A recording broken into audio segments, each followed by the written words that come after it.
1 And God said, Let us make man in our image, after our likeness, and God created man in his own image. 2 And God formed man from the ground, and he blew into his nostrils the breath of life, and man became a living soul endowed with speech. 3 And the Lord said, It is not good for man to be alone, I will make unto him a helpmeet. 4 And the Lord caused a deep sleep to fall upon Adam, and he slept, and he took away one of his ribs, and he built flesh upon it, and formed it and brought it to Adam, and Adam awoke from his sleep, and behold a woman was standing before him. 5 And he said, This is a bone of my bones and it shall be called woman, for this has been taken from man, and Adam called her name Eve, for she was the mother of all living. 6 And God blessed them and called their names Adam and Eve in the day that he created them, and the Lord God said, Be fruitful and multiply and fill the earth. 7 And the Lord God took Adam and his wife, and he placed them in the Garden of Eden to dress it and to keep it, and he commanded them and said unto them, From every tree of the garden you may eat, but from the tree of the knowledge of good and evil you shall not eat, for in the day that you eat thereof you shall surely die. 8 And when God had blessed and commanded them, he went from them, and Adam and his wife dwelt in the garden according to the command which the Lord had commanded them. 9 And the serpent, which God had created with them in the earth, came to them to incite them to transgress the command of God which he had commanded them. 10 And the serpent enticed and persuaded the woman to eat from the tree of knowledge, and the woman hearkened to the voice of the serpent, and she transgressed the word of God, and took from the tree of the knowledge of good and evil, and she ate, and she took from it and gave also to her husband and he ate. 11 And Adam and his wife transgressed the command of God which he commanded them, and God knew it, and his anger was kindled against them and he cursed them. 12 And the Lord God drove them that day from the Garden of Eden, to till the ground from which they were taken, and they went and dwelt at the east of the Garden of Eden, and Adam knew his wife Eve and she bore 2 sons and 3 daughters. 13 And she called the name of the firstborn Cain, saying, I have obtained a man from the Lord, and the name of the other she called Abel, for she said, In vanity we came into the earth, and in vanity we shall be taken from it. 14 And the boys grew up and their father gave them a possession in the land, and Cain was a tiller of the ground, and Abel a keeper of sheep. 15 And it was at the expiration of a few years, that they brought an approximating offering to the Lord, and Cain brought from the fruit of the ground, and Abel brought from the firstlings of his flock from the fat thereof, and God turned and inclined to Abel and his offering, and a fire came down from the Lord from heaven and consumed it. 16 And unto Cain and his offering the Lord did not turn, and he did not incline to it, for he had brought from the inferior fruit of the ground before the Lord, and Cain was jealous against his brother Abel on account of this, and he sought a pretext to slay him. 17 And in some time after, Cain and Abel his brother, went one day into the field to do their work, and they were both in the field, Cain tilling and plowing his ground, and Abel feeding his flock, and the flock passed that part which Cain had plowed in the ground, and it sorely grieved Cain on this account. 18 And Cain approached his brother Abel in anger, and he said unto him, What is there between me and thee, that thou comest to dwell and bring thy flock to feed in my land? 19 And Abel answered his brother Cain and said unto him, What is there between me and thee, that thou shalt eat the flesh of my flock and clothe thyself with their wool? 20 And now therefore, put off the wool of my sheep with which thou hast clothed thyself, and recompense me for their fruit and flesh which thou hast eaten, and when thou shalt have done this, I will then go from thy land as thou hast said. 21 And Cain said to his brother Abel, Surely if I slay thee this day, who will require thy blood from me? 22 And Abel answered Cain, saying, Surely God who has made us in the earth, he will avenge my cause, and he will require my blood from thee shouldst thou slay me, for the Lord is the judge and arbiter, and it is he who will requite man according to his evil, and the wicked man according to the wickedness that he may do upon earth. 23 And now, if thou shouldst slay me here, surely God knoweth thy secret views, and will judge thee for the evil which thou didst declare to do unto me this day. 24 And when Cain heard the words which Abel his brother had spoken, behold the anger of Cain was kindled against his brother Abel for declaring this thing. 25 And Cain hastened and rose up, and took the iron part of his plowing instrument, with which he suddenly smote his brother and he slew him, and Cain spilt the blood of his brother Abel upon the earth, and the blood of Abel streamed upon the earth before the flock. 26 And after this Cain repented having slain his brother, and he was sadly grieved, and he wept over him and it vexed him exceedingly. 27 And Cain rose up and dug a hole in the field, wherein he put his brother's body, and he turned the dust over it. 28 And the Lord knew what Cain had done to his brother, and the Lord appeared to Cain and said unto him, Where is Abel thy brother that was with thee? 29 And Cain dissembled, and said, I do not know, am I my brother's keeper? And the Lord said unto him, What hast thou done? The voice of thy brother's blood crieth unto me from the ground where thou hast slain him. 30 For thou hast slain thy brother and hast dissembled before me, and didst imagine in thy heart that I saw thee not, nor knew all thy actions. 31 But thou didst this thing and didst slay thy brother for naught and because he spoke rightly to thee, and now, therefore, cursed be thou from the ground which opened its mouth to receive thy brother's blood from thy hand, and wherein thou didst bury him. 32 And it shall be when thou shalt till it, it shall no more give thee its strength as in the beginning, for thorns and thistles shall the ground produce, and thou shalt be moving and wandering in the earth until the day of thy death. 33 And at that time Cain went out from the presence of the Lord, from the place where he was, and he went moving and wandering in the land toward the east of Eden, he and all belonging to him. 34 And Cain knew his wife in those days, and she conceived and bare a son, and he called his name Enoch, saying, In that time the Lord began to give him rest and quiet in the earth. 35 And at that time Cain also began to build a city, and he built the city and he called the name of the city Enoch, according to the name of his son, for in those days the Lord had given him rest upon the earth, and he did not move about and wander as in the beginning. 36 And Irad was born to Enoch, and Irad begot Metuel and Metuel begot Methuselah. 2:1 And it was in the 130th year of the life of Adam upon the earth, that he again knew Eve his wife, and she conceived and bare a son in his likeness and in his image, and she called his name Seth, saying, Because God has appointed me another seed in the place of Abel, for Cain has slain him.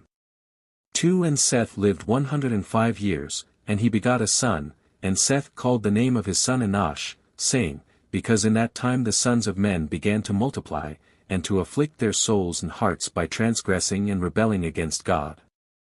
3 And it was in the days of Enosh that the sons of men continued to rebel and transgress against God, to increase the anger of the Lord against the sons of men.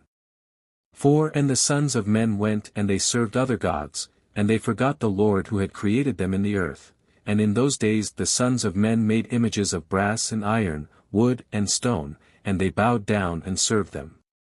5 And every man made his god and they bowed down to them, and the sons of men forsook the Lord all the days of Enosh and his children, and the anger of the Lord was kindled on account of their works and abominations which they did in the earth.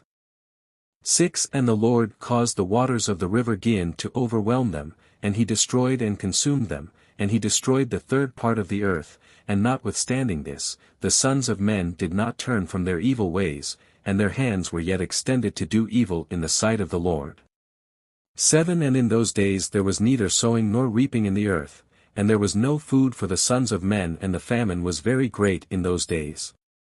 8 And the seed which they sowed in those days in the ground became thorns, thistles and briars, for from the days of Adam was this declaration concerning the earth, of the curse of God, which he cursed the earth, on account of the sin which Adam sinned before the Lord. 9 And it was when men continued to rebel and transgress against God, and to corrupt their ways, that the earth also became corrupt. 10 And Enosh lived 90 years and he begot Cainan. 11 And Cainan grew up and he was 40 years old, and he became wise and had knowledge and skill in all wisdom, and he reigned over all the sons of men, and he led the sons of men to wisdom and knowledge, for Cainan was a very wise man and had understanding in all wisdom, and with his wisdom he ruled over spirits and demons. 12 And Cainan knew by his wisdom that God would destroy the sons of men for having sinned upon earth, and that the Lord would in the latter days bring upon them the waters of the flood. 13 And in those days Cainan wrote upon tablets of stone, what was to take place in time to come, and he put them in his treasures. 14 And Cainan reigned over the whole earth, and he turned some of the sons of men to the service of God. 15 And when Cainan was 70 years old, he begot 3 sons and 2 daughters. 16 And these are the names of the children of Cainan, the name of the firstborn Mahalalel, the second Anan, and the third Mered, and their sisters were Adah and Zillah. These are the 5 children of Cainan that were born to him. 17 And Lamech, the son of Methuselah, became related to Cainan by marriage, and he took his 2 daughters for his wives, and Adah conceived and bare a son to Lamech, and she called his name Jabal. 18 And she again conceived and bare a son, and called his name Jubal, and Zillah, her sister, was barren in those days and had no offspring. 19 For in those days the sons of men began to trespass against God, and to transgress the commandments which he had commanded to Adam, to be fruitful and multiply in the earth. 20 And some of the sons of men caused their wives to drink a draught that would render them barren, in order that they might retain their figures and whereby their beautiful appearance might not fade. 21 And when the sons of men caused some of their wives to drink, Zillah drank with them. 22 And the childbearing women appeared abominable in the sight of their husbands as widows, whilst their husbands lived, for to the barren ones only they were attached. 23 And in the end of days and years, when Zillah became old, the Lord opened her womb. 24 And she conceived and bare a son, and she called his name Tubal-Cain, saying, After I had withered away have I obtained him from the Almighty God. 25 And she conceived again and bare a daughter, and she called her name Naamah, for she said, After I had withered away have I obtained pleasure and delight. 26 And Lamech was old and advanced in years, and his eyes were dim that he could not see, and Tubal-Cain, his son, was leading him. And it was one day that Lamech went into the field, and Tubal-Cain his son was with him, and whilst they were walking in the field, Cain the son of Adam advanced towards them, for Lamech was very old and could not see much, and Tubal-Cain his son was very young. 27 And Tubal-Cain told his father to draw his bow, and with the arrows he smote Cain, who was yet far off, and he slew him, for he appeared to them to be an animal. 28 And the arrows entered Cain's body although he was distant from them, and he fell to the ground and died. 29 And the Lord requited Cain's evil according to his wickedness, which he had done to his brother Abel, according to the word of the Lord which he had spoken. 30 And it came to pass when Cain had died, that Lamech and Tubal went to see the animal which they had slain, and they saw, and behold Cain their grandfather was fallen dead upon the earth. 31 And Lamech was very much grieved at having done this, and in clapping his hands together he struck his son and caused his death. 32 And the wives of Lamech heard what Lamech had done, and they sought to kill him.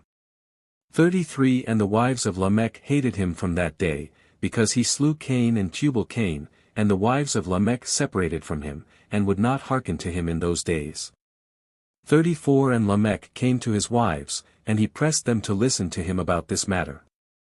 35 And he said to his wives Adah and Zillah, Hear my voice, O wives of Lamech, attend to my words, for now you have imagined and said that I slew a man with my wounds, and a child with my stripes for their having done no violence, but surely know that I am old and grey-headed, and that my eyes are heavy through age, and I did this thing unknowingly. 36 And the wives of Lamech listened to him in this matter, and they returned to him with the advice of their father Adam, but they bore no children to him from that time, knowing that God's anger was increasing in those days against the sons of men, to destroy them with the waters of the flood for their evil doings. 37 And Mahalalel the son of Cainan lived 65 years, and he begot Jared, and Jared lived 62 years, and he begot Enoch. 31 And Enoch lived 65 years, and he begot Methuselah, and Enoch walked with God after having begot Methuselah, and he served the Lord, and despised the evil ways of men. 2 And the soul of Enoch was wrapped up in the instruction of the Lord, in knowledge and in understanding, and he wisely retired from the sons of men, and secreted himself from them for many days. 3 And it was at the expiration of many years, whilst he was serving the Lord, and praying before him in his house, that an angel of the Lord called to him from heaven, and he said, Here am I. 4 And he said, Rise, go forth from thy house and from the place where thou dost hide thyself, and appear to the sons of men, in order that thou mayest teach them the way in which they should go and the work which they must accomplish to enter in the ways of God. 5 And Enoch rose up according to the word of the Lord, and went forth from his house, from his place and from the chamber in which he was concealed, and he went to the sons of men and taught them the ways of the Lord, and at that time assembled the sons of men and acquainted them with the instruction of the Lord. 6. And he ordered it to be proclaimed in all places where the sons of men dwelt, saying, Where is the man who wishes to know the ways of the Lord and good works? Let him come to Enoch. 7. And all the sons of men then assembled to him, for all who desired this thing went to Enoch, and Enoch reigned over the sons of men according to the word of the Lord, and they came and bowed to him and they heard his word. 8. And the Spirit of God was upon Enoch, and he taught all his men the wisdom of God and his ways, and the sons of men served the Lord all the days of Enoch, and they came to hear his wisdom. 9. And all the kings of the sons of men, both first and last, together with their princes and judges, came to Enoch when they heard of his wisdom, and they bowed down to him, and they also required of Enoch to reign over them, to which he consented. 10. And they assembled in all, 130 kings and princes, and they made Enoch king over them, and they were all under his power and command. 11. And Enoch taught them wisdom, knowledge, and the ways of the Lord, and he made peace amongst them, and peace was throughout the earth during the life of Enoch. 12. And Enoch reigned over the sons of men 243 years, and he did justice and righteousness with all his people, and he led them in the ways of the Lord. 13. And these are the generations of Enoch, Methuselah, Elisha, and Elimelech, 3 sons, and their sisters were Melchah and Naamah, and Methuselah lived 87 years and he begot Lamech. 14. And it was in the 56th year of the life of Lamech when Adam died, 930 years old was he at his death, and his 2 sons, with Enoch and Methuselah his son, buried him with great pomp, as at the burial of kings, in the cave which God had told him. 15. And in that place all the sons of men made a great mourning and weeping on account of Adam, it has therefore become a custom among the sons of men to this day. 16. And Adam died because he ate of the tree of knowledge, he and his children after him, as the Lord God had spoken. 17. And it was in the year of Adam's death, which was the 243rd year of the reign of Enoch, in that time Enoch resolved to separate himself from the sons of men and to secret himself as at first in order to serve the Lord. 18. And Enoch did so, but did not entirely secret himself from them, but kept away from the sons of men 3 days and then went to them for 1 day. 19. And during the 3 days that he was in his chamber, he prayed to, and praised the Lord his God, and the day on which he went and appeared to his subjects he taught them the ways of the Lord, and all they asked him about the Lord he told them. 20. And he did in this manner for many years, and he afterward concealed himself for 6 days, and appeared to his people 1 day in 7, and after that once in a month, and then once in a year, until all the kings, princes and sons of men sought for him, and desired again to see the face of Enoch, and to hear his word, but they could not, as all the sons of men were greatly afraid of Enoch, and they feared to approach him on account of the godlike awe that was seated upon his countenance. Therefore no man could look at him, fearing he might be punished and die. 21. And all the kings and princes resolved to assemble the sons of men, and to come to Enoch, thinking that they might all speak to him at the time when he should come forth amongst them, and they did so. 22. And the day came when Enoch went forth and they all assembled and came to him, and Enoch spoke to them the words of the Lord and he taught them wisdom and knowledge, and they bowed down before him and they said, May the king live. May the king live. 23. And in some time after, when the kings and princes and the sons of men were speaking to Enoch, and Enoch was teaching them the ways of God, behold an angel of the Lord then called unto Enoch from heaven, and wished to bring him up to heaven to make him reign there over the sons of God, as he had reigned over the sons of men upon earth. 24. When at that time Enoch heard this he went and assembled all the inhabitants of the earth, and taught them wisdom and knowledge and gave them divine instructions, and he said to them, I have been required to ascend into heaven, I therefore do not know the day of my going. 25. And now therefore I will teach you wisdom and knowledge and will give you instruction before I leave you, how to act upon earth whereby you may live, and he did so. 26. And he taught them wisdom and knowledge, and gave them instruction, and he reproved them, and he placed before them statutes and judgments to do upon earth, and he made peace amongst them, and he taught them everlasting life, and dwelt with them some time teaching them all these things. 27 And at that time the sons of men were with Enoch, and Enoch was speaking to them, and they lifted up their eyes, and the likeness of a great horse descended from heaven, and the horse paced in the air. 28 And they told Enoch what they had seen, and Enoch said to them, On my account does this horse descend upon earth, the time is come when I must go from you and I shall no more be seen by you. 29 And the horse descended at that time and stood before Enoch, and all the sons of men that were with Enoch saw him. 30 And Enoch then again ordered a voice to be proclaimed, saying, Where is the man who delighteth to know the ways of the Lord his God? Let him come this day to Enoch before he is taken from us. 31 And all the sons of men assembled and came to Enoch that day, and all the kings of the earth with their princes and counselors remained with him that day, and Enoch then taught the sons of men wisdom and knowledge, and gave them divine instruction, and he bade them serve the Lord and walk in his ways all the days of their lives, and he continued to make peace amongst them.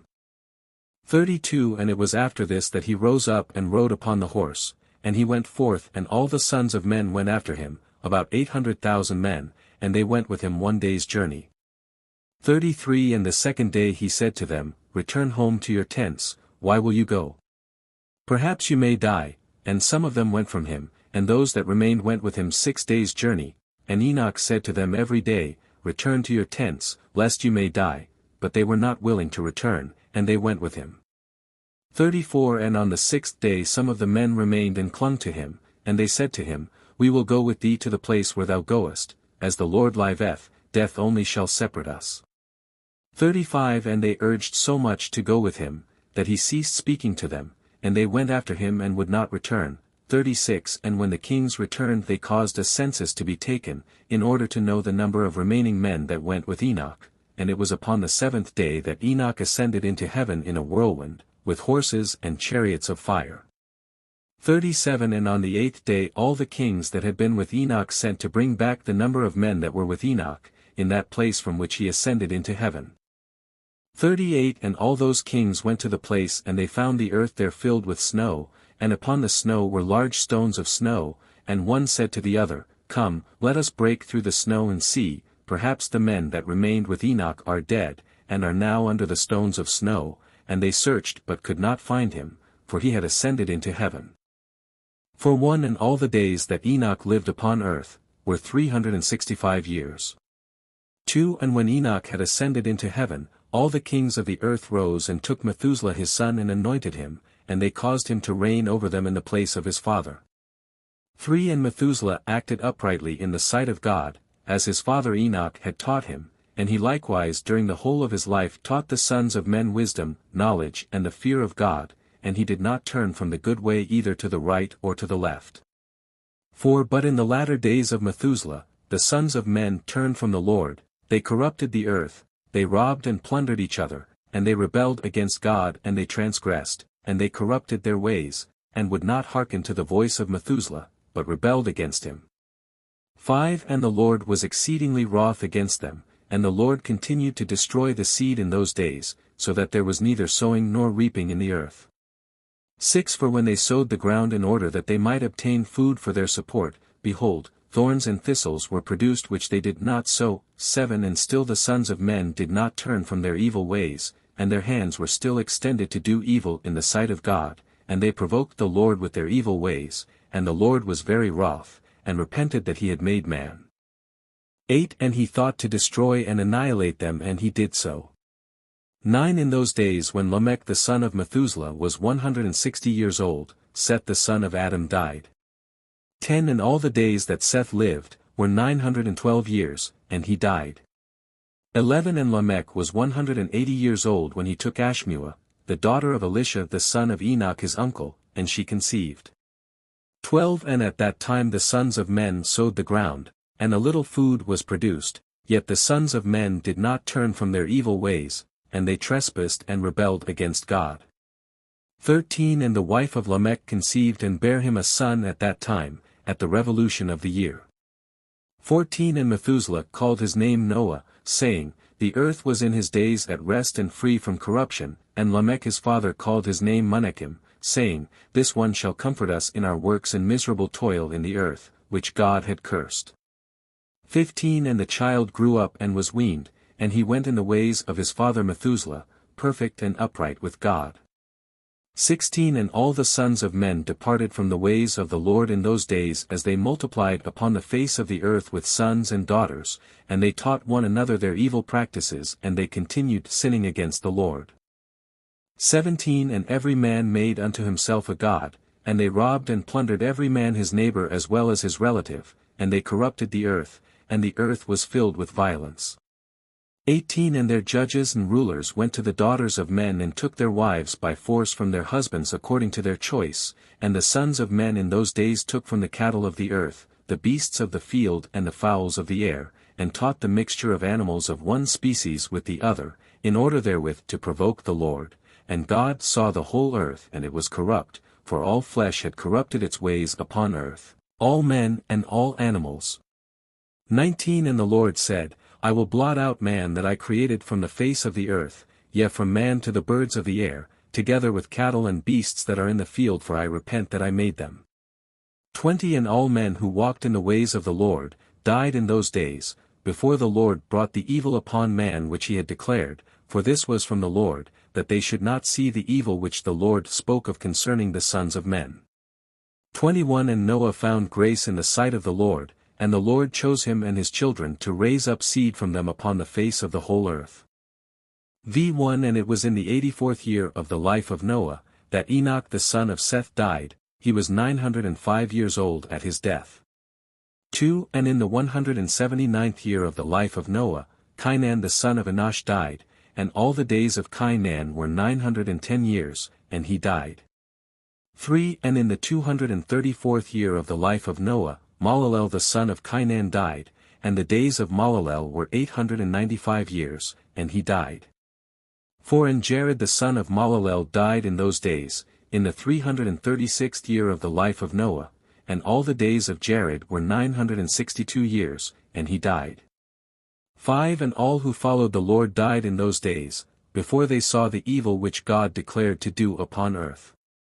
6 And after the lapse of many years, in the 480th year of the life of Noah, when all those men, who followed the Lord had died away from amongst the sons of men, and only Methuselah was then left, God said unto Noah and Methuselah, saying, 7 Speak ye, and proclaim to the sons of men, saying, Thus saith the Lord, Return from your evil ways and forsake your works, and the Lord will repent of the evil that he declared to do to you, so that it shall not come to pass.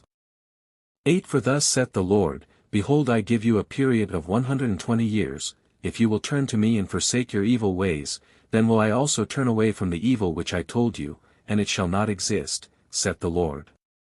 9 And Noah and Methuselah spoke all the words of the Lord to the sons of men, day after day, constantly speaking to them.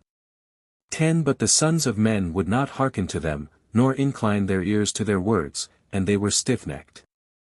11 And the Lord granted them a period of 120 years, saying, If they will return, then will God repent of the evil, so as not to destroy the earth. 12 Noah the son of Lamech refrained from taking a wife in those days, to beget children, for he said, Surely now God will destroy the earth, wherefore then shall I beget children? 13 And Noah was a just man, he was perfect in his generation, and the Lord chose him to raise up seed from his seed upon the face of the earth. 14 And the Lord said unto Noah, Take unto thee a wife, and beget children, for I have seen thee righteous before me in this generation. 15 And thou shalt raise up seed, and thy children with thee, in the midst of the earth. And Noah went and took a wife, and he chose Naamah the daughter of Enoch, and she was 580 years old. 16 And Noah was 498 years old, when he took Naamah for a wife. 17 And Naamah conceived and bare a son, and he called his name Japheth, saying, God has enlarged me in the earth. And she conceived again and bare a son, and he called his name Shem, saying, God has made me a remnant, to raise up seed in the midst of the earth. 18 And Noah was 502 years old when Naamah bare Shem, and the boys grew up and went in the ways of the Lord, in all that Methuselah and Noah their father taught them. 19 And Lamech the father of Noah, died in those days, yet verily he did not go with all his heart in the ways of his father, and he died in the 195th year of the life of Noah. 20 And all the days of Lamech were 770 years, and he died. 21 And all the sons of men who knew the Lord, died in that year before the Lord brought evil upon them, for the Lord willed them to die, so as not to behold the evil that God would bring upon their brothers and relatives, as he had so declared to do. 22 In that time, the Lord said to Noah and Methuselah, Stand forth and proclaim to the sons of men all the words that I spoke to you in those days, peradventure they may turn from their evil ways, and I will then repent of the evil and will not bring it. 23 And Noah and Methuselah stood forth, and said in the ears of the sons of men, all that God had spoken concerning them. 24 But the sons of men would not hearken, neither would they incline their ears to all their declarations.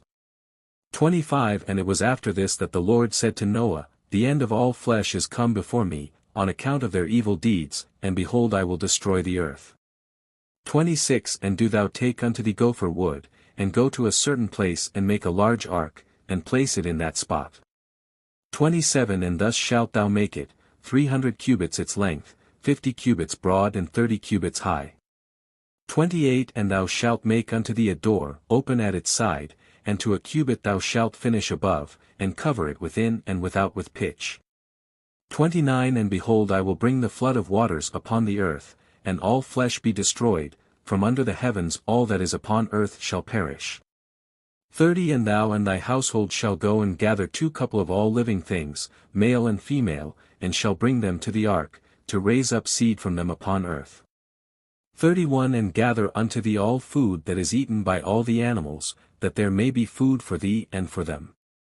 32 And thou shalt choose for thy sons 3 maidens, from the daughters of men, and they shall be wives to thy sons.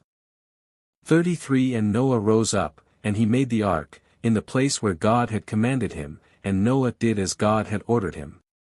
34 In his 595th year Noah commenced to make the ark, and he made the ark in 5 years, as the Lord had commanded. 35 Then Noah took the 3 daughters of Eliakim, son of Methuselah, for wives for his sons, as the Lord had commanded Noah. 36 And it was at that time Methuselah the son of Enoch died, 960 years old was he, at his death. 6:1 At that time, after the death of Methuselah, the Lord said to Noah, Go thou with thy household into the ark, behold I will gather to thee all the animals of the earth, the beasts of the field and the fowls of the air, and they shall all come and surround the ark.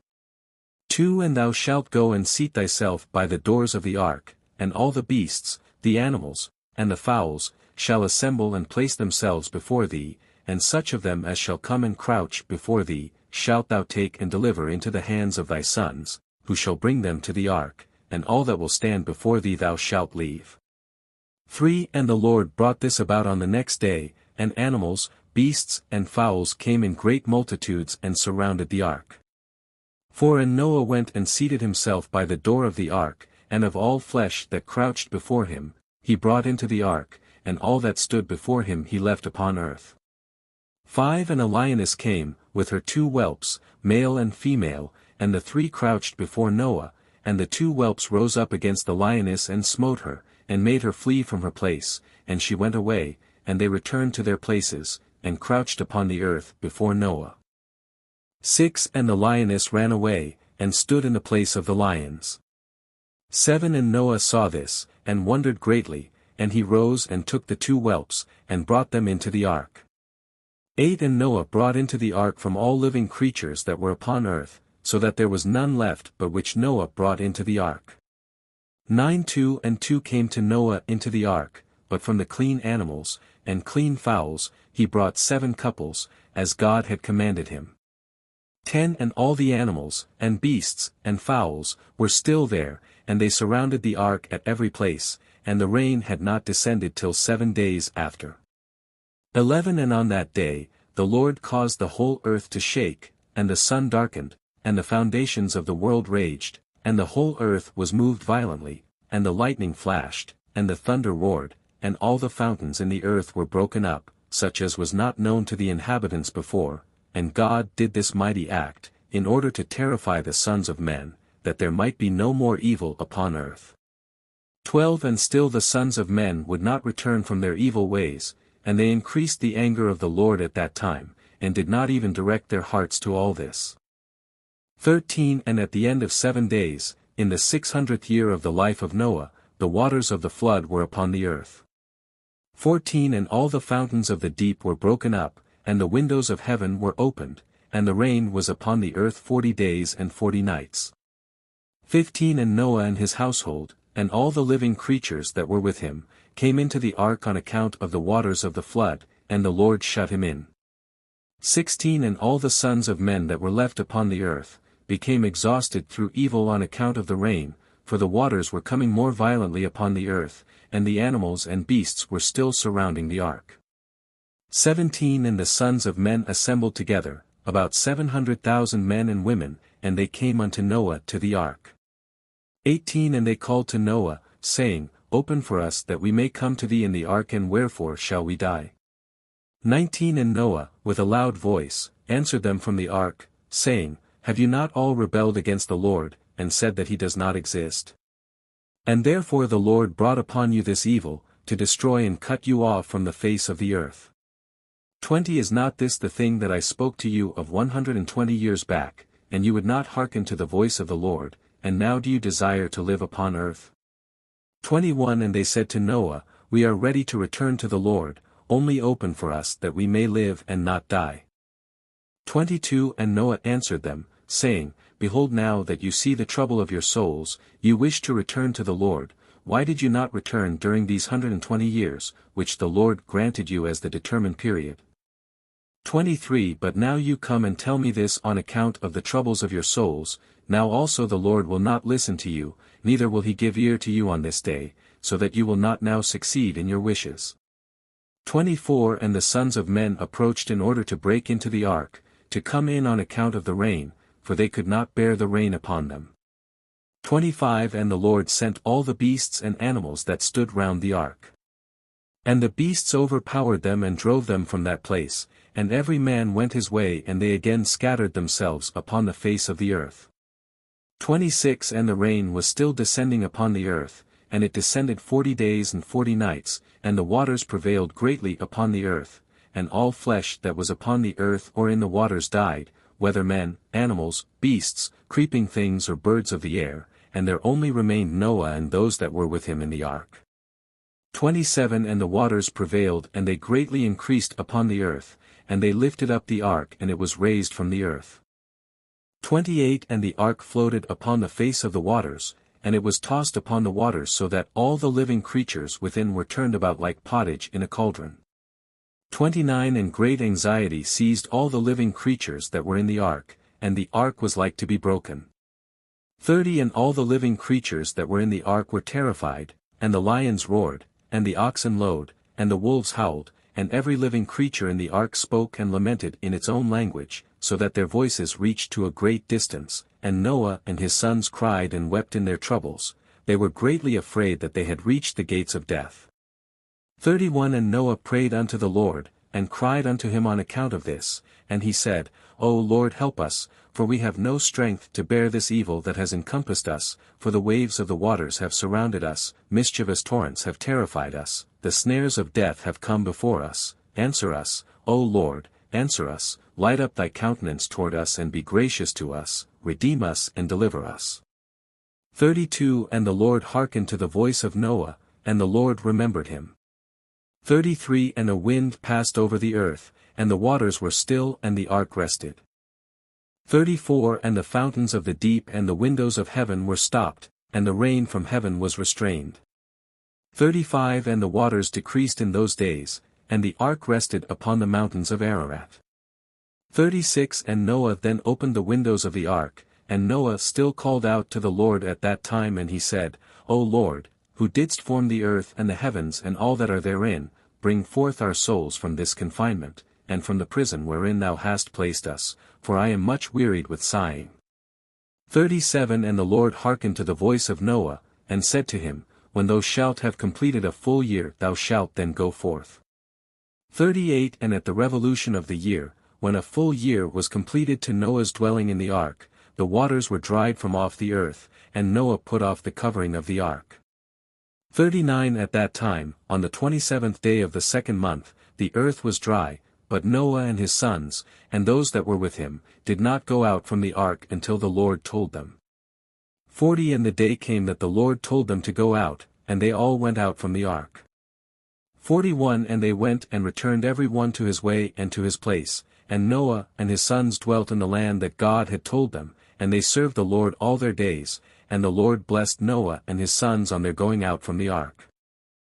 42 And he said to them, Be fruitful and fill all the earth, become strong and increase abundantly in the earth and multiply therein. 7:1 And these are the names of the sons of Noah, Japheth, Ham and Shem, and children were born to them after the flood, for they had taken wives before the flood. 2 These are the sons of Japheth, Gomer, Magog, Madai, Javan, Tubal, Meshech, and Tiras, 7 sons. 3 And the sons of Gomer were Ashkenaz, Rephath and Togarmah. 4 And the sons of Magog were Elkanah and Lubal. 5 And the children of Madai were Achan, Zelo, Kazoni and Lot. 6 And the sons of Javan were Elisha, Tarshish, Chittim and Dudnim. 7 And the sons of Tubal were Ariphi, Kest and Tari.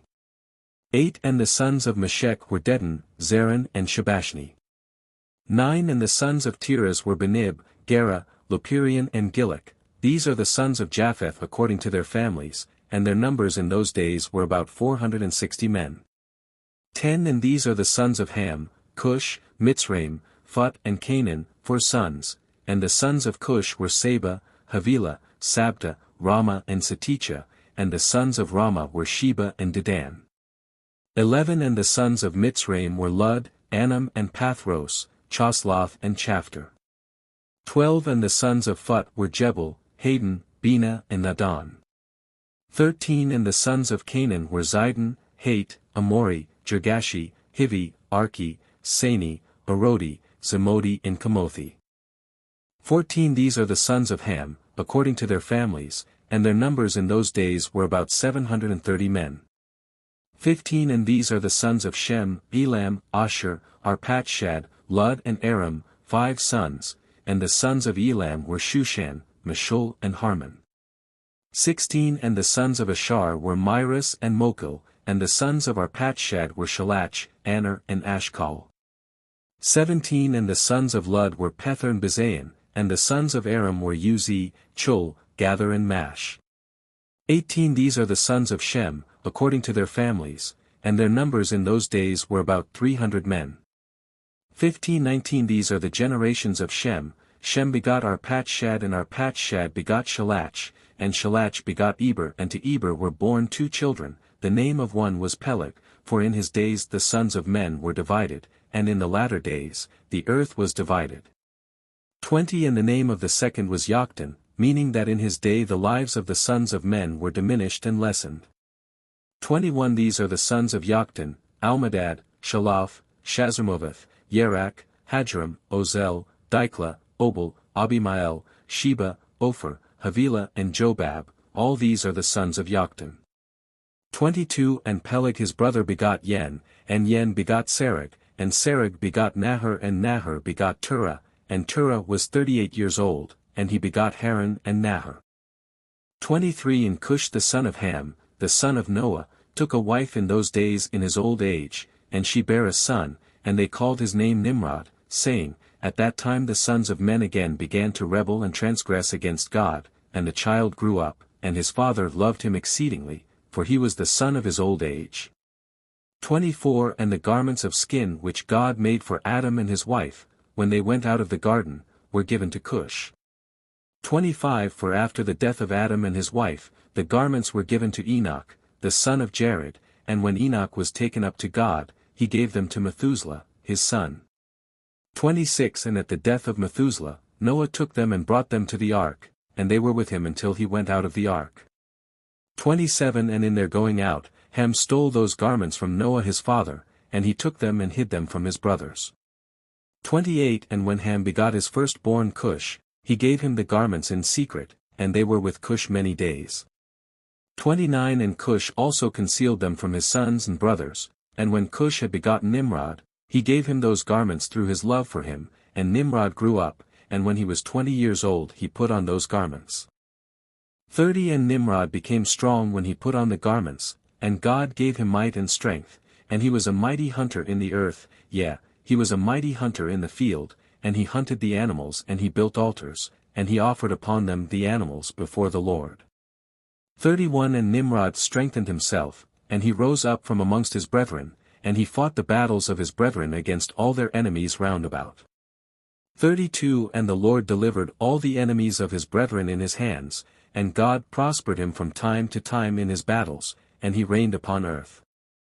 33 Therefore it became current in those days, when a man ushered forth those that he had trained up for battle, he would say to them, like God did to Nimrod, who was a mighty hunter in the earth, and who succeeded in the battles that prevailed against his brethren, that he delivered them from the hands of their enemies, so may God strengthen us and deliver us this day. 34 And when Nimrod was 40 years old, at that time there was a war between his brethren and the children of Japheth, so that they were in the power of their enemies. 35 And Nimrod went forth at that time, and he assembled all the sons of Cush and their families, about 460 men, and he hired also from some of his friends and acquaintances about 80 men, and he gave them their hire, and he went with them to battle, and when he was on the road, Nimrod strengthened the hearts of the people that went with him. 36 And he said to them, Do not fear, neither be alarmed, for all our enemies will be delivered into our hands, and you may do with them as you please. 37 And all the men that went were about 500, and they fought against their enemies, and they destroyed them, and subdued them, and Nimrod placed standing officers over them in their respective places. 38 And he took some of their children as security, and they were all servants to Nimrod and to his brethren, and Nimrod and all the people that were with him turned homeward. 39 And when Nimrod had joyfully returned from battle, after having conquered his enemies, all his brethren, together with those who knew him before, assembled to make him king over them, and they placed the regal crown upon his head. 40 And he set over his subjects and people, princes, judges, and rulers, as is the custom amongst kings. 41 And he placed Terah the son of Nahor the prince of his host, and he dignified him and elevated him above all his princes. 42 And whilst he was reigning according to his heart's desire, after having conquered all his enemies around, he advised with his counselors to build a city for his palace, and they did so. 43 And they found a large valley opposite to the east, and they built him a large and extensive city, and Nimrod called the name of the city that he built Shinar, for the Lord had vehemently shaken his enemies and destroyed them. 44 And Nimrod dwelt in Shinar, and he reigned securely, and he fought with his enemies and he subdued them, and he prospered in all his battles, and his kingdom became very great. 45 And all nations and tongues heard of his fame, and they gathered themselves to him, and they bowed down to the earth, and they brought him offerings, and he became their lord and king, and they all dwelt with him in the city at Shinar, and Nimrod reigned in the earth over all the sons of Noah, and they were all under his power and counsel. 46 And all the earth was of one tongue and words of union, but Nimrod did not go in the ways of the Lord, and he was more wicked than all the men that were before him, from the days of the flood until those days. 47 And he made gods of wood and stone, and he bowed down to them, and he rebelled against the Lord, and taught all his subjects and the people of the earth his wicked ways, and Mardon his son was more wicked than his father. 48 And every one that heard of the acts of Mardon the son of Nimrod would say, concerning him, From the wicked goeth forth wickedness, therefore it became a proverb in the whole earth, saying, From the wicked goeth forth wickedness, and it was current in the words of men from that time to this. 49 And Terah the son of Nahor, prince of Nimrod's host, was in those days very great in the sight of the king and his subjects, and the king and princes loved him, and they elevated him very high. 50 And Terah took a wife, and her name was Anthelo the daughter of Cornebo, and the wife of Terah conceived and bare him a son in those days. 51 Terah was 70 years old when he begot him, and Terah called the name of his son that was born to him Abram, because the king had raised him in those days, and dignified him above all his princes that were with him. 8:1 And it was in the night that Abram was born, that all the servants of Terah, and all the wise men of Nimrod, and his conjurers came and ate and drank in the house of Terah, and they rejoiced with him on that night. 2 And when all the wise men and conjurers went out from the house of Terah, they lifted up their eyes toward heaven that night to look at the stars, and they saw, and behold, one very large star came from the east and ran in the heavens, and he swallowed up the 4 stars from the 4 sides of the heavens. 3 And all the wise men of the king and his conjurers were astonished at the sight, and the sages understood this matter, and they knew its import. 4 And they said to each other, This only betokens the child that has been born to Terah this night, who will grow up and be fruitful, and multiply, and possess all the earth, he and his children forever, and he and his seed will slay great kings, and inherit their lands. 5 And the wise men and conjurers went home that night, and in the morning all these wise men and conjurers rose up early, and assembled in an appointed house. 6 And they spoke and said to each other, Behold, the sight that we saw last night is hidden from the king, it has not been made known to him. 7 And should this thing get known to the king in the latter days, he will say to us, Why have you concealed this matter from me? And then we shall all suffer death. Therefore, now let us go and tell the king the sight which we saw, and the interpretation thereof, and we shall then remain clear. 8 And they did so, and they all went to the king and bowed down to him to the ground, and they said, May the king live, may the king live. 9 We heard that a son was born to Terah the son of Nahor, the prince of thy host, and we yesternight came to his house, and we ate and drank and rejoiced with him that night.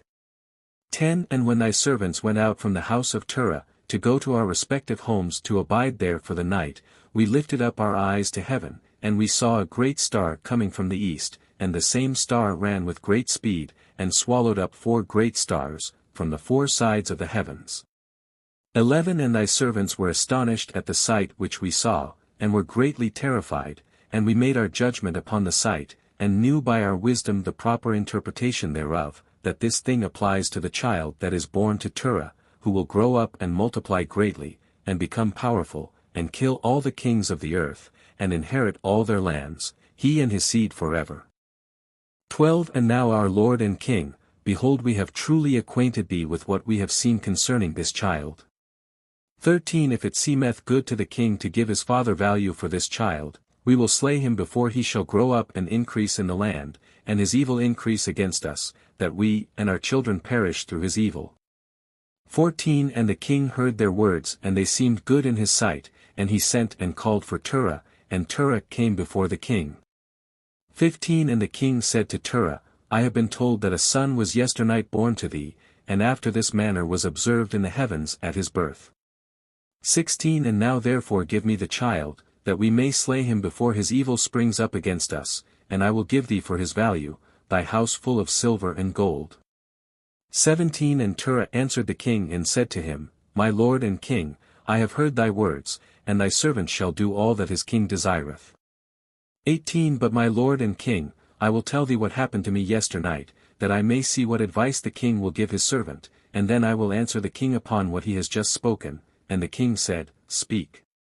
19 And Terah said to the king, Ion, son of Mord, came to me yesternight, saying, 20 Give unto me the great and beautiful horse that the king gave thee, and I will give thee silver and gold, and straw and provender for its value. And I said to him, Wait till I see the king concerning thy words, and behold, whatever the king saith, that will I do.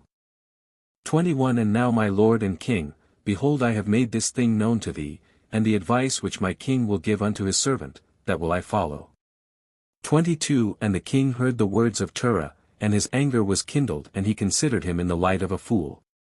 23 And the king answered Terah, and he said to him, Art thou so silly, ignorant, or deficient in understanding, to do this thing, to give thy beautiful horse for silver and gold, or even for straw and provender? 24 Art thou so short of silver and gold, that thou shouldst do this thing, because thou canst not obtain straw and provender to feed thy horse?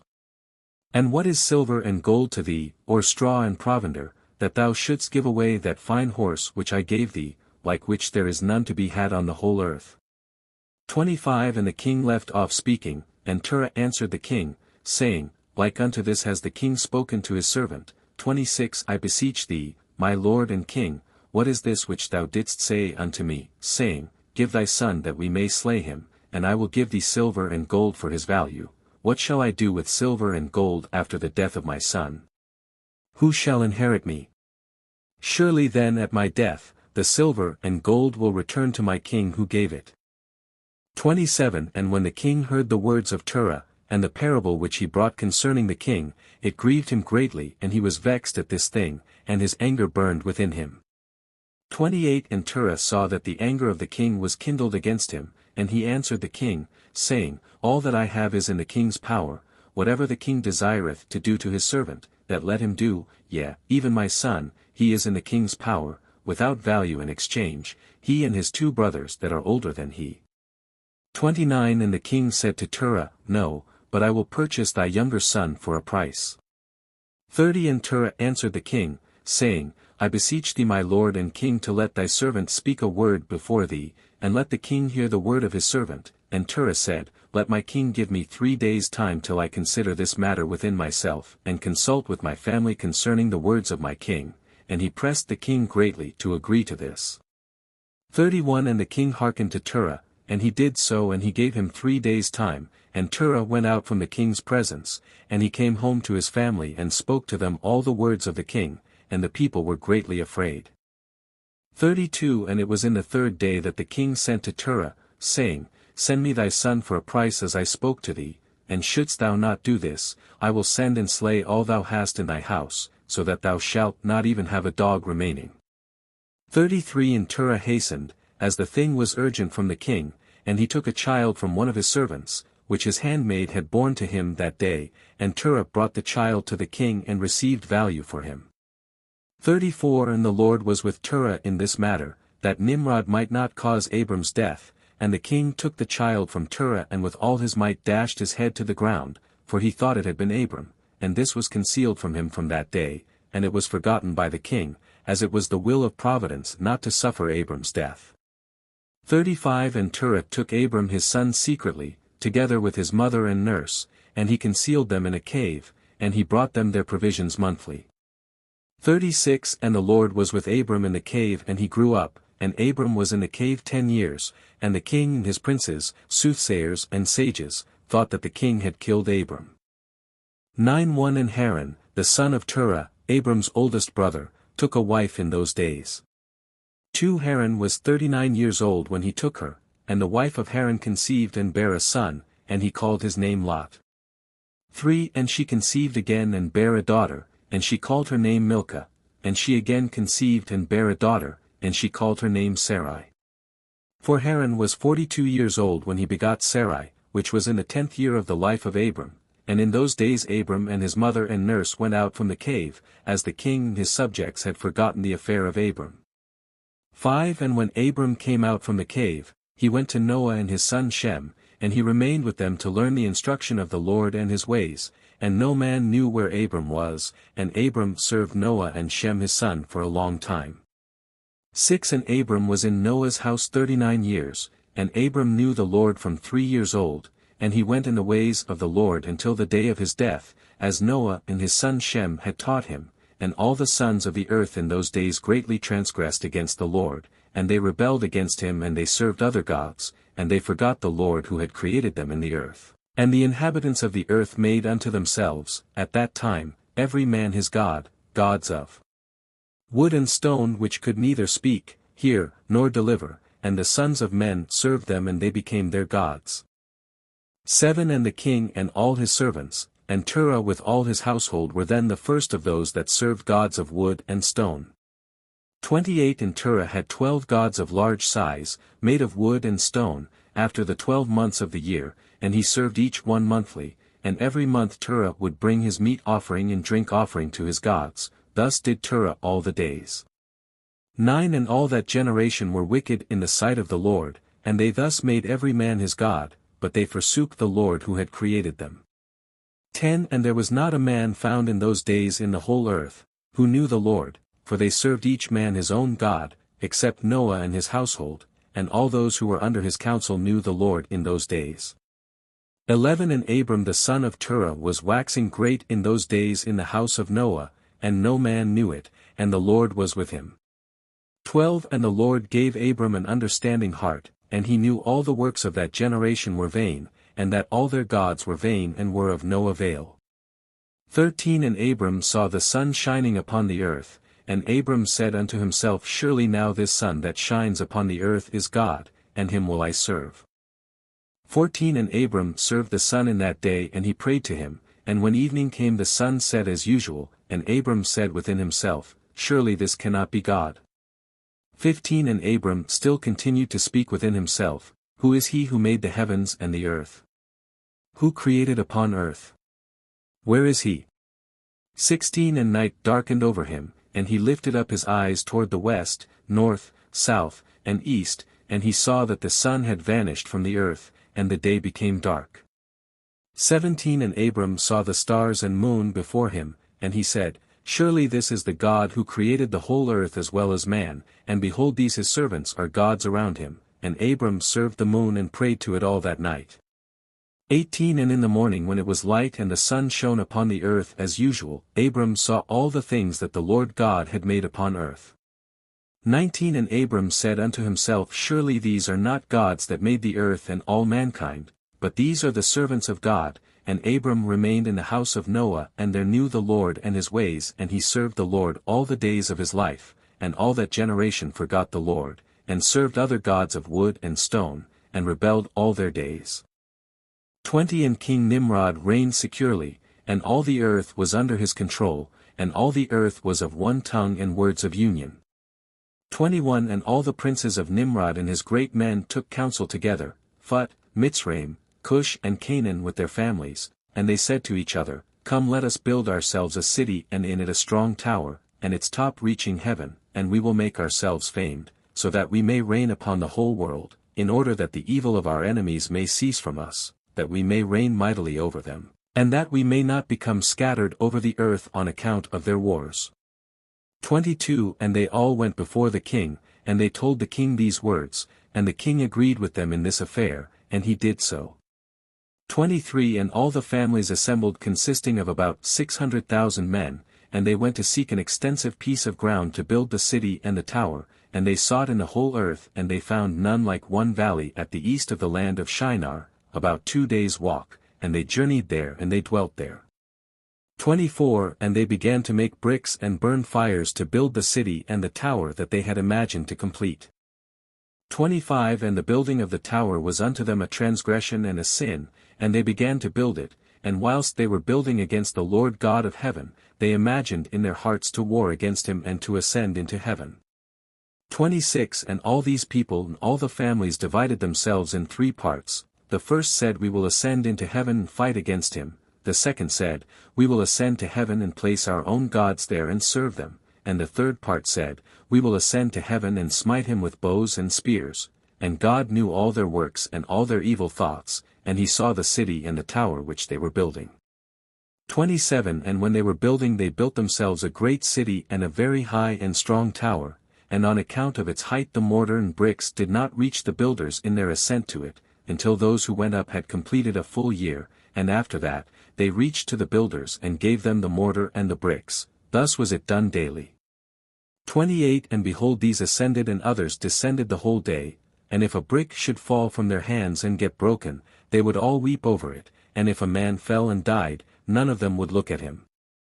29 And the Lord knew their thoughts, and it came to pass when they were building they cast the arrows toward the heavens, and all the arrows fell upon them filled with blood, and when they saw them they said to each other, Surely we have slain all those that are in heaven. 30 For this was from the Lord in order to cause them to err, and in order to destroy them from off the face of the ground. 31 And they built the tower and the city, and they did this thing daily until many days and years were elapsed. 32 And God said to the 70 angels who stood foremost before him, to those who were near to him, saying, Come let us descend and confuse their tongues, that one man shall not understand the language of his neighbor, and they did so unto them. 33 And from that day following, they forgot each man his neighbor's tongue, and they could not understand to speak in one tongue, and when the builder took from the hands of his neighbor lime or stone which he did not order, the builder would cast it away and throw it upon his neighbor, that he would die.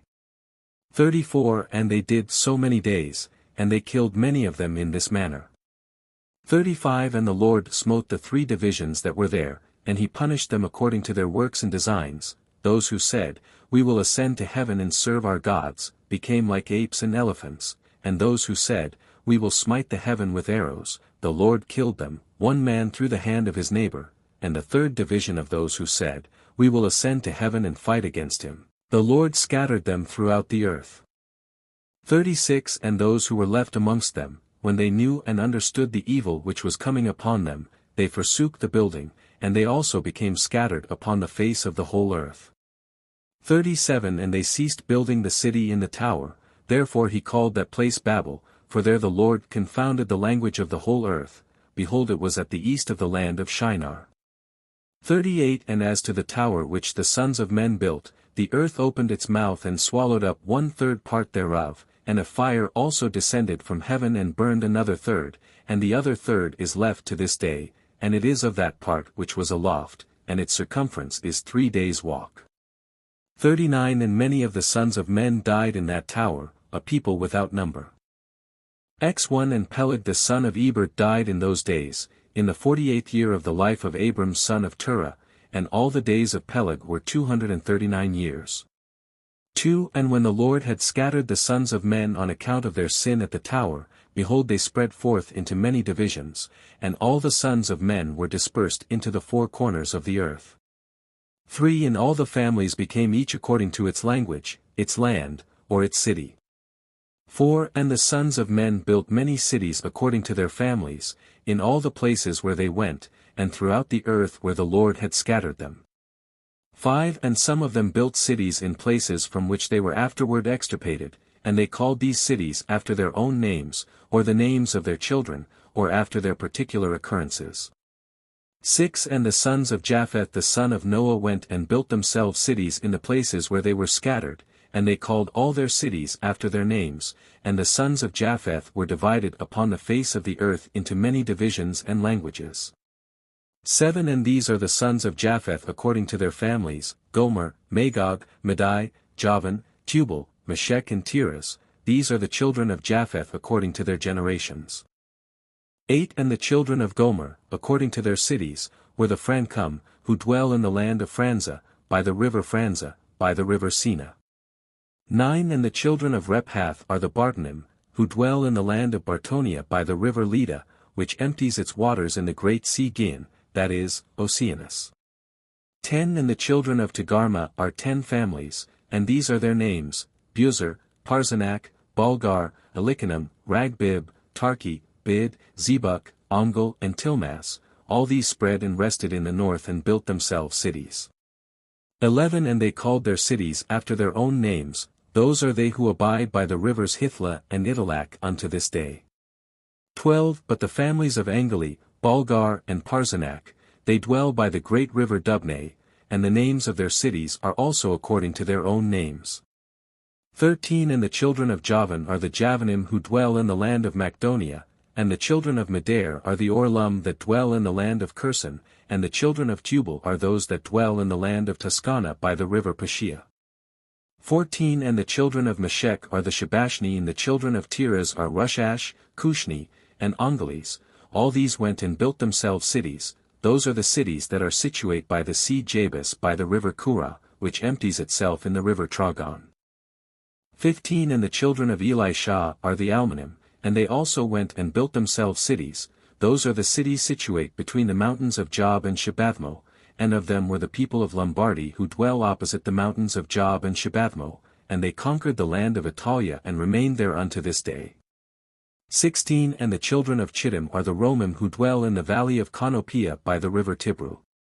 17 And the children of Dudanim are those who dwell in the cities of the sea Gin, in the land of Bordna.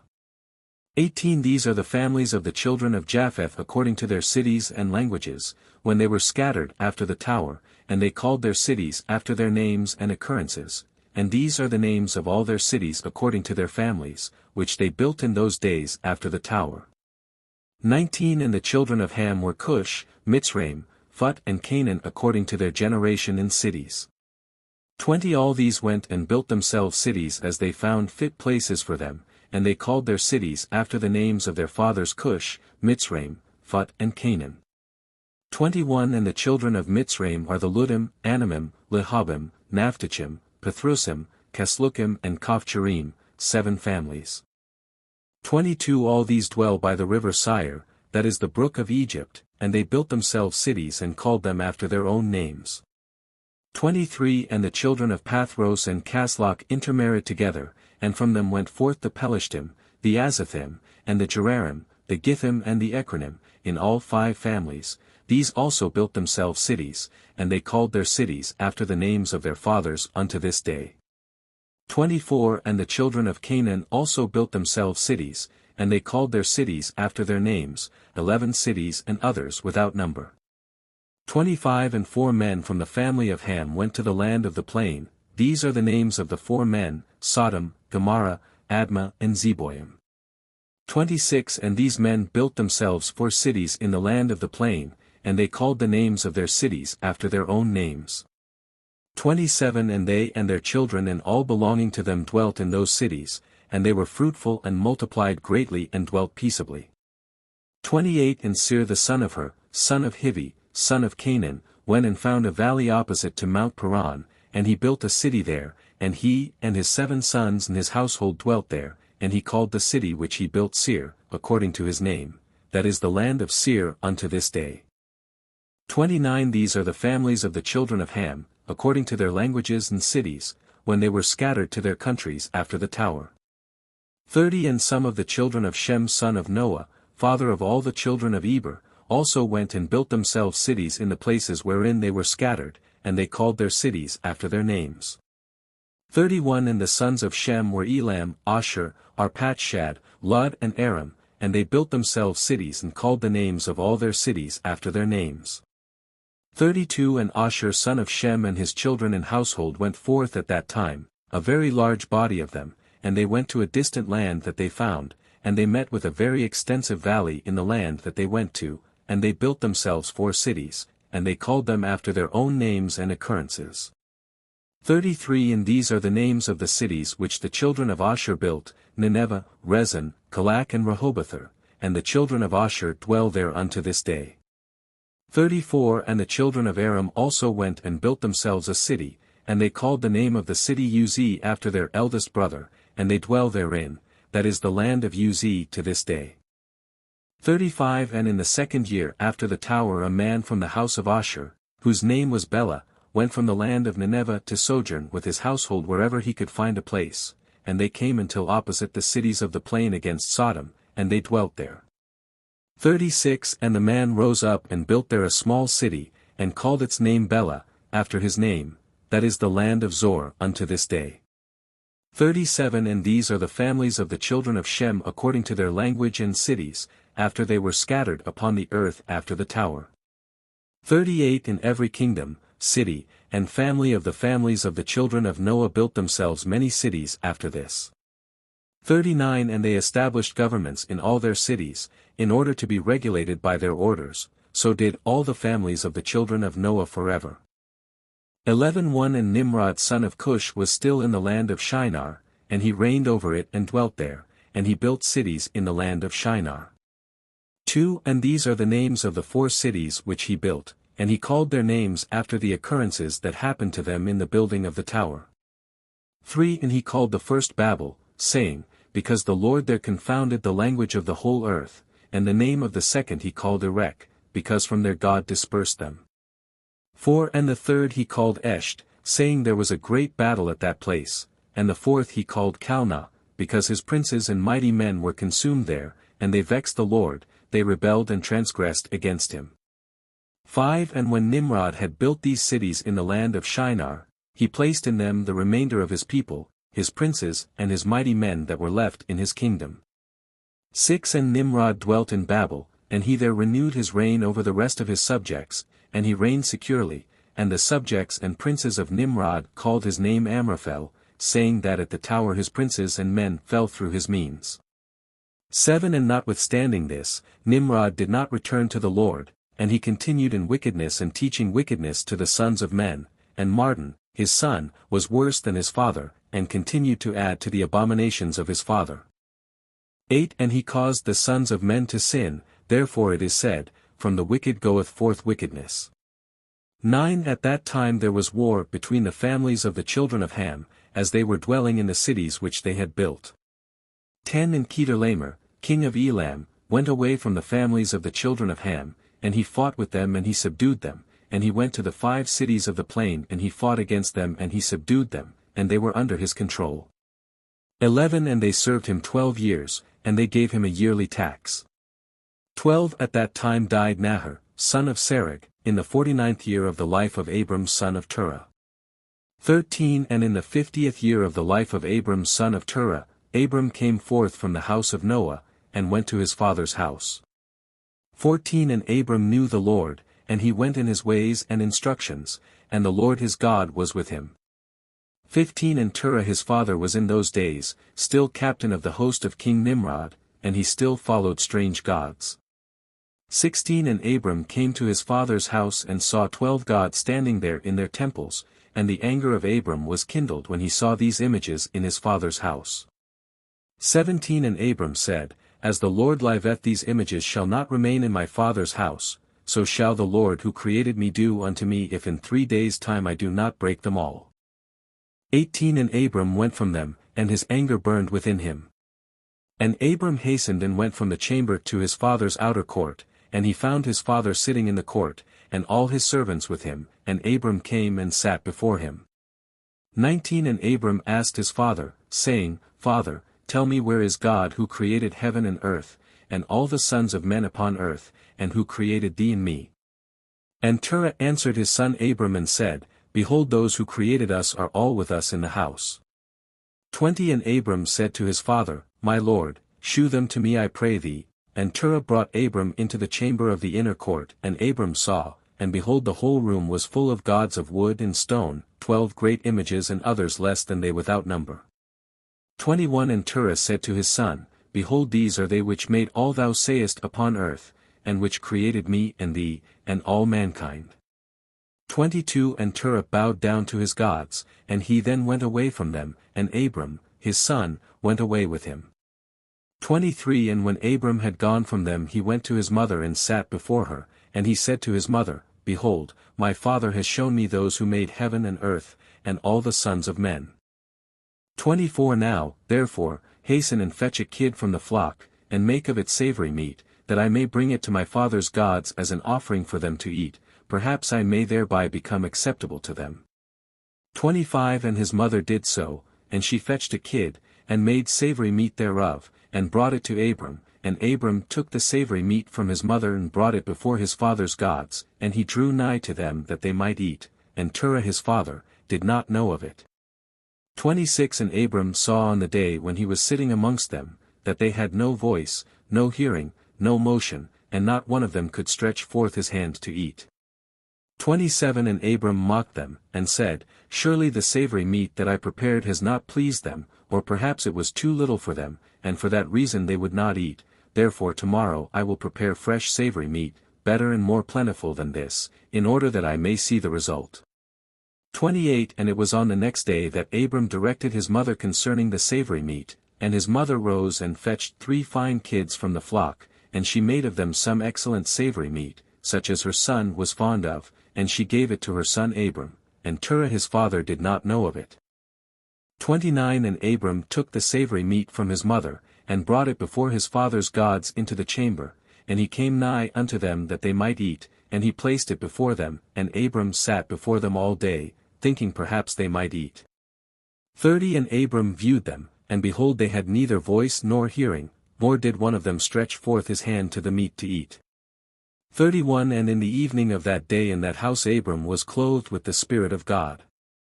32 And he called out and said, Woe unto my father and this wicked generation, whose hearts are all inclined to vanity, who serve these idols of wood and stone which can neither eat, smell, hear nor speak, who have mouths without speech, eyes without sight, ears without hearing, hands without feeling, and legs which cannot move, like them are those that made them and that trust in them. 33 And when Abram saw all these things, his anger was kindled against his father, and he hastened and took a hatchet in his hand, and came unto the chamber of the gods, and he broke all his father's gods. 34 And when he had done breaking the images, he placed the hatchet in the hand of the great God which was there before them, and he went out, and Terah his father came home, for he had heard at the door the sound of the striking of the hatchet, so Terah came into the house to know what this was about.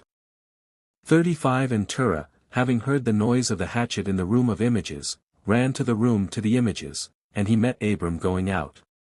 36 And Terah entered the room and found all the idols fallen down and broken, and the hatchet in the hand of the largest, which was not broken, and the savory meat which Abram his son had made was still before them. 37 And when Terah saw this his anger was greatly kindled, and he hastened and went from the room to Abram. 38 And he found Abram his son still sitting in the house, and he said to him, What is this work thou hast done to my gods? 39 And Abram answered Terah his father and he said, Not so my lord, for I brought savory meat before them, and when I came nigh to them with the meat that they might eat, they all at once stretched forth their hands to eat before the great one had put forth his hand to eat. 40 And the large one saw their works that they did before him, and his anger was violently kindled against them, and he went and took the hatchet that was in the house and came to them and broke them all, and behold the hatchet is yet in his hand as thou sayest. 41 And Terah's anger was kindled against his son Abram, when he spoke this, and Terah said to Abram his son in his anger, What is this tale that thou hast told? Thou speakest lies to me. 42 Is there in these God's spirit, soul or power to do all thou hast told me? Are they not wood and stone, and have I not myself made them, and canst thou speak such lies, saying that the large God that was with them smote them? It is thou that didst place the hatchet in his hands, and then sayest he smote them all. 43 And Abram answered his father and said to him, And how canst thou then serve these idols in whom there is no power to do anything? Can those idols in which thou trustest deliver thee? Can they hear thy prayers when thou criest upon them? Can they deliver thee from the hands of thy enemies, or will they fight thy battles for thee against thy enemies, that thou shouldst serve wood and stone which can neither speak nor hear?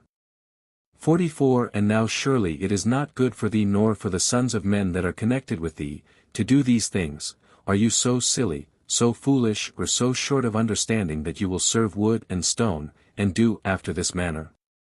45 And forget the Lord God who made heaven and earth, and who created you in the earth, and thereby bring a great evil upon your souls in this matter by serving stone and wood?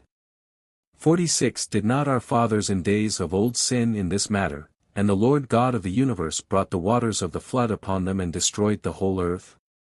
47 And how can you continue to do this and serve gods of wood and stone, who cannot hear, or speak, or deliver you from oppression, thereby bringing down the anger of the God of the universe upon you? 48 Now therefore my father refrain from this, and bring not evil upon thy soul and the souls of thy household. 49 And Abram hastened and sprang from before his father, and took the hatchet from his father's largest idol, with which Abram broke it and ran away. 50 And Terah, seeing all that Abram had done, hastened to go from his house, and he went to the king and he came before Nimrod and stood before him, and he bowed down to the king, and the king said, What dost thou want? 51 And he said, I beseech thee my lord, to hear me now. 50 years back a child was born to me, and thus has he done to my gods and thus has he spoken, and now therefore, my lord and king, send for him that he may come before thee, and judge him according to the law, that we may be delivered from his evil. 52 And the king sent 3 men of his servants, and they went and brought Abram before the king. And Nimrod and all his princes and servants were that day sitting before him, and Terah sat also before them. 53 And the king said to Abram, What is this that thou hast done to thy father and to his gods? And Abram answered the king in the words that he spoke to his father, and he said, The large God that was with them in the house did to them what thou hast heard. 54 And the king said to Abram, Had they power to speak and eat and do as thou hast said? And Abram answered the king, saying, And if there be no power in them, why dost thou serve them and cause the sons of men to err through thy follies? 55 Dost thou imagine that they can deliver thee or do anything small or great, that thou shouldst serve them? And why wilt thou not sense the God of the whole universe, who created thee and in whose power it is to kill and keep alive? 56 Foolish, simple, and ignorant king, woe unto thee forever. 57 I thought thou wouldst teach thy servants the upright way, but thou hast not done this, but hast filled the whole earth with thy sins and the sins of thy people who have followed thy ways. 58 Dost thou not know, or hast thou not heard, that this evil which thou doest, our ancestors sinned therein in days of old, and the eternal God brought the waters of the flood upon them and destroyed them all, and also destroyed the whole earth on their account. And wilt thou and thy people rise up now and do like unto this work, in order to bring down the anger of the Lord God of the universe, and to bring evil upon thee and the whole earth? 59 Now therefore put away this evil deed which thou doest, and serve the God of the universe, as thy soul is in his hands, and then it will be well with thee. 60 And if thy wicked heart will not hearken to my words to cause thee to forsake thy evil ways, and to serve the eternal God, then wilt thou die in shame in the latter days, thou, thy people and all who are connected with thee, hearing thy words or walking in thy evil ways. 61 And when Abram had ceased speaking before the king and princes, Abram lifted up his eyes to the heavens, and he said, The Lord seeth all the wicked, and he will judge them. 12:1 And when the king heard the words of Abram he ordered him to be put into prison, and Abram was 10 days in prison. 2 And at the end of those days the king ordered that all the kings, princes and governors of different provinces and the sages should come before him, and they sat before him, and Abram was still in the house of confinement.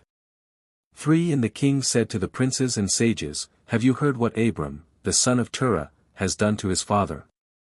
Thus has he done to him, and I ordered him to be brought before me, and thus has he spoken, his heart did not misgive him, neither did he stir in my presence, and behold now he is confined in the prison. 4 And therefore decide what judgment is due to this man who reviled the king, who spoke and did all the things that you heard. 5 And they all answered the king saying, The man who revileth the king should be hanged upon a tree, but having done all the things that he said, and having despised our gods, he must therefore be burned to death, for this is the law in this matter. 6 If it pleaseth the king to do this, let him order his servants to kindle a fire both night and day in thy brick furnace, and then we will cast this man into it. And the king did so, and he commanded his servants that they should prepare a fire for 3 days and 3 nights in the king's furnace, that is in Casdim, and the king ordered them to take Abram from prison and bring him out to be burned. 7 And all the king's servants, princes, lords, governors, and judges, and all the inhabitants of the land, about 900,000 men, stood opposite the furnace to see Abram. 8 And all the women and little ones crowded upon the roofs and towers to see what was doing with Abram, and they all stood together at a distance, and there was not a man left that did not come on that day to behold the scene. 9 And when Abram was come, the conjurers of the king and the sages saw Abram, and they cried out to the king, saying, Our sovereign lord, surely this is the man whom we know to have been the child at whose birth the great star swallowed the 4 stars, which we declared to the king now 50 years since. 10 And behold now his father has also transgressed thy commands, and mocked thee by bringing thee another child, which thou didst kill.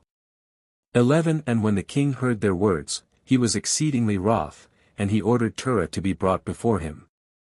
12 And the king said, Hast thou heard what the conjurers have spoken?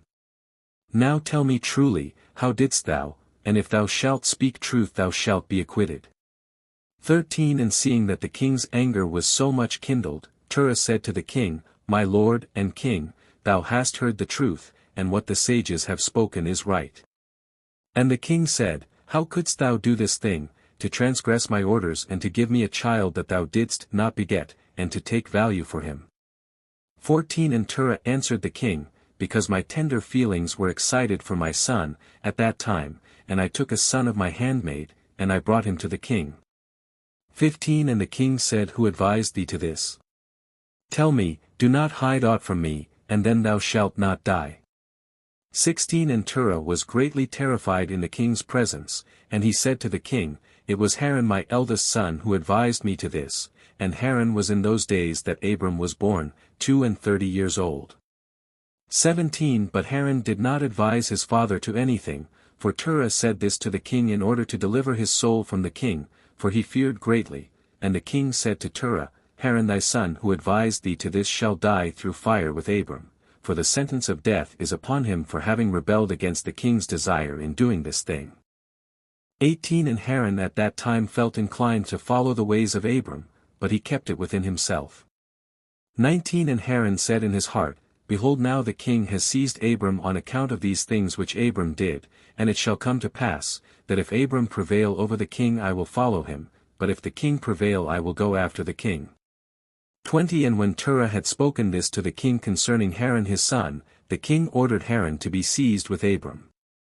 21 And they brought them both, Abram and Haran his brother, to cast them into the fire, and all the inhabitants of the land and the king's servants and princes and all the women and little ones were there, standing that day over them.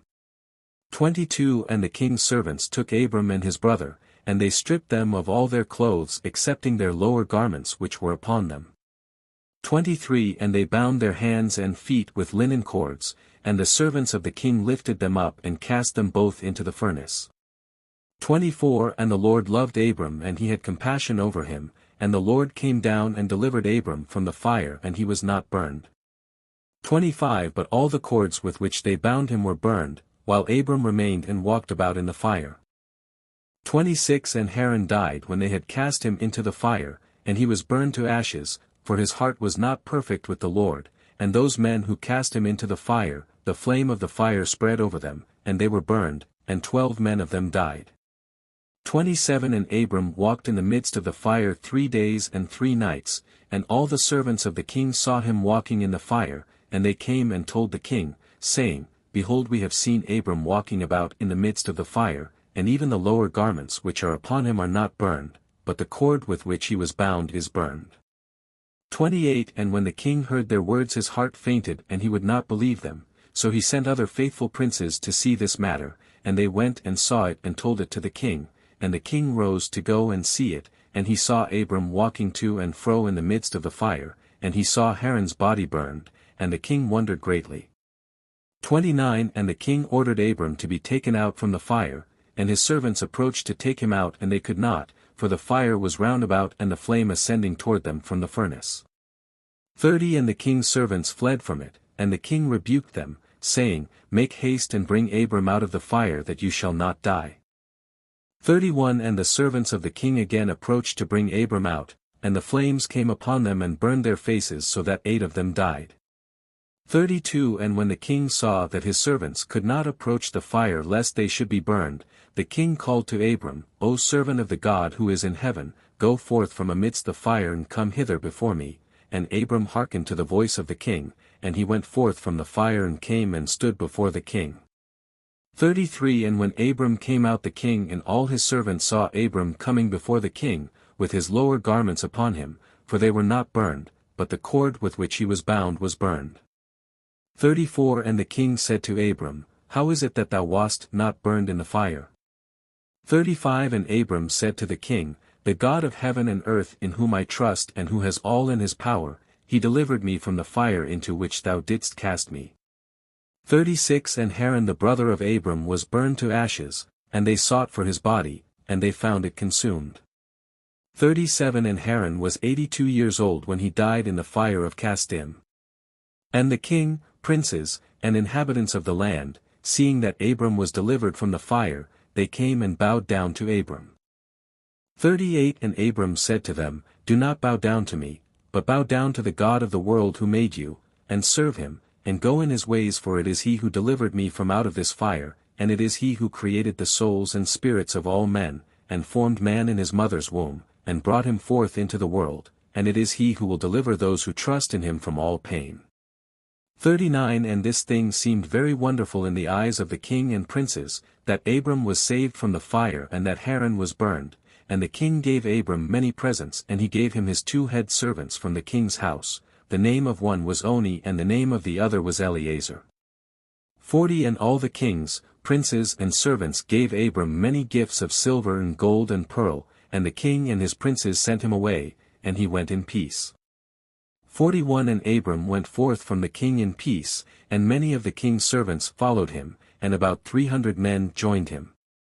42 And Abram returned on that day and went to his father's house, he and the men that followed him, and Abram served the Lord his God all the days of his life, and he walked in his ways and followed his law. 43 And from that day forward Abram inclined the hearts of the sons of men to serve the Lord. 44 And at that time Nahor and Abram took unto themselves wives, the daughters of their brother Haran. The wife of Nahor was Milcah, and the name of Abram's wife was Sarai. And Sarai, wife of Abram, was barren, she had no offspring in those days. 45 And at the expiration of 2 years from Abram's going out of the fire, that is in the 52nd year of his life, behold, King Nimrod sat in Babel upon the throne, and the king fell asleep and dreamed that he was standing with his troops and hosts in a valley opposite the king's furnace. 46 And he lifted up his eyes and saw a man in the likeness of Abram coming forth from the furnace, and that he came and stood before the king with his drawn sword, and then sprang to the king with his sword, when the king fled from the man, for he was afraid, and while he was running, the man threw an egg upon the king's head, and the egg became a great river. 47 And the king dreamed that all his troops sank in that river and died, and the king took flight with 3 men who were before him and he escaped. 48 And the king looked at these men and they were clothed in princely dresses as the garments of kings, and had the appearance and majesty of kings. 49 And while they were running, the river again turned to an egg before the king, and there came forth from the egg a young bird which came before the king, and flew at his head and plucked out the king's eye. 50 And the king was grieved at the sight, and he awoke out of his sleep and his spirit was agitated, and he felt a great terror. 51 And in the morning the king rose from his couch in fear, and he ordered all the wise men and magicians to come before him, when the king related his dream to them. 52 And a wise servant of the king, whose name was Anuki, answered the king, saying, This is nothing else but the evil of Abram and his seed which will spring up against my lord and king in the latter days. 53 And behold, the day will come when Abram and his seed and the children of his household will war with my king, and they will smite all the king's hosts and his troops. 54 And as to what thou hast said concerning 3 men which thou didst see like unto thyself, and which did escape, this means that only thou wilt escape with 3 kings from the kings of the earth who will be with thee in battle. 55 And that which thou sawest of the river which turned to an egg as at first, and the young bird plucking out thine eye, this means nothing else but the seed of Abram which will slay the king in latter days. 56 This is my king's dream, and this is its interpretation, and the dream is true, and the interpretation which thy servant has given thee is right. 57 Now therefore my king, surely thou knowest that it is now 52 years since thy sages saw this at the birth of Abram, and if my king will suffer Abram to live in the earth it will be to the injury of my lord and king, for all the days that Abram liveth neither thou nor thy kingdom will be established, for this was known formerly at his birth, and why will not my king slay him, that his evil may be kept from thee in latter days? 58 And Nimrod hearkened to the voice of Anuki, and he sent some of his servants in secret to go and seize Abram, and bring him before the king to suffer death. 59 And Eliezer, Abram's servant whom the king had given him, was at that time in the presence of the king, and he heard what Anuki had advised the king, and what the king had said to cause Abram's death. 60 And Eliezer said to Abram, Hasten, rise up and save thy soul, that thou mayest not die through the hands of the king, for thus did he see in a dream concerning thee, and thus did Anuki interpret it, and thus also did Anuki advise the king concerning thee. 61 And Abram hearkened to the voice of Eliezer, and Abram hastened and ran for safety to the house of Noah and his son Shem, and he concealed himself there and found a place of safety, and the king's servants came to Abram's house to seek him, but they could not find him, and they searched throughout the country and he was not to be found, and they went and searched in every direction and he was not to be met with. 62 And when the king's servants could not find Abram they returned to the king, but the king's anger against Abram was stilled, as they did not find him, and the king drove from his mind this matter concerning Abram. 63 And Abram was concealed in Noah's house for 1 month, until the king had forgotten this matter, but Abram was still afraid of the king, and Terah came to see Abram his son secretly in the house of Noah, and Terah was very great in the eyes of the king. 64 And Abram said to his father, Dost thou not know that the king thinketh to slay me, and to annihilate my name from the earth by the advice of his wicked counselors? 65 Now whom hast thou here and what hast thou in this land? Arise, let us go together to the land of Canaan, that we may be delivered from his hand, lest thou perish also through him in the latter days. 66 Dost thou not know or hast thou not heard, that it is not through love that Nimrod giveth thee all this honor, but it is only for his benefit that he bestoweth all this good upon thee? 67 And if he do unto thee greater good than this, surely these are only vanities of the world, for wealth and riches cannot avail in the day of wrath and anger.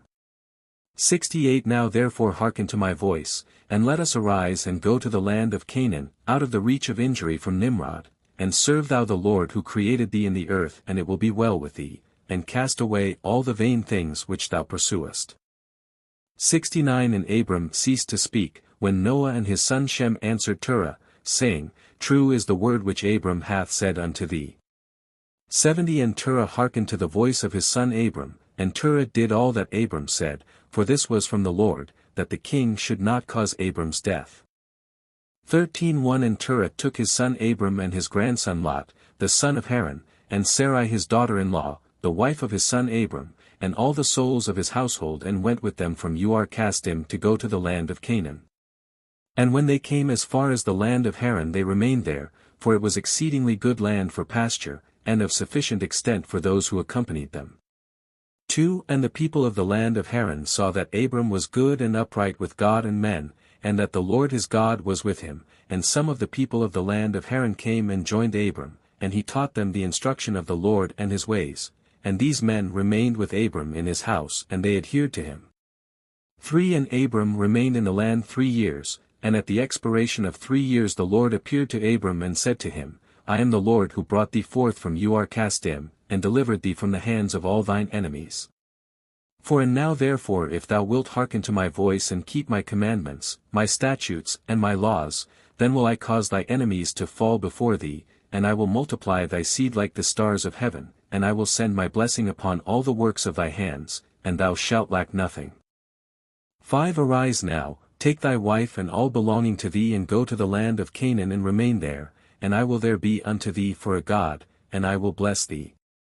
And Abram rose and took his wife and all belonging to him, and he went to the land of Canaan as the Lord had told him, and Abram was 50 years old when he went from Haran. 6 And Abram came to the land of Canaan and dwelt in the midst of the city, and he there pitched his tent amongst the children of Canaan, inhabitants of the land. 7 And the Lord appeared to Abram when he came to the land of Canaan, and said to him, This is the land which I gave unto thee and to thy seed after thee forever, and I will make thy seed like the stars of heaven, and I will give unto thy seed for an inheritance all the lands which thou sayest. 8 And Abram built an altar in the place where God had spoken to him, and Abram there called upon the name of the Lord. 9 At that time, at the end of 3 years of Abram's dwelling in the land of Canaan, in that year Noah died, which was the 58th year of the life of Abram, and all the days that Noah lived were 950 years and he died. 10 And Abram dwelt in the land of Canaan, he, his wife, and all belonging to him, and all those that accompanied him, together with those that joined him from the people of the land, but Nahor, Abram's brother, and Terah his father, and Lot the son of Haran and all belonging to them dwelt in Haran. 11 In the 5th year of Abram's dwelling in the land of Canaan the people of Sodom and Gomorrah and all the cities of the plain revolted from the power of Chedorlaomer, king of Elam, for all the kings of the cities of the plain had served Chedorlaomer for 12 years, and given him a yearly tax, but in those days in the 13th year, they rebelled against him. 12 And in the 10th year of Abram's dwelling in the land of Canaan there was war between Nimrod king of Shinar and Chedorlaomer king of Elam, and Nimrod came to fight with Chedorlaomer and to subdue him. 13 For Chedorlaomer was at that time one of the princes of the hosts of Nimrod, and when all the people at the tower were dispersed and those that remained were also scattered upon the face of the earth, Chedorlaomer went to the land of Elam and reigned over it and rebelled against his lord. 14 And in those days when Nimrod saw that the cities of the plain had rebelled, he came with pride and anger to war with Chedorlaomer, and Nimrod assembled all his princes and subjects, about 700,000 men, and went against Chedorlaomer, and Chedorlaomer went out to meet him with 5,000 men, and they prepared for battle in the valley of Babel which is between Elam and Shinar. 15 And all those kings fought there, and Nimrod and his people were smitten before the people of Chedorlaomer, and there fell from Nimrod's men about 600,000, and Mardon the king's son fell amongst them. 16 And Nimrod fled and returned in shame and disgrace to his land, and he was under subjection to Chedorlaomer for a long time, and Chedorlaomer returned to his land and sent princes of his host to the kings that dwelt around him, to Arioch king of Elasar, and to Tidal king of Goyim, and made a covenant with them, and they were all obedient to his commands. 17 And it was in the 15th year of Abram's dwelling in the land of Canaan, which is the 70th year of the life of Abram, and the Lord appeared to Abram in that year and he said to him, I am the Lord who brought thee out from Ur Kasdim to give thee this land for an inheritance. 18 Now therefore walk before me and be perfect and keep my commands, for to thee and to thy seed I will give this land for an inheritance, from the river Mitzrayim unto the great river Euphrates. 19 And thou shalt come to thy fathers in peace and in good age, and the 4th generation shall return here in this land and shall inherit it forever. And Abram built an altar, and he called upon the name of the Lord who appeared to him, and he brought up sacrifices upon the altar to the Lord. 20 At that time Abram returned and went to Haran to see his father and mother, and his father's household, and Abram and his wife and all belonging to him returned to Haran, and Abram dwelt in Haran 5 years. 21 And many of the people of Haran, about 72 men, followed Abram, and Abram taught them the instruction of the Lord in his ways, and he taught them to know the Lord. 22 In those days the Lord appeared to Abram in Haran, and he said to him, Behold, I spoke unto thee these 20 years back saying, 23 Go forth from thy land, from thy birthplace and from thy father's house, to the land which I have shown thee to give it to thee and to thy children, for there in that land will I bless thee, and make thee a great nation, and make thy name great, and in thee shall the families of the earth be blessed.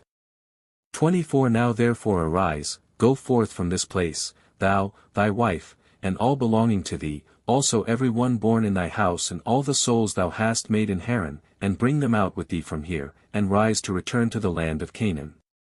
25 And Abram arose and took his wife Sarai and all belonging to him and all that were born to him in his house and the souls which they had made in Haran, and they came out to go to the land of Canaan.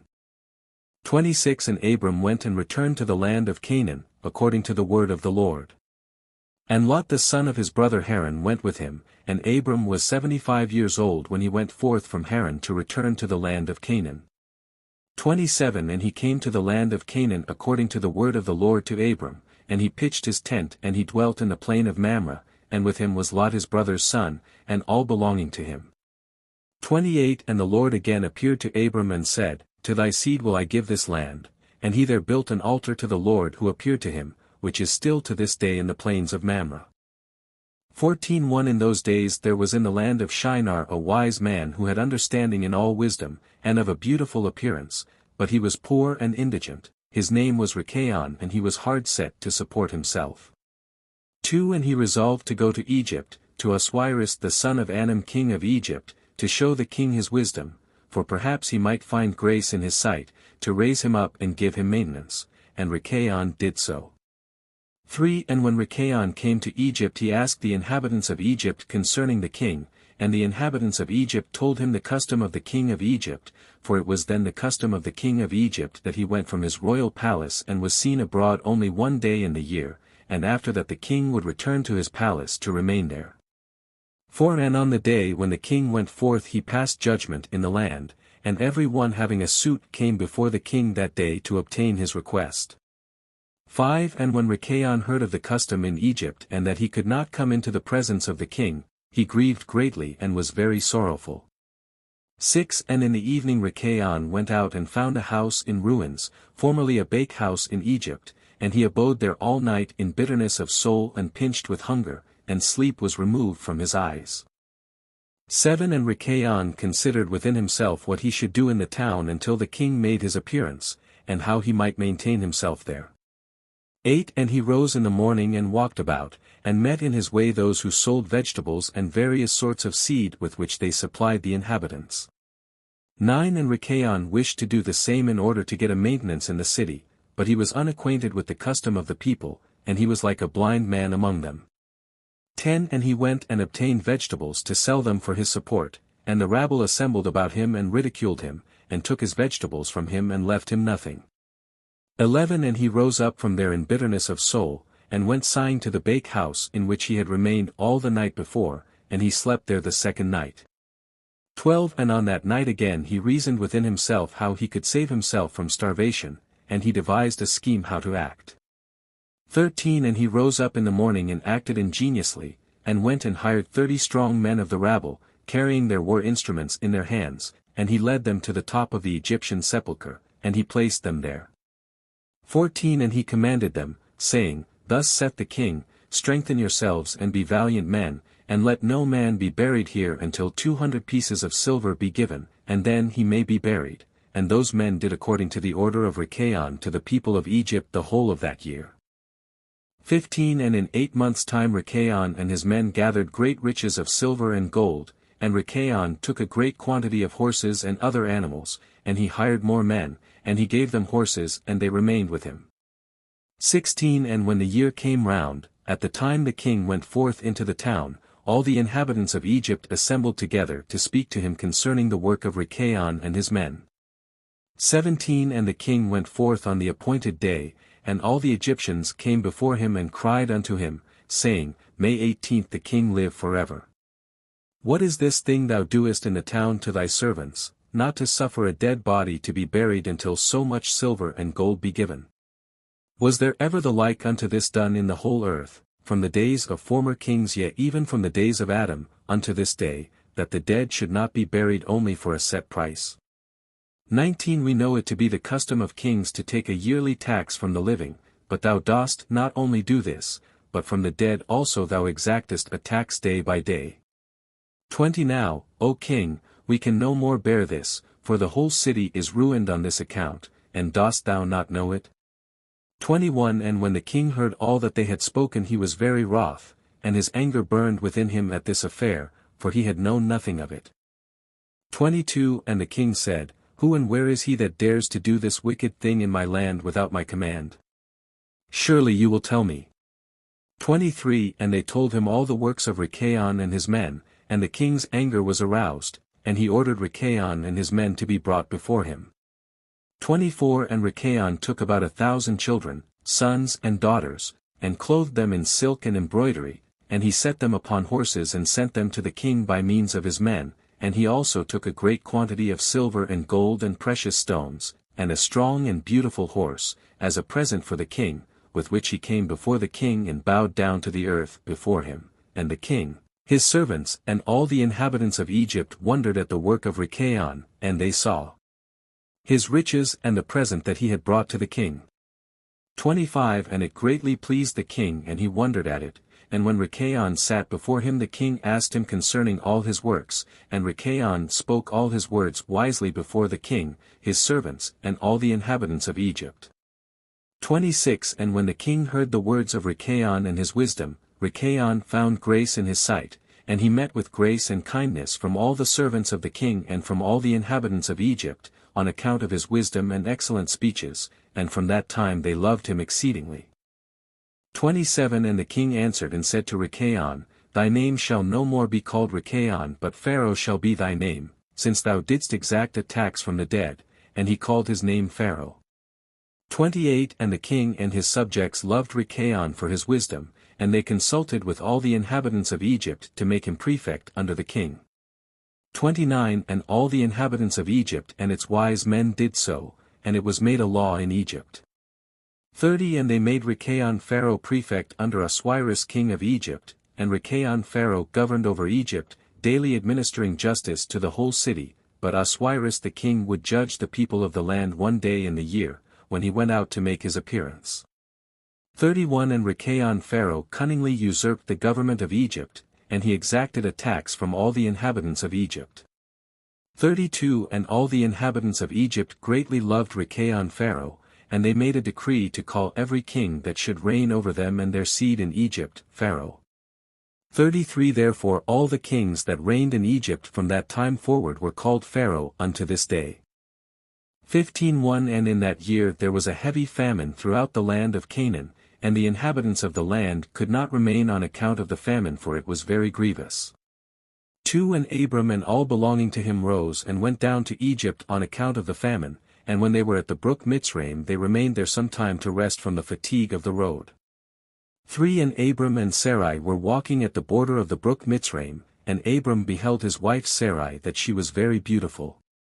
4 And Abram said to his wife Sarai, Since God has created thee with such a beautiful countenance, I am afraid of the Egyptians lest they should slay me and take thee away, for the fear of God is not in these places. 5 Surely then thou shalt do this, say thou art my sister to all that may ask thee, in order that it may be well with me, and that we may live and not be put to death. 6 And Abram commanded the same to all those that came with him to Egypt on account of the famine, also his nephew Lot he commanded, saying, If the Egyptians ask thee concerning Sarai, say she is the sister of Abram. 7 And yet with all these orders Abram did not put confidence in them, but he took Sarai and placed her in a chest and concealed it amongst their vessels, for Abram was greatly concerned about Sarai on account of the wickedness of the Egyptians. 8 And Abram and all belonging to him rose up from the brook Mitzraim and came to Egypt, and they had scarcely entered the gates of the city when the guards stood up to them saying, Give tithe to the king from what you have, and then you may come into the town, and Abram and those that were with him did so. 9 And Abram with the people that were with him came to Egypt, and when they came they brought the chest in which Sarai was concealed, and the Egyptians saw the chest. 10 And the king's servants approached Abram, saying, What hast thou here in this chest which we have not seen? Now open thou the chest and give tithe to the king of all that it contains. 11 And Abram said, This chest I will not open, but all you demand upon it I will give. And Pharaoh's officers answered Abram, saying, It is a chest of precious stones, give us the tenth thereof. 12 Abram said, All that you desire I will give, but you must not open the chest. 13 And the king's officers pressed Abram, and they reached the chest and opened it with force, and they saw, and behold a beautiful woman was in the chest. 14 And when the officers of the king beheld Sarai they were struck with admiration at her beauty, and all the princes and servants of Pharaoh assembled to see Sarai, for she was very beautiful. And the king's officers ran and told Pharaoh all that they had seen, and they praised Sarai to the king, and Pharaoh ordered her to be brought, and the woman came before the king. 15 And Pharaoh beheld Sarai and she pleased him exceedingly, and he was struck with her beauty, and the king rejoiced greatly on her account, and made presents to those who brought him the tidings concerning her. 16 And the woman was then brought to Pharaoh's house, and Abram grieved on account of his wife, and he prayed to the Lord to deliver her from the hands of Pharaoh. 17 And Sarai also prayed at that time and said, O Lord God, thou didst tell my lord Abram to go from his land and from his father's house to the land of Canaan, and thou didst promise to do well with him if he would perform thy commands. Now behold, we have done that which thou didst command us, and we left our land and our families, and we went to a strange land and to a people whom we have not known before. 18 And we came to this land to avoid the famine, and this evil accident has befallen me. Now therefore, O Lord God, deliver us and save us from the hand of this oppressor, and do well with me for the sake of thy mercy. 19 And the Lord hearkened to the voice of Sarai, and the Lord sent an angel to deliver Sarai from the power of Pharaoh. 20 And the king came and sat before Sarai, and behold, an angel of the Lord was standing over them, and he appeared to Sarai and said to her, Do not fear, for the Lord has heard thy prayer. 21 And the king approached Sarai and said to her, What is that man to thee who brought thee hither? And she said, He is my brother.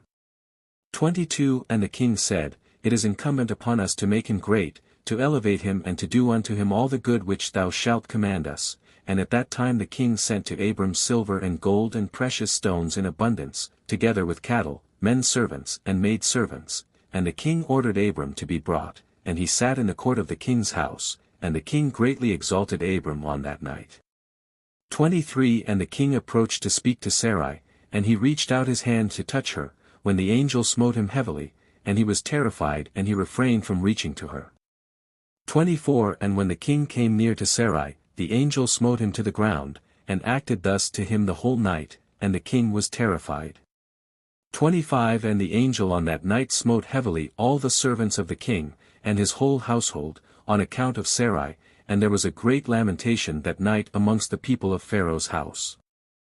26 And Pharaoh, seeing the evil that befell him, said, Surely on account of this woman has this thing happened to me, and he removed himself at some distance from her and spoke pleasing words to her. 27 And the king said to Sarai, Tell me I pray thee concerning the man with whom thou camest here. And Sarai said, This man is my husband, and I said to thee that he was my brother, for I was afraid, lest thou shouldst put him to death through wickedness. 28 And the king kept away from Sarai, and the plagues of the angel of the Lord ceased from him and his household, and Pharaoh knew that he was smitten on account of Sarai, and the king was greatly astonished at this. 29 And in the morning the king called for Abram and said to him, What is this thou hast done to me? Why didst thou say, She is my sister, owing to which I took her unto me for a wife, and this heavy plague has therefore come upon me and my household? 30 Now therefore here is thy wife, take her and go from our land lest we all die on her account. And Pharaoh took more cattle, men servants and maid servants, and silver and gold, to give to Abram, and he returned unto him Sarai his wife. 31 And the king took a maiden whom he begot by his concubines, and he gave her to Sarai for a handmaid. 32 And the king said to his daughter, It is better for thee my daughter to be a handmaid in this man's house than to be mistress in my house, after we have beheld the evil that befell us on account of this woman. 33 And Abram arose, and he and all belonging to him went away from Egypt, and Pharaoh ordered some of his men to accompany him and all that went with him. 34 And Abram returned to the land of Canaan, to the place where he had made the altar, where he at first had pitched his tent. 35 And Lot the son of Haran, Abram's brother, had a heavy stock of cattle, flocks and herds and tents, for the Lord was bountiful to them on account of Abram. 36 And when Abram was dwelling in the land the herdsmen of Lot quarreled with the herdsmen of Abram, for their property was too great for them to remain together in the land, and the land could not bear them on account of their cattle. 37 And when Abram's herdsmen went to feed their flock they would not go into the fields of the people of the land, but the cattle of Lot's herdsmen did otherwise, for they were suffered to feed in the fields of the people of the land.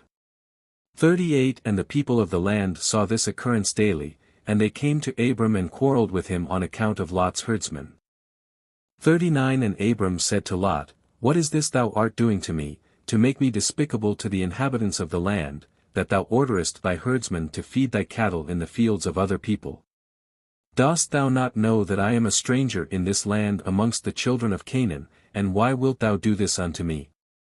40 And Abram quarreled daily with Lot on account of this, but Lot would not listen to Abram, and he continued to do the same and the inhabitants of the land came and told Abram. 41 And Abram said unto Lot, How long wilt thou be to me for a stumbling block with the inhabitants of the land? Now I beseech thee let there be no more quarreling between us, for we are kinsmen. 42 But I pray thee separate from me, go and choose a place where thou mayest dwell with thy cattle and all belonging to thee, but keep thyself at a distance from me, thou and thy household.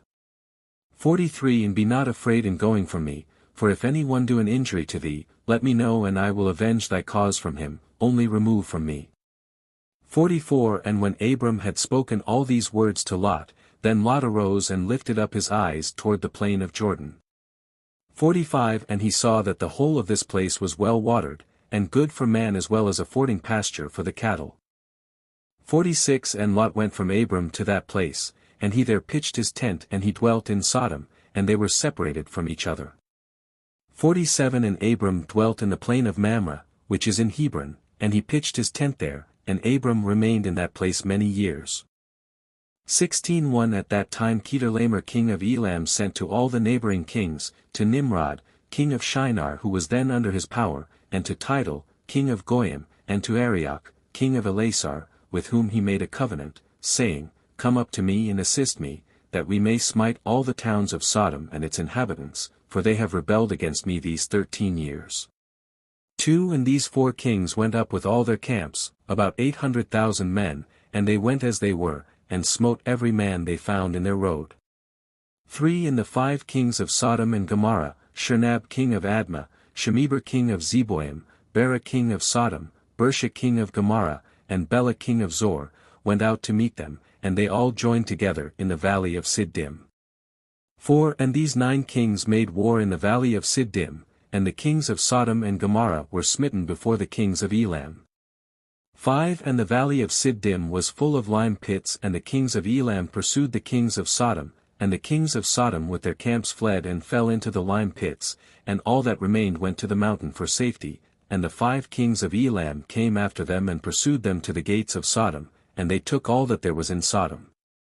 6 And they plundered all the cities of Sodom and Gomorrah, and they also took Lot, Abram's brother's son, and his property, and they seized all the goods of the cities of Sodom, and they went away, and Eunuch, Abram's servant, who was in the battle, saw this, and told Abram all that the kings had done to the cities of Sodom, and that Lot was taken captive by them. 7 And Abram heard this, and he rose up with about 318 men that were with him, and he that night pursued these kings and smote them, and they all fell before Abram and his men, and there was none remaining but the 4 kings who fled, and they went each his own road. 8 And Abram recovered all the property of Sodom, and he also recovered Lot and his property, his wives and little ones and all belonging to him, so that Lot lacked nothing. 9 And when he returned from smiting these kings, he and his men passed the valley of Siddim where the kings had made war together.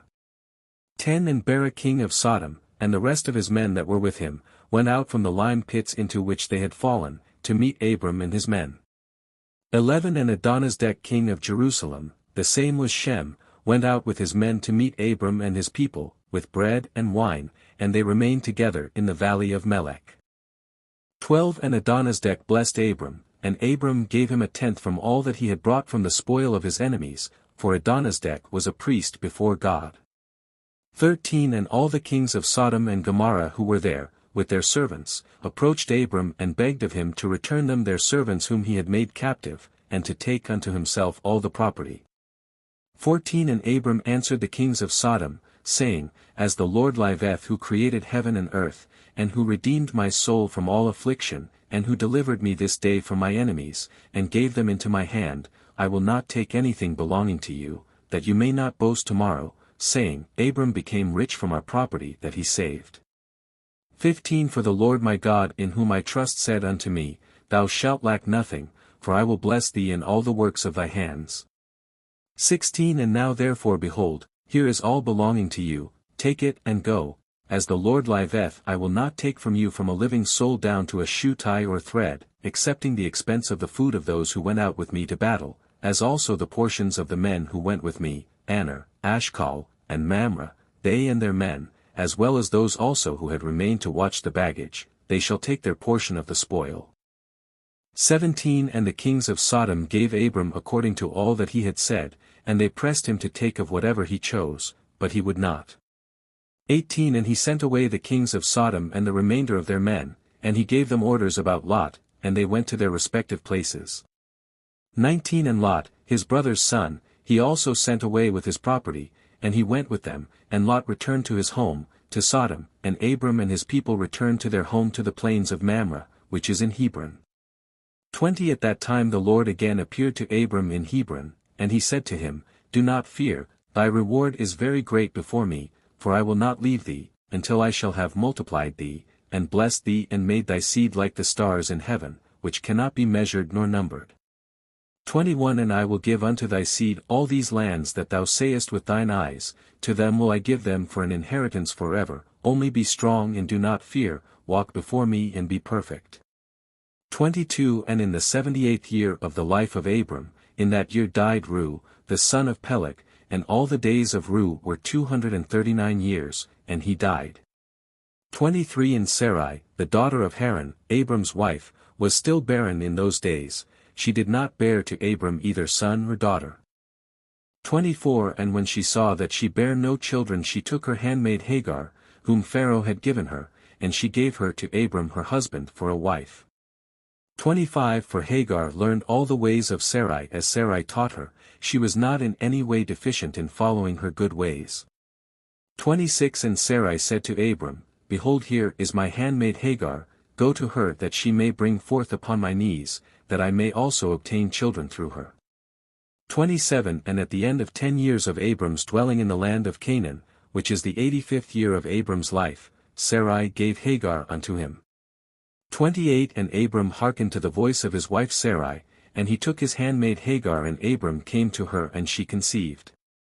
29 And when Hagar saw that she had conceived she rejoiced greatly, and her mistress was despised in her eyes, and she said within herself, This can only be that I am better before God than Sarai my mistress, for all the days that my mistress has been with my Lord, she did not conceive, but me the Lord has caused in so short a time to conceive by him. 30 And when Sarai saw that Hagar had conceived by Abram, Sarai was jealous of her handmaid, and Sarai said within herself, This is surely nothing else but that she must be better than I am. 31 And Sarai said unto Abram, My wrong be upon thee, for at the time when thou didst pray before the Lord for children, why didst thou not pray on my account, that the Lord should give me seed from thee? 32 And when I speak to Hagar in thy presence, she despiseth my words, because she has conceived, and thou wilt say nothing to her. May the Lord judge between me and thee for what thou hast done to me. 33 And Abram said to Sarai, Behold, thy handmaid is in thy hand, do unto her as it may seem good in thy eyes. And Sarai afflicted her, and Hagar fled from her to the wilderness. 34 And an angel of the Lord found her in the place where she had fled, by a well, and he said to her, Do not fear, for I will multiply thy seed, for thou shalt bear a son, and thou shalt call his name Ishmael. Now then return to Sarai thy mistress, and submit thyself under her hands. 35 And Hagar called the place of that well Beer-lahai-roi, it is between Kadesh and the wilderness of Bared. 36 And Hagar at that time returned to her master's house, and at the end of days Hagar bare a son to Abram, and Abram called his name Ishmael, and Abram was 86 years old when he begot him. 17:1 And in those days, in the 91st year of the life of Abram, the children of Chittim made war with the children of Tubal, for when the Lord had scattered the sons of men upon the face of the earth, the children of Chittim went and embodied themselves in the plain of Conopia, and they built themselves cities there and dwelt by the river Tibru. 2 And the children of Tubal dwelt in Tuscana, and their boundaries reached the river Tibru, and the children of Tubal built a city in Tuscanan, and they called the name Sabina, after the name of Sabina son of Tubal their father, and they dwelt there unto this day.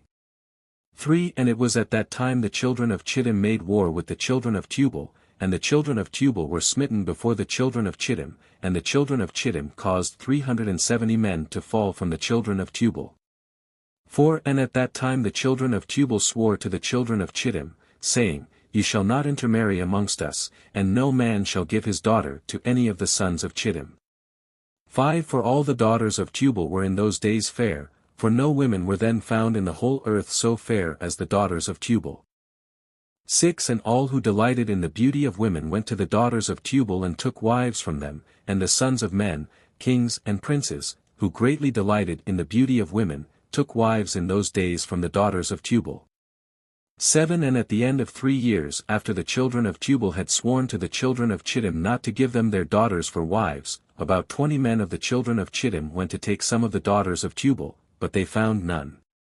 8 For the children of Tubal kept their oaths not to intermarry with them, and they would not break their oaths.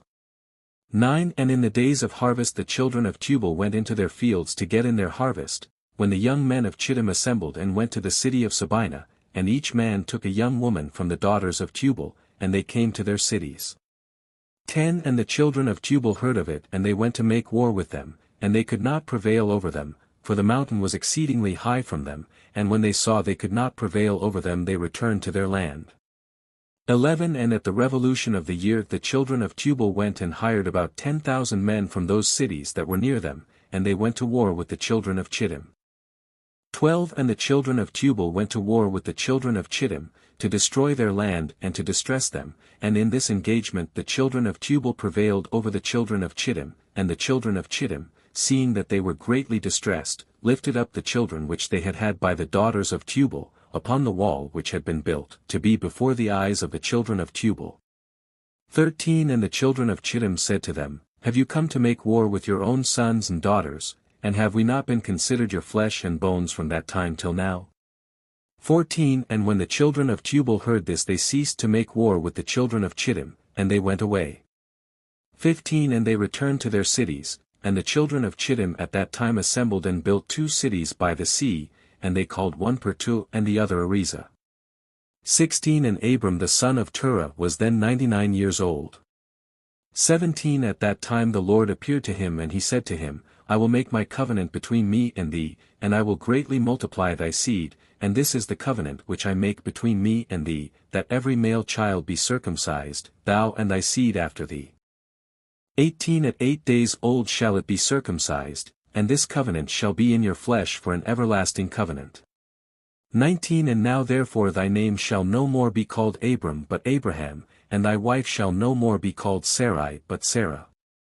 20 For I will bless you both, and I will multiply your seed after you that you shall become a great nation, and kings shall come forth from you. 18:1 And Abraham rose and did all that God had ordered him, and he took the men of his household and those bought with his money, and he circumcised them as the Lord had commanded him. 2 And there was not one left whom he did not circumcise, and Abraham and his son Ishmael were circumcised in the flesh of their foreskin. 13 years old was Ishmael when he was circumcised in the flesh of his foreskin. 3 And in the third day Abraham went out of his tent and sat at the door to enjoy the heat of the sun, during the pain of his flesh. 4 And the Lord appeared to him in the plain of Mamre, and sent 3 of his ministering angels to visit him, and he was sitting at the door of the tent, and he lifted his eyes and saw, and lo 3 men were coming from a distance, and he rose up and ran to meet them, and he bowed down to them and brought them into his house. 5 And he said to them, If now I have found favor in your sight, turn in and eat a morsel of bread, and he pressed them, and they turned in and he gave them water and they washed their feet, and he placed them under a tree at the door of the tent. 6 And Abraham ran and took a calf, tender and good, and he hastened to kill it, and gave it to his servant Eliezer to dress. 7 And Abraham came to Sarah into the tent, and he said to her, Make ready quickly 3 measures of fine meal, knead it and make cakes to cover the pot containing the meat, and she did so. 8 And Abraham hastened and brought before them butter and milk, beef and mutton, and gave it before them to eat before the flesh of the calf was sufficiently done, and they did eat. 9 And when they had done eating one of them said to him, I will return to thee according to the time of life, and Sarah thy wife shall have a son. 10 And the men afterward departed and went their ways, to the places to which they were sent. 11 In those days all the people of Sodom and Gomorrah, and of the whole 5 cities, were exceedingly wicked and sinful against the Lord, and they provoked the Lord with their abominations, and they strengthened in aging abominably and scornfully before the Lord, and their wickedness and crimes were in those days great before the Lord. 12 And they had in their land a very extensive valley, about half a day's walk, and in it there were fountains of water and a great deal of herbage surrounding the water. 13 And all the people of Sodom and Gomorrah went there 4 times in the year, with their wives and children and all belonging to them, and they rejoiced there with timbrels and dances. 14 And in the time of rejoicing they would all rise and lay hold of their neighbors' wives, and some, the virgin daughters of their neighbors, and they enjoyed them, and each man saw his wife and daughter in the hands of his neighbor and did not say a word. 15 And they did so from morning to night, and they afterward returned home each man to his house and each woman to her tent, so they always did 4 times in the year. 16 Also when a stranger came into their cities and brought goods which he had purchased with a view to dispose of there, the people of these cities would assemble, men, women and children, young and old, and go to the man and take his goods by force, giving a little to each man until there was an end to all the goods of the owner which he had brought into the land. 17 And if the owner of the goods quarrelled with them, saying, What is this work which you have done to me? Then they would approach to him one by one, and each would show him the little which he took and taunt him, saying, I only took that little which thou didst give me. And when he heard this from them all, he would arise and go from them in sorrow and bitterness of soul, when they would all arise and go after him, and drive him out of the city with great noise and tumult. 18 And there was a man from the country of Elam who was leisurely going on the road, seated upon his ass, which carried a fine mantle of divers colors, and the mantle was bound with a cord upon the ass. 19 And the man was on his journey passing through the street of Sodom when the sun set in the evening, and he remained there in order to abide during the night, but no one would let him into his house, and at that time there was in Sodom a wicked and mischievous man, one skillful to do evil, and his name was Hadad. 20 And he lifted up his eyes and saw the traveller in the street of the city, and he came to him and said, Whence comest thou and whither dost thou go? 21 And the man said to him, I am travelling from Hebron to Elam where I belong, and as I passed the sun set and no one would suffer me to enter his house, though I had bread and water and also straw and provender for my ass, and am short of nothing. 22 And Hadad answered and said to him, All that thou shalt want shall be supplied by me, but in the street thou shalt not abide all night. 23 And Hadad brought him to his house, and he took off the mantle from the ass with the cord, and brought them to his house, and he gave the ass straw and provender whilst the traveller ate and drank in Hadad's house, and he abode there that night. 24 And in the morning the traveller rose up early to continue his journey, when Hadad said to him, Wait, comfort thy heart with a morsel of bread and then go, and the man did so, and he remained with him, and they both ate and drank together during the day, when the man rose up to go. 25 And Hadad said to him, Behold, now the day is declining, thou hadst better remain all night that thy heart may be comforted. And he pressed him so that he tarried there all night, and on the second day he rose up early to go away, when Hadad pressed him, saying, Comfort thy heart with a morsel of bread and then go, and he remained and ate with him also the second day, and then the man rose up to continue his journey. 26 And Hadad said to him, Behold, now the day is declining, remain with me to comfort thy heart, and in the morning rise up early and go thy way.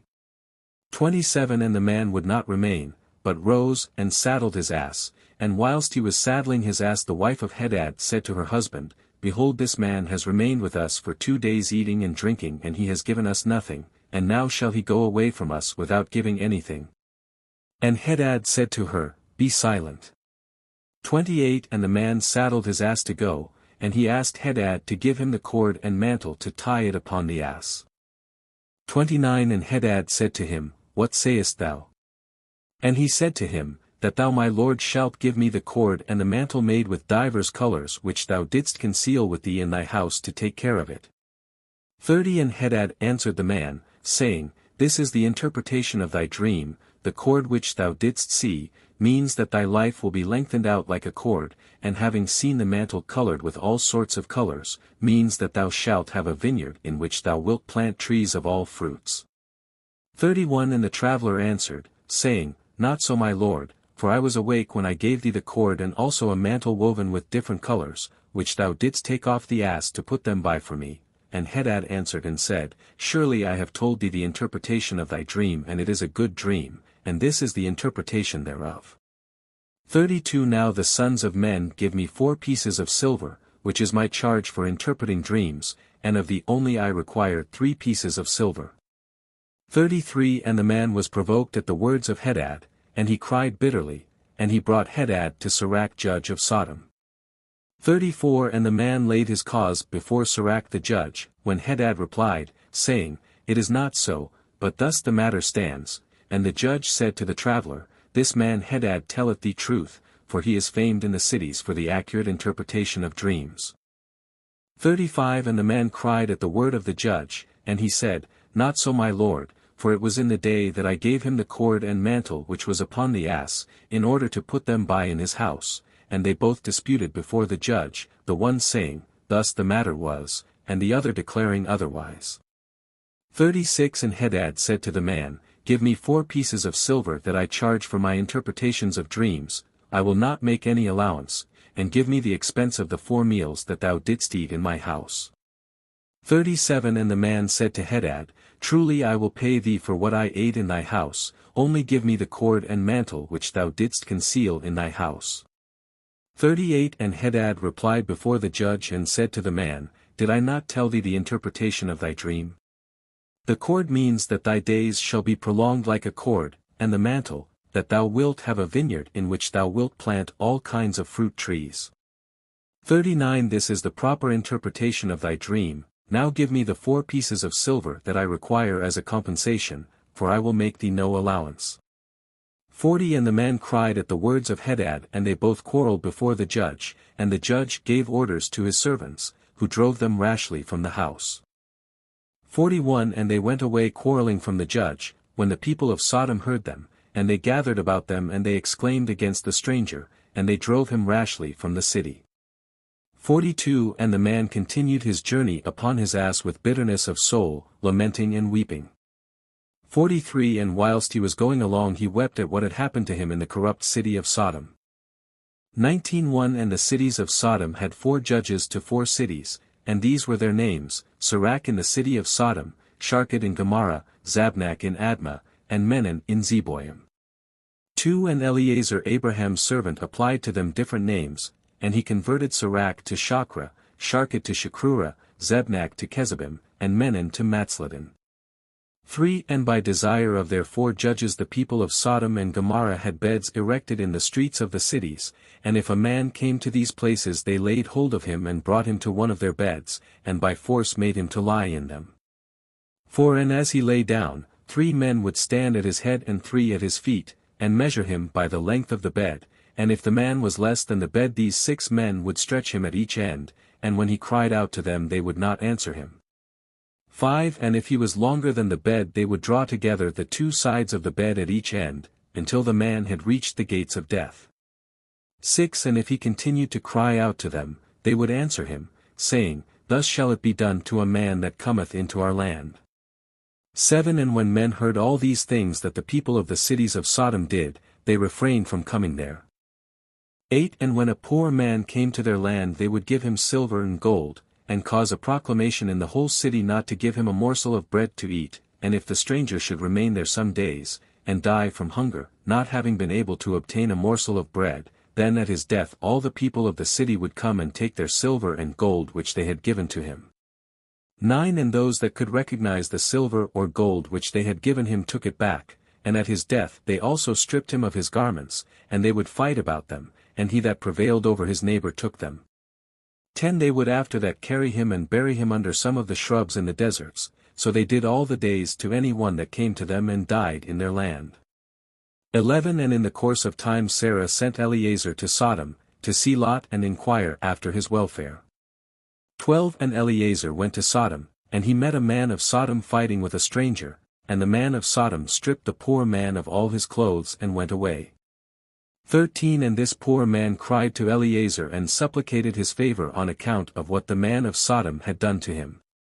14 And he said to him, Why dost thou act thus to the poor man who came to thy land? 15 And the man of Sodom answered Eliezer, saying, Is this man thy brother, or have the people of Sodom made thee a judge this day, that thou speakest about this man? 16 And Eliezer strove with the man of Sodom on account of the poor man, and when Eliezer approached to recover the poor man's clothes from the man of Sodom, he hastened and with a stone smote Eliezer in the forehead. 17 And the blood flowed copiously from Eliezer's forehead, and when the man saw the blood he caught hold of Eliezer, saying, Give me my hire for having rid thee of this bad blood that was in thy forehead, for such is the custom and the law in our land. 18 And Eliezer said to him, Thou hast wounded me and requirest me to pay thee thy hire, and Eliezer would not hearken to the words of the man of Sodom. 19 And the man laid hold of Eliezer and brought him to Shachra the judge of Sodom for judgment. 20 And the man spoke to the judge, saying, I beseech thee my lord, thus has this man done, for I smote him with a stone that the blood flowed from his forehead, and he is unwilling to give me my hire. 21 And the judge said to Eliezer, This man speaketh truth to thee, give him his hire, for this is the custom in our land. And Eliezer heard the words of the judge, and he lifted up a stone and smote the judge, and the stone struck on his forehead, and the blood flowed copiously from the forehead of the judge. And Eliezer said, If this then is the custom in your land, give thou unto this man what I should have given him, for this has been thy decision, thou didst decree it. 22 And Eliezer left the man of Sodom with the judge, and he went away. 23 And when the kings of Elam had made war with the kings of Sodom, the kings of Elam captured all the property of Sodom, and they took Lot captive, with his property, and when it was told to Abraham he went and made war with the kings of Elam, and he recovered from their hands all the property of Lot as well as the property of Sodom. 24 At that time the wife of Lot bare him a daughter, and he called her name Paltith, saying, Because God had delivered him and his whole household from the kings of Elam, and Paltith daughter of Lot grew up, and one of the men of Sodom took her for a wife. 25 And a poor man came into the city to seek a maintenance, and he remained in the city some days, and all the people of Sodom caused a proclamation of their custom not to give this man a morsel of bread to eat, until he dropped dead upon the earth, and they did so. 26 And Paltith the daughter of Lot saw this man lying in the street starved with hunger, and no one would give him anything to keep him alive, and he was just upon the point of death. 27 And her soul was filled with pity on account of the man, and she fed him secretly with bread for many days, and the soul of this man was revived. 28 For when she went forth to fetch water she would put the bread in the water pitcher, and when she came to the place where the poor man was, she took the bread from the pitcher and gave it him to eat, so she did many days. 29 And all the people of Sodom and Gomorrah wondered how this man could bear starvation for so many days. 30 And they said to each other, This can only be that he eats and drinks, for no man can bear starvation for so many days or live as this man has, without even his countenance changing. And 3 men concealed themselves in a place where the poor man was stationed, to know who it was that brought him bread to eat. 31 And Paltith daughter of Lot went forth that day to fetch water, and she put bread into her pitcher of water, and she went to draw water by the poor man's place, and she took out the bread from the pitcher and gave it to the poor man and he ate it. 32 And the 3 men saw what Paltith did to the poor man, and they said to her, It is thou then who hast supported him, and therefore has he not starved, nor changed in appearance nor died like the rest. 33 And the 3 men went out of the place in which they were concealed, and they seized Paltith and the bread which was in the poor man's hand. 34 And they took Paltith and brought her before their judges, and they said to them, Thus did she do, and it is she who supplied the poor man with bread, therefore did he not die all this time. Now therefore declare to us the punishment due to this woman for having transgressed our law. 35 And the people of Sodom and Gomorrah assembled and kindled a fire in the street of the city, and they took the woman and cast her into the fire and she was burned to ashes. 36 And in the city of Admah there was a woman to whom they did the like. 37 For a traveler came into the city of Admah to abide there all night, with the intention of going home in the morning, and he sat opposite the door of the house of the young woman's father, to remain there, as the sun had set when he had reached that place, and the young woman saw him sitting by the door of the house. 38 And he asked her for a drink of water and she said to him, Who art thou? And he said to her, I was this day going on the road, and reached here when the sun set, so I will abide here all night, and in the morning I will arise early and continue my journey. 39 And the young woman went into the house and fetched the man bread and water to eat and drink. 40 And this affair became known to the people of Admah, and they assembled and brought the young woman before the judges, that they should judge her for this act. 41 And the judge said, The judgment of death must pass upon this woman because she transgressed our law, and this therefore is the decision concerning her. 42 And the people of those cities assembled and brought out the young woman, and anointed her with honey from head to foot, as the judge had decreed, and they placed her before a swarm of bees which were then in their hives, and the bees flew upon her and stung her that her whole body was swelled. 43 And the young woman cried out on account of the bees, but no one took notice of her or pitied her, and her cries ascended to heaven. 44 And the Lord was provoked at this and at all the works of the cities of Sodom, for they had abundance of food, and had tranquility amongst them, and still would not sustain the poor and the needy, and in those days their evil doings and sins became great before the Lord. 45 And the Lord sent for 2 of the angels that had come to Abraham's house, to destroy Sodom and its cities. 46 And the angels rose up from the door of Abraham's tent, after they had eaten and drunk, and they reached Sodom in the evening, and Lot was then sitting in the gate of Sodom, and when he saw them he rose to meet them, and he bowed down to the ground. 47 And he pressed them greatly and brought them into his house, and he gave them victuals which they ate, and they abode all night in his house. 48 And the angel said to Lot, Arise, go forth from this place, thou and all belonging to thee, lest thou be consumed in the iniquity of this city, for the Lord will destroy this place. 49 And the angels laid hold upon the hand of Lot and upon the hand of his wife, and upon the hands of his children, and all belonging to him, and they brought him forth and set him without the cities. 50 And they said to Lot, Escape for thy life, and he fled and all belonging to him. 51 Then the Lord rained upon Sodom and upon Gomorrah and upon all these cities brimstone and fire from the Lord out of heaven. 52 And he overthrew these cities, all the plain and all the inhabitants of the cities, and that which grew upon the ground, and Adu the wife of Lot looked back to see the destruction of the cities, for her compassion was moved on account of her daughters who remained in Sodom, for they did not go with her.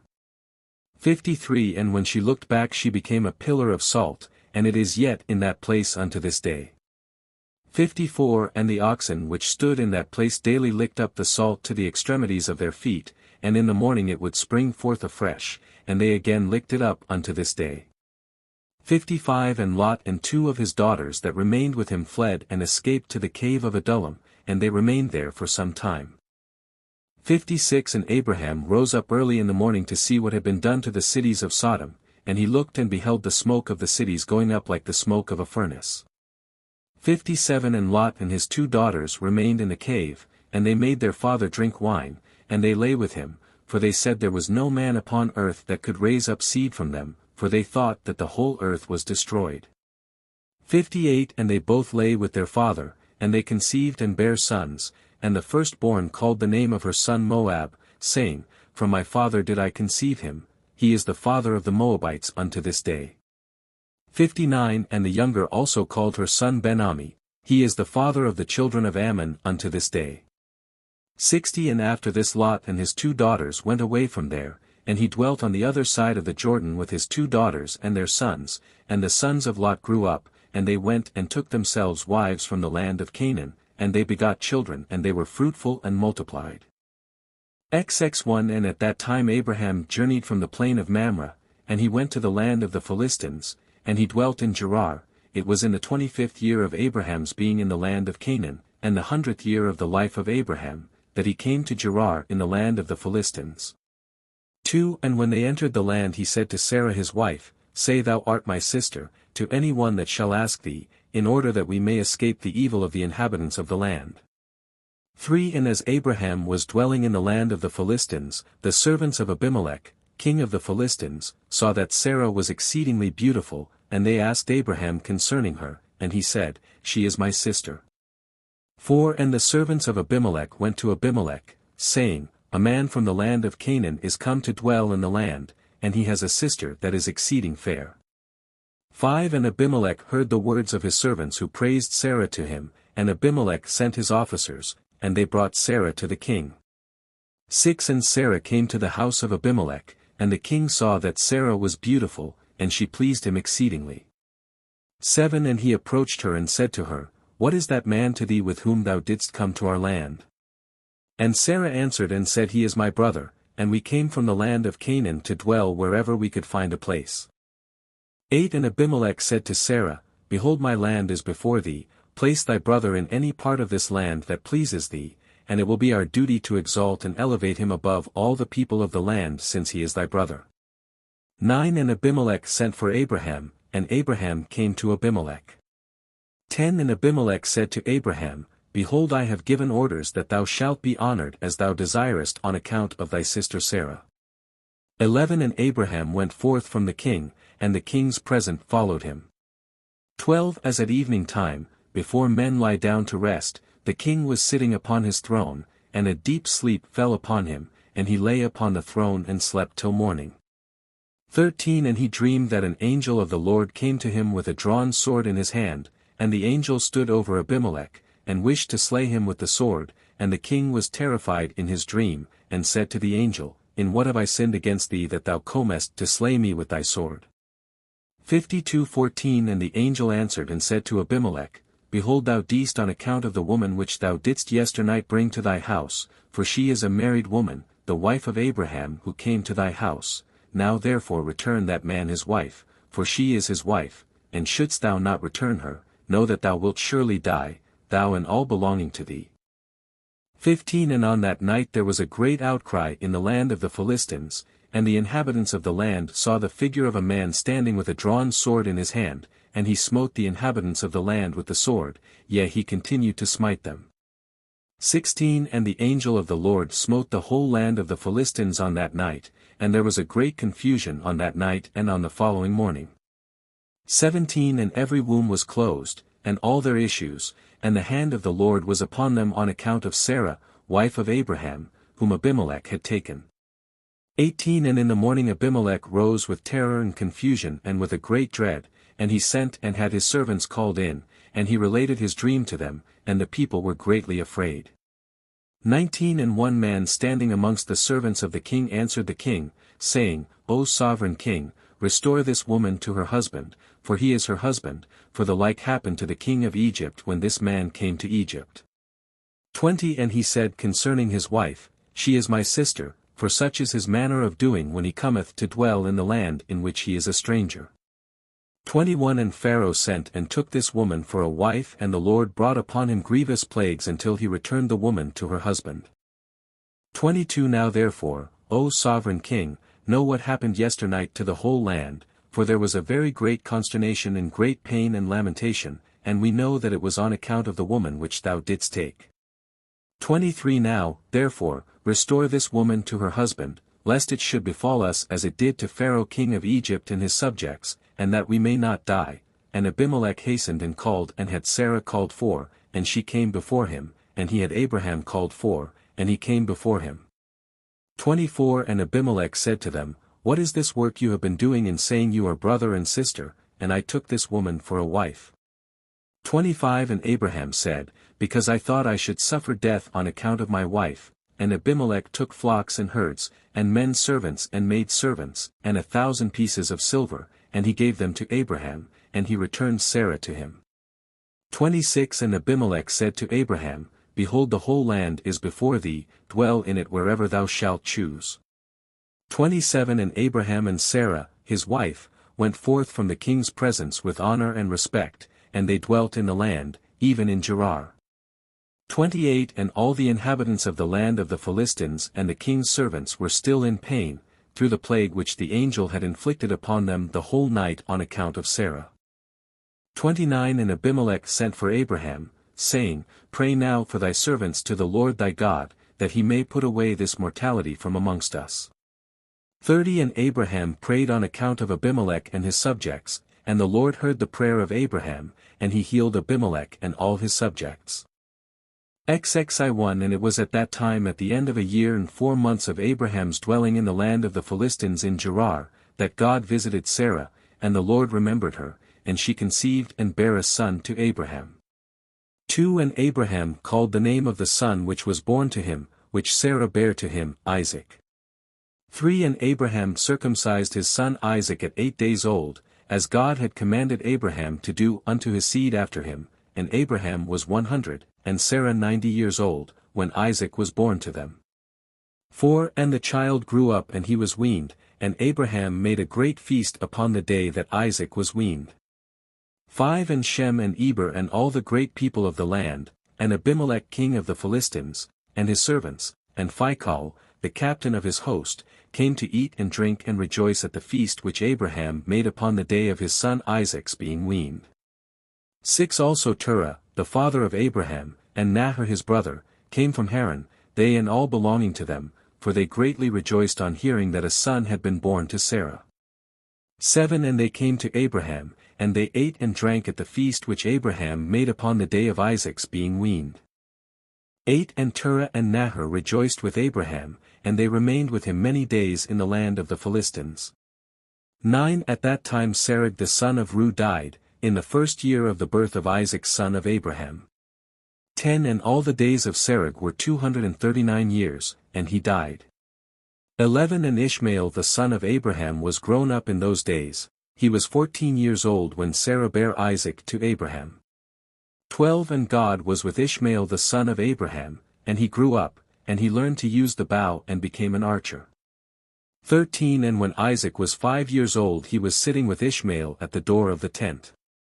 14 And Ishmael came to Isaac and seated himself opposite to him, and he took the bow and drew it and put the arrow in it, and intended to slay Isaac.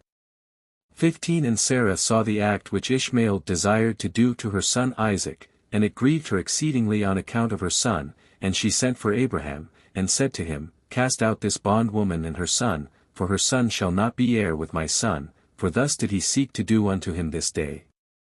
16 And Abraham hearkened to the voice of Sarah, and he rose up early in the morning, and he took 12 loaves and a bottle of water which he gave to Hagar, and sent her away with her son, and Hagar went with her son to the wilderness, and they dwelt in the wilderness of Paran with the inhabitants of the wilderness, and Ishmael was an archer, and he dwelt in the wilderness a long time.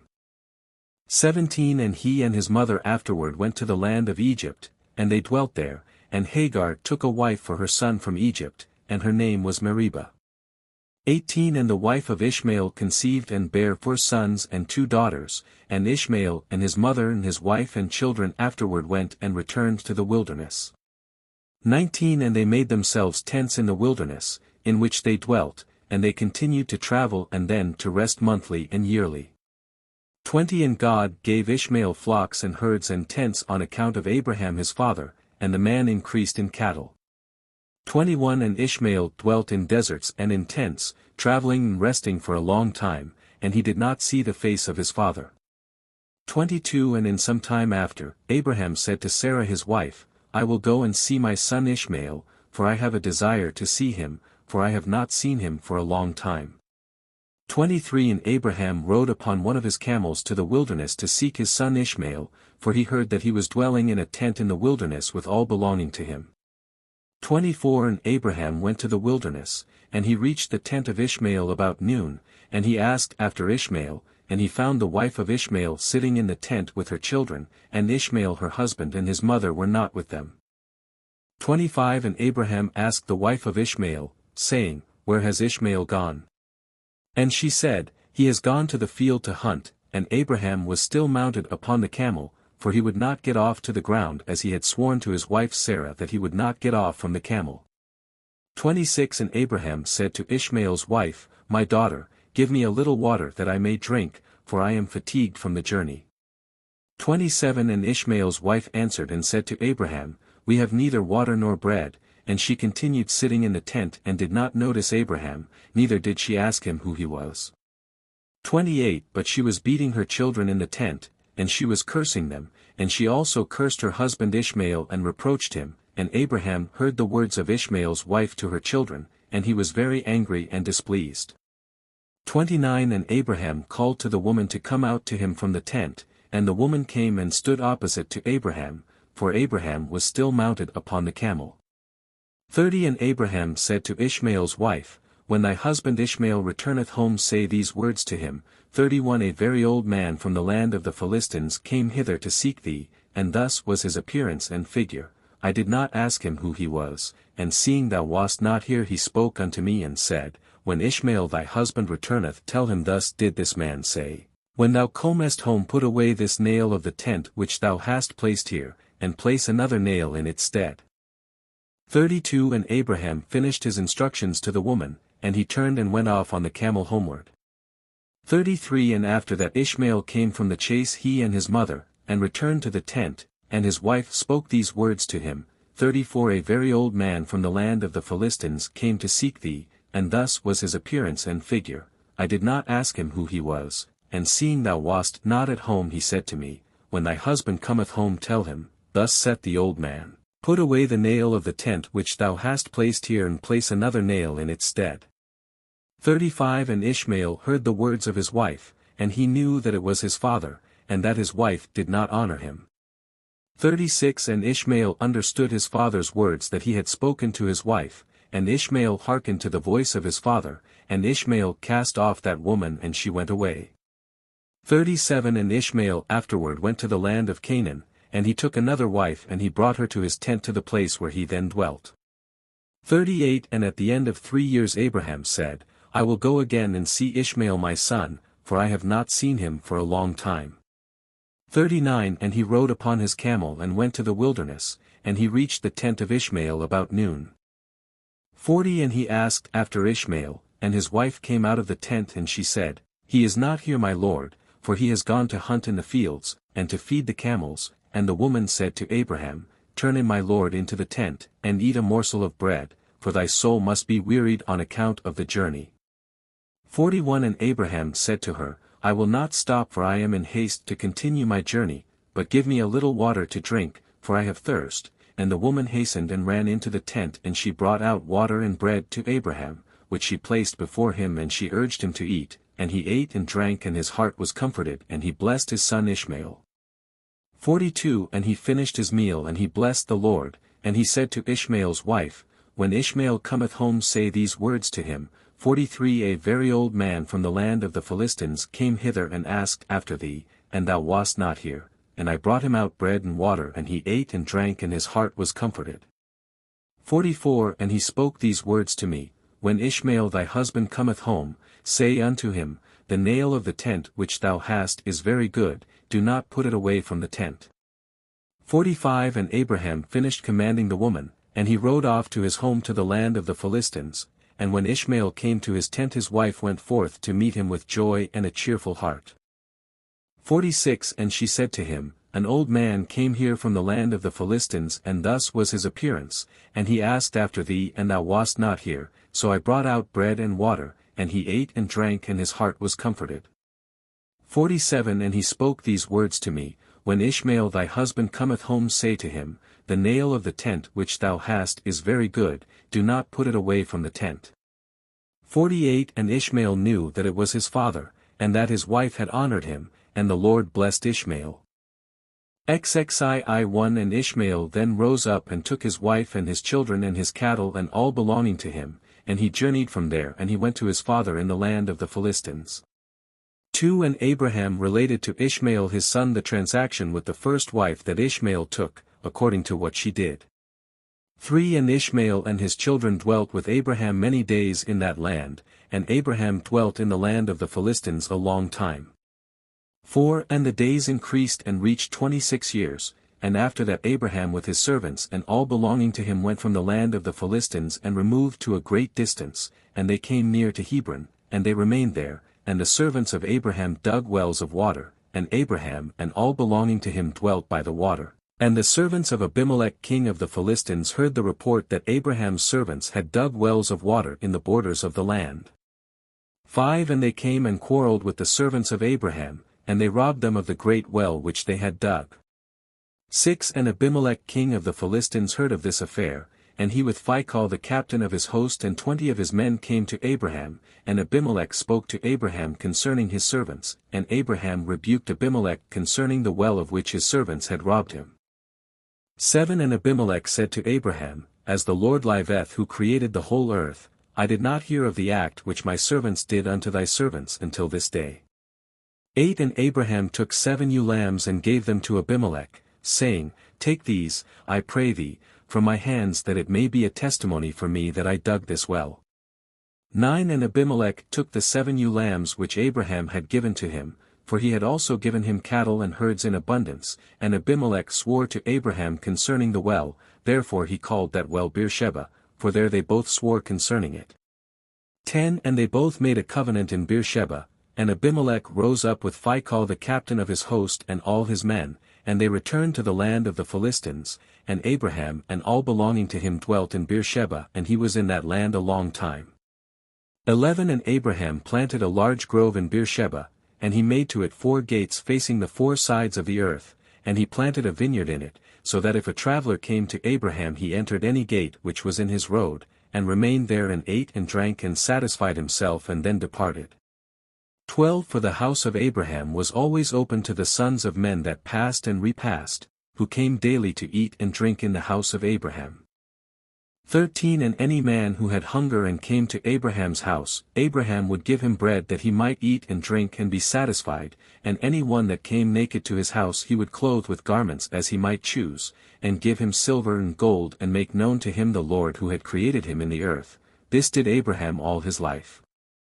14 And Abraham and his children and all belonging to him dwelt in Beersheba, and he pitched his tent as far as Hebron. 15 And Abraham's brother Nahor and his father and all belonging to them dwelt in Haran, for they did not come with Abraham to the land of Canaan. 16 And children were born to Nahor which Milcah the daughter of Haran, and sister to Sarah, Abraham's wife, bare to him. 17 And these are the names of those that were born to him, Uzi, Buz, Kemuel, Kest, Chazo, Pildash, Tidlaph, and Bethuel, being 8 sons. These are the children of Milcah which she bare to Nahor, Abraham's brother. 18 And Nahor had a concubine and her name was Reumah, and she also bare to Nahor, Zebach, Gashash, Takhash and Maachah, being 4 sons. 19 And the children that were born to Nahor were 12 sons besides his daughters, and they also had children born to them in Haran. 20 And the children of Uzi the firstborn of Nahor were Abi, Chereph, Gadon, Melis, and Deborah their sister.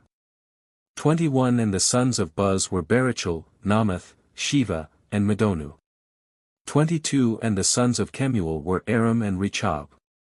23 And the sons of Kest were Anamlech, Meshai, Banan and Yiphi, and the sons of Chazo were Pildash, Mechi and Ophir.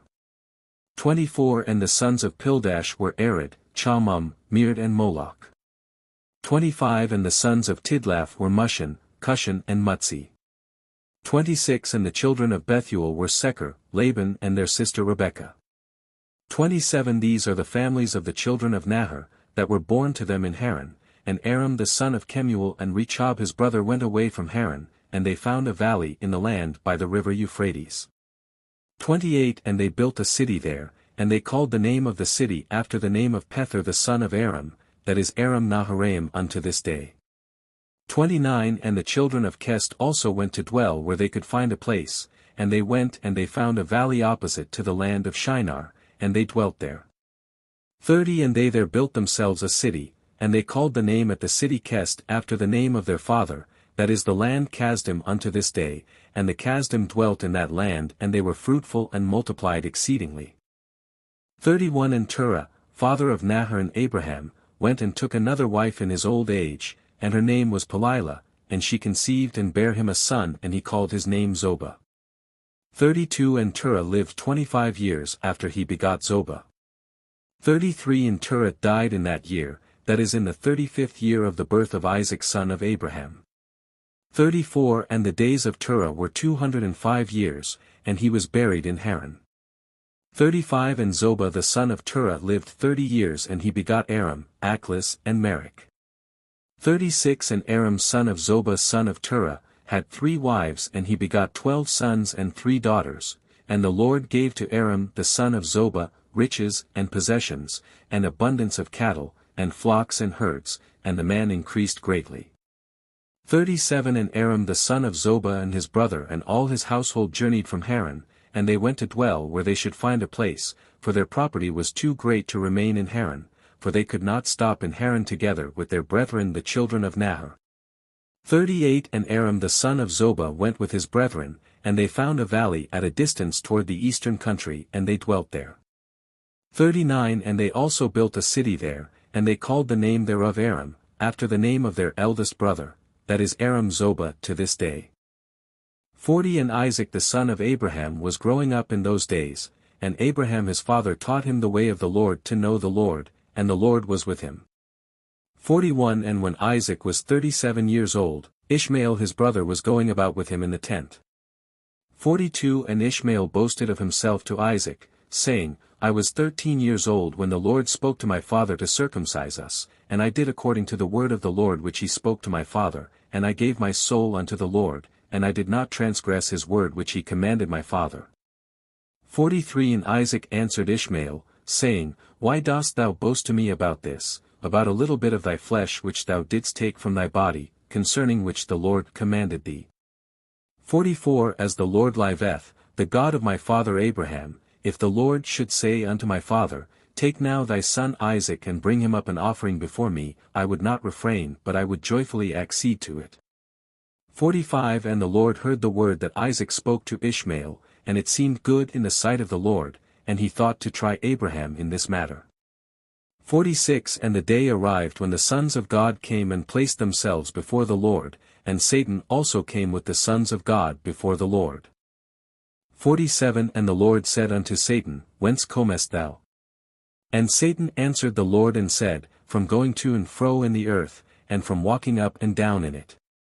48 And the Lord said to Satan, What is thy word to me concerning all the children of the earth? And Satan answered the Lord and said, I have seen all the children of the earth who serve thee and remember thee when they require anything from thee. 49 And when thou givest them the thing which they require from thee, they sit at their ease, and forsake thee and they remember thee no more. 50 Hast thou seen Abraham the son of Terah, who at first had no children, and he served thee and erected altars to thee wherever he came, and he brought up offerings upon them, and he proclaimed thy name continually to all the children of the earth. 51 And now that his son Isaac is born to him, he has forsaken thee, he has made a great feast for all the inhabitants of the land, and the Lord he has forgotten. 52 For amidst all that he has done he brought thee no offering, neither burnt offering nor peace offering, neither ox, lamb or goat of all that he killed on the day that his son was weaned. 53 Even from the time of his son's birth till now, being 37 years, he built no altar before thee, nor brought any offering to thee, for he saw that thou didst give what he requested before thee, and he therefore forsook thee. 54 And the Lord said to Satan, Hast thou thus considered my servant Abraham? For there is none like him upon earth, a perfect and an upright man before me, one that feareth God and avoideth evil. As I live, were I to say unto him, Bring up Isaac thy son before me, he would not withhold him from me, much more if I told him to bring up a burnt offering before me from his flock or herds. 55 And Satan answered the Lord and said, Speak then now unto Abraham as thou hast said, and thou wilt see whether he will not this day transgress and cast aside thy words. Xi 1 At that time the word of the Lord came to Abraham, and he said unto him, Abraham, and he said, Here I am. 2 And he said to him, Take now thy son, thine only son whom thou lovest, even Isaac, and go to the land of Moriah, and offer him there for a burnt offering upon one of the mountains which shall be shown to thee, for there wilt thou see a cloud and the glory of the Lord. 3 And Abraham said within himself, How shall I separate my son Isaac from Sarah his mother, in order to bring him up for a burnt offering before the Lord?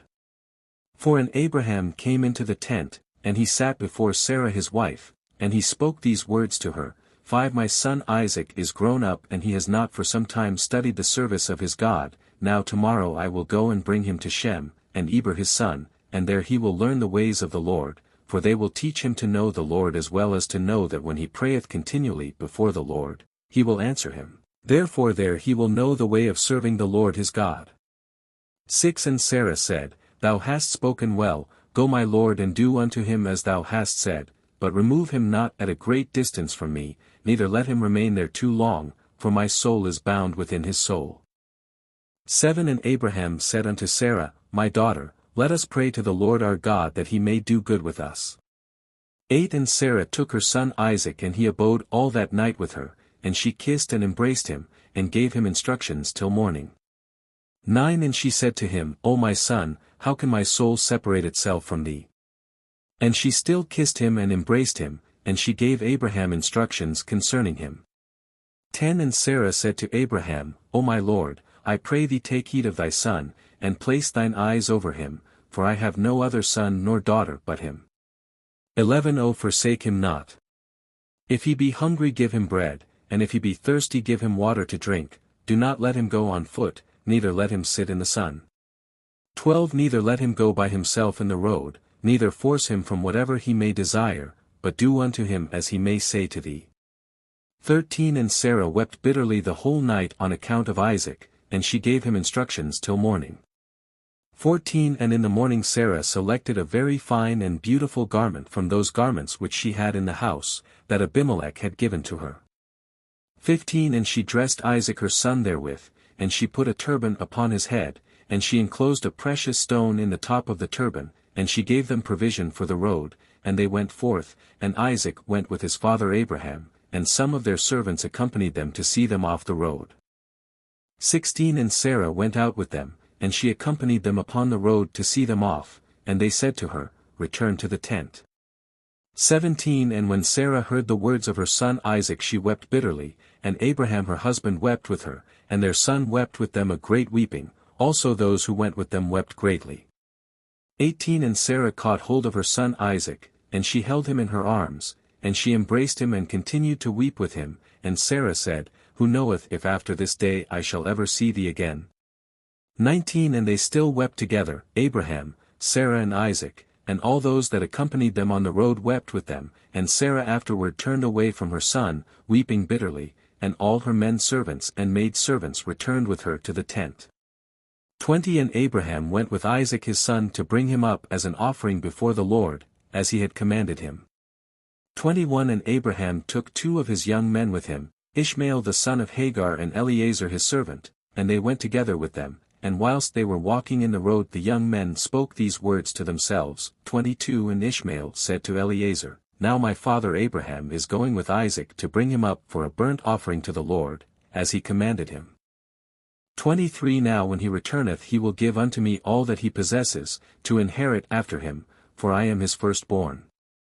24 And Eliezer answered Ishmael and said, Surely Abraham did cast thee away with thy mother, and swear that thou shouldst not inherit anything of all he possesses, and to whom will he give all that he has, with all his treasures, but unto me his servant? who has been faithful in his house, who has served him night and day, and has done all that he desired me. To me will he bequeath at his death all that he possesses. 25 And whilst Abraham was proceeding with his son Isaac along the road, Satan came and appeared to Abraham in the figure of a very aged man, humble and of contrite spirit, and he approached Abraham and said to him, Art thou silly or brutish, that thou goest to do this thing this day to thine only son? 26 For God gave thee a son in thy latter days, in thy old age, and wilt thou go and slaughter him this day because he committed no violence, and wilt thou cause the soul of thine only son to perish from the earth? 27 Dost thou not know and understand that this thing cannot be from the Lord? For the Lord cannot do unto man such evil upon earth to say to him, Go slaughter thy child. 28 And Abraham heard this and knew that it was the word of Satan who endeavored to draw him aside from the way of the Lord, but Abraham would not hearken to the voice of Satan, and Abraham rebuked him so that he went away. 29 And Satan returned and came to Isaac, and he appeared unto Isaac in the figure of a young man comely and well favored. 30 And he approached Isaac and said unto him, Dost thou not know and understand that thy old silly father bringeth thee to the slaughter this day for naught? 31 Now therefore, my son, do not listen nor attend to him, for he is a silly old man, and let not thy precious soul and beautiful figure be lost from the earth. 32 And Isaac heard this, and said unto Abraham, Hast thou heard, my father, that which this man has spoken? Even thus has he spoken. 33 And Abraham answered his son Isaac and said to him, Take heed of him and do not listen to his words, nor attend to him, for he is Satan, endeavoring to draw us aside this day from the commands of God. 34 And Abraham still rebuked Satan, and Satan went from them, and seeing he could not prevail over them he hid himself from them, and he went and passed before them in the road, and he transformed himself to a large brook of water in the road, and Abraham and Isaac and his 2 young men reached that place, and they saw a brook large and powerful as the mighty waters. 35 And they entered the brook and passed through it, and the waters at first reached their legs. 36 And they went deeper in the brook and the waters reached up to their necks, and they were all terrified on account of the water, and whilst they were going over the brook Abraham recognized that place, and he knew that there was no water there before. 37 And Abraham said to his son Isaac, I know this place in which there was no brook nor water, now therefore it is this Satan who does all this to us, to draw us aside this day from the commands of God. 38 And Abraham rebuked him and said unto him, The Lord rebuke thee, O Satan, begone from us for we go by the commands of God. 39 And Satan was terrified at the voice of Abraham, and he went away from them, and the place again became dry land as it was at first. 40 And Abraham went with Isaac toward the place that God had told him. 41 And on the 3rd day Abraham lifted up his eyes and saw the place at a distance which God had told him of. 42 And a pillar of fire appeared to him that reached from the earth to heaven, and a cloud of glory upon the mountain, and the glory of the Lord was seen in the cloud. 43 And Abraham said to Isaac, My son, dost thou see in that mountain, which we perceive at a distance, that which I see upon it? 44 And Isaac answered and said unto his father, I see and lo a pillar of fire in the cloud, and the glory of the Lord is seen upon the cloud. 45 And Abraham knew that his son Isaac was accepted before the Lord for a burnt offering. 46 And Abraham said unto Eliezer and unto Ishmael his son, Do you also see that which we see upon the mountain which is at a distance? 47 And they answered and said, We see nothing more than like the other mountains of the earth. And Abraham knew that they were not accepted before the Lord to go with them, and Abraham said to them, Abide ye here with the ass whilst I and Isaac my son will go to yonder mount and worship there before the Lord and then return to you. 48 And Eliezer and Ishmael remained in that place, as Abraham had commanded. 49 And Abraham took wood for a burnt offering and placed it upon his son Isaac, and he took the fire and the knife, and they both went to that place. 50 And when they were going along Isaac said to his father, Behold, I see here the fire and wood, and where then is the lamb that is to be the burnt offering before the Lord? 51 And Abraham answered his son Isaac, saying, The Lord has made choice of thee my son, to be a perfect burnt offering instead of the lamb. 52 And Isaac said unto his father, I will do all that the Lord spoke to thee with joy and cheerfulness of heart. 53 And Abraham again said unto Isaac his son, Is there in thy heart any thought or counsel concerning this, which is not proper? Tell me, my son, I pray thee, O my son, conceal it not from me. 54 And Isaac answered his father Abraham and said unto him, O my father, as the Lord liveth and as thy soul liveth, there is nothing in my heart to cause me to deviate either to the right or to the left from the word that he has spoken to thee. 55 Neither limb nor muscle has moved or stirred at this, nor is there in my heart any thought or evil counsel concerning this. 56 But I am of joyful and cheerful heart in this matter, and I say, Blessed is the Lord who has this day chosen me to be a burnt offering before him. 57 And Abraham greatly rejoiced at the words of Isaac, and they went on and came together to that place that the Lord had spoken of. 58 And Abraham approached to build the altar in that place, and Abraham was weeping, and Isaac took stones and mortar until they had finished building the altar. 59 And Abraham took the wood and placed it in order upon the altar which he had built. 60 And he took his son Isaac and bound him in order to place him upon the wood which was upon the altar, to slay him for a burnt offering before the Lord. 61 And Isaac said to his father, Bind me securely and then place me upon the altar lest I should turn and move, and break loose from the force of the knife upon my flesh and thereof profane the burnt offering, and Abraham did so. 62 And Isaac still said to his father, My father, when thou shalt have slain me and burnt me for an offering, take with thee that which shall remain of my ashes to bring to Sarah my mother, and say to her, This is the sweet-smelling savour of Isaac, but do not tell her this if she should sit near a well or upon any high place, lest she should cast her soul after me and die. 63 And Abraham heard the words of Isaac, and he lifted up his voice and wept when Isaac spake these words, and Abraham's tears gushed down upon Isaac his son, and Isaac wept bitterly, and he said to his father, Hasten thou, O my father, and do with me the will of the Lord our God as he has commanded thee. 64 And the hearts of Abraham and Isaac rejoiced at this thing which the Lord had commanded them, but the eye wept bitterly whilst the heart rejoiced. 65 And Abraham bound his son Isaac, and placed him on the altar upon the wood, and Isaac stretched forth his neck upon the altar before his father, and Abraham stretched forth his hand to take the knife to slay his son as a burnt offering before the Lord. 66 At that time the angels of mercy came before the Lord and spake to him concerning Isaac, saying, 67 Lord, thou art a merciful and compassionate king over all that thou hast created in heaven and in earth, and thou supportest them all. Give therefore ransom and redemption instead of thy servant Isaac, and pity, and have compassion upon Abraham and Isaac his son, who are this day performing thy commands. 68 Hast thou seen, O Lord, how Isaac the son of Abraham thy servant is bound down to the slaughter like an animal? Now therefore let thy pity be roused for them, O Lord. 69 At that time the Lord appeared unto Abraham, and called to him, from heaven, and said unto him, Lay not thine hand upon the lad, neither do thou any thing unto him, for now I know that thou fearest God in performing this act, and in not withholding thy son, thine only son, from me. 70 And Abraham lifted up his eyes and saw, and behold, a ram was caught in a thicket by his horns. That was the ram which the Lord God had created in the earth in the day that he made earth and heaven. 71 For the Lord had prepared this ram from that day, to be a burnt offering instead of Isaac. 72 And this ram was advancing to Abraham when Satan caught hold of him and entangled his horns in the thicket, that he might not advance to Abraham, in order that Abraham might slay his son. 73 And Abraham, seeing the ram advancing to him and Satan withholding him, fetched him and brought him before the altar, and he loosened his son Isaac from his binding, and he put the ram in his stead, and Abraham killed the ram upon the altar, and brought it up as an offering in the place of his son Isaac.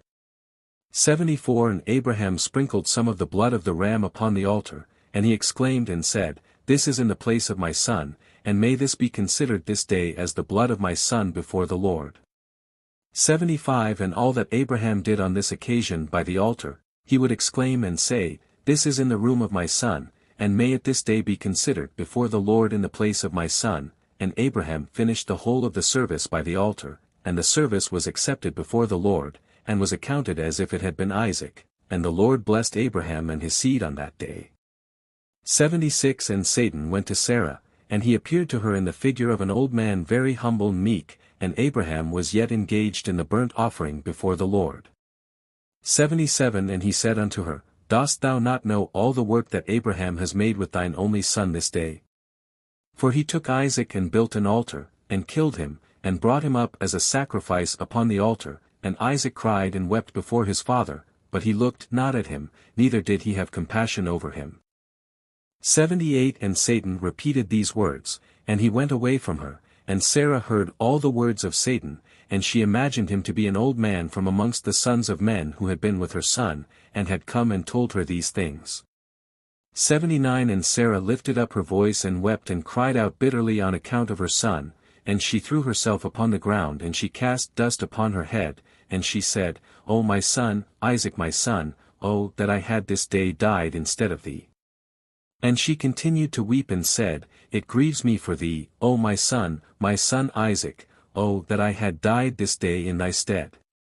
80 And she still continued to weep, and said, It grieves me for thee after that I have reared thee and have brought thee up, now my joy is turned into mourning over thee, I that had a longing for thee, and cried and prayed to God till I bare thee at 90 years old, and now hast thou served this day for the knife and the fire, to be made an offering. 81 But I console myself with thee, my son, in its being the word of the Lord, for thou didst perform the command of thy God, for who can transgress the word of our God, in whose hands is the soul of every living creature. 82 Thou art just, O Lord our God, for all thy works are good and righteous, for I also am rejoiced with thy word which thou didst command, and whilst mine eye weepeth bitterly my heart rejoiceth. 83 And Sarah laid her head upon the bosom of one of her handmaids, and she became as still as a stone. 84 She afterward rose up and went about making inquiries till she came to Hebron, and she inquired of all those whom she met walking in the road, and no one could tell her what had happened to her son. 85 And she came with her maid servants and men servants to Kirith-arba, which is Hebron, and she asked concerning her son, and she remained there while she sent some of her servants to seek where Abraham had gone with Isaac. They went to seek him in the house of Shem and Eber, and they could not find him, and they sought throughout the land and he was not there.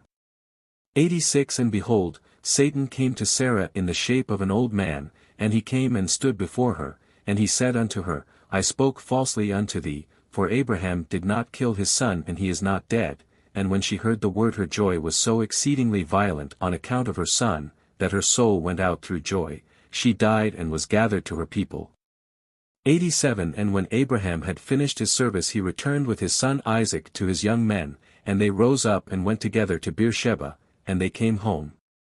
88 And Abraham sought for Sarah, and could not find her, and he made inquiries concerning her, and they said unto him, She went as far as Hebron to seek you both where you had gone, for thus was she informed. 89 And Abraham and Isaac went to her to Hebron, and when they found that she was dead they lifted up their voices and wept bitterly over her, and Isaac fell upon his mother's face and wept over her, and he said, O my mother, how hast thou left me, and where hast thou gone? O how hast thou left me? 90 And Abraham and Isaac wept greatly and all their servants wept with them on account of Sarah, and they mourned over her a great and heavy mourning.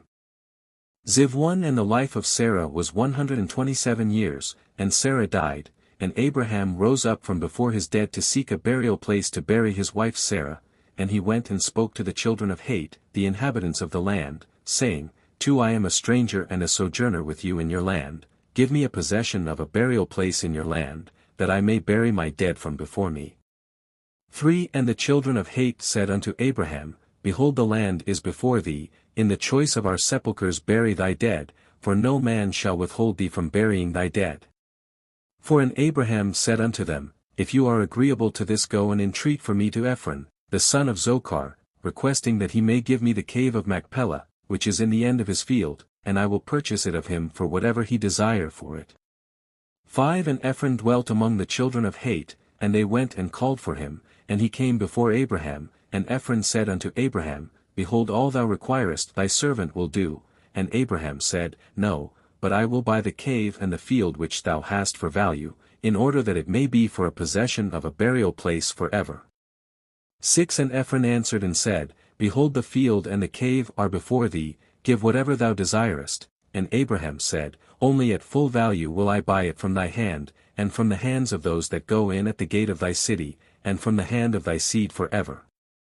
7 And Ephron and all his brethren heard this, and Abraham weighed to Ephron 400 shekels of silver in the hands of Ephron and in the hands of all his brethren, and Abraham wrote this transaction, and he wrote it and testified it with 4 witnesses. 8 And these are the names of the witnesses, Amigal son of Abishna the Hittite, Adakoram son of Ashenach the Hivite, Abdon son of Acharam the Gomorite, Bachdil the son of Abidish the Zidonite. 9 And Abraham took the book of the purchase, and placed it in his treasures, and these are the words that Abraham wrote in the book, namely, 10 That the cave and the field Abraham bought from Ephron the Hittite, and from his seed, and from those that go out of his city, and from their seed forever, are to be a purchase to Abraham and to his seed and to those that go forth from his loins, for a possession of a burial place forever. And he put a signet to it and testified it with witnesses. 11 And the field and the cave that was in it and all that place were made sure unto Abraham and unto his seed after him, from the children of Het, behold it is before Mamre in Hebron, which is in the land of Canaan. 12 And after this Abraham buried his wife Sarah there, and that place and all its boundary became to Abraham and unto his seed for a possession of a burial place. 13 And Abraham buried Sarah with pomp as observed at the interment of kings, and she was buried in very fine and beautiful garments. 14 And at her bier was Shem, his sons Eber and Abimelech, together with Aner, Ashcal and Mamre, and all the grandees of the land followed her bier. 15 And the days of Sarah were 127 years and she died, and Abraham made a great and heavy mourning, and he performed the rites of mourning for 7 days. 16 And all the inhabitants of the land comforted Abraham and Isaac his son on account of Sarah. 17 And when the days of their mourning passed by, Abraham sent away his son Isaac, and he went to the house of Shem and Eber, to learn the ways of the Lord and his instructions, and Abraham remained there 3 years. 18 At that time Abraham rose up with all his servants, and they went and returned homeward to Beersheba, and Abraham and all his servants remained in Beersheba. 19 And at the revolution of the year Abimelech king of the Philistines died in that year, he was 193 years old at his death, and Abraham went with his people to the land of the Philistines, and they comforted the whole household and all his servants, and he then turned and went home. 20 And it was after the death of Abimelech that the people of Gerar took Ben-Malach his son, and he was only 12 years old, and they made him lying in the place of his father. 21 And they called his name Abimelech after the name of his father, for thus was it their custom to do in Gerar, and Abimelech reigned instead of Abimelech his father, and he sat upon his throne. 22 And Lot the son of Haran also died in those days, in the 39th year of the life of Isaac, and all the days that Lot lived were 140 years and he died. 23 And these are the children of Lot, that were born to him by his daughters, the name of the firstborn was Moab, and the name of the second was Ben-Ami. 24 And the 2 sons of Lot went and took themselves wives from the land of Canaan, and they bare children to them, and the children of Moab were Ed, Mayon, Tarsus, and Canval, for sons. These are fathers to the children of Moab unto this day. 25 And all the families of the children of Lot went to dwell wherever they should light upon, for they were fruitful and increased abundantly. 26 And they went and built themselves cities in the land where they dwelt, and they called the names of the cities which they built after their own names. 27 And Nahor the son of Terah, brother to Abraham, died in those days in the 40th year of the life of Isaac, and all the days of Nahor were 172 years and he died and was buried in Haran. 28 And when Abraham heard that his brother was dead he grieved sadly, and he mourned over his brother many days. 29 And Abraham called for Eliezer his head servant, to give him orders concerning his house, and he came and stood before him. 30 And Abraham said to him, Behold I am old, I do not know the day of my death, for I am advanced in days. Now therefore rise up, go forth and do not take a wife for my son from this place and from this land, from the daughters of the Canaanites amongst whom we dwell. 31 But go to my land and to my birthplace, and take from thence a wife for my son, and the Lord God of heaven and earth who took me from my father's house and brought me to this place, and said unto me, to thy seed will I give this land for an inheritance forever, he will send his angel before thee and prosper thy way, that thou mayest obtain a wife for my son from my family and from my father's house. 32 And the servant answered his master Abraham and said, Behold, I go to thy birthplace and to thy father's house, and take a wife for thy son from there, but if the woman be not willing to follow me to this land, shall I take thy son back to the land of thy birthplace? 33 And Abraham said unto him, Take heed that thou bring not my son hither again, for the Lord before whom I have walked he will send his angel before thee and prosper thy way.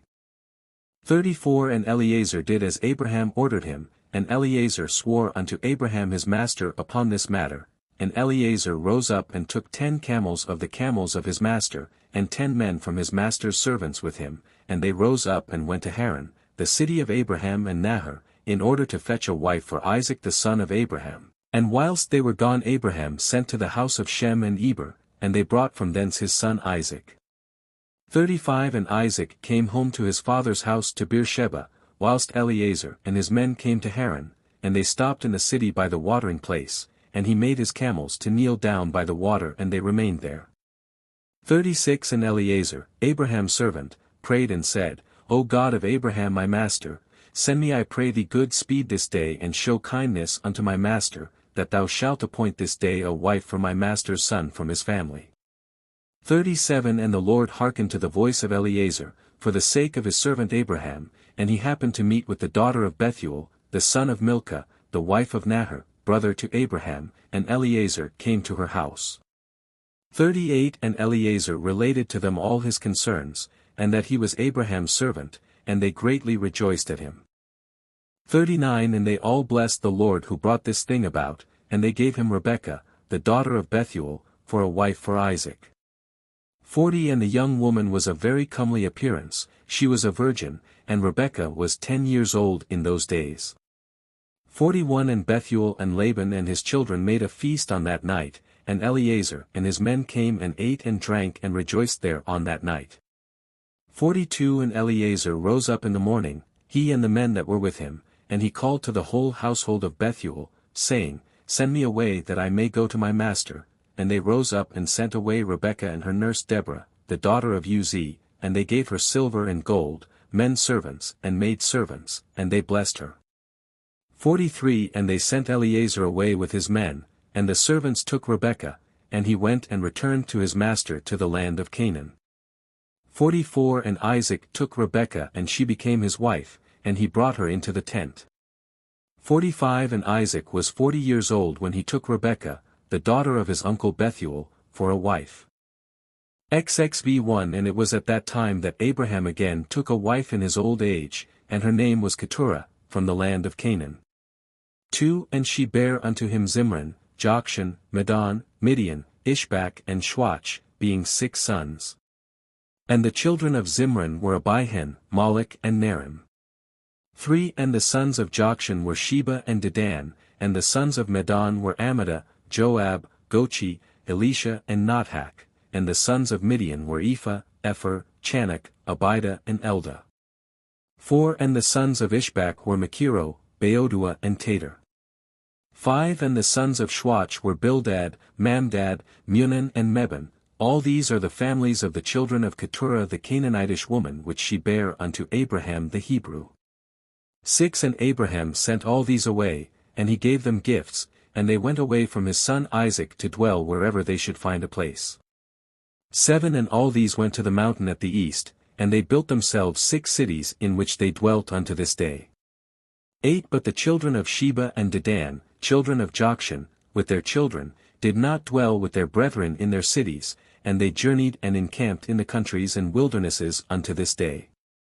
9 And the children of Midian, son of Abraham, went to the east of the land of Cush, and they there found a large valley in the eastern country, and they remained there and built a city, and they dwelt therein, that is the land of Midian unto this day. 10 And Midian dwelt in the city which he built, he and his 5 sons and all belonging to him. 11 And these are the names of the sons of Midian according to their names in their cities, Ephah, Epher, Chanach, Abida and Eldah. 12 And the sons of Ephah were Methach, Mesher, Avi and Zanuah, and the sons of Epher were Ephron, Zur, Alirun and Madin, and the sons of Chanuk were Ruel, Rechem, Azi, Elioshub and Alad. 13 And the sons of Abida were Ch, Melad, Kerari, Malchi, and the sons of Elda were Micah, and Reba, and Malchiah and Gabal. These are the names of the Midianites according to their families, and afterward the families of Midian spread throughout the land of Midian. 14 And these are the generations of Ishmael the son Abraham, whom Hagar, Sarah's handmaid, bare unto Abraham. 15 And Ishmael took a wife from the land of Egypt, and her name was Ribah, the same is Meribah. 16 And Ribah bare unto Ishmael Nebaioth, Kedar, Adbeel, Mibsam and their sister Basmath. 17 And Ishmael cast away his wife Ribah, and she went from him and returned to Egypt to the house of her father, and she dwelt there, for she had been very bad in the sight of Ishmael, and in the sight of his father Abraham. 18 And Ishmael afterward took a wife from the land of Canaan, and her name was Malchith, and she bare unto him Nishma, Dumah, Massa, Chadad, Tema, Yether, Naphish and Kedma. 19 These are the sons of Ishmael, and these are their names, being 12 princes according to their nations, and the families of Ishmael afterward spread forth, and Ishmael took his children and all the property that he had gained, together with the souls of his household and all belonging to him, and they went to dwell where they should find a place. 20 And they went and dwelt near the wilderness of Paran, and their dwelling was from Havilah unto Shur, that is before Egypt as thou comest toward Assyria.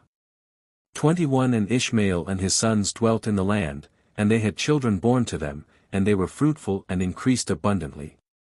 22 And these are the names of the sons of Nebaioth the firstborn of Ishmael, Mend, Send, Mayon, and the sons of Kedar were Alion, Kezem, Chamad and Eli.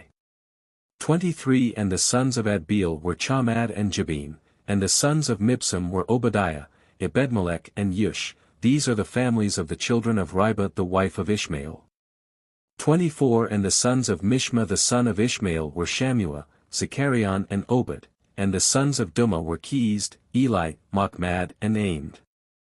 25 And the sons of Massa were Melon, Mula and Abidadin, and the sons of Chadad were Azza, Minzer and Ebedmelech, and the sons of Tema were Seir, Sadon and Yakul.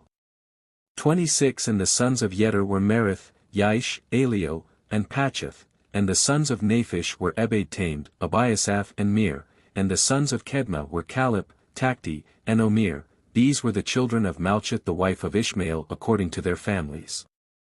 27 All these are the families of Ishmael according to their generations, and they dwelt in those lands wherein they had built themselves cities unto this day.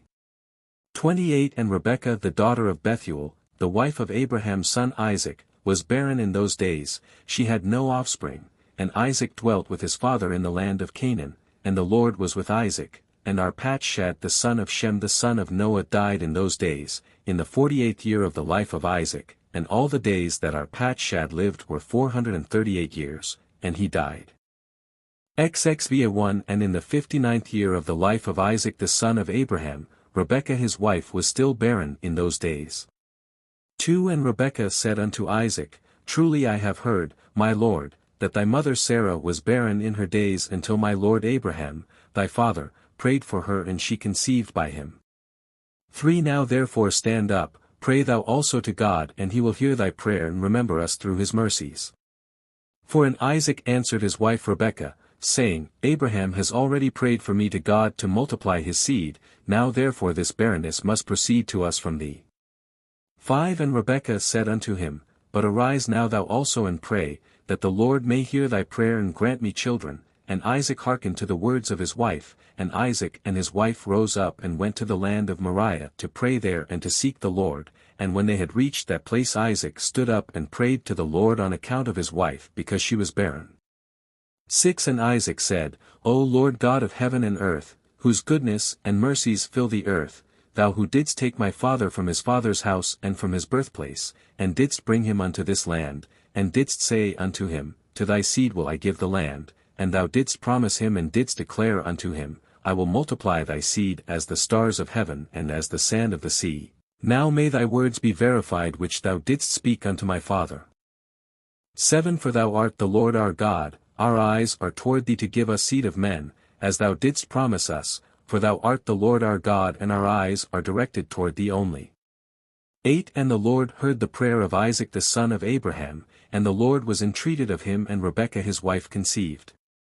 9 And in about 7 months after the children struggled together within her, and it pained her greatly that she was wearied on account of them, and she said to all the women who were then in the land, Did such a thing happen to you as it has to me? And they said unto her, Number 10 And she said unto them, Why am I alone in this amongst all the women that were upon earth? And she went to the land of Moriah to seek the Lord on account of this, and she went to Shem and Eber his son to make inquiries of them in this matter, and that they should seek the Lord in this thing respecting her. 11 And she also asked Abraham to seek and inquire of the Lord about all that had befallen her. 12 And they all inquired of the Lord concerning this matter, and they brought her word from the Lord and told her, 2 children are in thy womb, and 2 nations shall rise from them, and 1 nation shall be stronger than the other, and the greater shall serve the younger. 13 And when her days to be delivered were completed, she knelt down, and behold there were twins in her womb, as the Lord had spoken to her. 14 And the first came out red all over like a hairy garment, and all the people of the land called his name Esau, saying, that this one was made complete from the womb. 15 And after that came his brother, and his hand took hold of Esau's heel, therefore they called his name Jacob. 16 And Isaac, the son of Abraham, was 60 years old when he begot them. 17 And the boys grew up to their 15th year, and they came amongst the society of men. Esau was a designing and deceitful man, and an expert hunter in the field, and Jacob was a man perfect and wise, dwelling in tents, feeding flocks and learning the instructions of the Lord and the commands of his father and mother. 18 And Isaac and the children of his household dwelt with his father Abraham in the land of Canaan, as God had commanded them. 19 And Ishmael the son of Abraham went with his children and all belonging to them, and they returned there to the land of Havilah, and they dwelt there. 20 And all the children of Abraham's concubines went to dwell in the land of the east, for Abraham had sent them away from his son, and had given them presents, and they went away. 21 And Abraham gave all that he had to his son Isaac, and he also gave him all his treasures. 22 And he commanded him saying, Dost thou not know and understand the Lord is God in heaven and in earth, and there is no other beside him? 23 And it was he who took me from my father's house, and from my birthplace, and gave me all the delights upon earth, who delivered me from the counsel of the wicked, for in him did I trust. 24 And he brought me to this place, and he delivered me from Ur-Kasdim, and he said unto me, To thy seed will I give all these lands, and they shall inherit them when they keep my commandments, my statutes and my judgments that I have commanded thee, and which I shall command them. 25 Now therefore my son, hearken to my voice, and keep the commandments of the Lord thy God, which I commanded thee, do not turn from the right way either to the right or to the left, in order that it may be well with thee and thy children after thee forever. 26 And remember the wonderful works of the Lord, and his kindness that he has shown toward us, in having delivered us from the hands of our enemies, and the Lord our God caused them to fall into our hands, and now therefore keep all that I have commanded thee, and turn not away from the commandments of thy God, and serve none beside him, in order that it may be well with thee and thy seed after thee. 27 And teach thou thy children and thy seed the instructions of the Lord and his commandments, and teach them the upright way in which they should go, in order that it may be well with them forever. 28 And Isaac answered his father and said unto him, That which my Lord has commanded that will I do, and I will not depart from the commands of the Lord my God, I will keep all that he commanded me. And Abraham blessed his son Isaac, and also his children, and Abraham taught Jacob the instruction of the Lord and his ways. 29 And it was at that time that Abraham died, in the 15th year of the life of Jacob and Esau, the sons of Isaac, and all the days of Abraham were 175 years, and he died and was gathered to his people in good old age, old and satisfied with days, and Isaac and Ishmael his sons buried him. 30 And when the inhabitants of Canaan heard that Abraham was dead, they all came with their kings and princes and all their men to bury Abraham. 31 And all the inhabitants of the land of Haran, and all the families of the house of Abraham, and all the princes and grandees, and the sons of Abraham by the concubines, all came when they heard of Abraham's death, and they requited Abraham's kindness, and comforted Isaac his son, and they buried Abraham in the cave which he bought from Ephron the Hittite and his children, for the possession of a burial place. 32 And all the inhabitants of Canaan, and all those who had known Abraham, wept for Abraham a whole year, and men and women mourned over him. 33 And all the little children, and all the inhabitants of the land wept on account of Abraham, for Abraham had been good to them all, and because he had been upright with God and men. 34 And there arose not a man who feared God like unto Abraham, for he had feared his God from his youth, and had served the Lord, and had gone in all his ways during his life, from his childhood to the day of his death. 35 And the Lord was with him and delivered him from the counsel of Nimrod and his people, and when he made war with the 4 kings of Elam he conquered them. 36 And he brought all the children of the earth to the service of God, and he taught them the ways of the Lord, and caused them to know the Lord. 37 And he formed a grove and he planted a vineyard therein, and he had always prepared in his tent meat and drink to those that passed through the land, that they might satisfy themselves in his house. 38 And the Lord God delivered the whole earth on account of Abraham. 39 And it was after the death of Abraham that God blessed his son Isaac and his children, and the Lord was with Isaac as he had been with his father Abraham, for Isaac kept all the commandments of the Lord as Abraham his father had commanded him. He did not turn to the right or to the left from the right path which his father had commanded him. XXVI1 And Esau at that time, after the death of Abraham, frequently went in the field to hunt.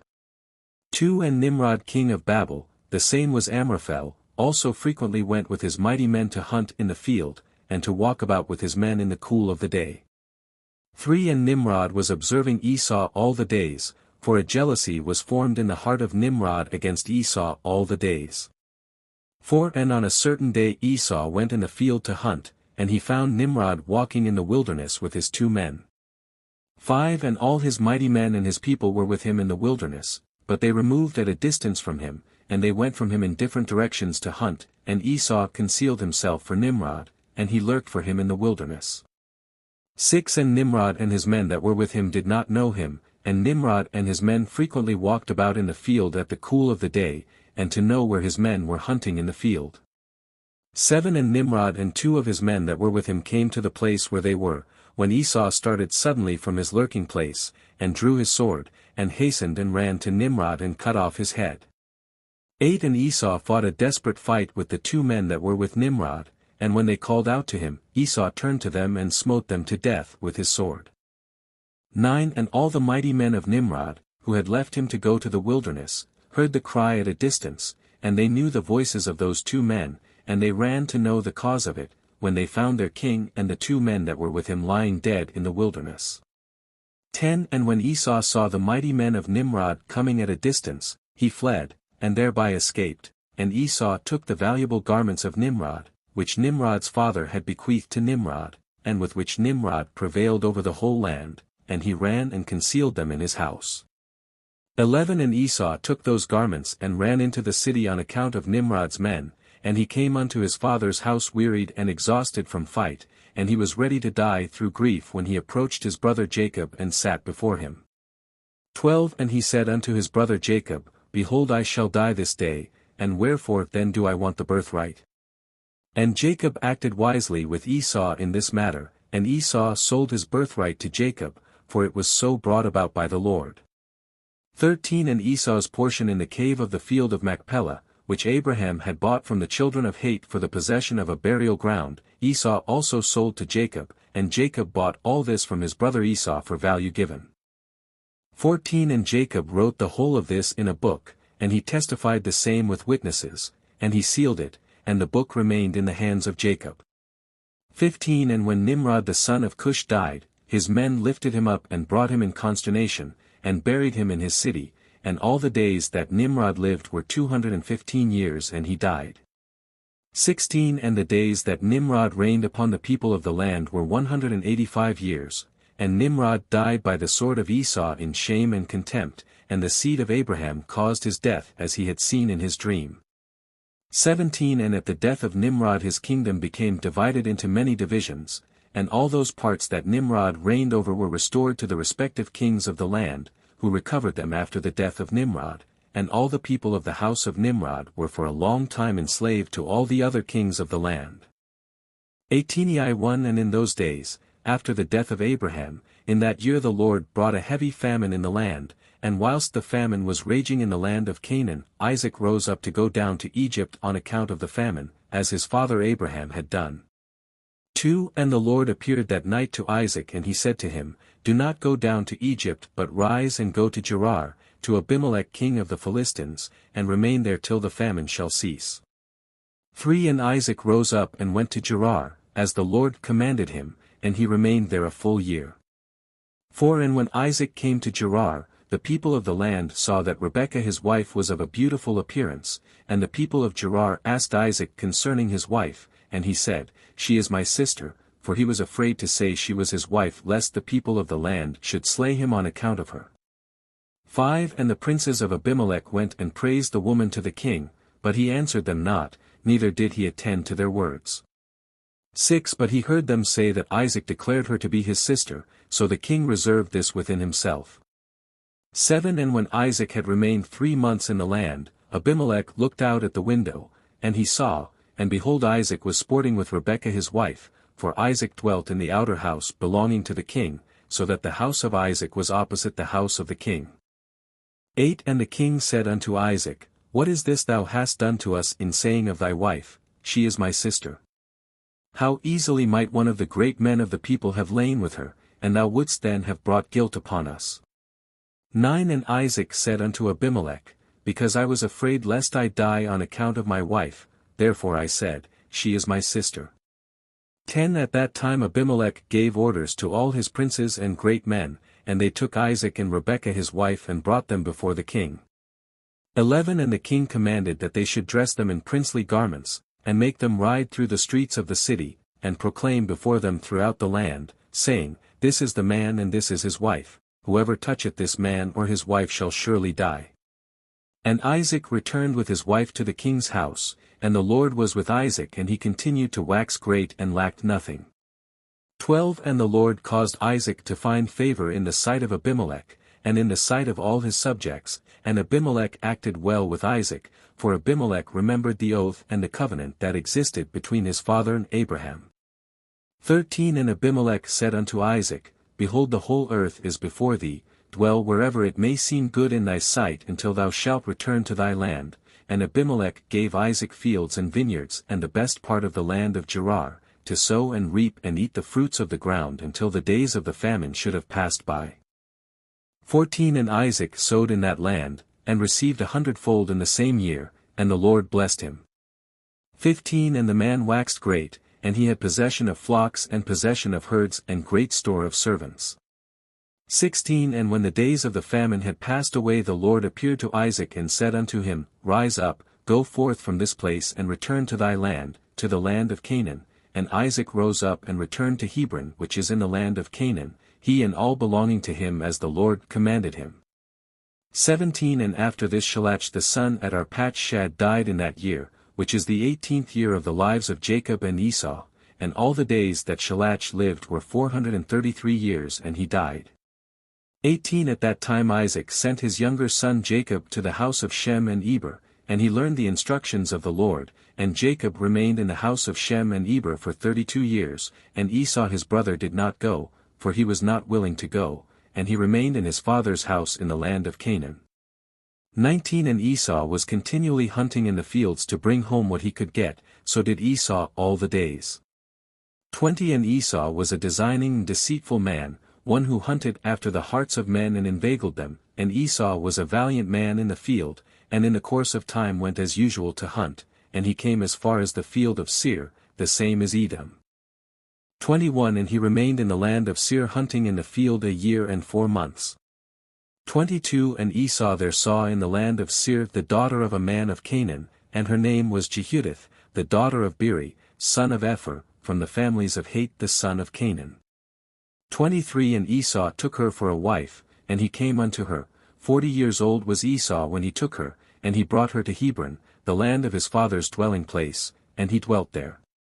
24 And it came to pass in those days, in the 110th year of the life of Isaac, that is in the 50th year of the life of Jacob, in that year died Shem the son of Noah. Shem was 600 years old at his death. 25 And when Shem died Jacob returned to his father to Hebron which is in the land of Canaan. 26 And in the 56th year of the life of Jacob, people came from Haran, and Rebekah was told concerning her brother Laban the son of Bethuel. 27 For the wife of Laban was barren in those days, and bare no children, and also all his handmaids bare none to him. 28 And the Lord afterward remembered Adinah the wife of Laban, and she conceived and bare twin daughters, and Laban called the names of his daughters, the name of the elder Leah, and the name of the younger Rachel. 29 And those people came and told these things to Rebekah, and Rebekah rejoiced greatly that the Lord had visited her brother and that he had got children. 1 And Isaac the son of Abraham became old and advanced in days, and his eyes became heavy through age, they were dim and could not see. 2 At that time Isaac called unto Esau his son, saying, Get I pray thee thy weapons, thy quiver and thy bow, rise up and go forth into the field and get me some venison, and make me savory meat and bring it to me, that I may eat in order that I may bless thee before my death, as I have now become old and grey-headed. 3 And Esau did so, and he took his weapon and went forth into the field to hunt for venison, as usual, to bring to his father as he had ordered him, so that he might bless him. 4 And Rebekah heard all the words that Isaac had spoken unto Esau, and she hastened and called her son Jacob, saying, Thus did thy father speak unto thy brother Esau, and thus did I hear, now therefore hasten thou and make that which I shall tell thee. 5 Rise up and go, I pray thee, to the flock and fetch me 2 fine kids of the goats, and I will get the savory meat for thy father, and thou shalt bring the savory meat that he may eat before thy brother shall have come from the chase, in order that thy father may bless thee. 6 And Jacob hastened and did as his mother had commanded him, and he made the savory meat and brought it before his father before Esau had come from his chase. 7 And Isaac said unto Jacob, Who art thou, my son? And he said, I am thy firstborn Esau, I have done as thou didst order me, now therefore rise up I pray thee, and eat of my hunt, in order that thy soul may bless me as thou didst speak unto me. 8 And Isaac rose up and he ate and he drank, and his heart was comforted, and he blessed Jacob and Jacob went away from his father, and as soon as Isaac had blessed Jacob and he had gone away from him, behold Esau came from his hunt from the field, and he also made savory meat and brought it to his father to eat thereof and to bless him. 9 And Isaac said unto Esau, And who was he that has taken venison and brought it me before thou camest and whom I did bless? And Esau knew that his brother Jacob had done this, and the anger of Esau was kindled against his brother Jacob that he had acted thus toward him. 10 And Esau said, Is he not rightly called Jacob? For he has supplanted me twice, he took away my birthright and now he has taken away my blessing. And Esau wept greatly, and when Isaac heard the voice of his son Esau weeping, Isaac said unto Esau, What can I do, my son? Thy brother came with subtlety and took away thy blessing. And Esau hated his brother Jacob on account of the blessing that his father had given him, and his anger was greatly roused against him. 11 And Jacob was very much afraid of his brother Esau, and he rose up and fled to the house of Eber the son of Shem, and he concealed himself there on account of his brother, and Jacob was 63 years old when he went forth from the land of Canaan from Hebron, and Jacob was concealed in Eber's house 14 years on account of his brother Esau, and he there continued to learn the ways of the Lord and his commandments. 12 And when Esau saw that Jacob had fled and escaped from him, and that Jacob had cunningly obtained the blessing, then Esau grieved exceedingly, and he was also vexed at his father and mother, and he also rose up and took his wife and went away from his father and mother to the land of Seir, and he dwelt there. And Esau saw there a woman from amongst the daughters of Het whose name was Basmath, the daughter of Elon the Hittite, and he took her for a wife in addition to his first wife, and Esau called her name Adah, saying the blessing had in that time passed from him. 13 And Esau dwelt in the land of Seir 6 months without seeing his father and mother, and afterward Esau took his wives and rose up and returned to the land of Canaan, and Esau placed his 2 wives in his father's house in Hebron. 14 And the wives of Esau vexed and provoked Isaac and Rebekah with their works, for they walked not in the ways of the Lord, but served their fathers' gods of wood and stone as their father had taught them, and they were more wicked than their father. 15 And they went according to the evil desires of their hearts, and they sacrificed and burnt incense to the Baalim, and Isaac and Rebekah became weary of them. 16 And Rebekah said, I am weary of my life because of the daughters of hate. If Jacob take a wife of the daughters of hate, such as these which are of the daughters of the land, what good then is life unto me? 17 And in those days Adah the wife of Esau conceived and bare him a son, and Esau called the name of the son that was born unto him Eliphaz, and Esau was 65 years old when she bare him. 18 And Ishmael the son of Abraham died in those days, in the 64th year of the life of Jacob, and all the days that Ishmael lived were 137 years and he died. 19 And when Isaac heard that Ishmael was dead he mourned for him, and Isaac lamented over him many days. 20 And at the end of 14 years of Jacob's residing in the house of Eber, Jacob desired to see his father and mother, and Jacob came to the house of his father and mother to Hebron, and Esau had in those days forgotten what Jacob had done to him in having taken the blessing from him in those days. 21 And when Esau saw Jacob coming to his father and mother he remembered what Jacob had done to him, and he was greatly incensed against him and he sought to slay him. 22 And Isaac the son of Abraham was old and advanced in days, and Esau said, Now my father's time is drawing nigh that he must die, and when he shall die I will slay my brother Jacob. 23 And this was told to Rebekah, and she hastened and sent and called for Jacob her son, and she said unto him, Arise, go and flee to Haran to my brother Laban, and remain there for some time, until thy brother's anger be turned from thee and then shalt thou come back. 24 And Isaac called unto Jacob and said unto him, Take not a wife from the daughters of Canaan, for thus did our father Abraham command us according to the word of the Lord which he had commanded him, saying, Unto thy seed will I give this land. If thy children keep my covenant that I have made with thee, then will I also perform to thy children that which I have spoken unto thee and I will not forsake them.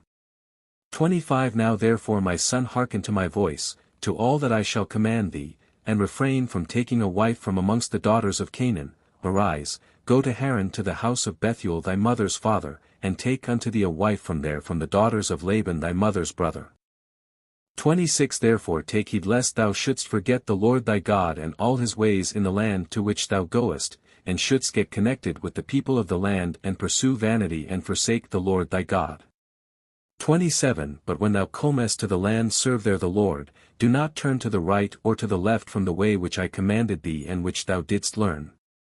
28 And may the Almighty God grant thee favor in the sight of the people of the earth, that thou mayest take there a wife according to thy choice, one who is good and upright in the ways of the Lord. 29 And may God give unto thee and thy seed the blessing of thy father Abraham, and make thee fruitful and multiply thee, and mayest thou become a multitude of people in the land whither thou goest, and may God cause thee to return to this land, the land of thy father's dwelling, with children and with great riches, with joy and with pleasure. 30 And Isaac finished commanding Jacob and blessing him, and he gave him many gifts, together with silver and gold, and he sent him away, and Jacob hearkened to his father and mother. He kissed them and arose and went to Padan-aram, and Jacob was 77 years old when he went out from the land of Canaan from Beersheba. 31 And when Jacob went away to go to Haran Esau called unto his son Eliphaz, and secretly spoke unto him, saying, Now hasten, take thy sword in thy hand and pursue Jacob and pass before him in the road, and lurk for him, and slay him with thy sword in one of the mountains, and take all belonging to him and come back. 32 And Eliphaz the son of Esau was an active man and expert with the bow as his father had taught him, and he was a noted hunter in the field and a valiant man. 33 And Eliphaz did as his father had commanded him, and Eliphaz was at that time 13 years old, and Eliphaz rose up and went and took 10 of his mother's brothers with him and pursued Jacob. 34 And he closely followed Jacob, and he lurked for him in the border of the land of Canaan opposite to the city of Shechem. 35 And Jacob saw Eliphaz and his men pursuing him, and Jacob stood still in the place in which he was going, in order to know what this was, for he did not know the thing, and Eliphaz drew his sword and he went on advancing, he and his men, toward Jacob, and Jacob said unto them, What is to do with you that you have come hither, and what meaneth it that you pursue with your swords? 36 And Eliphaz came near to Jacob and he answered and said unto him, Thus did my father command me, and now therefore I will not deviate from the orders which my father gave me. And when Jacob saw that Esau had spoken to Eliphaz to employ force, Jacob then approached and supplicated Eliphaz and his men, saying to him, 37 Behold all that I have and which my father and mother gave unto me, that take unto thee and go from me, and do not slay me, and may this thing be accounted unto thee a righteousness.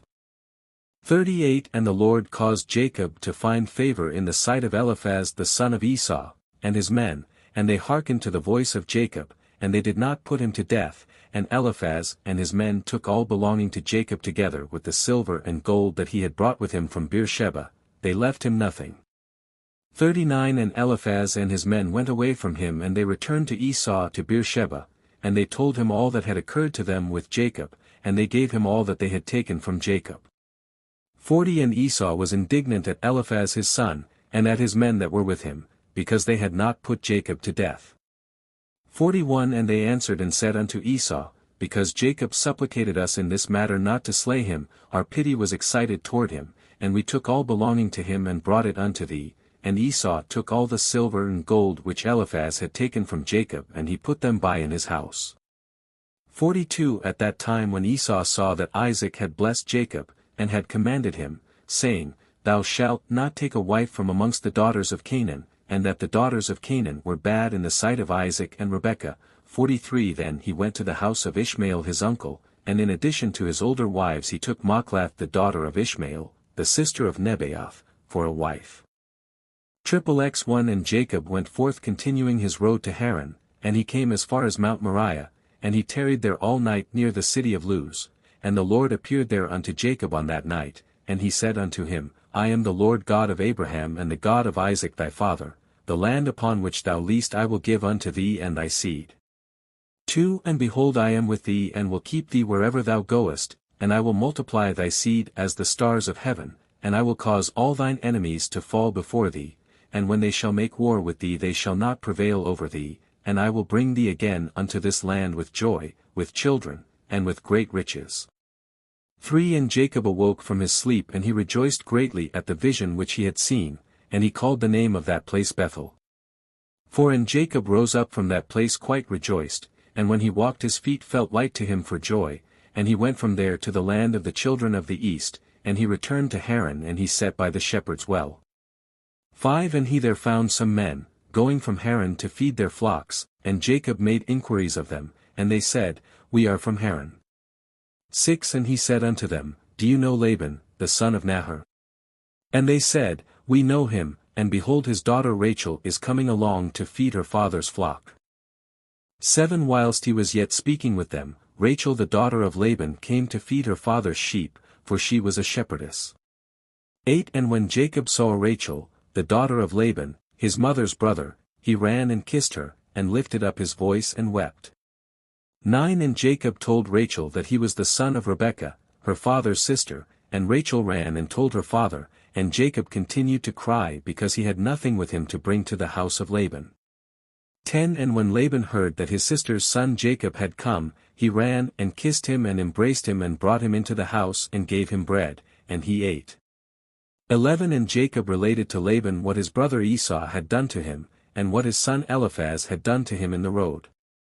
12 And Jacob resided in Laban's house for 1 month, and Jacob ate and drank in the house of Laban, and afterward Laban said unto Jacob, Tell me what shall be thy wages, for how canst thou serve me for naught? 13 And Laban had no sons but only daughters, and his other wives and handmaids were still barren in those days, and these are the names of Laban's daughters which his wife Adinah had borne unto him. The name of the elder was Leah and the name of the younger was Rachel, and Leah was tender-eyed, but Rachel was beautiful and well-favored, and Jacob loved her. 14 And Jacob said unto Laban, I will serve thee 7 years for Rachel thy younger daughter, and Laban consented to this and Jacob served Laban 7 years for his daughter Rachel. 15 And in the 2nd year of Jacob's dwelling in Haran, that is in the 79th year of the life of Jacob, in that year died Eber the son of Shem, he was 464 years old at his death. 16 And when Jacob heard that Eber was dead he grieved exceedingly, and he lamented and mourned over him many days. 17 And in the 3rd year of Jacob's dwelling in Haran, Basmath, the daughter of Ishmael, the wife of Esau, bare unto him a son, and Esau called his name Reuel. 18 And in the 4th year of Jacob's residence in the house of Laban, the Lord visited Laban and remembered him on account of Jacob, and sons were born unto him, and his firstborn was Beer, his second was Alib, and the third was Chorash. 19 And the Lord gave Laban riches and honor, sons and daughters, and the man increased greatly on account of Jacob. 20 And Jacob in those days served Laban in all manner of work, in the house and in the field, and the blessing of the Lord was in all that belonged to Laban in the house and in the field. 21 And in the 5th year died Jehudith, the daughter of Beeri, the wife of Esau, in the land of Canaan, and she had no sons but daughters only. 22 And these are the names of her daughters which she bare to Esau, the name of the elder was Martzith, and the name of the younger was Puth.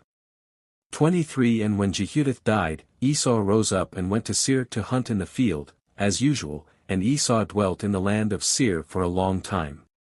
24 And in the 6th year Esau took for a wife, in addition to his other wives, Aholibamah, the daughter of Zibeon the Hivite, and Esau brought her to the land of Canaan.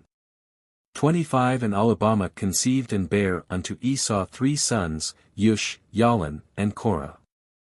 26 And in those days, in the land of Canaan, there was a quarrel between the herdsmen of Esau and the herdsmen of the inhabitants of the land of Canaan, for Esau's cattle and goods were too abundant for him to remain in the land of Canaan, in his father's house, and the land of Canaan could not bear him on account of his cattle.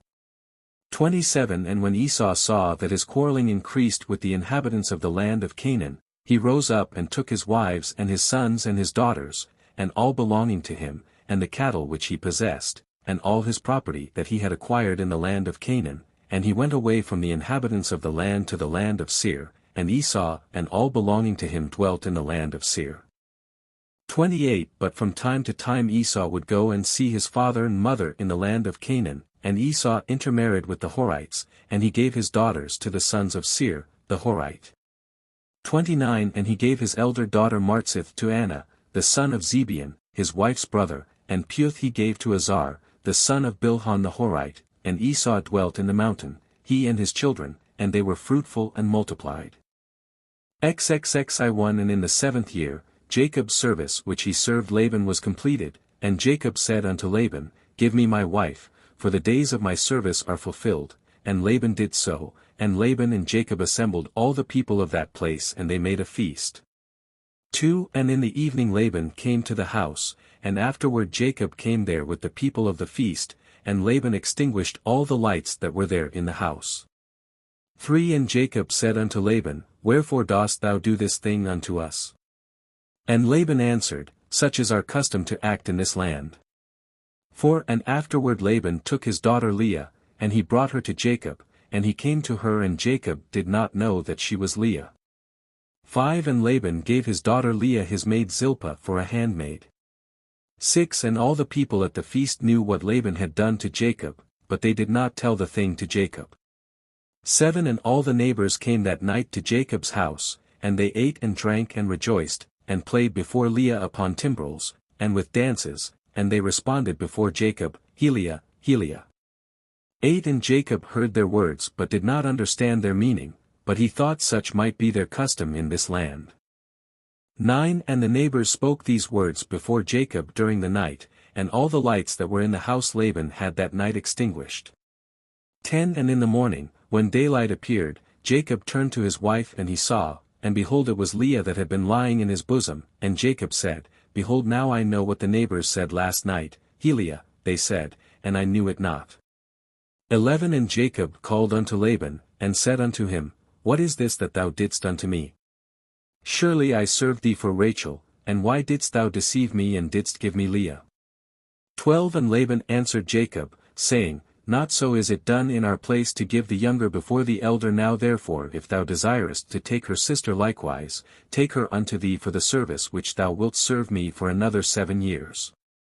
13 And Jacob did so, and he also took Rachel for a wife, and he served Laban 7 years more, and Jacob also came to Rachel, and he loved Rachel more than Leah, and Laban gave her his maid Bilhah for a handmaid. 14 And when the Lord saw that Leah was hated, the Lord opened her womb, and she conceived and bare Jacob 4 sons in those days. 15 And these are their names, Reuben, Simeon, Levi, and Judah, and she afterward left bearing. 16 And at that time Rachel was barren, and she had no offspring, and Rachel envied her sister Leah, and when Rachel saw that she bare no children to Jacob, she took her handmaid Bilhah, and she bare Jacob 2 sons, Dan and Naphtali. 17 And when Leah saw that she had left bearing, she also took her handmaid Zilpah, and she gave her to Jacob for a wife, and Jacob also came to Zilpah, and she also bare Jacob 2 sons, Gad and Asher. 18 And Leah again conceived and bare Jacob in those days 2 sons and 1 daughter, and these are their names, Issachar, Zebulun, and their sister Dinah.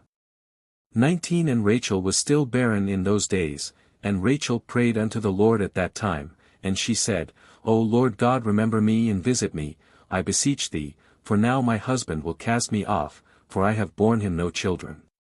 20 Now, O Lord God, hear my supplication before thee, and see my affliction, and give me children like one of the handmaids, that I may no more bear my reproach. 21 And God heard her and opened her womb, and Rachel conceived and bare a son, and she said, The Lord has taken away my reproach, and she called his name Joseph, saying, May the Lord add to me another son, and Jacob was 91 years old when she bare him. 22 At that time Jacob's mother, Rebekah, sent her nurse Deborah the daughter of Uz, and 2 of Isaac's servants unto Jacob. 23 And they came to Jacob to Haran, and they said unto him, Rebekah has sent us to thee that thou shalt return to thy father's house to the land of Canaan, and Jacob hearkened unto them in this which his mother had spoken.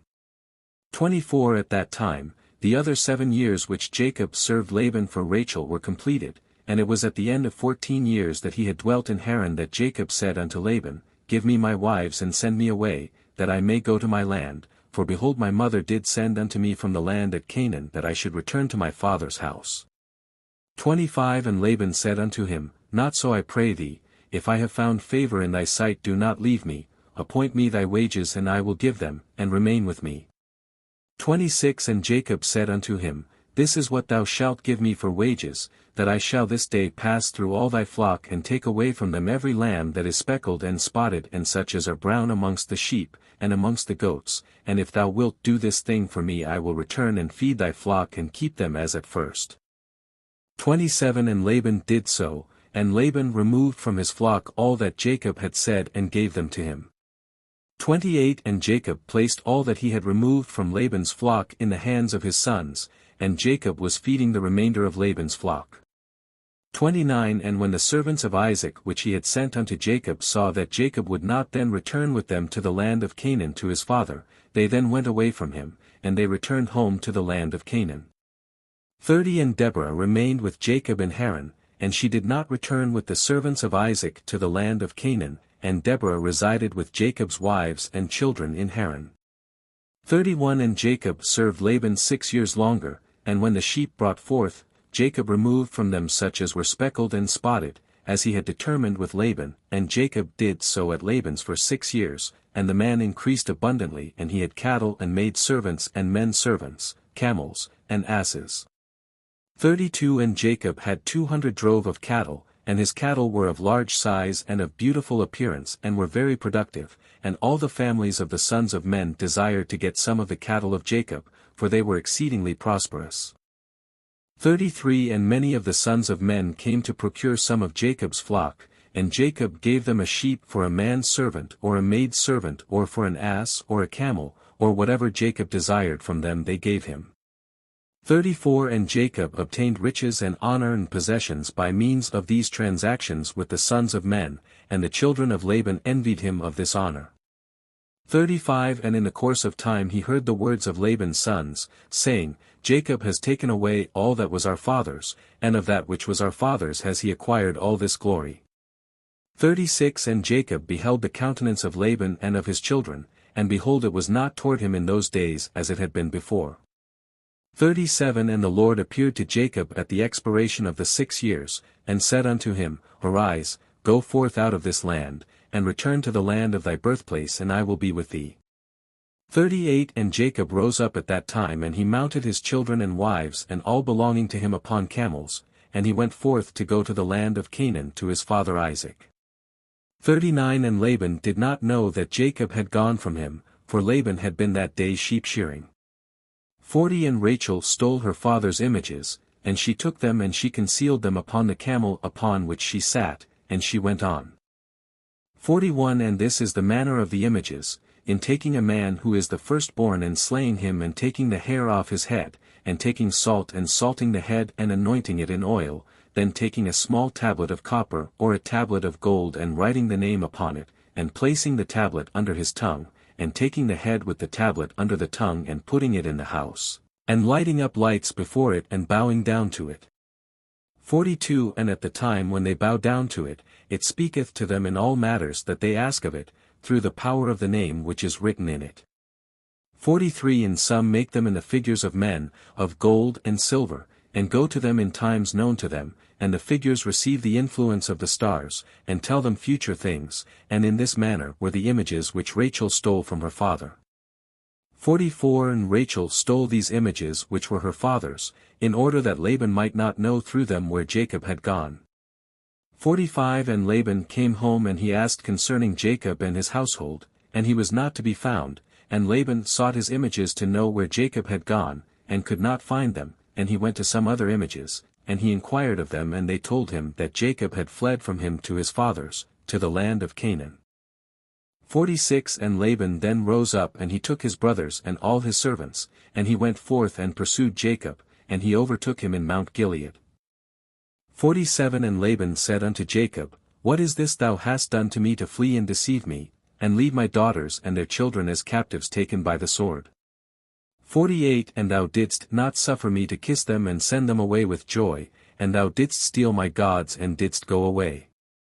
49 And Jacob answered Laban, saying, Because I was afraid lest thou wouldst take thy daughters by force from me, and now with whomsoever thou findest thy gods he shall die.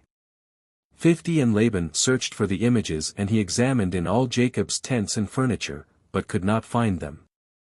51 And Laban said unto Jacob, We will make a covenant together and it shall be a testimony between me and thee, if thou shalt afflict my daughters, or shalt take other wives besides my daughters, even God shall be a witness between me and thee in this matter. 52 And they took stones and made a heap, and Laban said, This heap is a witness between me and thee, therefore he called the name thereof Gilead.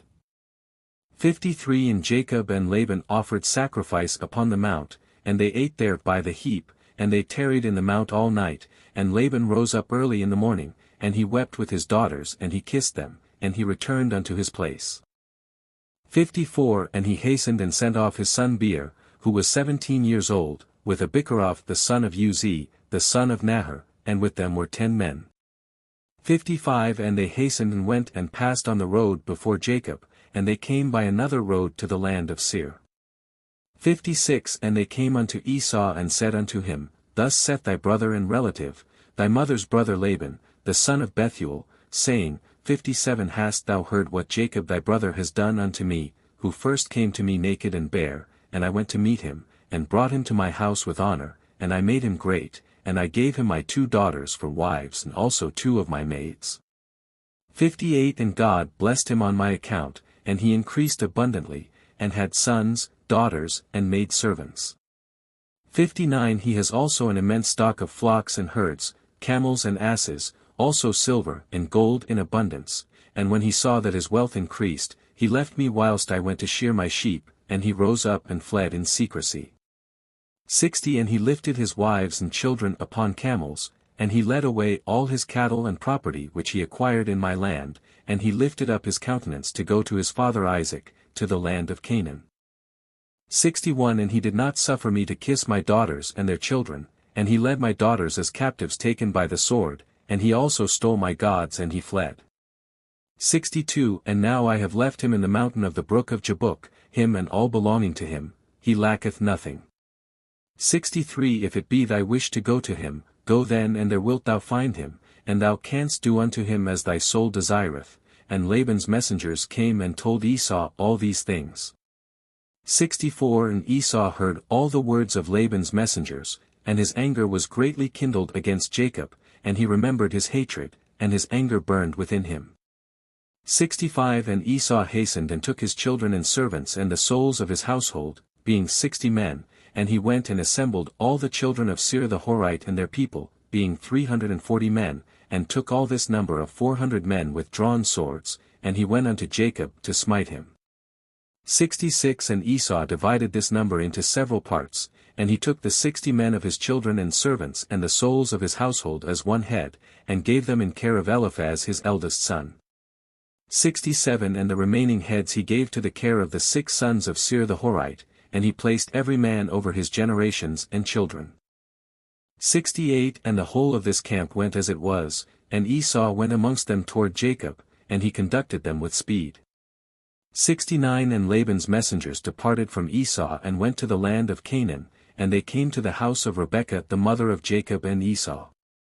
70 And they told her saying, Behold, thy son Esau has gone against his brother Jacob with 400 men, for he heard that he was coming, and he is gone to make war with him, and to smite him and to take all that he has. 71 And Rebekah hastened and sent 72 men from the servants of Isaac to meet Jacob on the road, for she said, Peradventure, Esau may make war in the road when he meets him. 72 And these messengers went on the road to meet Jacob, and they met him in the road of the brook on the opposite side of the brook Jabbok, and Jacob said when he saw them, This camp is destined to me from God, and Jacob called the name of that place Machnaim. 73 And Jacob knew all his father's people, and he kissed them and embraced them and came with them, and Jacob asked them concerning his father and mother, and they said, They were well. 74 And these messengers said unto Jacob, Rebekah thy mother has sent us to thee, saying, I have heard, my son, that thy brother Esau has gone forth against thee on the road with men from the children of Sēfer the Horite. 75 And therefore, my son, hearken to my voice and see with thy counsel what thou wilt do, and when he cometh up to thee, supplicate him, and do not speak rashly to him, and give him a present from what thou possessest, and from what God has favored thee with. 76 And when he asketh thee concerning thy affairs, conceal nothing from him, perhaps he may turn from his anger against thee and thou wilt thereby save thy soul, thou and all belonging to thee, for it is thy duty to honor him, for he is thy elder brother. 77 And when Jacob heard the words of his mother which the messengers had spoken to him, Jacob lifted up his voice and wept bitterly, and did as his mother then commanded him. XXXII And at that time Jacob sent messengers to his brother Esau toward the land of Sēfer, and he spoke to him words of supplication. 2 And he commanded them, saying, Thus shall ye say to my lord, to Esau, Thus saith thy servant Jacob, Let not my lord imagine that my father's blessing with which he did bless me has proved beneficial to me. 3 For I have been these 20 years with Laban, and he deceived me and changed my wages 10 times, as it has all been already told unto my lord. 4 And I served him in his house very laboriously, and God afterward saw my affliction, my labor and the work of my hands, and he caused me to find grace and favor in his sight. 5 And I afterward through God's great mercy and kindness acquired oxen and asses and cattle, and men servants and maid servants. 6 And now I am coming to my land and my home to my father and mother, who are in the land of Canaan, and I have sent to let my lord know all this in order to find favor in the sight of my lord, so that he may not imagine that I have of myself obtained wealth, or that the blessing with which my father blessed me has benefited me. 7 And those messengers went to Esau, and found him on the borders of the land of Edom going toward Jacob, and 400 men of the children of Sēfer the Horite were standing with drawn swords. 8 And the messengers of Jacob told Esau all the words that Jacob had spoken to them concerning Esau. 9 And Esau answered them with pride and contempt, and said unto them, Surely I have heard and truly it has been told unto me what Jacob has done to Laban, who exalted him in his house and gave him his daughters for wives, and he begot sons and daughters, and abundantly increased in wealth and riches in Laban's house through his means. 10 And when he saw that his wealth was abundant and his riches great, he fled with all belonging to him, from Laban's house, and he led Laban's daughters away from the face of their father, as captives taken by the sword without telling him of it. 11 And not only to Laban has Jacob done thus, but also unto me has he done so, and has twice supplanted me, and shall I be silent? 12 Now therefore I have this day come with my camps to meet him, and I will do unto him according to the desire of my heart. 13 And the messengers returned and came to Jacob and said unto him, We came to thy brother, to Esau, and we told him all thy words, and thus has he answered us, and behold he cometh to meet thee with 400 men. 14 Now then know and see what thou shalt do, and pray before God to deliver thee from him.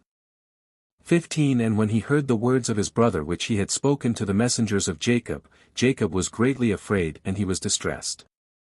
16 And Jacob prayed to the Lord his God, and he said, O Lord God of my fathers, Abraham and Isaac, thou didst say unto me when I went away from my father's house, saying, 17 I am the Lord God of thy father Abraham and the God of Isaac, unto thee do I give this land and thy seed after thee, and I will make thy seed as the stars of heaven, and thou shalt spread forth to the 4 sides of heaven, and in thee and in thy seed shall all the families of the earth be blessed. 18 And thou didst establish thy words, and didst give unto me riches and children and cattle, as the utmost wishes of my heart didst thou give unto thy servant, thou didst give unto me all that I asked from thee, so that I lacked nothing. 19 And thou didst afterward say unto me, Return to thy parents and to thy birthplace and I will still do well with thee. 20 And now that I have come, and thou didst deliver me from Laban, I shall fall in the hands of Esau who will slay me, yea, together with the mothers of my children. 21 Now therefore, O Lord God, deliver me, I pray thee, also from the hands of my brother Esau, for I am greatly afraid of him. 22 And if there is no righteousness in me, do it for the sake of Abraham and my father Isaac. 23 For I know that through kindness and mercy have I acquired this wealth, now therefore I beseech thee to deliver me this day with thy kindness and to answer me.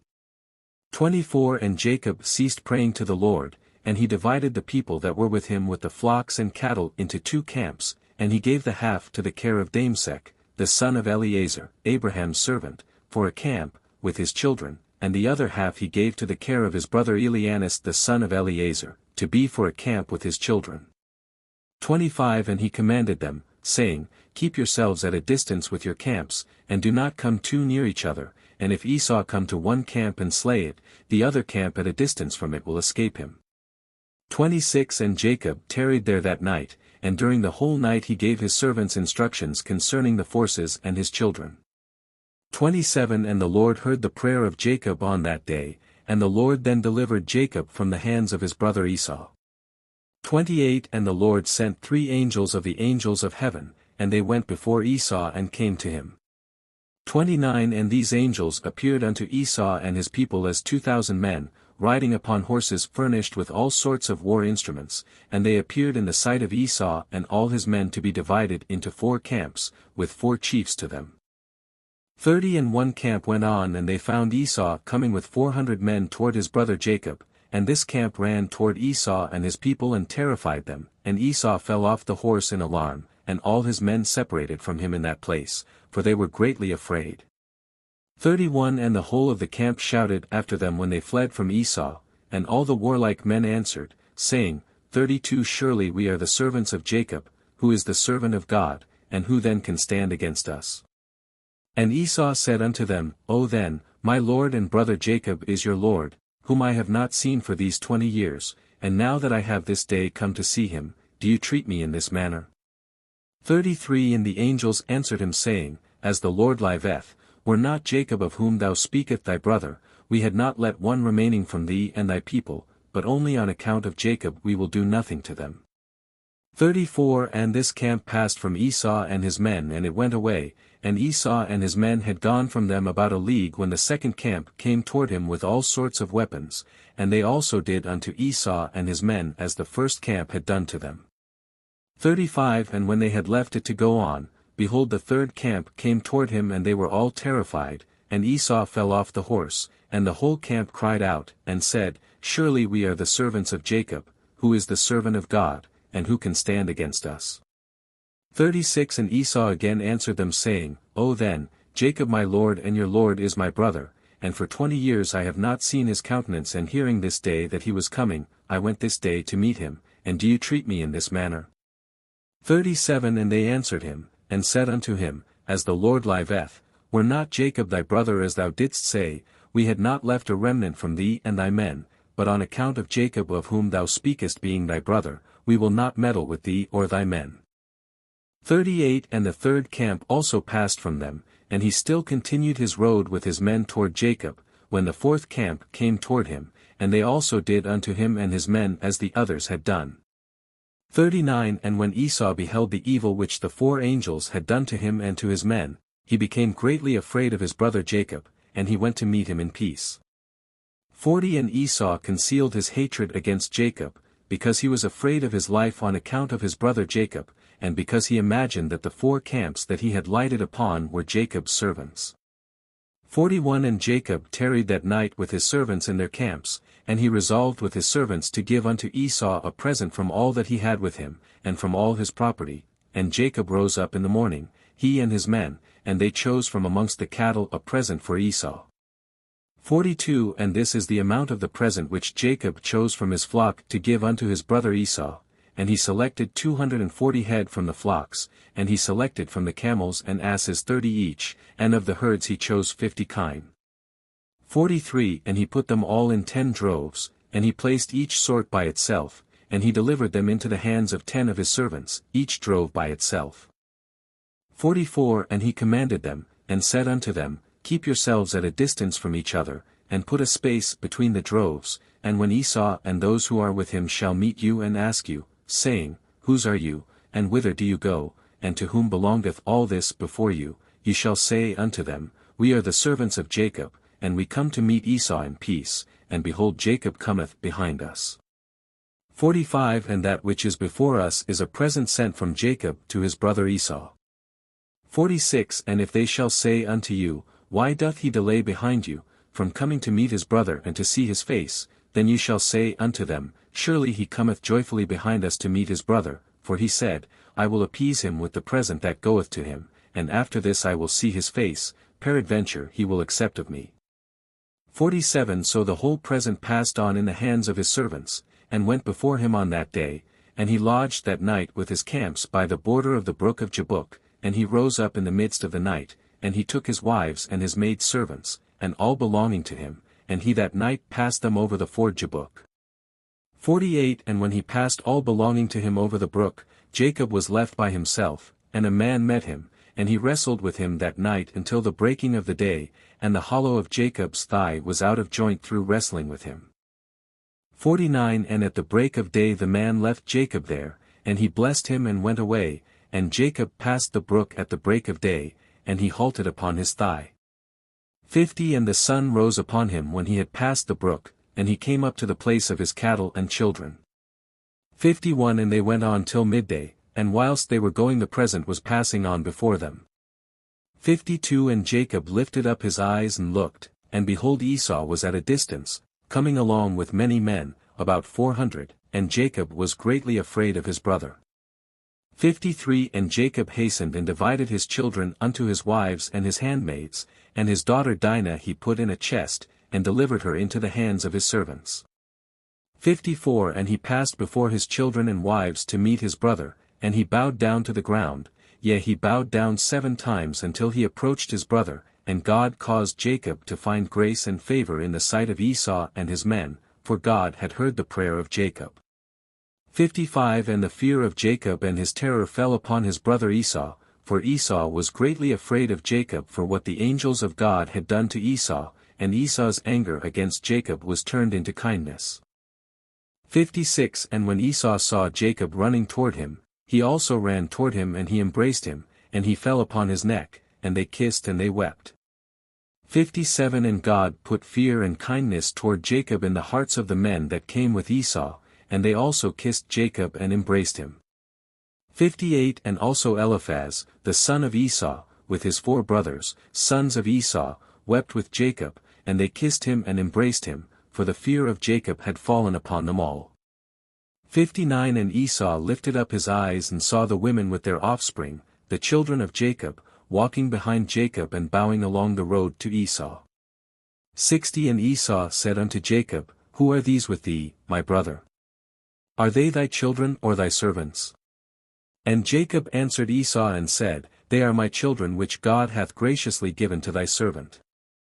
61 And whilst Jacob was speaking to Esau and his men, Esau beheld the whole camp, and he said unto Jacob, Whence didst thou get the whole of the camp that I met yesternight? And Jacob said, To find favor in the sight of my Lord, it is that which God graciously gave to thy servant.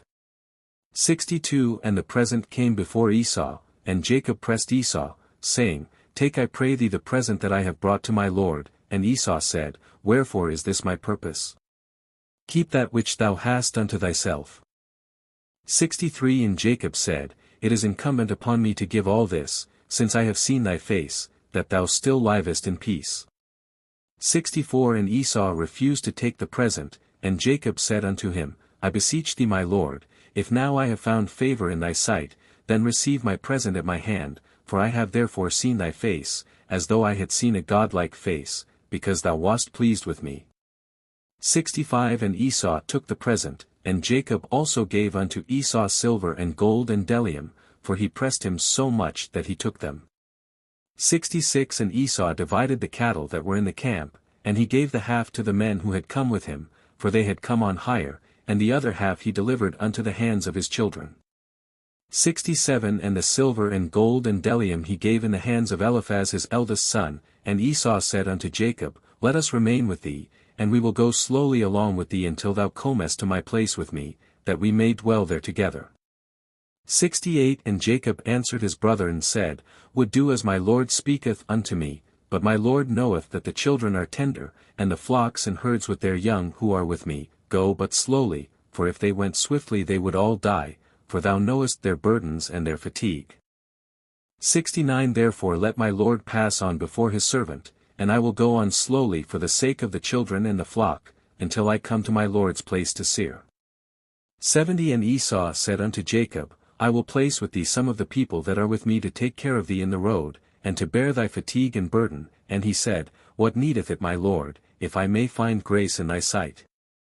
71 Behold I will come unto thee to Seir to dwell there together as thou hast spoken, go thou then with thy people for I will follow thee. 72 And Jacob said this to Esau in order to remove Esau and his men from him, so that Jacob might afterward go to his father's house to the land of Canaan. 73 And Esau hearkened to the voice of Jacob, and Esau returned with the 400 men that were with him on their road to Seir, and Jacob and all belonging to him went that day as far as the extremity of the land of Canaan in its borders, and he remained there some time. 33 And in some time after Jacob went away from the borders of the land, and he came to the land of Shalem, that is the city of Shechem, which is in the land of Canaan, and he rested in front of the city. 2 And he bought a parcel of the field which was there, from the children of Hamor the people of the land, for 5 shekels. 3 And Jacob there built himself a house, and he pitched his tent there, and he made booths for his cattle, therefore he called the name of that place Succos. 4 And Jacob remained in Succos a year and 6 months. 5 At that time some of the women of the inhabitants of the land went to the city of Shechem to dance and rejoice with the daughters of the people of the city, and when they went forth then Rachel and Leah the wives of Jacob with their families also went to behold the rejoicing of the daughters of the city. 6 And Dinah the daughter of Jacob also went along with them and saw the daughters of the city, and they remained there before these daughters whilst all the people of the city were standing by them to behold their rejoicings, and all the great people of the city were there. 7 And Shechem the son of Hamor, the prince of the land was also standing there to see them. 8 And Shechem beheld Dinah the daughter of Jacob sitting with her mother before the daughters of the city, and the damsel pleased him greatly, and he there asked his friends and his people, saying, Whose daughter is that sitting amongst the women, whom I do not know in this city? 9 And they said unto him, Surely this is the daughter of Jacob the son of Isaac the Hebrew, who has dwelt in this city for some time. And when it was reported that the daughters of the land were going forth to rejoice she went with her mother and made servants to sit amongst them as thou sayest. 10 And Shechem beheld Dinah the daughter of Jacob, and when he looked at her his soul became fixed upon Dinah. 11 And he sent and had her taken by force, and Dinah came to the house of Shechem and he seized her forcibly and lay with her and humbled her, and he loved her exceedingly and placed her in his house. 12 And they came and told the thing unto Jacob. And when Jacob heard that Shechem had defiled his daughter Dinah, Jacob sent 12 of his servants to fetch Dinah from the house of Shechem, and they went and came to the house of Shechem to take away Dinah from there. 13 And when they came, Shechem went out to them with his men and drove them from his house, and he would not suffer them to come before Dinah, but Shechem was sitting with Dinah kissing and embracing her before their eyes. 14 And the servants of Jacob came back and told him, saying, When we came, he and his men drove us away, and thus did Shechem do unto Dinah before our eyes. 15 And Jacob knew moreover that Shechem had defiled his daughter, but he said nothing, and his sons were feeding his cattle in the field, and Jacob remained silent till their return. 16 And before his sons came home, Jacob sent 2 maidens from his servants' daughters to take care of Dinah in the house of Shechem, and to remain with her, and Shechem sent 3 of his friends to his father Hamor the son of Chiddekem, the son of Pered, saying, Get me this damsel for a wife. 17 And Hamor the son of Chiddekem the Hivite came to the house of Shechem his son, and he sat before him, and Hamor said unto his son, Shechem, Is there then no woman amongst the daughters of thy people that thou wilt take an Hebrew woman who is not of thy people? 18 And Shechem said to him, Her only must thou get for me, for she is delightful in my sight. And Hamor did according to the word of his son, for he was greatly beloved by him. 19 And Hamor went forth to Jacob to commune with him concerning this matter, and when he had gone from the house of his son Shechem, before he came to Jacob to speak unto him, behold, the sons of Jacob had come from the field, as soon as they heard the thing that Shechem the son of Hamor had done. 20 And the men were very much grieved concerning their sister, and they all came home fired with anger, before the time of gathering in their cattle. 21 And they came and sat before their father, and they spoke unto him kindled with wrath, saying, Surely death is due to this man and to his household, because the Lord God of the whole earth commanded Noah and his children that man shall never rob, nor commit adultery. Now behold, Shechem has both ravaged and committed fornication with our sister, and not one of all the people of the city spoke a word to him.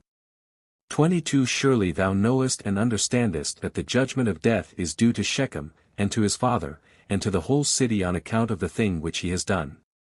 23 And whilst they were speaking before their father in this matter, behold, Hamor the father of Shechem came to speak to Jacob the words of his son concerning Dinah, and he sat before Jacob and before his sons.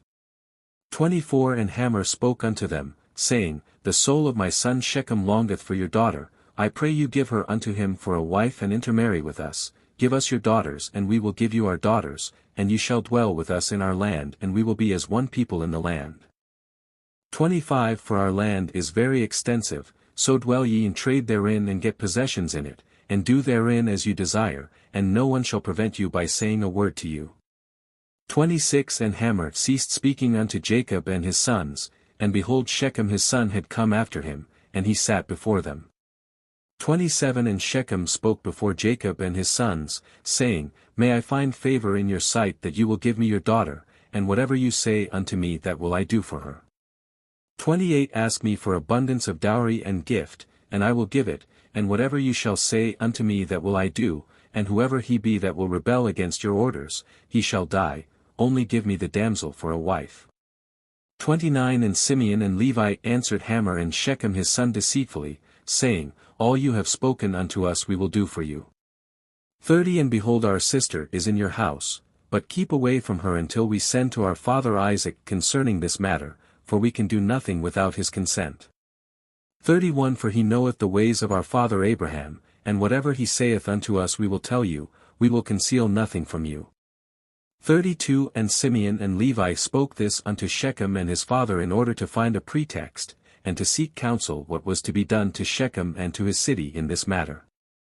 33 And when Shechem and his father heard the words of Simeon and Levi, it seemed good in their sight, and Shechem and his father came forth to go home. 34 And when they had gone, the sons of Jacob said unto their father, saying, Behold, we know that death is due to these wicked ones and to their city, because they transgressed that which God had commanded unto Noah and his children and his seed after them. 35 And also because Shechem did this thing to our sister Dinah in defiling her, for such vileness shall never be done amongst us. 36 Now therefore know and see what you will do, and seek counsel and pretext what is to be done to them, in order to kill all the inhabitants of this city. 37 And Simeon said to them, Here is a proper advice for you. tell them to circumcise every male amongst them as we are circumcised, and if they do not wish to do this, we shall take our daughter from them and go away. 38 And if they consent to do this and will do it, then when they are sunk down with pain, we will attack them with our swords, as upon one who is quiet and peaceable, and we will slay every male person amongst them. 39 And Simeon's advice pleased them, and Simeon and Levi resolved to do unto them as it was proposed. 40 And on the next morning Shechem and Hamor his father came again unto Jacob and his sons, to speak concerning Dinah, and to hear what answer the sons of Jacob would give to their words. 41 The sons of Jacob spoke deceitfully to them, saying, We told our father Isaac all your words, and your words pleased him. 42 But he spoke unto us, saying, Thus did Abraham his father command him from God the Lord of the whole earth, that any man who is not of his descendants that should wish to take one of his daughters, shall cause every male belonging to him to be circumcised, as we are circumcised, and then we may give him our daughter for a wife. 43 Now we have made known to you all our ways that our father spoke unto us, for we cannot do this of which you spoke unto us, to give our daughter to an uncircumcised man, for it is a disgrace to us. 44 But herein will we consent to you, to give you our daughter, and we will also take unto ourselves your daughters, and will dwell amongst you and be one people as you have spoken, if you will hearken to us, and consent to be like us, to circumcise every male belonging to you, as we are circumcised. 45 And if you will not hearken unto us, to have every male circumcised as we are circumcised, as we have commanded, then we will come to you, and take our daughter from you and go away. 46 And Shechem and his father Hamor heard the words of the sons of Jacob, and the thing pleased them exceedingly, and Shechem and his father Hamor hastened to do the wishes of the sons of Jacob, for Shechem was very fond of Dinah, and his soul was riveted to her. 47 And Shechem and his father Hamor hastened to the gate of the city, and they assembled all the men of their city and spoke unto them the words of the sons of Jacob, saying, 48 We came to these men, the sons of Jacob, and we spoke unto them concerning their daughter, and these men will consent to do according to our wishes, and behold our land is of great extent for them, and they will dwell in it, and trade in it, and we shall be one people, we will take their daughters, and our daughters we will give unto them for wives. 49 But only on this condition will these men consent to do this thing, that every male amongst us be circumcised as they are circumcised, as their God commanded them, and when we shall have done according to their instructions to be circumcised, then will they dwell amongst us, together with their cattle and possessions, and we shall be as one people with them. 50 And when all the men of the city heard the words of Shechem and his father Hamor, then all the men of their city were agreeable to this proposal, and they obeyed to be circumcised, for Shechem and his father Hamor were greatly esteemed by them, being the princes of the land. 51 And on the next day, Shechem and Hamor his father rose up early in the morning, and they assembled all the men of their city into the middle of the city, and they called for the sons of Jacob, who circumcised every male belonging to them on that day and the next. 52 And they circumcised Shechem and Hamor his father, and the 5 brothers of Shechem, and then every one rose up and went home, for this thing was from the Lord against the city of Shechem, and from the Lord was Simeon's counsel in this matter, in order that the Lord might deliver the city of Shechem into the hands of Jacob's 2 sons. Exiv 1 And the number of all the males that were circumcised, were 645 men, and 246 children.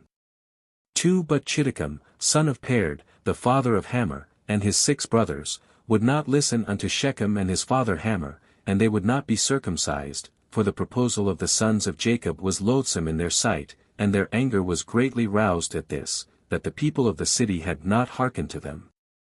3 And in the evening of the 2nd day, they found 8 small children who had not been circumcised, for their mothers had concealed them from Shechem and his father Hamor, and from the men of the city.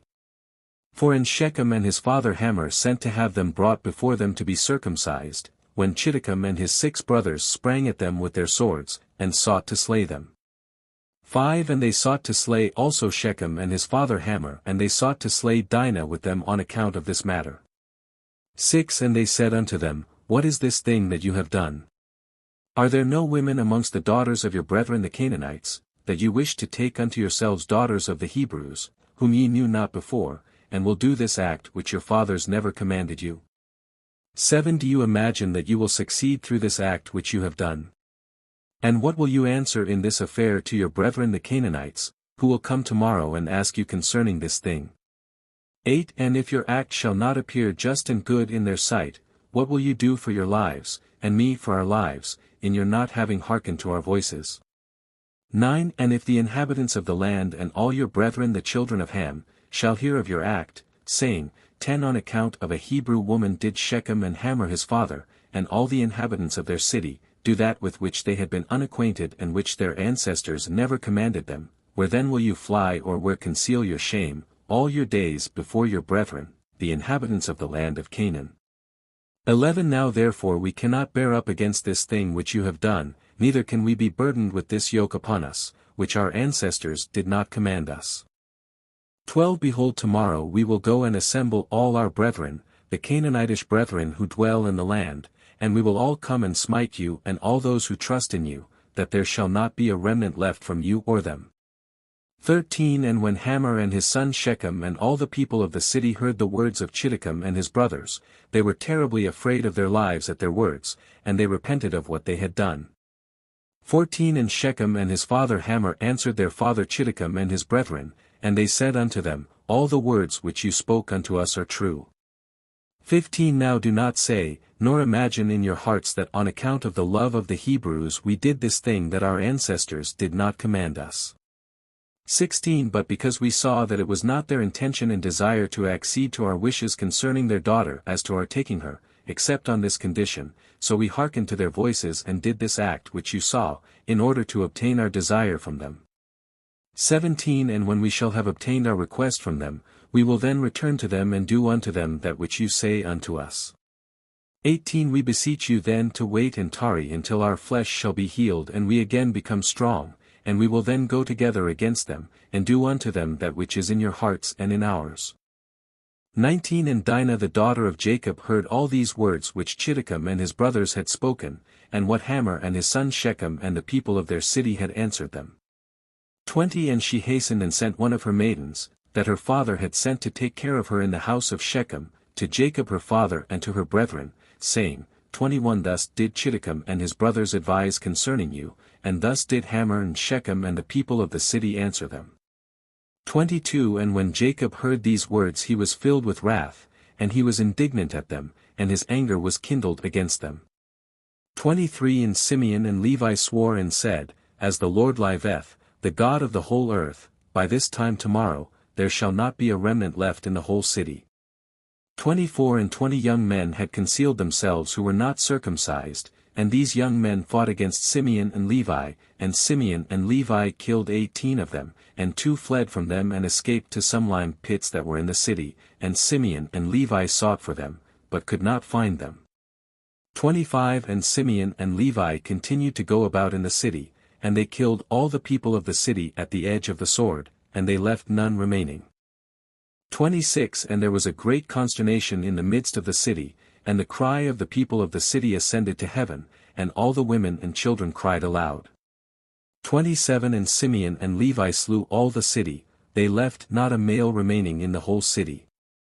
28 And they slew Hamor and Shechem his son at the edge of the sword, and they brought away Dinah from the house of Shechem and they went from there.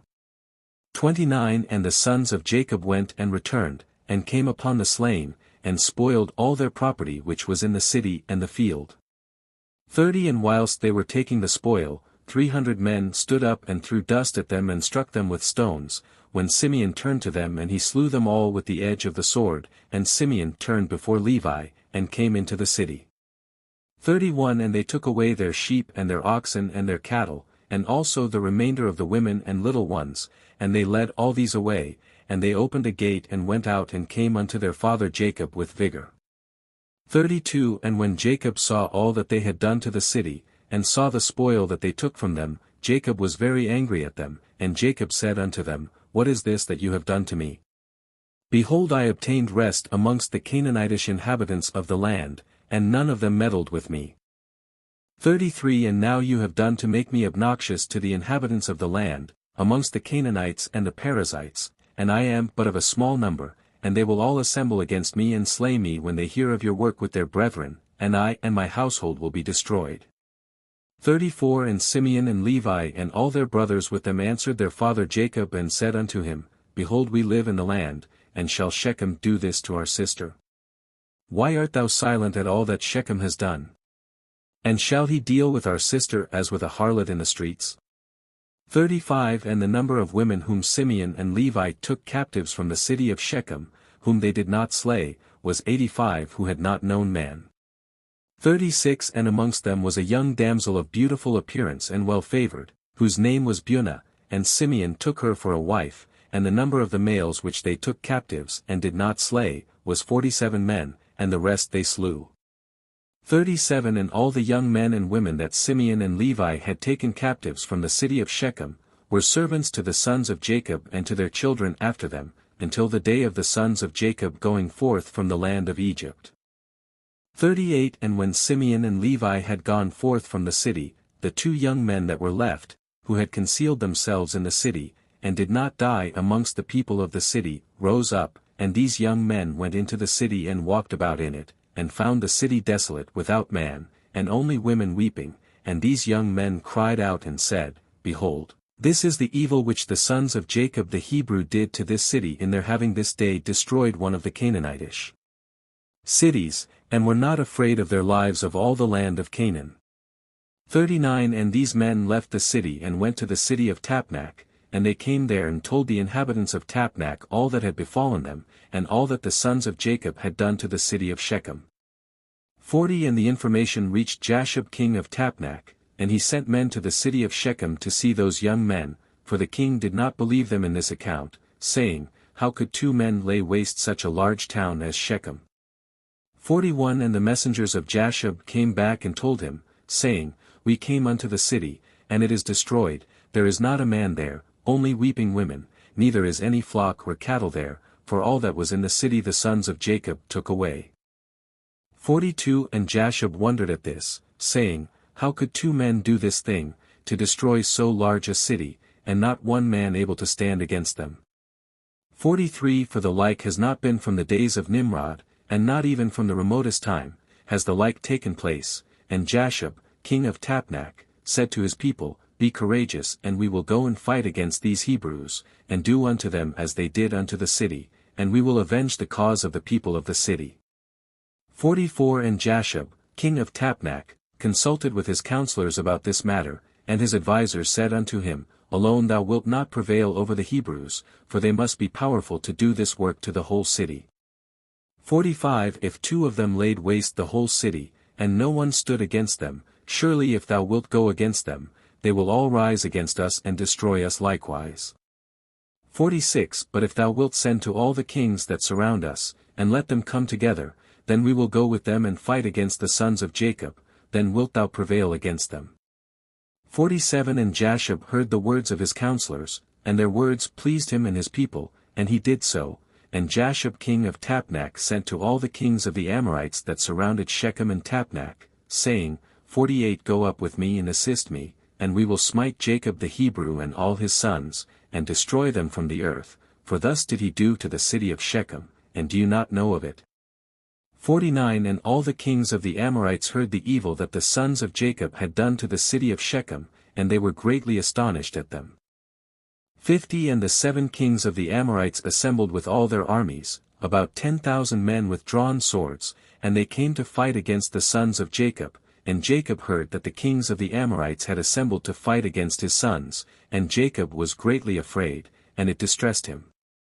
51 And Jacob exclaimed against Simeon and Levi, saying, What is this act that you did? Why have you injured me, to bring against me all the children of Canaan to destroy me and my household? For I was at rest, even I and my household, and you have done this thing to me, and provoked the inhabitants of the land against me by your proceedings. 52 And Judah answered his father, saying, Was it for naught my brothers Simeon and Levi killed all the inhabitants of Shechem? Surely it was because Shechem had humbled our sister, and transgressed the command of our God to Noah and his children, for Shechem took our sister away by force, and committed adultery with her. 53 And Shechem did all this evil, and not one of the inhabitants of his city interfered with him, to say, Why wilt thou do this? Surely for this my brothers went and smote the city, and the Lord delivered it into their hands, because its inhabitants had transgressed the commands of our God. Is it then for naught that they have done all this? 54 And now why art thou afraid or distressed, and why art thou displeased at my brothers, and why is thine anger kindled against them? 55 Surely our God who delivered into their hand the city of Shechem and its people, he will also deliver into our hands all the Canaanitish kings who are coming against us, and we will do unto them as my brothers did unto Shechem. 56 Now be tranquil about them and cast away thy fears, but trust in the Lord our God, and pray unto him to assist us and deliver our enemies into our hands. 57 And Judah called to one of his father's servants, Go now and see where those kings, who are coming against us, are situated with their armies. 58 And the servant went and looked far off, and went up opposite Mount Sion, and saw all the camps of the kings standing in the fields, and he returned to Judah and said, Behold, the kings are situated in the field with all their camps, a people exceedingly numerous, like unto the sand upon the sea shore. 59 And Judah said unto Simeon and Levi, and unto all his brothers, Strengthen yourselves and be sons of valor, for the Lord our God is with us, do not fear them. 60 Stand forth each man, girt with his weapons of war, his bow and his sword, and we will go and fight against these uncircumcised men, the Lord is our God, he will save us. 61 And they rose up, and each girt on his weapons of war, great and small, 11 sons of Jacob, and all the servants of Jacob with them. 62 And all the servants of Isaac who were with Isaac in Hebron, all came to them equipped in all sorts of war instruments, and the sons of Jacob and their servants, being 112 men, went towards these kings, and Jacob also went with them. 63 And the sons of Jacob sent unto their father Isaac the son of Abraham to Hebron, the same is Kirith-arba, saying, 64 Pray we beseech thee for us unto the Lord our God, to protect us from the hands of the Canaanites who are coming against us, and to deliver them into our hands. 65 And Isaac the son of Abraham prayed unto the Lord for his sons, and he said, O Lord God, thou didst promise my father, saying, I will multiply thy seed as the stars of heaven, and thou didst also promise me, and establish thou thy word, now that the kings of Canaan are coming together, to make war with my children because they committed no violence. 66 Now therefore, O Lord God, God of the whole earth, pervert, I pray thee, the counsel of these kings that they may not fight against my sons. 67 And impress the hearts of these kings and their people with the terror of my sons and bring down their pride, and that they may turn away from my sons. 68 And with thy strong hand and outstretched arm deliver my sons and their servants from them, for power and might are in thy hands to do all this. 69 And the sons of Jacob and their servants went toward these kings, and they trusted in the Lord their God, and whilst they were going, Jacob their father also prayed unto the Lord and said, O Lord God, powerful and exalted God, who has reigned from days of old, from thence till now and forever, 70 Thou art he who stirreth up wars and causeth them to cease, in thy hand are power and might to exalt and to bring down. O may my prayer be acceptable before thee that thou mayest turn to me with thy mercies, to impress the hearts of these kings and their people with the terror of my sons, and terrify them and their camps, and with thy great kindness deliver all those that trust in thee, for it is thou who canst bring people under us and reduce nations under our power. XXXV1 And all the kings of the Amorites came and took their stand in the field to consult with their counselors what was to be done with the sons of Jacob, for they were still afraid of them, saying, Behold, 2 of them slew the whole of the city of Shechem. 2 And the Lord heard the prayers of Isaac and Jacob, and he filled the hearts of all these kings' advisers with great fear and terror that they unanimously exclaimed, 3 Are you silly this day, or is there no understanding in you, that you will fight with the Hebrews, and why will you take a delight in your own destruction this day?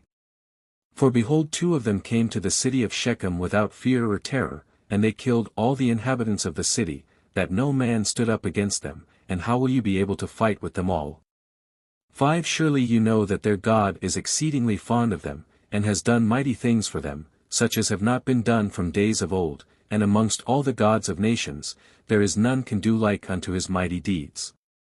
6 Surely he delivered their father Abraham, the Hebrew, from the hand of Nimrod, and from the hand of all his people who had many times sought to slay him. 7 He delivered him also from the fire in which King Nimrod had cast him, and his God delivered him from it. 8 And who else can do the like? Surely it was Abraham who slew the 5 kings of Elam, when they had touched his brother's son who in those days dwelt in Sodom. 9 And took his servant that was faithful in his house and a few of his men, and they pursued the kings of Elam in one night and killed them, and restored to his brother's son all his property which they had taken from him. 10 And surely you know the God of these Hebrews is much delighted with them, and they are also delighted with him, for they know that he delivered them from all their enemies. 11 And behold, through his love toward his God, Abraham took his only and precious son and intended to bring him up as a burnt offering to his God, and had it not been for God who prevented him from doing this, he would then have done it through his love to his God. 12 And God saw all his works, and swore unto him, and promised him that he would deliver his sons and all his seed from every trouble that would befall them, because he had done this thing, and through his love to his God stifled his compassion for his child. 13 And have you not heard what their God did to Pharaoh king of Egypt, and to Abimelech king of Gerar, through taking Abraham's wife, who said of her, She is my sister, lest they might slay him on account of her, and think of taking her for a wife. And God did unto them and their people all that you heard of. 14 And behold, we ourselves saw with our eyes that Esau, the brother of Jacob, came to him with 400 men, with the intention of slaying him, for he called to mind that he had taken away from him his father's blessing. 15 And he went to meet him when he came from Syria, to smite the mother with the children, and who delivered him from his hands but his God in whom he trusted? He delivered him from the hand of his brother and also from the hands of his enemies, and surely he again will protect them.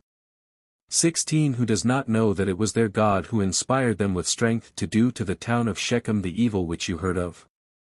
17 Could it then be with their own strength that 2 men could destroy such a large city as Shechem had it not been for their God in whom they trusted? He said and did unto them all this to slay the inhabitants of the city in their city. 18 And can you then prevail over them who have come forth together from your city to fight with the whole of them, even if 1,000 times as many more should come to your assistance? 19 Surely you know and understand that you do not come to fight with them, but you come to war with their God who made choice of them, and you have therefore all come this day to be destroyed. 20 Now therefore refrain from this evil which you are endeavoring to bring upon yourselves, and it will be better for you not to go to battle with them, although they are but few in numbers, because their God is with them. 21 And when the kings of the Amorites heard all the words of their advisers, their hearts were filled with terror, and they were afraid of the sons of Jacob and would not fight against them. 22 And they inclined their ears to the words of their advisers, and they listened to all their words, and the words of the counselors greatly pleased the kings, and they did so. 23 And the kings turned and refrained from the sons of Jacob, for they durst not approach them to make war with them, for they were greatly afraid of them, and their hearts melted within them from their fear of them. 24 For this proceeded from the Lord to them, for he heard the prayers of his servants Isaac and Jacob, for they trusted in him, and all these kings returned with their camps on that day, each to his own city, and they did not at that time fight with the sons of Jacob. 25 And the sons of Jacob kept their station that day till evening opposite Mount Sion, and seeing that these kings did not come to fight against them, the sons of Jacob returned home. XXXVA1 At that time the Lord appeared unto Jacob saying, Arise, go to Bethel and remain there, and make there an altar to the Lord who appeareth unto thee, who delivered thee and thy sons from affliction. 2 And Jacob rose up with his sons and all belonging to him, and they went and came to Bethel according to the word of the Lord. 3 And Jacob was 99 years old when he went up to Bethel, and Jacob and his sons and all the people that were with him, remained in Bethel and Luz, and he there built an altar to the Lord who appeared unto him, and Jacob and his sons remained in Bethel 6 months. For at that time died Deborah the daughter of Uz, the nurse of Rebekah, who had been with Jacob, and Jacob buried her beneath Bethel under an oak that was there. 5 And Rebekah the daughter of Bethuel, the mother of Jacob, also died at that time in Hebron, the same as Kirith-arba, and she was buried in the cave of Machpelah which Abraham had bought from the children of Het. 6 And the life of Rebekah was 133 years, and she died, and when Jacob heard that his mother Rebekah was dead he wept bitterly for his mother, and made a great mourning for her, and for Deborah her nurse beneath the oak, and he called the name of that place Allon-Bashuth. 7 And Laban the Syrian died in those days, for God smote him because he transgressed the covenant that existed between him and Jacob.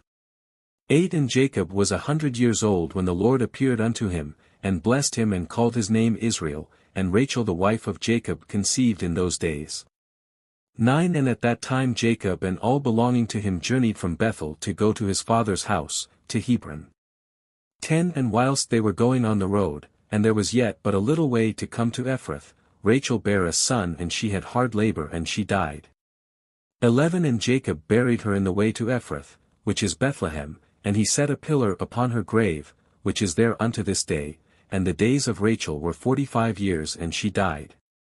12 And Jacob called the name of his son that was born to him, which Rachel bare unto him, Benjamin, for he was born to him in the land on the right hand. 13 And it was after the death of Rachel, that Jacob pitched his tent in the tent of her handmaid Bilhah. 14 And Reuben was jealous for his mother Leah on account of this, and he was filled with anger, and he rose up in his anger and went and entered the tent of Bilhah, and he thence removed his father's bed. 15 At that time the portion of birthright, together with the kingly and priestly offices, was removed from the sons of Reuben, for he had profaned his father's bed, and the birthright was given unto Joseph, the kingly office to Judah, and the priesthood unto Levi, because Reuben had defiled his father's bed. 16 And these are the generations of Jacob who were born to him in Padan Aram, and the sons of Jacob were 12. 17 The sons of Leah were Reuben the firstborn, and Simeon, Levi, Judah, Issachar, Zebulun, and their sister Dinah, and the sons of Rachel were Joseph and Benjamin. 18 The sons of Zilpah, Leah's handmaid, were Gad and Asher, and the sons of Bilhah, Rachel's handmaid, were Dan and Naphtali. These are the sons of Jacob which were born to him in Padan Aram. 19 And Jacob and his sons and all belonging to him journeyed and came to Mamre, which is Kiriath Arba, that is in Hebron, where Abraham and Isaac sojourned, and Jacob with his sons and all belonging to him, dwelt with his father in Hebron. 20 And his brother Esau and his sons, and all belonging to him went to the land of Seir and dwelt there, and had possessions in the land of Seir, and the children of Esau were fruitful and multiplied exceedingly in the land of Seir. 21 And these are the generations of Esau that were born to him in the land of Canaan, and the sons of Esau were 5. 22 And Adah bare to Esau his firstborn Eliphaz, and she also bare to him Ruel, and Alabama bare to him Jush, Yalam and Korah. 23 These are the children of Esau who were born to him in the land of Canaan, and the sons of Eliphaz the son of Esau were Taman, Omar, Zepho, Gatam, Kenaz and Amaleks, and the sons of Ruel were Nakath, Zerach, Shammah and Mizah. 24 And the sons of Jush were Timnah, Alva, Jethath, and the sons of Yalam were Allah, Phinner and Kenaz. 25 And the sons of Korah were Taman, Mibzar, Magdiel and Eram. These are the families of the sons of Esau according to their dukedoms in the land of Seir.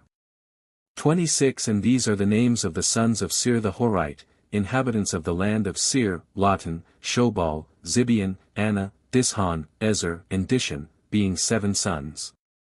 27 And the children of Lotan were Hori, Heman and their sister Timnah, that is Timnah who came to Jacob and his sons, and they would not give ear to her, and she went and became a concubine to Eliphaz the son of Esau, and she bare to him Amalek.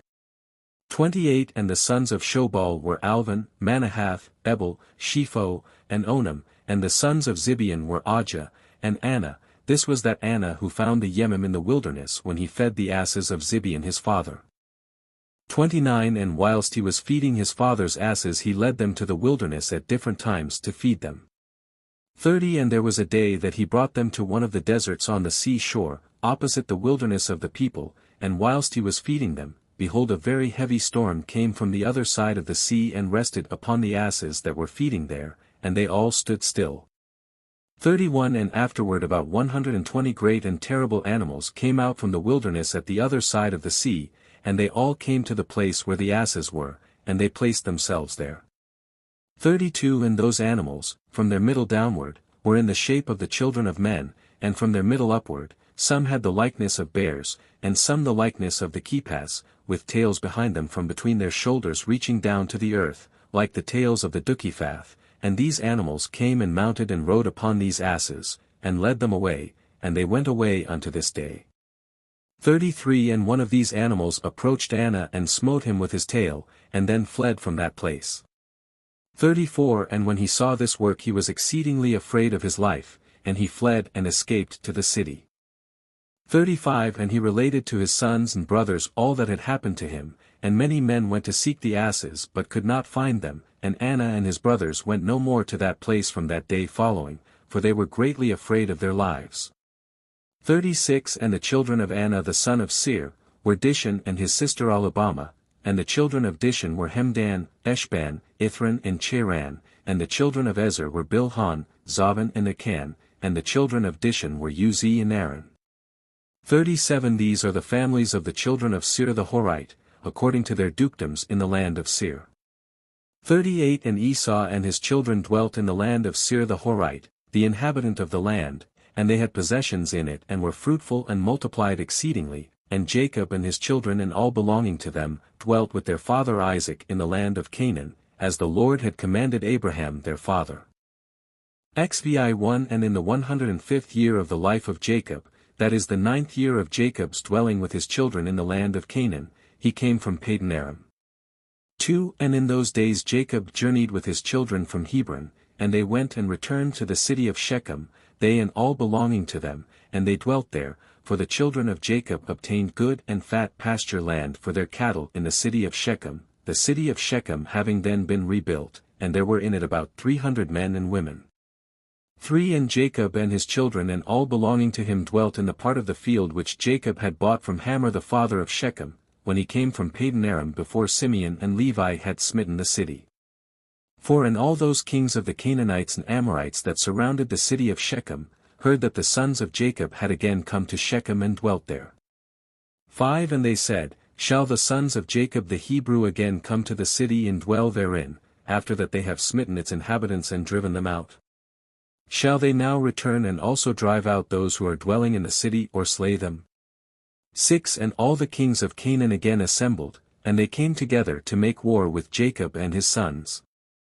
7 And Jashub king of Tapnach sent also to all his neighboring kings, to Elon king of Gash, and to Ehuri king of Shiloh, and to Parathon king of Chazar, and to Suzi king of Sarton, and to Laban king of Bethgrin, and to Shabur king of Othnamah, saying, 8 Come up to me and assist me, and let us smite Jacob the Hebrew and his sons, and all belonging to him, for they are again come to Shechem to possess it and to slay its inhabitants as before. 9 And all these kings assembled together and came with all their camps, a people exceedingly plentiful like the sand upon the sea shore, and they were all opposite to Tapnach. 10 And Jashub king of Tapnach went forth to them with all his army, and he encamped with them opposite to Tapnach without the city, and all these kings they divided into 7 divisions, being 7 camps against the sons of Jacob.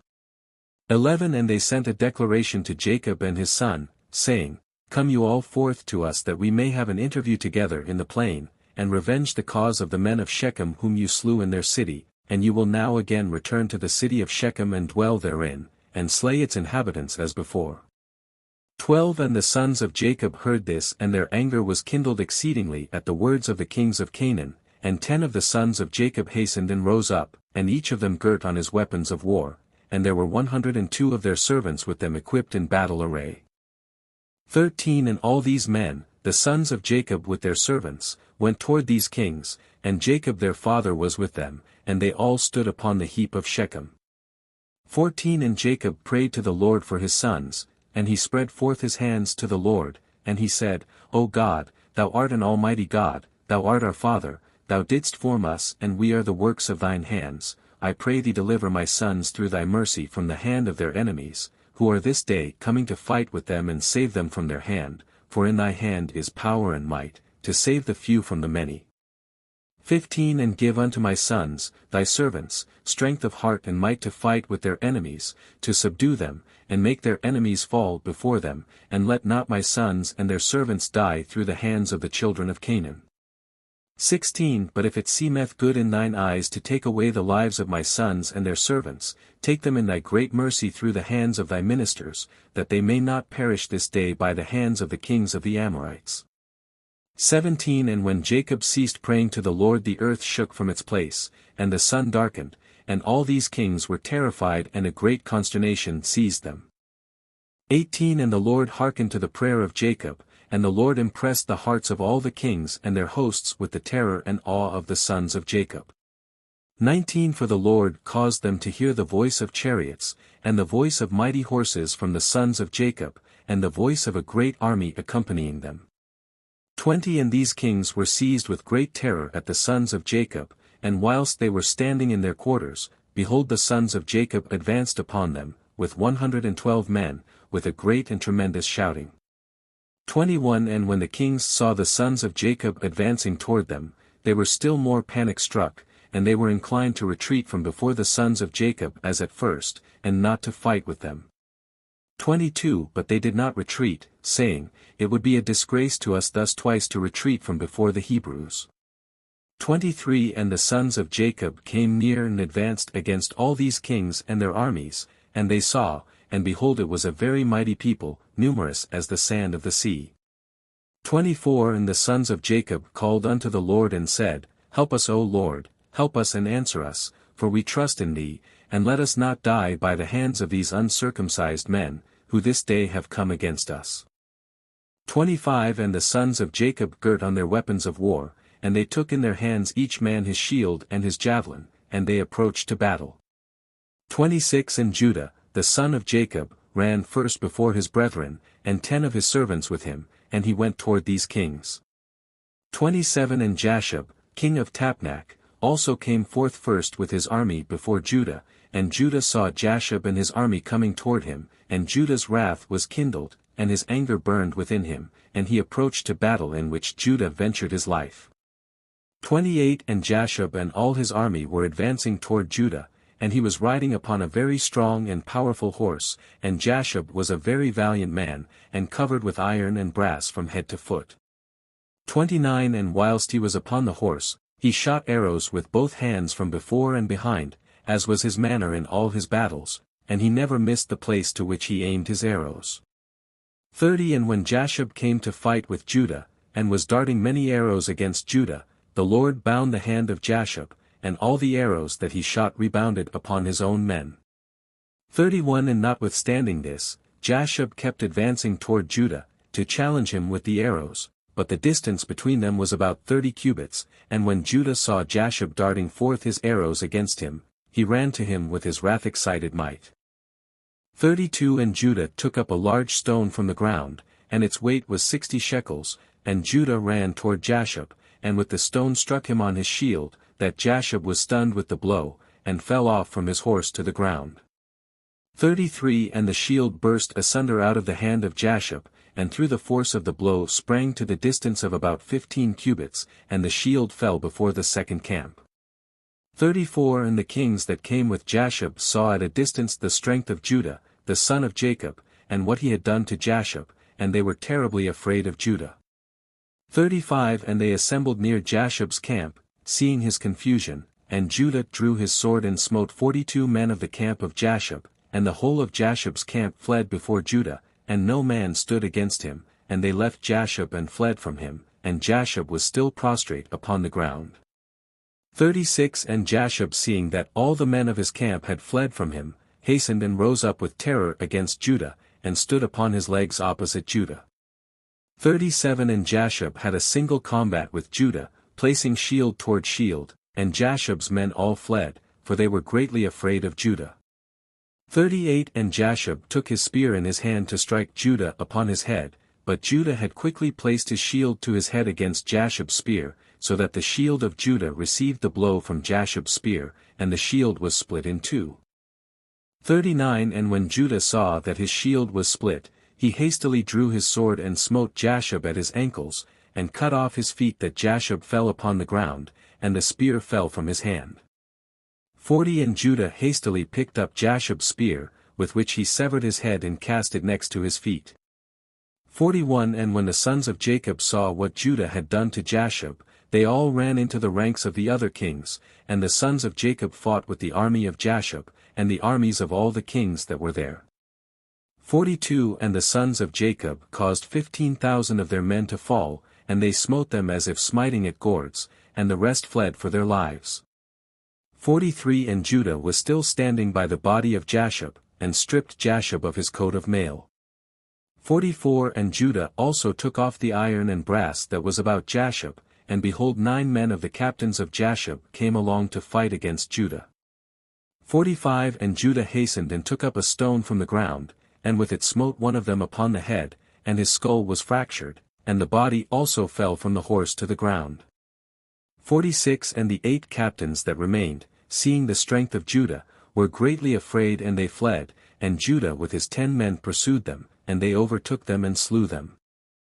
47 And the sons of Jacob were still smiting the armies of the kings, and they slew many of them, but those kings daringly kept their stand with their captains, and did not retreat from their places, and they exclaimed against those of their armies that fled from before the sons of Jacob, but none would listen to them, for they were afraid of their lives lest they should die.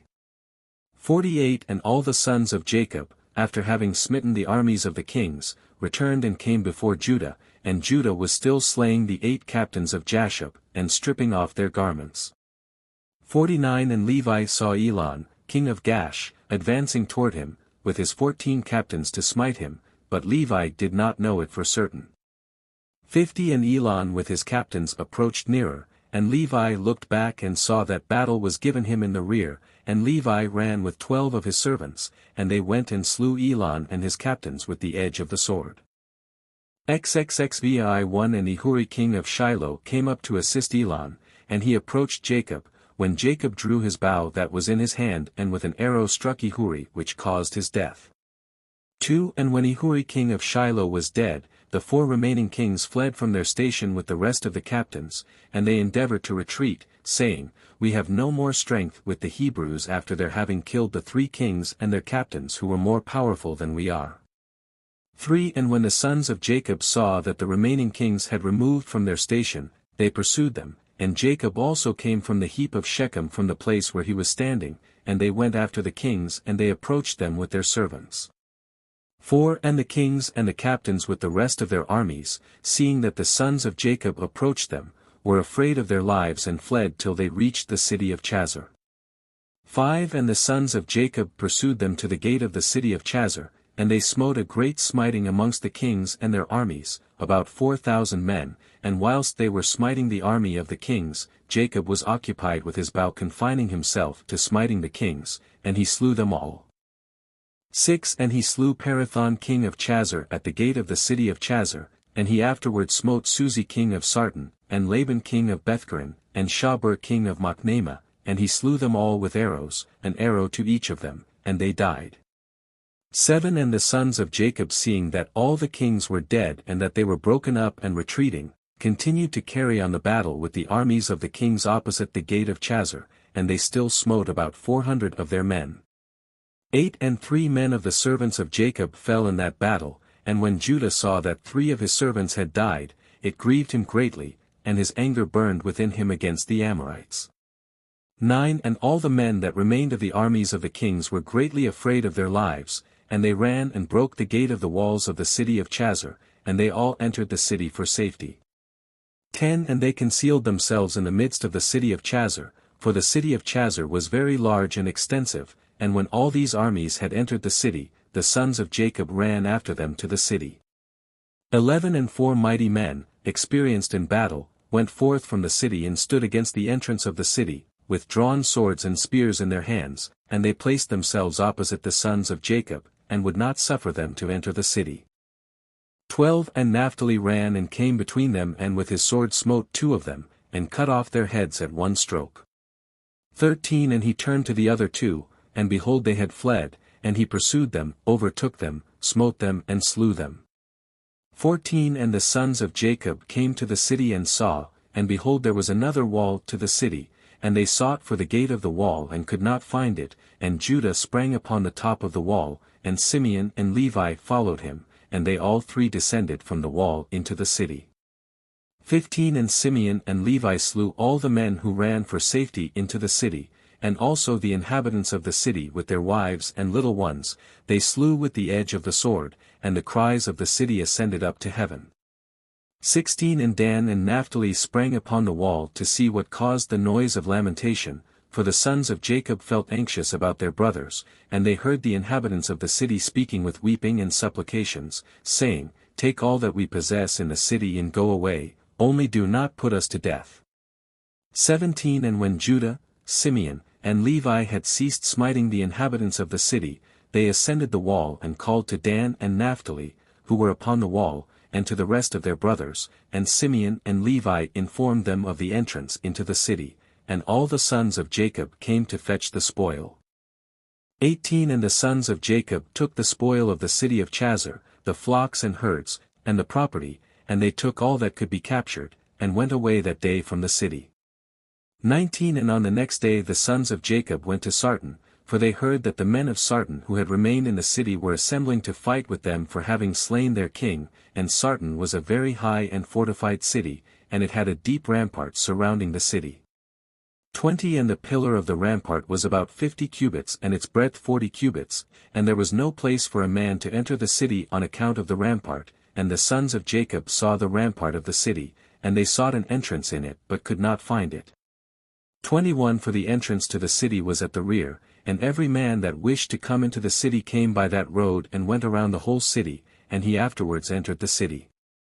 22 And the sons of Jacob seeing they could not find the way into the city, their anger was kindled greatly, and the inhabitants of the city seeing that the sons of Jacob were coming to them were greatly afraid of them, for they had heard of their strength and what they had done to Jashar. 23 And the inhabitants of the city of Sarton could not go out toward the sons of Jacob after having assembled in the city to fight against them, lest they might thereby get into the city, but when they saw that they were coming toward them, they were greatly afraid of them, for they had heard of their strength and what they had done to Jashar.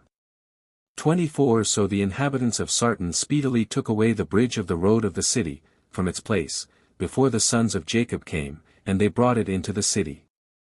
25 And the sons of Jacob came and sought the way into the city, and could not find it, and the inhabitants of the city went up to the top of the wall, and saw, and behold the sons of Jacob were seeking an entrance into the city. 26 And the inhabitants of the city reproached the sons of Jacob from the top of the wall, and they cursed them, and the sons of Jacob heard the reproaches, and they were greatly incensed, and their anger burned within them. 27 And the sons of Jacob were provoked at them, and they all rose and sprang over the rampart with the force of their strength, and through their might passed the 40 cubits breadth of the rampart. 28 And when they had passed the rampart they stood under the wall of the city, and they found all the gates of the city enclosed with iron doors. 29 And the sons of Jacob came near to break open the doors of the gates of the city, and the inhabitants did not let them, for from the top of the wall they were casting stones and arrows upon them. 30 And the number of the people that were upon the wall was about 400 men, and when the sons of Jacob saw that the men of the city would not let them open the gates of the city, they sprang and ascended the top of the wall, and Judah went up first to the east part of the city. 31 And Gad and Asher went up after him to the west corner of the city, and Simeon and Levi to the north, and Dan and Reuben to the south. 32 And the men who were on the top of the wall, the inhabitants of the city, seeing that the sons of Jacob were coming up to them, they all fled from the wall, descended into the city, and concealed themselves in the midst of the city. 33 And Issachar and Naphtali that remained under the wall approached and broke the gates of the city, and kindled a fire at the gates of the city, that the iron melted, and all the sons of Jacob came into the city, they and all their men, and they fought with the inhabitants of the city of Sarton, and smote them with the edge of the sword, and no man stood up before them. 34 And about 200 men fled from the city, and they all went and hid themselves in a certain tower in the city, and Judah pursued them to the tower, and he broke down the tower, which fell upon the men, and they all died. 35 And the sons of Jacob went up the road of the roof of that tower, and they saw, and behold there was another strong and high tower at a distance in the city, and the top of it reached to heaven, and the sons of Jacob hastened and descended, and went with all their men to that tower, and found it filled with about 300 men, women and little ones. 36 And the sons of Jacob smote a great smiting amongst those men in the tower, and they ran away and fled from them. 37 And Simeon and Levi pursued them, when 12 mighty and valiant men came out to them from the place where they had concealed themselves. 38 And those 12 men maintained a strong battle against Simeon and Levi, and Simeon and Levi could not prevail over them, and those valiant men broke the shields of Simeon and Levi, and one of them struck at Levi's head with his sword, when Levi hastily placed his hand to his head, for he was afraid of the sword, and the sword struck Levi's hand, and it wanted but little to the hand of Levi being cut off. 39 And Levi seized the sword of the valiant man in his hand, and took it forcibly from the man, and with it he struck at the head of the powerful man, and he severed his head. 40 And 11 men approached to fight with Levi, for they saw that one of them was killed, and the sons of Jacob fought, but the sons of Jacob could not prevail over them, for those men were very powerful.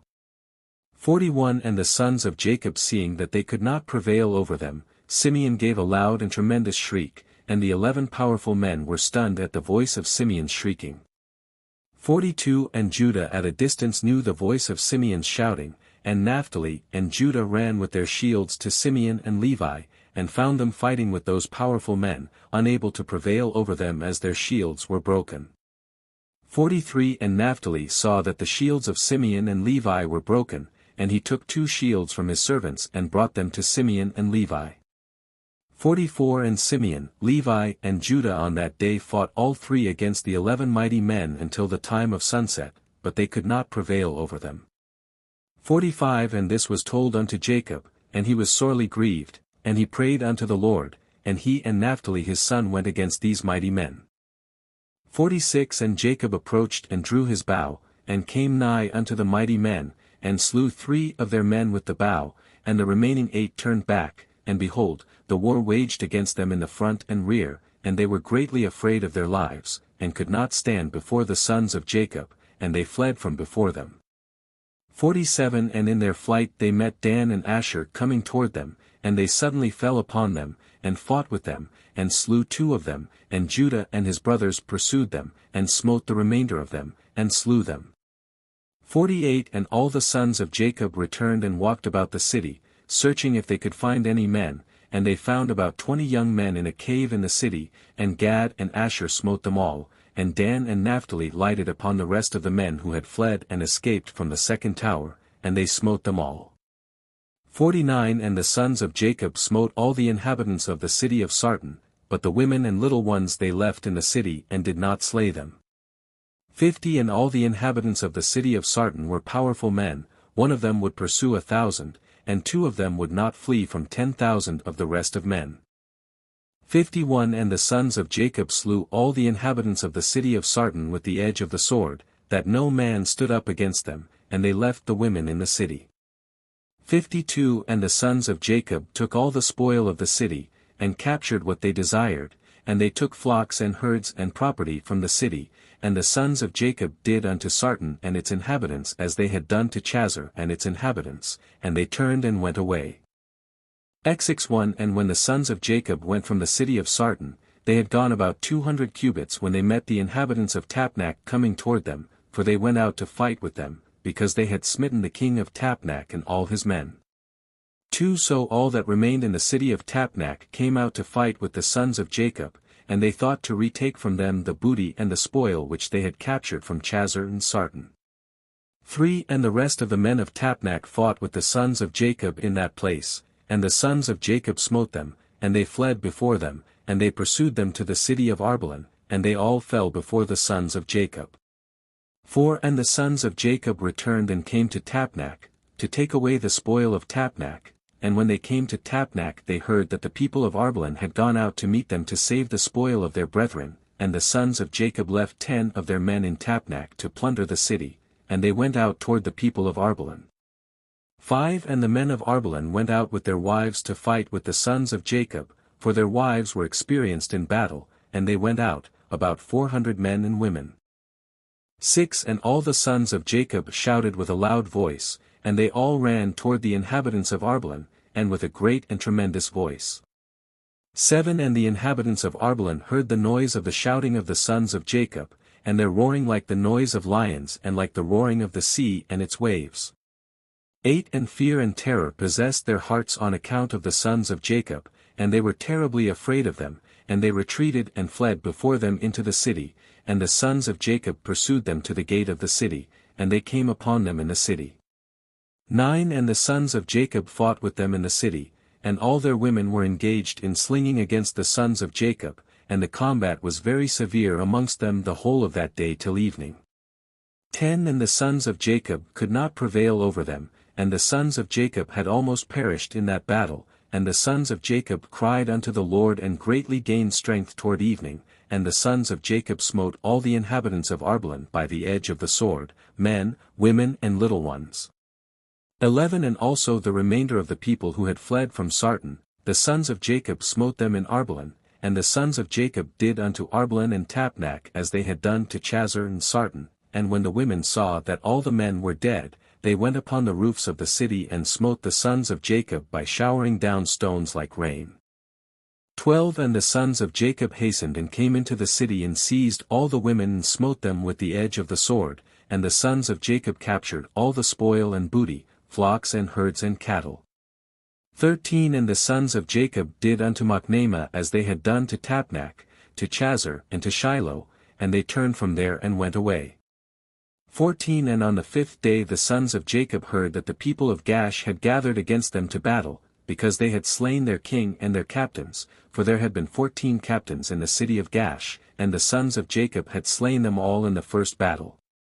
15 And the sons of Jacob that day girt on their weapons of war, and they marched to battle against the inhabitants of Gash, and in Gash there was a strong and mighty people of the Amorites, and Gash was the strongest and best fortified city of all the cities of the Amorites, and it had 3 walls. 16 And the sons of Jacob came to Gash and they found the gates of the city locked, and about 500 men standing at the top of the outermost wall, and a people numerous as the sand upon the sea shore were in ambush for the sons of Jacob from without the city at the rear thereof. 17 And the sons of Jacob approached to open the gates of the city, and whilst they were drawing nigh, behold those who were in ambush at the rear of the city came forth from their places and surrounded the sons of Jacob. 18 And the sons of Jacob were enclosed between the people of Gash, and the battle was both to their front and rear, and all the men that were upon the wall, were casting from the wall upon them arrows and stones. 19 And Judah, seeing that the men of Gash were getting too heavy for them, gave a most piercing and tremendous shriek, and all the men of Gash were terrified at the voice of Judah's cry, and men fell from the wall at his powerful shriek, and all those that were from without and within the city were greatly afraid of their lives. 20 And the sons of Jacob still came nigh to break the doors of the city, when the men of Gash threw stones and arrows upon them from the top of the wall, and made them flee from the gate. 21 And the sons of Jacob returned against the men of Gash who were with them from without the city, and they smote them terribly, as striking against gourds, and they could not stand against the sons of Jacob, for fright and terror had seized them at the shriek of Judah.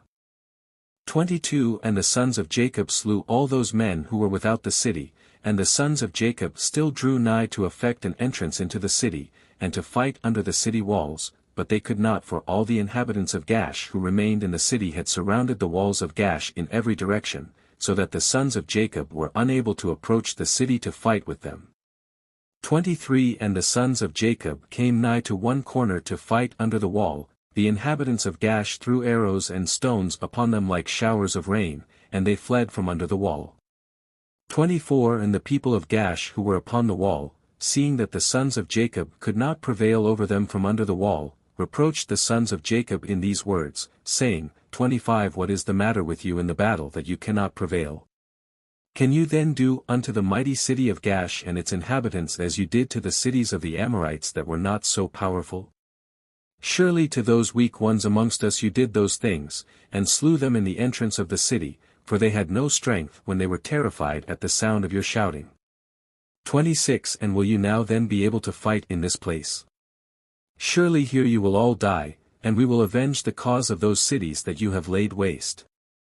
27 And the inhabitants of Gash greatly reproached the sons of Jacob and reviled them with their gods, and continued to cast arrows and stones upon them from the wall. 28 And Judah and his brothers heard the words of the inhabitants of Gash, and their anger was greatly roused, and Judah was jealous of his God in this matter, and he called out and said, O Lord, help, send help to us and our brothers.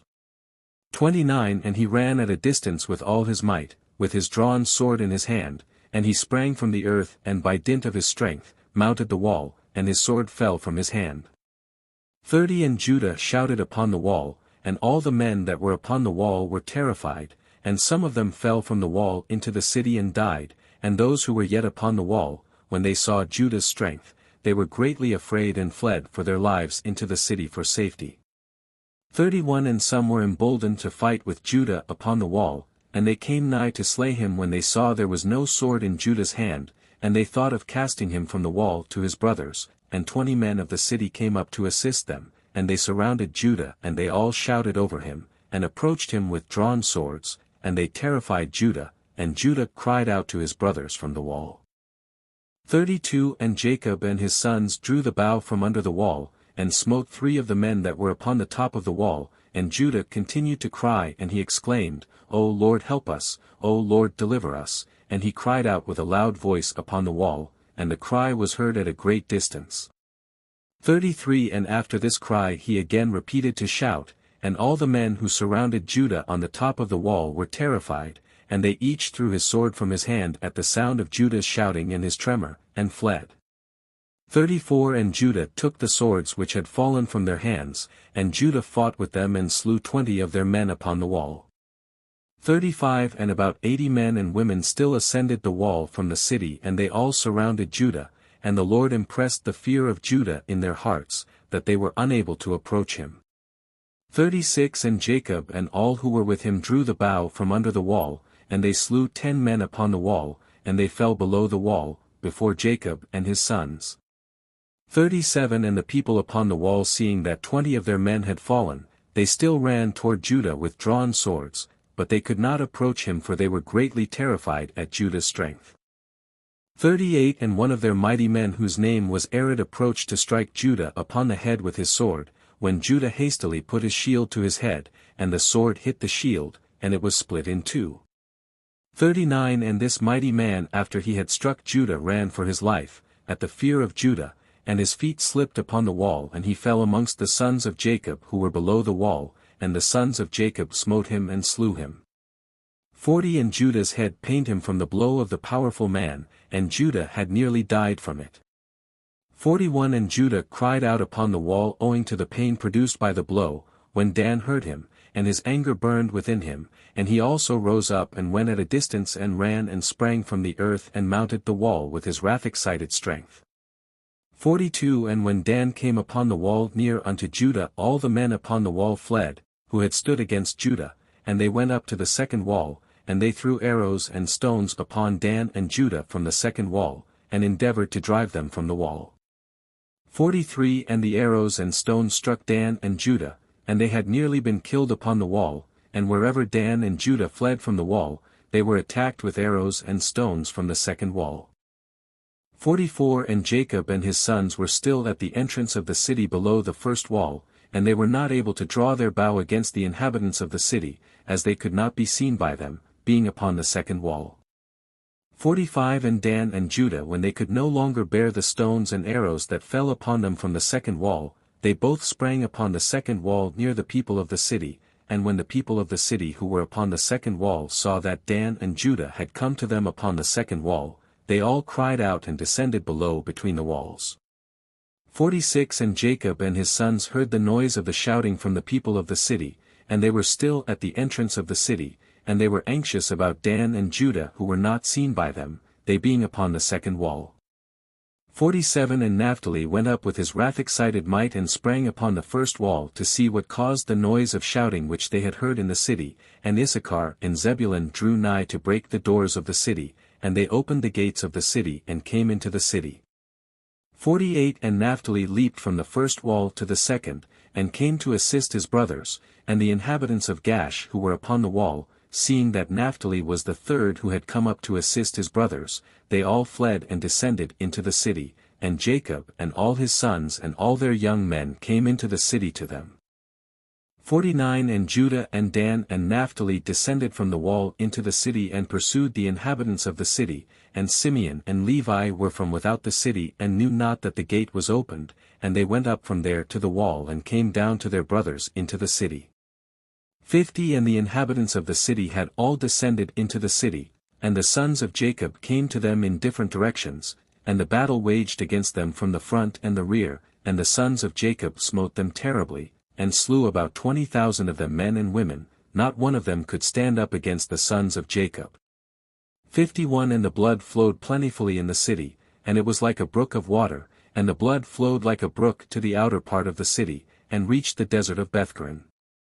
52 And the people of Bethkaren saw at a distance the blood flowing from the city of Gash, and about 70 men from amongst them ran to see the blood, and they came to the place where the blood was.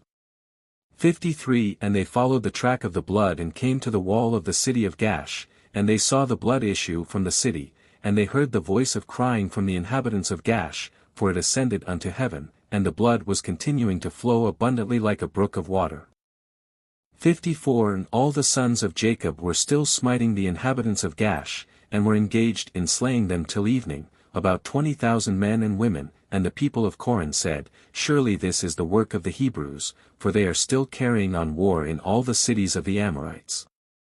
55 And those people hastened and ran to Bethkaren, and each took his weapons of war, and they cried out to all the inhabitants of Bethkaren, who also girt on their weapons of war to go and fight with the sons of Jacob.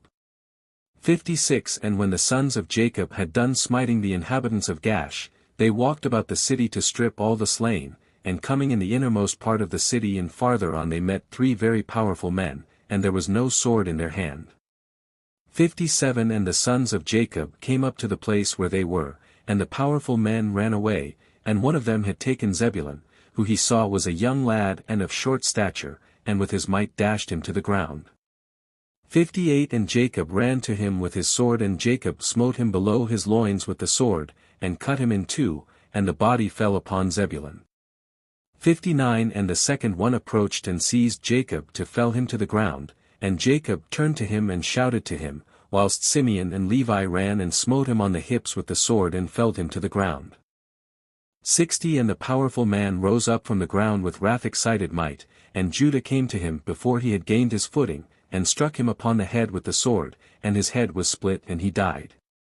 61 And the third powerful man, seeing that his companions were killed, ran from before the sons of Jacob, and the sons of Jacob pursued him in the city, and whilst the powerful man was fleeing he found one of the swords of the inhabitants of the city, and he picked it up and turned to the sons of Jacob and fought them with that sword.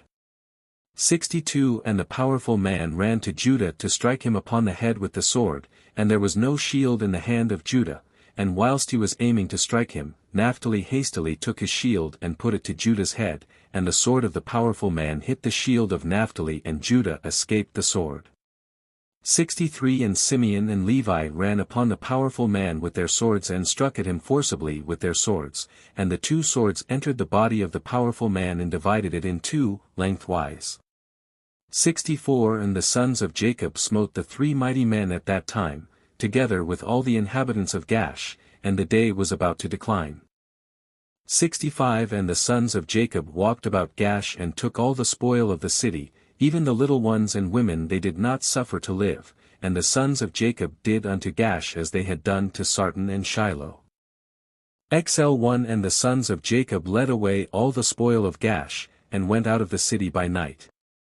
2 They were going out marching toward the castle of Bethkaren, and the inhabitants of Bethkaren were going to the castle to meet them, and on that night the sons of Jacob fought with the inhabitants of Bethkaren, in the castle of Bethkaren. 3 And all the inhabitants of Bethkaren were mighty men, one of them would not flee from before 1,000 men, and they fought on that night upon the castle, and their shouts were heard on that night from afar, and the earth quaked at their shouting.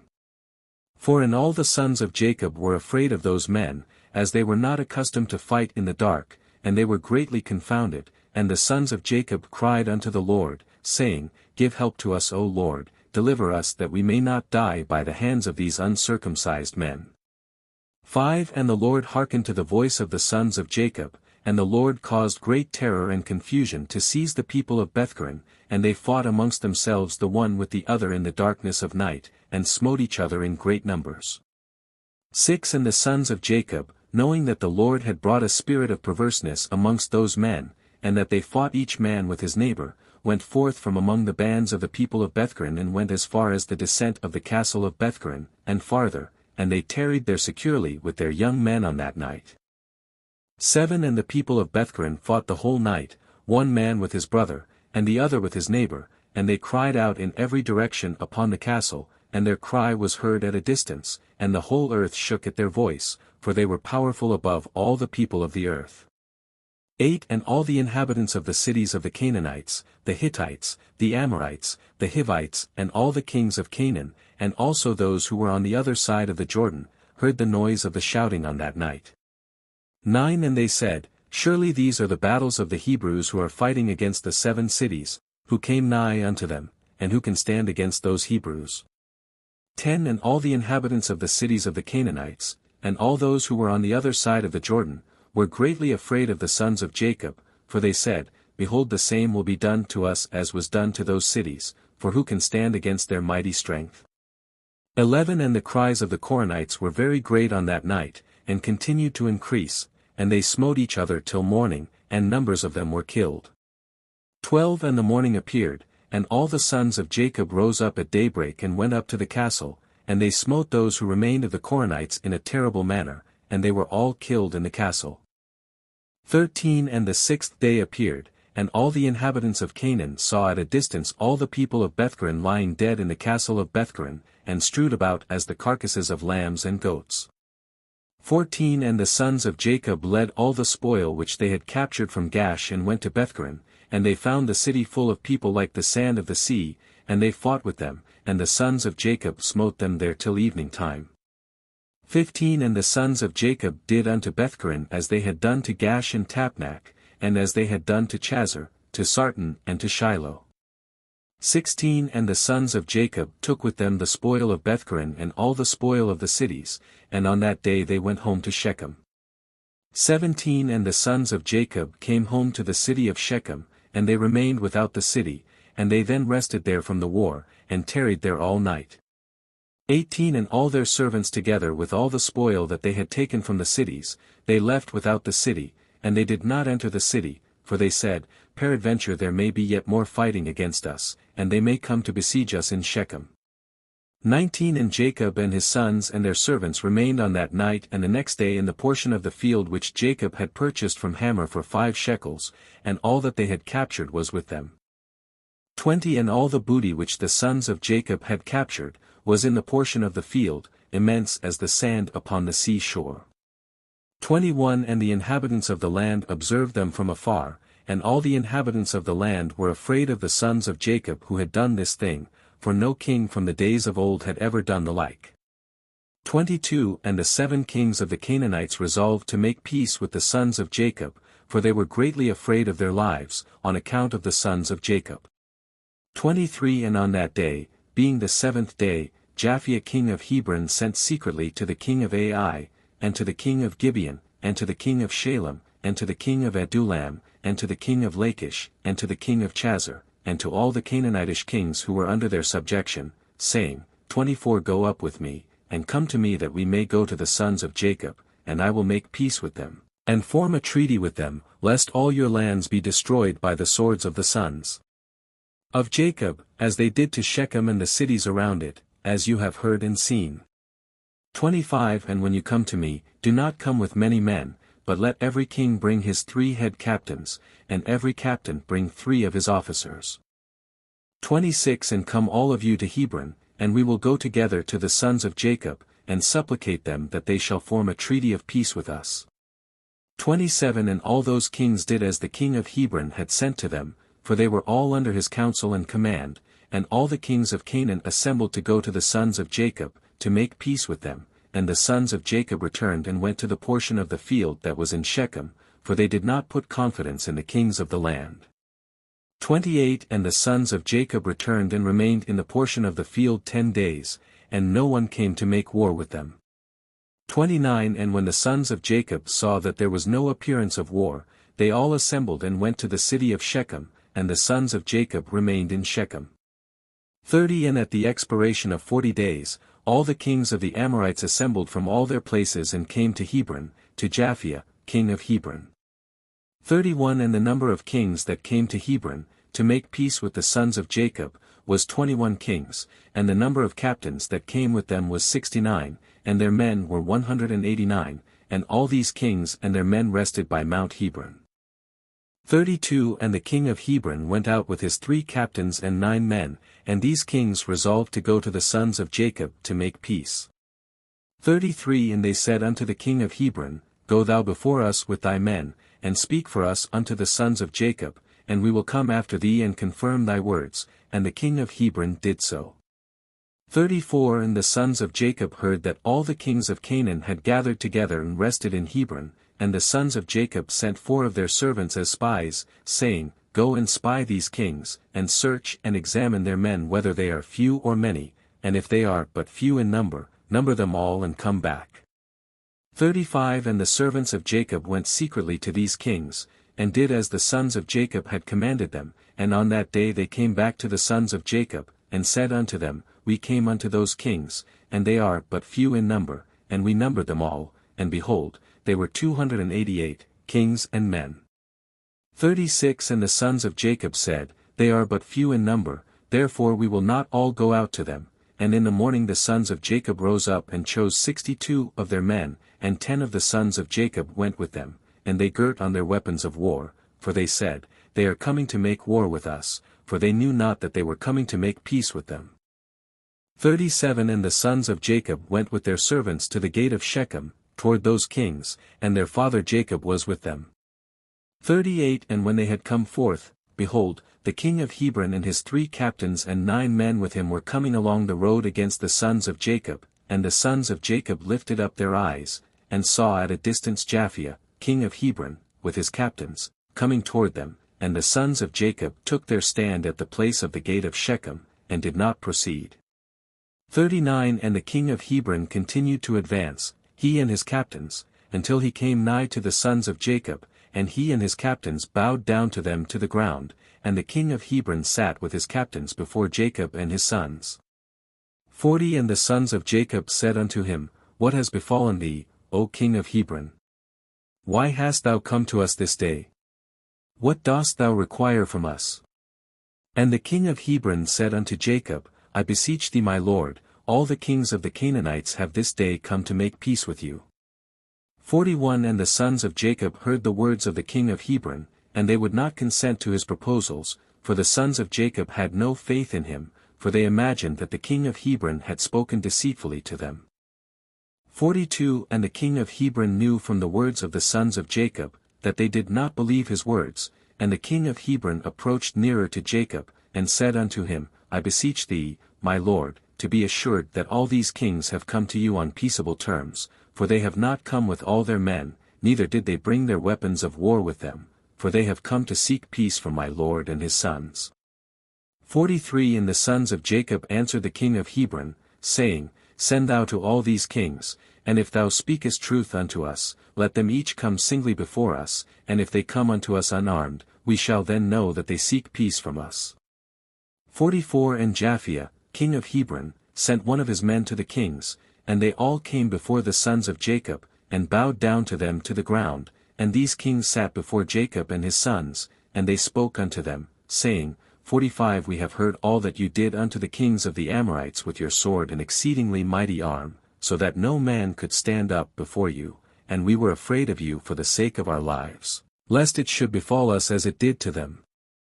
46 So we have come unto you to form a treaty of peace between us, and now therefore contract with us a covenant of peace and truth, that you will not meddle with us, inasmuch as we have not meddled with you.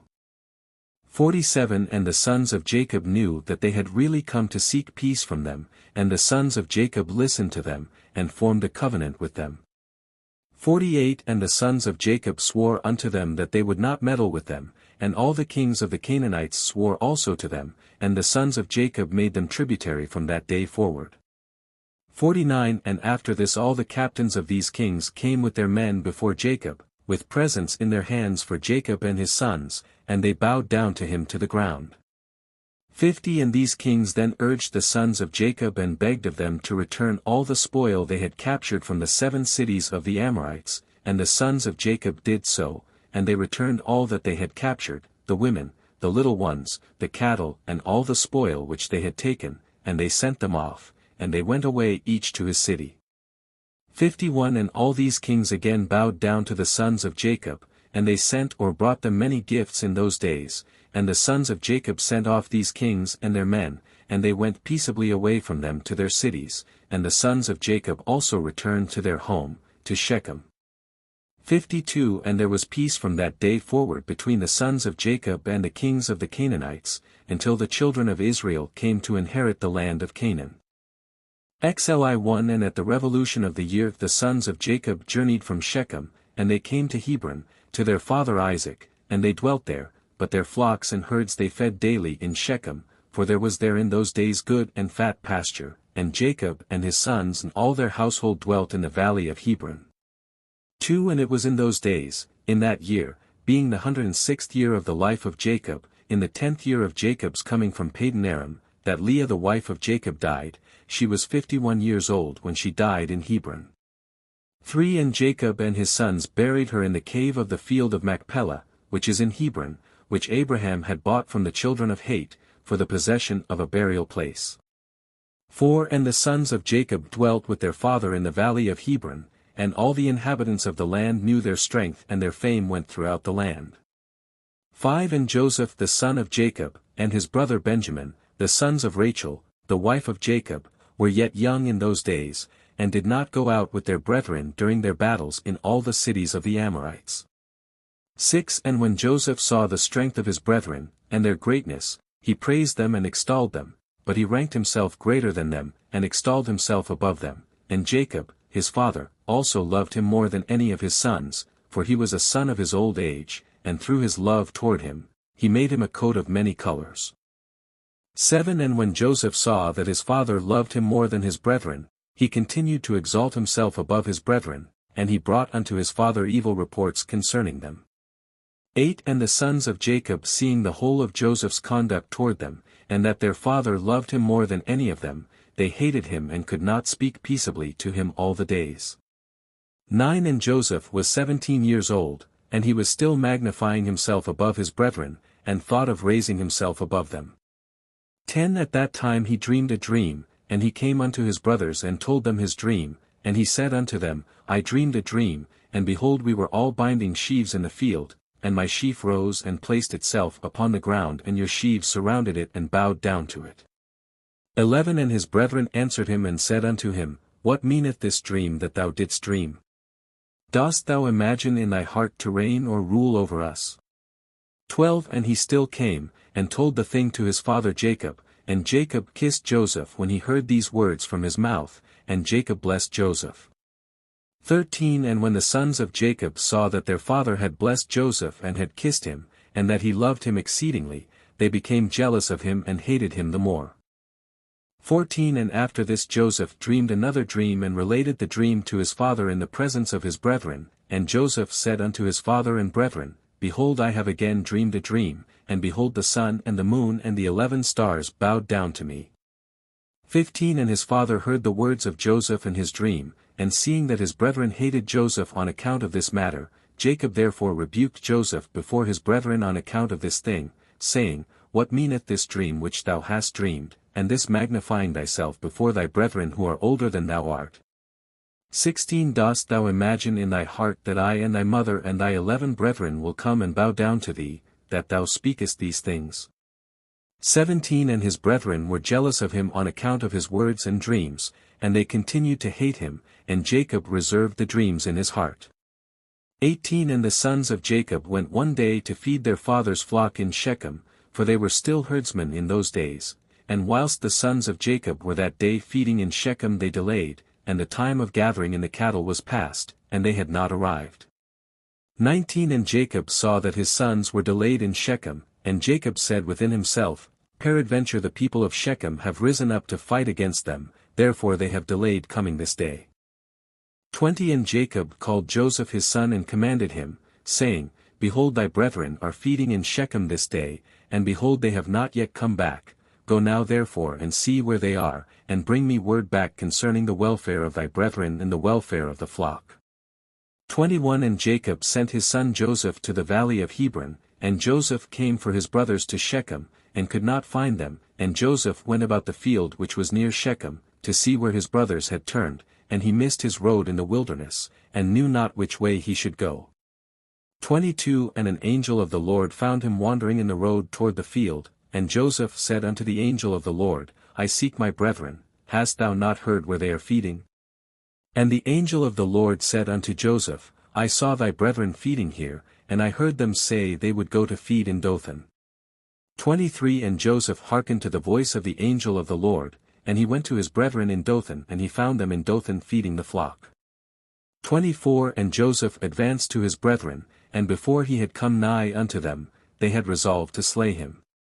25 And Simeon said to his brethren, Behold, the man of dreams is coming unto us this day, and now therefore come and let us kill him and cast him in one of the pits that are in the wilderness, and when his father shall seek him from us, we will say an evil beast has devoured him. 26 And Reuben heard the words of his brethren concerning Joseph, and he said unto them, You should not do this thing, for how can we look up to our father Jacob? Cast him into this pit to die there, but stretch not forth a hand upon him to spill his blood. And Reuben said this in order to deliver him from their hand, to bring him back to his father. 27 And when Joseph came to his brethren he sat before them, and they rose upon him and seized him and smote him to the earth, and stripped the coat of many colors which he had on. 28 And they took him and cast him into a pit, and in the pit there was no water, but serpents and scorpions. And Joseph was afraid of the serpents and scorpions that were in the pit. And Joseph cried out with a loud voice, and the Lord hid the serpents and scorpions in the sides of the pit, and they did no harm unto Joseph. 29 And Joseph called out from the pit to his brethren, and said unto them, What have I done unto you, and in what have I sinned? Why do you not fear the Lord concerning me? Am I not of your bones and flesh, and is not Jacob your father, my father? Why do you do this thing unto me this day, and how will you be able to look up to our father Jacob? 30 And he continued to cry out and call unto his brethren from the pit, and he said, O Judah, Simeon, and Levi, my brethren, lift me up from the place of darkness in which you have placed me, and come this day to have compassion on me, ye children of the Lord, and sons of Jacob my father. And if I have sinned unto you, are you not the sons of Abraham, Isaac, and Jacob? If they saw an orphan they had compassion over him, or one that was hungry, they gave him bread to eat, or one that was thirsty, they gave him water to drink, or one that was naked, they covered him with garments. 31 And how then will you withhold your pity from your brother, for I am of your flesh and bones, and if I have sinned unto you, surely you will do this on account of my father. 32 And Joseph spoke these words from the pit, and his brethren could not listen to him, nor incline their ears to the words of Joseph, and Joseph was crying and weeping in the pit.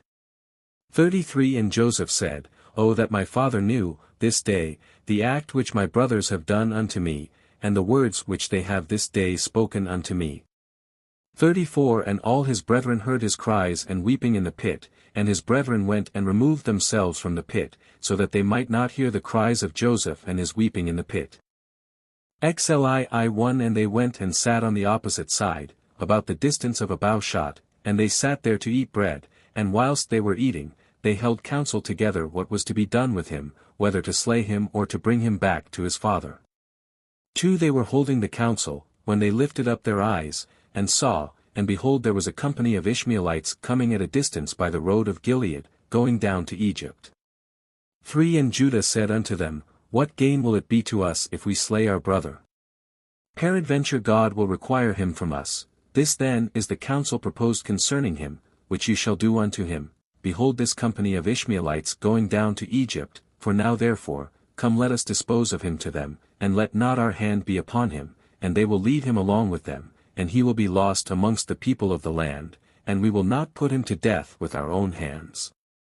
And the proposal pleased his brethren, and they did according to the word of Judah.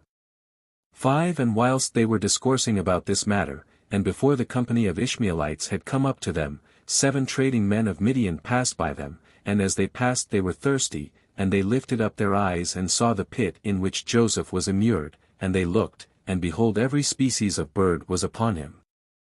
6 And these Midianites ran to the pit to drink water, for they thought that it contained water, and on coming before the pit they heard the voice of Joseph crying and weeping in the pit, and they looked down into the pit, and they saw and behold there was a youth of comely appearance and well favored. 7 And they called unto him and said, who art thou and who brought thee hither, and who placed thee in this pit, in the wilderness? And they all assisted to raise up Joseph, and they drew him out, and brought him up from the pit, and took him and went away on their journey and passed by his brethren. 8 And these said unto them, Why do you do this, to take our servant from us and to go away? Surely we placed this youth in the pit because he rebelled against us, and you come and bring him up and lead him away. Now then give us back our servant. 9 And the Midianites answered and said unto the sons of Jacob, Is this your servant, or does this man attend you? Peradventure you are all his servants, for he is more comely and well-favored than any of you, and why do you all speak falsely unto us? 10 Now therefore we will not listen to your words, nor attend to you, for we found the youth in the pit in the wilderness, and we took him, we will therefore go on. 11 And all the sons of Jacob approached them and rose up to them and said unto them, Give us back our servant, and why will you all die by the edge of the sword? And the Midianites cried out against them, and they drew their swords, and approached to fight with the sons of Jacob. 12 And behold, Simeon rose up from his seat against them, and sprang upon the ground and drew his sword and approached the Midianites, and he gave a terrible shout before them, so that his shouting was heard at a distance, and the earth shook at Simeon's shouting. 13 And the Midianites were terrified on account of Simeon and the noise of his shouting, and they fell upon their faces, and were excessively alarmed. 14 And Simeon said unto them, Verily I am Simeon, the son of Jacob the Hebrew, who have, only with my brother, destroyed the city of Shechem and the cities of the Amorites. So shall God moreover do unto me, that if all your brethren the people of Midian, and also the kings of Canaan, were to come with you, they could not fight against me. 15 Now therefore give us back the youth whom you have taken, lest I give your flesh to the birds of the skies and the beasts of the earth. 16 And the Midianites were more afraid of Simeon, and they approached the sons of Jacob with terror and fright, and with pathetic words, saying, 17 Surely you have said that the young man is your servant, and that he rebelled against you, and therefore you placed him in the pit. What then will you do with a servant who rebels against his master? Now therefore sell him unto us, and we will give you all that you require for him. And the Lord was pleased to do this in order that the sons of Jacob should not slay their brother. 18 And the Midianites saw that Joseph was of a comely appearance and well-favored, they desired him in their hearts and were urgent to purchase him from his brethren. 19 And the sons of Jacob hearkened to the Midianites, and they sold their brother Joseph to them for 20 pieces of silver, and Reuben their brother was not with them, and the Midianites took Joseph and continued their journey to Gilead.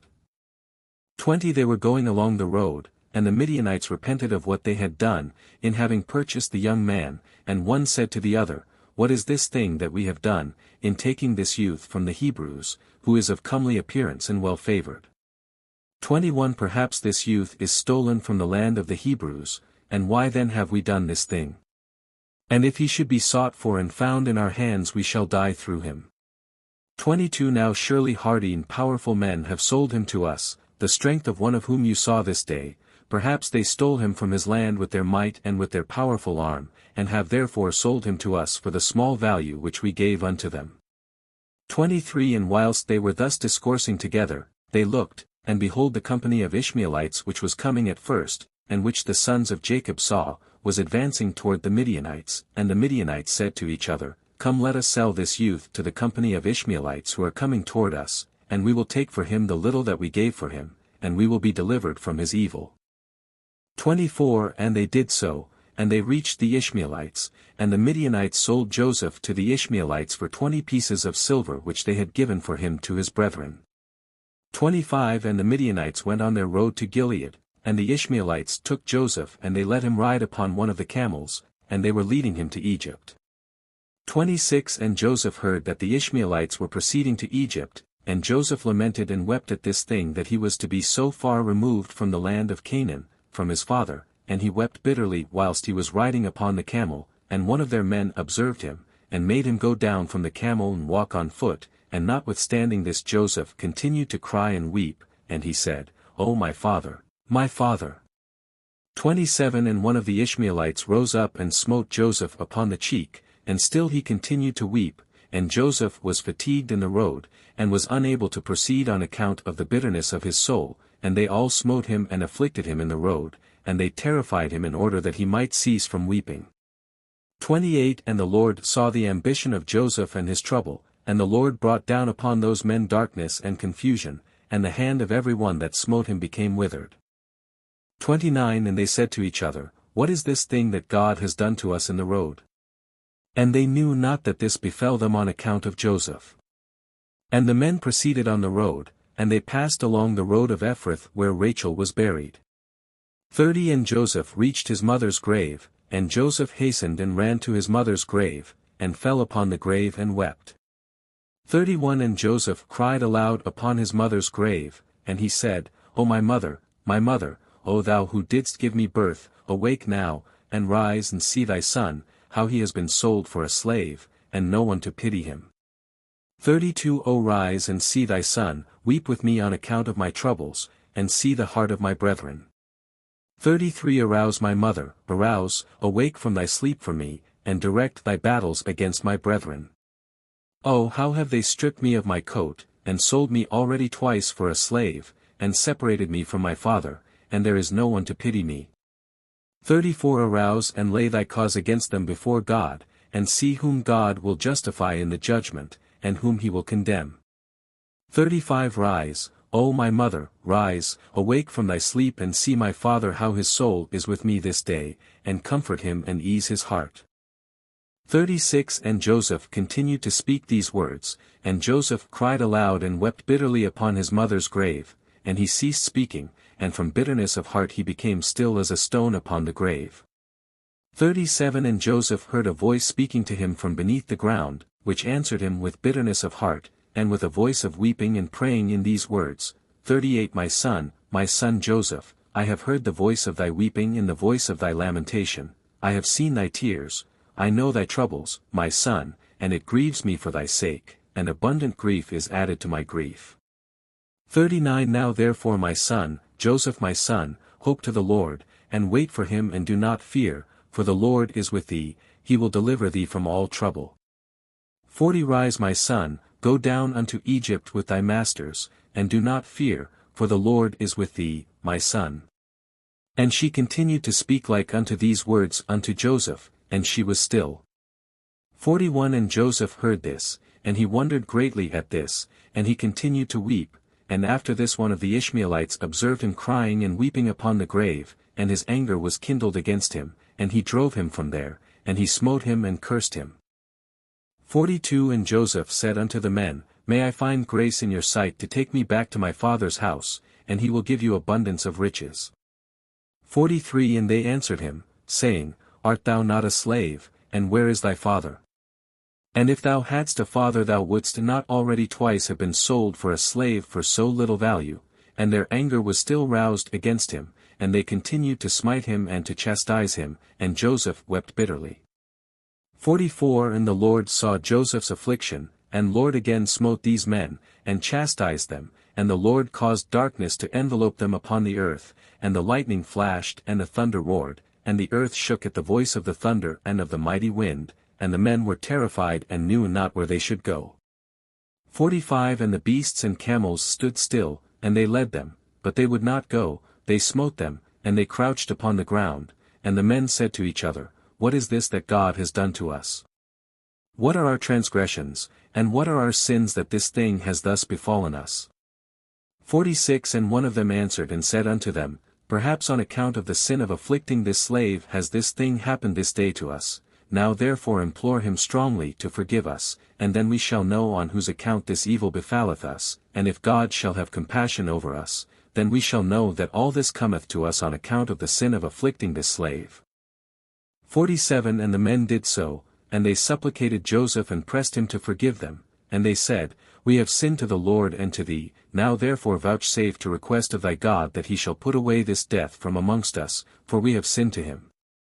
48 And Joseph did according to their words, and the Lord hearkened to Joseph, and the Lord put away the plague which he had inflicted upon those men on account of Joseph, and the beasts rose up from the ground and they conducted them, and they went on, and the raging storm abated and the earth became tranquilized, and the men proceeded on their journey to go down to Egypt, and the men knew that this evil had befallen them on account of Joseph. 49 And they said to each other, Behold, we know that it was on account of his affliction that this evil befell us, now therefore why shall we bring this death upon our souls? Let us hold counsel what to do to this slave. 51 answered and said, Surely he told us to bring him back to his father, now therefore come, let us take him back and we will go to the place that he will tell us, and take from his family the price that we gave for him and we will then go away. 51 answered again and said, Behold, this counsel is very good, but we cannot do so, for the way is very far from us, and we cannot go out of our road.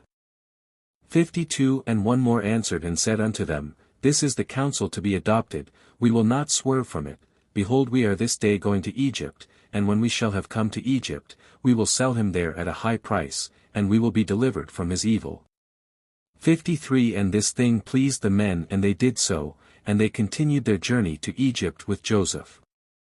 XLII1 And when the sons of Jacob had sold their brother Joseph to the Midianites, their hearts were smitten on account of him, and they repented of their acts, and they sought for him to bring him back, but could not find him. 2 And Reuben returned to the pit in which Joseph had been put, in order to lift him out, and restore him to his father, and Reuben stood by the pit, and he heard not a word, and he called out Joseph. Joseph. And no one answered or uttered a word. 3 And Reuben said, Joseph has died through fright, or some serpent has caused his death, and Reuben descended into the pit, and he searched for Joseph and could not find him in the pit, and he came out again. 4 And Reuben tore his garments and he said, The child is not there, and how shall I reconcile my father about him if he be dead?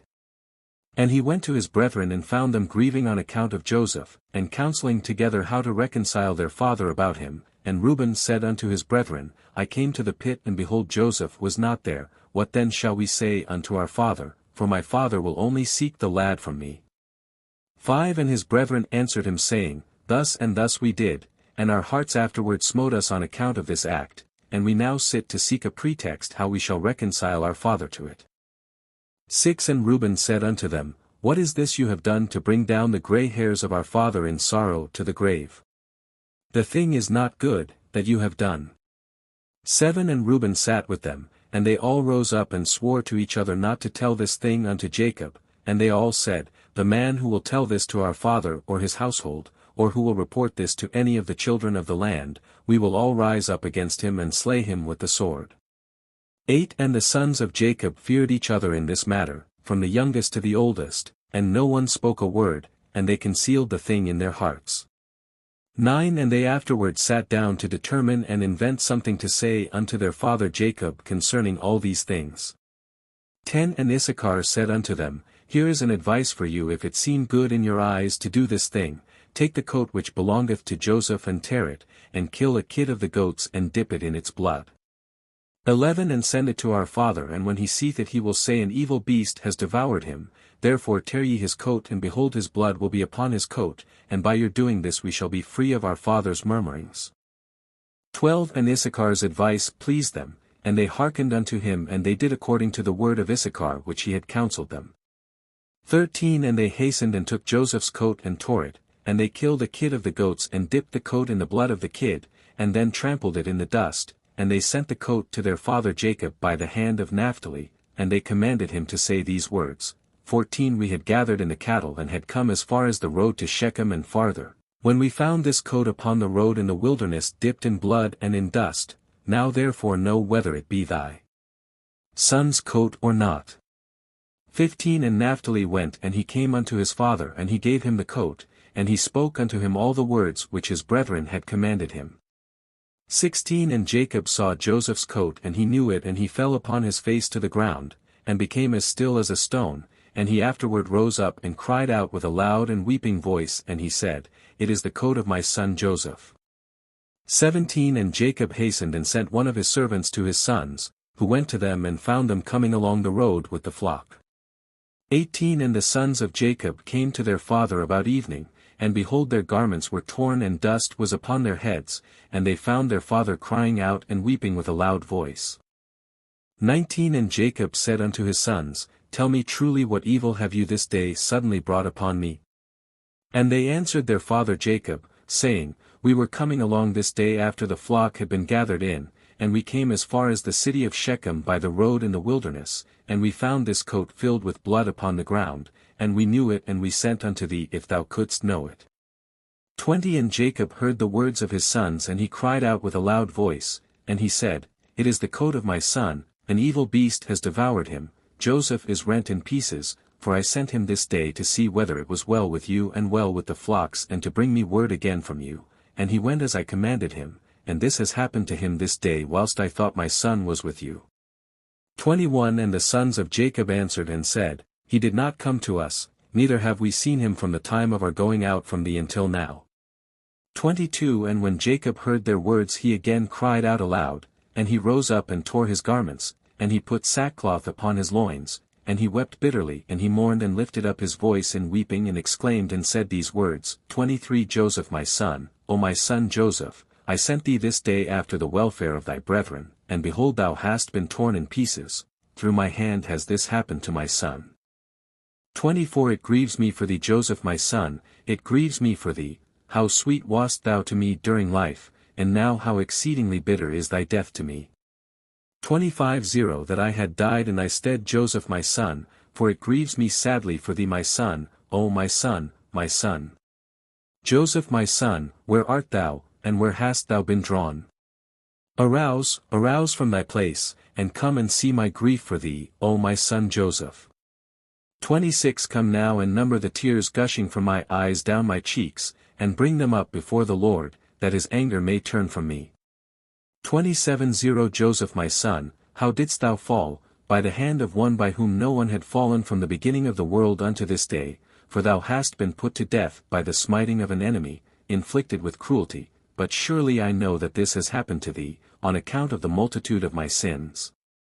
28 Arouse now and see how bitter is my trouble for thee my son, although I did not rear thee, nor fashion thee, nor give thee breath and soul, but it was God who formed thee and built thy bones and covered them with flesh, and breathed in thy nostrils the breath of life, and then he gave thee unto me. 29 Now truly God who gave thee unto me, he has taken thee from me, and such then has befallen thee. 30 And Jacob continued to speak like unto these words concerning Joseph, and he wept bitterly, he fell to the ground and became still. 31 And all the sons of Jacob seeing their father's trouble, they repented of what they had done, and they also wept bitterly. 32 And Judah rose up and lifted his father's head from the ground, and placed it upon his lap, and he wiped his father's tears from his cheeks, and Judah wept an exceeding great weeping, whilst his father's head was reclining upon his lap, still as a stone. 33 And the sons of Jacob saw their father's trouble, and they lifted up their voices and continued to weep, and Jacob was yet lying upon the ground still as a stone. 34 And all his sons and his servants' children rose up and stood round him to comfort him, and he refused to be comforted.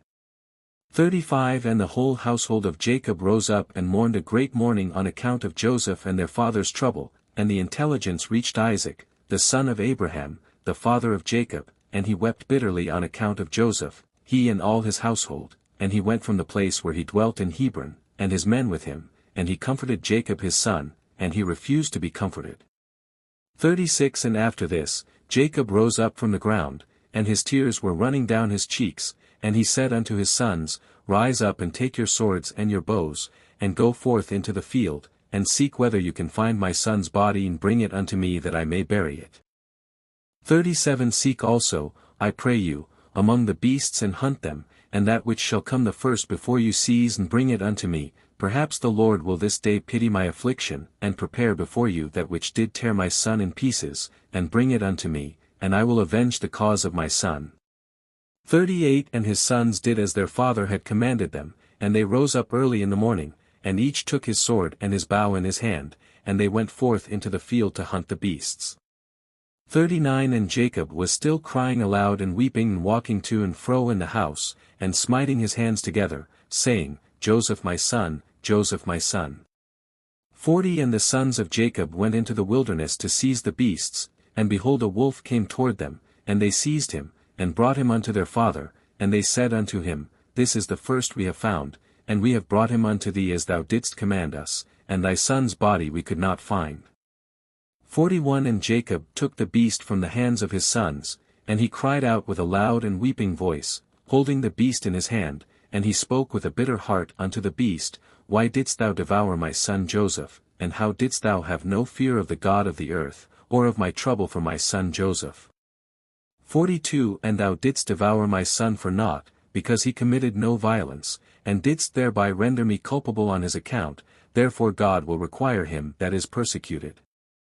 43 And the Lord opened the mouth of the beast in order to comfort Jacob with its words, and it answered Jacob and spoke these words unto him, 44 As God liveth who created us in the earth, and as thy soul liveth, my Lord, I did not see thy son, neither did I tear him to pieces, but from a distant land I also came to seek my son who went from me this day, and I know not whether he be living or dead.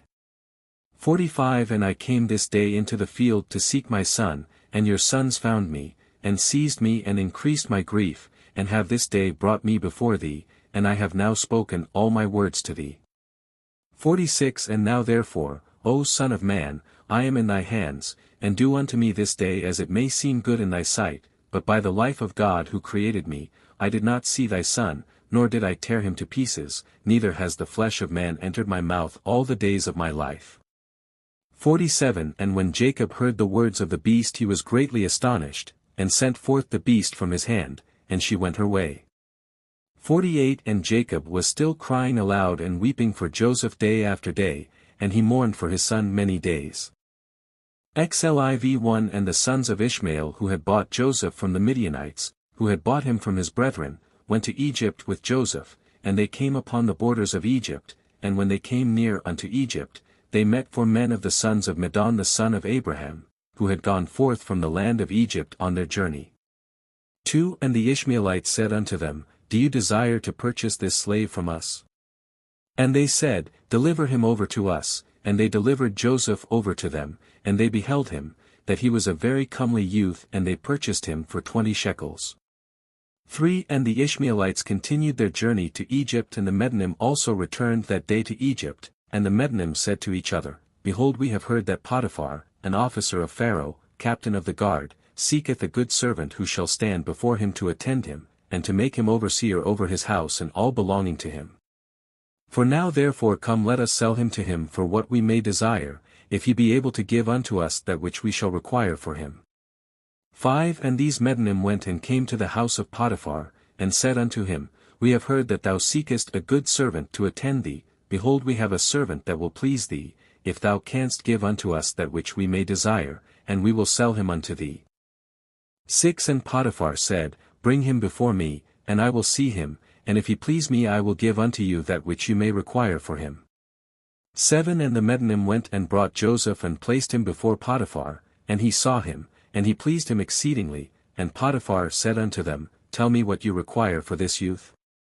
8 And they said, 400 pieces of silver we desire for him, and Potiphar said, I will give it you if you bring me the record of his sale to you, and will tell me his history, for perhaps he may be stolen, for this youth is neither a slave, nor the son of a slave, but I observe in him the appearance of a goodly and handsome person. 9 And the Medanim went and brought unto him the Ishmaelites who had sold him to them, and they told him, saying, He is a slave, and we sold him to them. 10 And Potiphar heard the words of the Ishmaelites in his giving the silver unto the Medanim, and the Medanim took the silver and went on their journey, and the Ishmaelites also returned home. 11 And Potiphar took Joseph and brought him to his house that he might serve him, and Joseph found favor in the sight of Potiphar, and he placed confidence in him, and made him overseer over his house, and all that belonged to him he delivered over into his hand. 12 And the Lord was with Joseph, and he became a prosperous man, and the Lord blessed the house of Potiphar for the sake of Joseph. 13 And Potiphar left all that he had in the hand of Joseph, and Joseph was one that caused things to come in and go out, and everything was regulated by his wish in the house of Potiphar. 14 And Joseph was 18 years old, a youth with beautiful eyes and of comely appearance, and like unto him was not in the whole land of Egypt. 15 At that time whilst he was in his master's house, going in and out of the house and attending his master, Zelicah, his master's wife, lifted up her eyes toward Joseph, and she looked at him, and behold, he was a youth comely and well favored. 16 And she coveted his beauty in her heart, and her soul was fixed upon Joseph, and she enticed him day after day, and Zelicah persuaded Joseph daily, but Joseph did not lift up his eyes to behold his master's wife. 17 And Zelicah said unto him, How goodly are thy appearance and form, truly I have looked at all the slaves, and have not seen so beautiful a slave as thou art. And Joseph said unto her, Surely he who created me in my mother's womb created all mankind. 18 And she said unto him, How beautiful are thine eyes, with which thou hast dazzled all the inhabitants of Egypt, men and women. And he said unto her, How beautiful they are whilst we are alive, but shouldst thou behold them in the grave, surely thou wouldst move away from them. 19 And she said unto him, How beautiful and pleasing are all thy words, take now, I pray thee, the harp which is in the house, and play with thy hands and let us hear thy words. 20 And he said unto her, How beautiful and pleasing are my words when I speak the praise of my God and his glory. And she said unto him, How very beautiful is the hair of thy head, behold the golden comb which is in the house, take it I pray thee, and curl the hair of thy head. 21 And he said unto her, How long wilt thou speak these words? Cease to utter these words to me, and rise and attend to thy domestic affairs.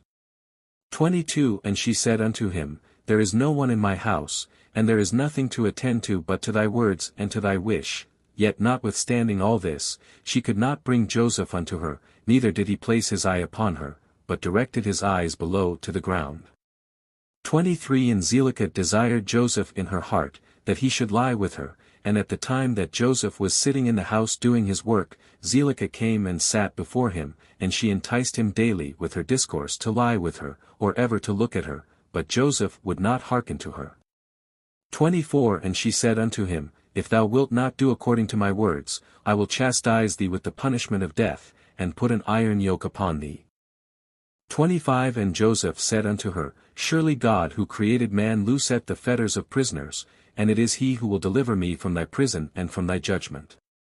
26 And when she could not prevail over him, to persuade him, and her soul being still fixed upon him, her desire threw her into a grievous sickness.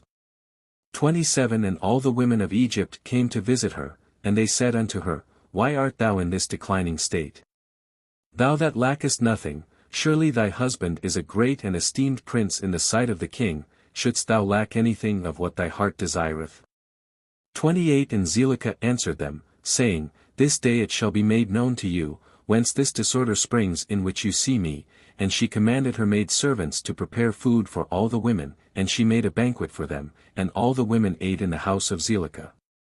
29 And she gave them knives to peel the citrons to eat them, and she commanded that they should dress Joseph in costly garments, and that he should appear before them, and Joseph came before their eyes, and all the women looked on Joseph, and could not take their eyes from off him, and they all cut their hands with the knives that they had in their hands, and all the citrons that were in their hands were filled with blood. 30 And they knew not what they had done, but they continued to look at the beauty of Joseph, and did not turn their eyelids from him. 31 And Zelicah saw what they had done, and she said unto them, What is this work that you have done? Behold, I gave you citrons to eat, and you have all cut your hands. 32 And all the women saw their hands, and behold they were full of blood, and their blood flowed down upon their garments, and they said unto her, This slave in your house has overcome us, and we could not turn our eyelids from him on account of his beauty. 33 And she said unto them, Surely this happened to you in the moment that you looked at him, and you could not contain yourselves from him. How then can I refrain when he is constantly in my house, and I see him day after day going in and out of my house? How then can I keep from declining or even from perishing on account of this?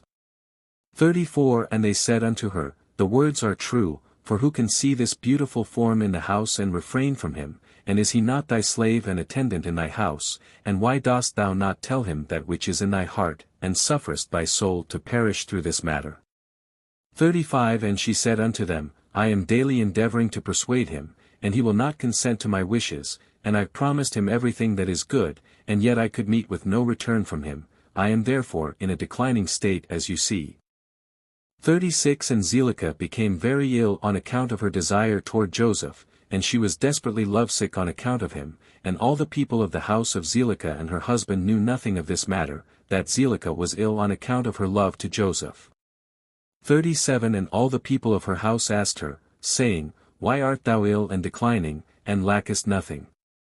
And she said unto them, I know not this thing which is daily increasing upon me. 38 And all the women and her friends came daily to see her, and they spoke with her, and she said unto them, This can only be through the love of Joseph. And they said unto her, Entice him and seize him secretly, perhaps he may hearken to thee, and put off this death from thee. 39 And Zelicah became worse from her love to Joseph, and she continued to decline, till she had scarce strength to stand. 40 And on a certain day Joseph was doing his master's work in the house, and Zelicah came secretly and fell suddenly upon him, and Joseph rose up against her, and he was more powerful than she, and he brought her down to the ground. 41 And Zelicah wept on account of the desire of her heart toward him, and she supplicated him with weeping, and her tears flowed down her cheeks, and she spoke unto him in a voice of supplication and in bitterness of soul, saying, 42 Hast thou ever heard, seen or known of so beautiful a woman as I am, or better than myself, who speak daily unto thee, fall into a decline through love for thee, confer all this honor upon thee, and still thou wilt not hearken to my voice? 43 And if it be through fear of thy master lest he punish thee, as the king liveth, no harm shall come to thee from thy master through this thing. Now, therefore pray listen to me, and consent for the sake of the honor which I have conferred upon thee, and put off this death from me, and why should I die for thy sake? And she ceased to speak. 44 And Joseph answered her, saying, Refrain from me, and leave this matter to my master. Behold, my master knoweth not what there is with me in the house, for all that belongeth to him he has delivered into my hand, and how shall I do these things in my master's house? 45 For he hath also greatly honored me in his house, and he hath also made me overseer over his house, and he hath exalted me, and there is no one greater in this house than I am, and my master hath refrained nothing from me, excepting thee who art his wife. How then canst thou speak these words unto me, and how can I do this great evil and sin to God and to thy husband? 46 Now therefore refrain from me, and speak no more such words as these, for I will not hearken to thy words. But Zelicah would not hearken to Joseph when he spoke these words unto her, but she daily enticed him to listen to her. 47 And it was after this that the brook of Egypt was filled above all its sides, and all the inhabitants of Egypt went forth, and also the king and princes went forth with timbrels and dances, for it was a great rejoicing in Egypt, and a holiday at the time of the inundation of the sea Sire, and they went there to rejoice all the day. 48 And when the Egyptians went out to the river to rejoice, as was their custom, all the people of the house of Potiphar went with them, but Zelicah would not go with them, for she said, I am indisposed, and she remained alone in the house, and no other person was with her in the house. 49 And she rose up and ascended to her temple in the house, and dressed herself in princely garments, and she placed upon her head precious stones of onyx stones, inlaid with silver and gold, and she beautified her face and skin with all sorts of women's purifying liquids, and she perfumed the temple and the house with cassia and frankincense, and she spread myrrh and aloes, and she afterward sat in the entrance of the temple, in the passage of the house, through which Joseph passed to do his work, and behold Joseph came from the field, and entered the house to do his master's work. 50 And he came to the place through which he had to pass, and he saw all the work of Zelicah, and he turned back. 51 And Zelicah saw Joseph turning back from her, and she called out to him, saying, What aileth thee, Joseph? Come to thy work, and behold I will make room for thee until thou shalt have passed to thy seat. 52 And Joseph returned and came to the house, and passed from thence to the place of his seat, and he sat down to do his master's work as usual, and behold Zelicah came to him and stood before him in princely garments, and the scent from her clothes was spread to a distance. 53 And she hastened and caught hold of Joseph and his garments, and she said unto him, As the king liveth, if thou wilt not perform my request thou shalt die this day. And she hastened and stretched forth her other hand and drew a sword from beneath her garments, and she placed it upon Joseph's neck, and she said, Rise and perform my request, and if not thou deest this day. 54 And Joseph was afraid of her at her doing this thing, and he rose up to flee from her, and she seized the front of his garments, and in the terror of his flight the garment which Zelicah seized was torn, and Joseph left the garment in the hand of Zelicah, and he fled and got out, for he was in fear. 55 And when Zelicah saw that Joseph's garment was torn, and that he had left it in her hand, and had fled, she was afraid of her life, lest the report should spread concerning her, and she rose up and acted with cunning, and put off the garments in which she was dressed, and she put on her other garments.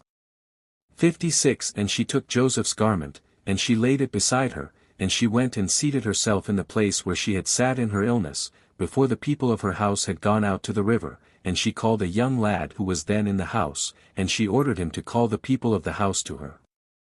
57 And when she saw them she said unto them with a loud voice and lamentation, See what a Hebrew your master has brought to me in the house, for he came this day to lie with me. 58 For when you had gone out he came to the house, and seeing that there was no person in the house, he came unto me, and caught hold of me, with intent to lie with me. 59 And I seized his garments and tore them and called out against him with a loud voice, and when I had lifted up my voice he was afraid of his life and left his garment before me, and fled. 60 And the people of her house spoke nothing, but their wrath was very much kindled against Joseph, and they went to his master and told him the words of his wile. 61 And Potiphar came home enraged, and his wife cried out to him, saying, What is this thing that thou hast done unto me in bringing a Hebrew servant into my house, for he came unto me this day to sport with me, thus did he do unto me this day. 62 And Potiphar heard the words of his wife, and he ordered Joseph to be punished with severe stripes, and they did so to him. 63 And whilst they were smiting him, Joseph called out with a loud voice, and he lifted up his eyes to heaven, and he said, O Lord God, thou knowest that I am innocent of all these things, and why shall I die this day through falsehood, by the hand of these uncircumcised wicked men, whom thou knowest. 64 And whilst Potiphar's men were beating Joseph, he continued to cry out and weep, and there was a child there 11 months old, and the Lord opened the mouth of the child, and he spake these words before Potiphar's men, who were smiting Joseph, saying, 65 What do you want of this man, and why do you do this evil unto him?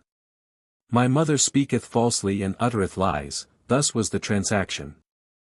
66 And the child told them accurately all that happened, and all the words of Zelicah to Joseph day after day did he declare unto them. 67 And all the men heard the words of the child and they wondered greatly at the child's words, and the child ceased to speak and became still. 68 And Potiphar was very much ashamed at the words of his son, and he commanded his men not to beat Joseph any more, and the men ceased beating Joseph. 69 And Potiphar took Joseph and ordered him to be brought to justice before the priests, who were judges belonging to the king, in order to judge him concerning this affair. 70 And Potiphar and Joseph came before the priests who were the king's judges, and he said unto them, Decide I pray you, what judgment is due to a servant, for thus has he done. 71 And the priests said unto Joseph, Why didst thou do this thing to thy master? And Joseph answered them, saying, Not so my lords, thus was the matter. And Potiphar said unto Joseph, Surely I entrusted in thy hands all that belonged to me, and I withheld nothing from thee but my wife, and how couldst thou do this evil? 72 And Joseph answered saying, Not so my lord, as the Lord liveth, and as thy soul liveth, my lord, the word which thou didst hear from thy wife is untrue, for thus was the affair this day. 73 A year has elapsed to me since I have been in thy house, hast thou seen any iniquity in me, or any thing which might cause thee to demand my life? 74 And the priests said unto Potiphar, Send, we pray thee, and let them bring before us Joseph's torn garment, and let us see the tear in it, and if it shall be that the tear is in front of the garment, then his face must have been opposite to her and she must have caught hold of him, to come to her, and with deceit did thy wife do all that she has spoken. 75 And they brought Joseph's garment before the priests who were judges, and they saw and behold the tear was in front of Joseph, and all the judging priests knew that she had pressed him, and they said, The judgment of death is not due to this slave for he has done nothing, but his judgment is, that he be placed in the prison house on account of the report, which through him has gone forth against thy wife. 76 And Potiphar heard their words, and he placed him in the prison house, the place where the king's prisoners are confined, and Joseph was in the house of confinement 12 years.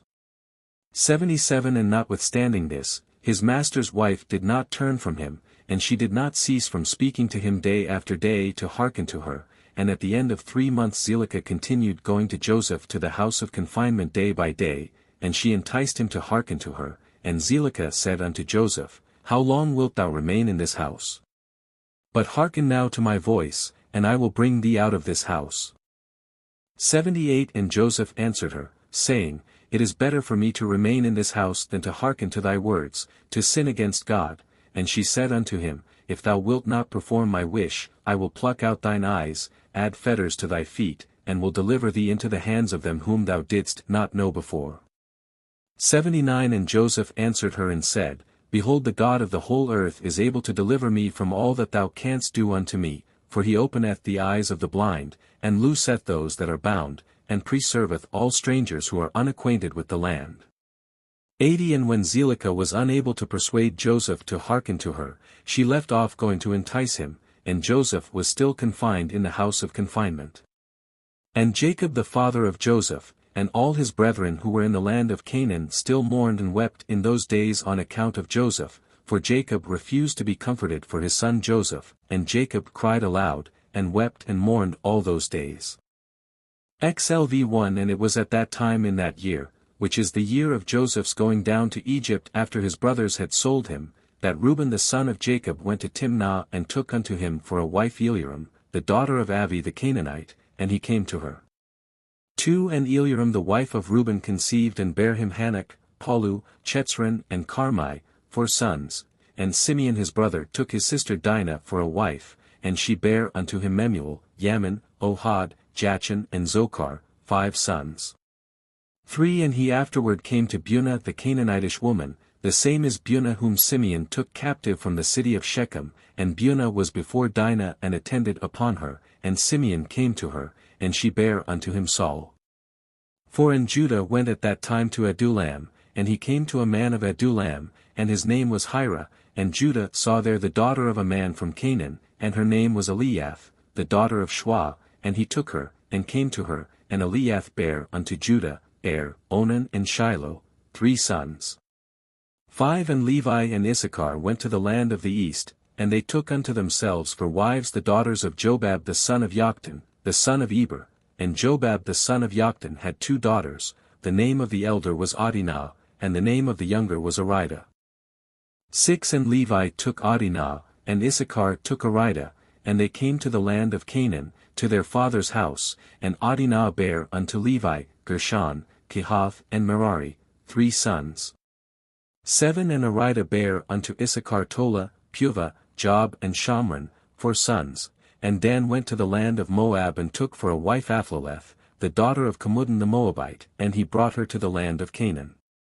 8 And Aphloleth was barren, she had no offspring, and God afterward remembered Aphloleth the wife of Dan, and she conceived and bare a son, and she called his name Chushim.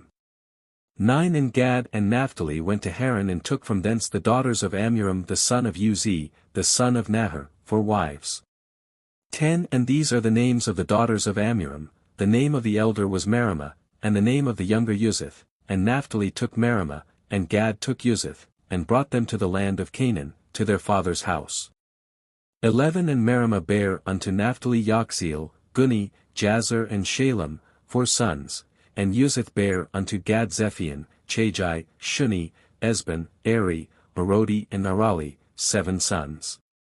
12 And Asher went forth and took Adon the daughter of Aphlol, the son of Hadad, the son of Ishmael, for a wife, and he brought her to the land of Canaan. 13 And Adon the wife of Asher died in those days, she had no offspring, and it was after the death of Adon that Asher went to the other side of the river and took for a wife Hadurah the daughter of Abimael, the son of Eber, the son of Shem. 14 And the young woman was of a comely appearance, and a woman of sense, and she had been the wife of Malchiel the son of Elam, the son of Shem. 15 And Hadurah bare a daughter unto Malchiel, and he called her name Sirach, and Malchiel died after this, and Hadurah went and remained in her father's house. 16 And after the death of the wife at Asher he went and took Hadurah for a wife, and brought her to the land of Canaan, and Sirach her daughter he also brought with them, and she was 3 years old, and the damsel was brought up in Jacob's house. 17 And the damsel was of a comely appearance, and she went in the sanctified ways of the children of Jacob, she lacked nothing, and the Lord gave her wisdom and understanding. 18 And Hadurah the wife of Asher conceived and bare unto him Yimnah, Yishva, Yishvi and Beriah, for sons. 19 And Zebulun went to Midian, and took for a wife Marishah the daughter of Molad, the son of Abidah, the son of Midian, and brought her to the land of Canaan. 20 And Marishah bare unto Zebulun Sered, Elon and Jokliel, 3 sons.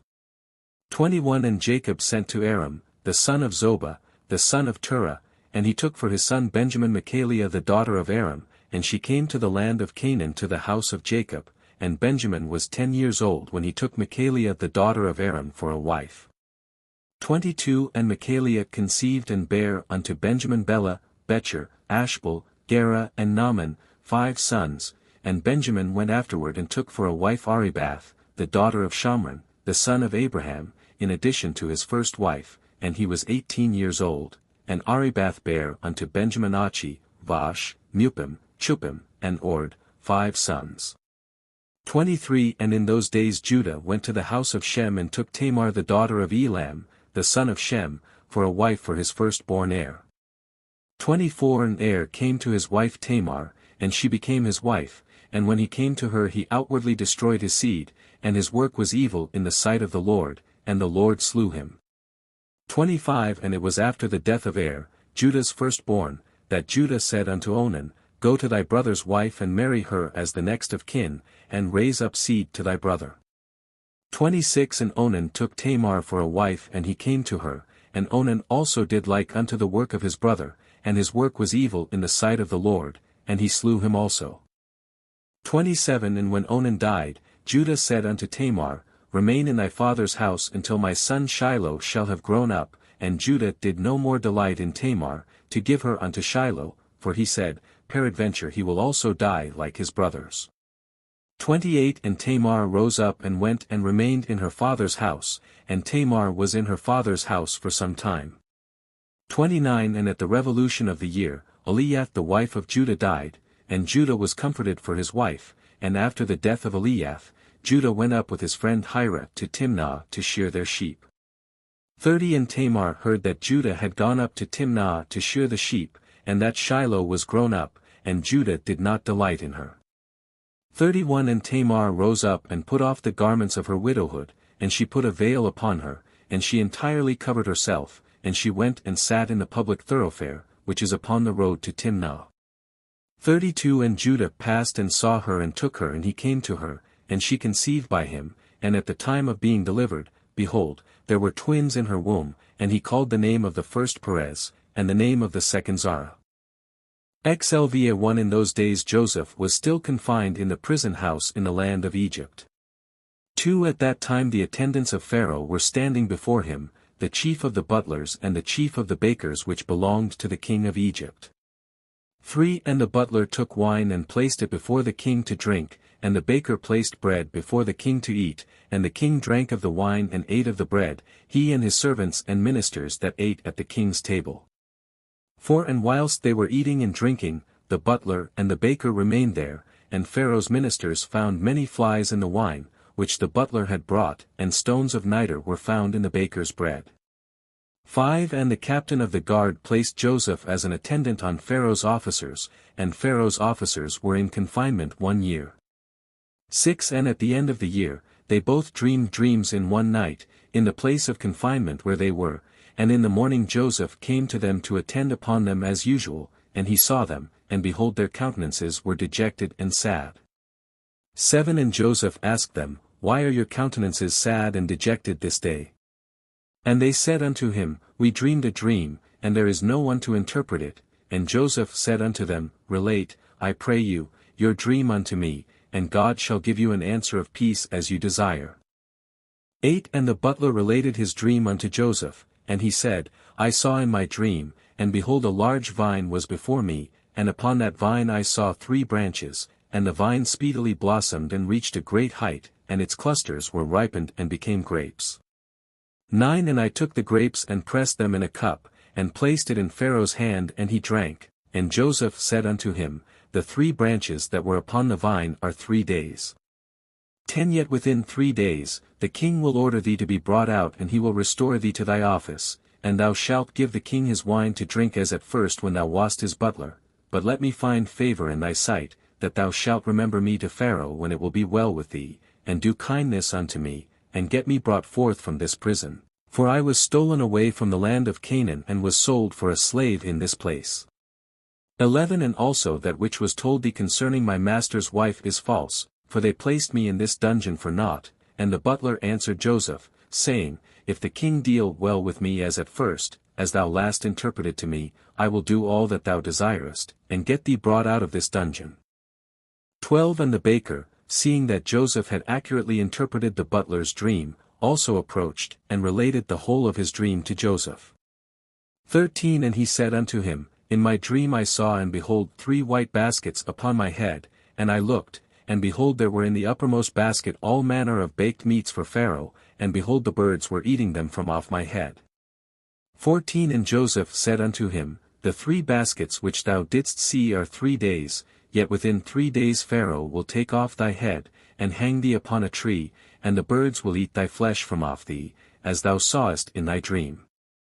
15 In those days the queen was about to be delivered, and upon that day she bare a son unto the king of Egypt, and they proclaimed that the king had gotten his firstborn son, and all the people of Egypt together with the officers and servants of Pharaoh rejoiced greatly. 16 And upon the 3rd day of his birth Pharaoh made a feast for his officers and servants, for the hosts of the land of Zor and of the land of Egypt. 17 And all the people of Egypt and the servants of Pharaoh came to eat and drink with the king at the feast of his son, and to rejoice at the king's rejoicing. 18 And all the officers of the king and his servants were rejoicing at that time for 8 days at the feast, and they made merry with all sorts of musical instruments, with timbrels and with dances in the king's house for 8 days. 19 And the butler, to whom Joseph had interpreted his dream, forgot Joseph, and he did not mention him to the king as he had promised, for this thing was from the Lord in order to punish Joseph because he had trusted in man. 20 And Joseph remained after this in the prison house 2 years, until he had completed 12 years. XLVI1 And Isaac the son of Abraham was still living in those days in the land of Canaan. He was very aged, 180 years old, and Esau his son, the brother of Jacob, was in the land of Edom, and he and his sons had possessions in it amongst the children of Seir. 2 And Esau heard that his father's time was drawing nigh to die, and he and his sons and household came unto the land of Canaan, unto his father's house, and Jacob and his sons went forth from the place where they dwelt in Hebron, and they all came to their father Isaac, and they found Esau and his sons in the tent. 3 And Jacob and his sons sat before his father Isaac, and Jacob was still mourning for his son Joseph. 4 And Isaac said unto Jacob, Bring me hither thy sons and I will bless them, and Jacob brought his 11 children before his father Isaac. 5 And Isaac placed his hands upon all the sons of Jacob, and he took hold of them and embraced them, and kissed them one by one, and Isaac blessed them on that day, and he said unto them, May the God of your fathers bless you and increase your seed like the stars of heaven for number. 6 And Isaac also blessed the sons of Esau, saying, May God cause you to be a dread and a terror to all that will behold you, and to all your enemies. 7 And Isaac called Jacob and his sons, and they all came and sat before Isaac, and Isaac said unto Jacob, The Lord God of the whole earth said unto me, Unto thy seed will I give this land for an inheritance if thy children keep my statutes and my ways, and I will perform unto them the oath which I swore unto thy father Abraham. 8 Now therefore my son, teach thy children and thy children's children to fear the Lord, and to go in the good way which will please the Lord thy God, for if you keep the ways of the Lord and his statutes the Lord will also keep unto you his covenant with Abraham, and will do well with you and your seed all the days. 9 And when Isaac had finished commanding Jacob and his children, he gave up the ghost and died, and was gathered unto his people. 10 And Jacob and Esau fell upon the face of their father Isaac, and they wept, and Isaac was 180 years old when he died in the land of Canaan, in Hebron, and his sons carried him to the cave of Machpelah, which Abraham had bought from the children of Het for a possession of a burial place. 11 And all the kings of the land of Canaan went with Jacob and Esau to bury Isaac, and all the kings of Canaan showed Isaac great honor at his death. 12 And the sons of Jacob and the sons of Esau went barefooted round about, walking and lamenting until they reached Kirith-arba. 13 And Jacob and Esau buried their father Isaac in the cave of Machpelah, which is in Kirith-arba in Hebron, and they buried him with very great honor, as at the funeral of kings. 14 And Jacob and his sons, and Esau and his sons, and all the kings of Canaan made a great and heavy mourning, and they buried him and mourned for him many days. 15 And at the death of Isaac, he left his cattle and his possessions and all belonging to him to his sons, and Esau said unto Jacob, Behold, I pray thee, all that our father has left we will divide it in 2 parts, and I will have the choice, and Jacob said, We will do so. 16 And Jacob took all that Isaac had left in the land of Canaan, the cattle and the property, and he placed them in 2 parts before Esau and his sons, and he said unto Esau, Behold, all this is before thee, choose thou unto thyself the half which thou wilt take. 17 And Jacob said unto Esau, Hear thou, I pray thee, what I will speak unto thee, saying, The Lord God of heaven and earth spoke unto our fathers Abraham and Isaac, saying, Unto thy seed will I give this land for an inheritance forever. 18 Now therefore all that our father has left is before thee, and behold, all the land is before thee, choose thou from them what thou desirest. 19 If thou desirest the whole land, take it for thee and thy children forever, and I will take this riches, and if thou desirest the riches, take it unto thee, and I will take this land for me and for my children to inherit it forever. 20 And Nebaioth, the son of Ishmael, was then in the land with his children, and Esau went on that day and consulted with him, saying, 21 Thus has Jacob spoken unto me, and thus has he answered me, now give thy advice and we will hear. 22 And Nebaioth said, What is this that Jacob hath spoken unto thee? Behold, all the children of Canaan are dwelling securely in their land, and Jacob saith he will inherit it with his seed all the days. 23 Go now therefore and take all thy father's riches and leave Jacob thy brother in the land, as he has spoken. 24 And Esau rose up and returned to Jacob, and did all that Nebaioth the son of Ishmael had advised, and Esau took all the riches that Isaac had left, the souls, the beasts, the cattle and the property, and all the riches. He gave nothing to his brother Jacob, and Jacob took all the land of Canaan, from the brook of Egypt unto the river Euphrates, and he took it for an everlasting possession, and for his children and for his seed after him forever.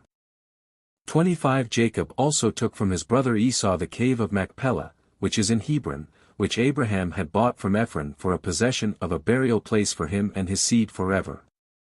26 And Jacob wrote all these things in the book of purchase, and he signed it, and he testified all this with 4 faithful witnesses. 27 And these are the words which Jacob wrote in the book, saying, The land of Canaan and all the cities of the Hittites, the Hivites, the Jebusites, the Amorites, the Perizzites, and the Girgashites, all the 7 nations from the river of Egypt unto the river Euphrates. 28 And the city of Hebron Kirith-arba, and the cave which is in it, the whole did Jacob buy from his brother Esau for value, for a possession and for an inheritance for his seed after him forever.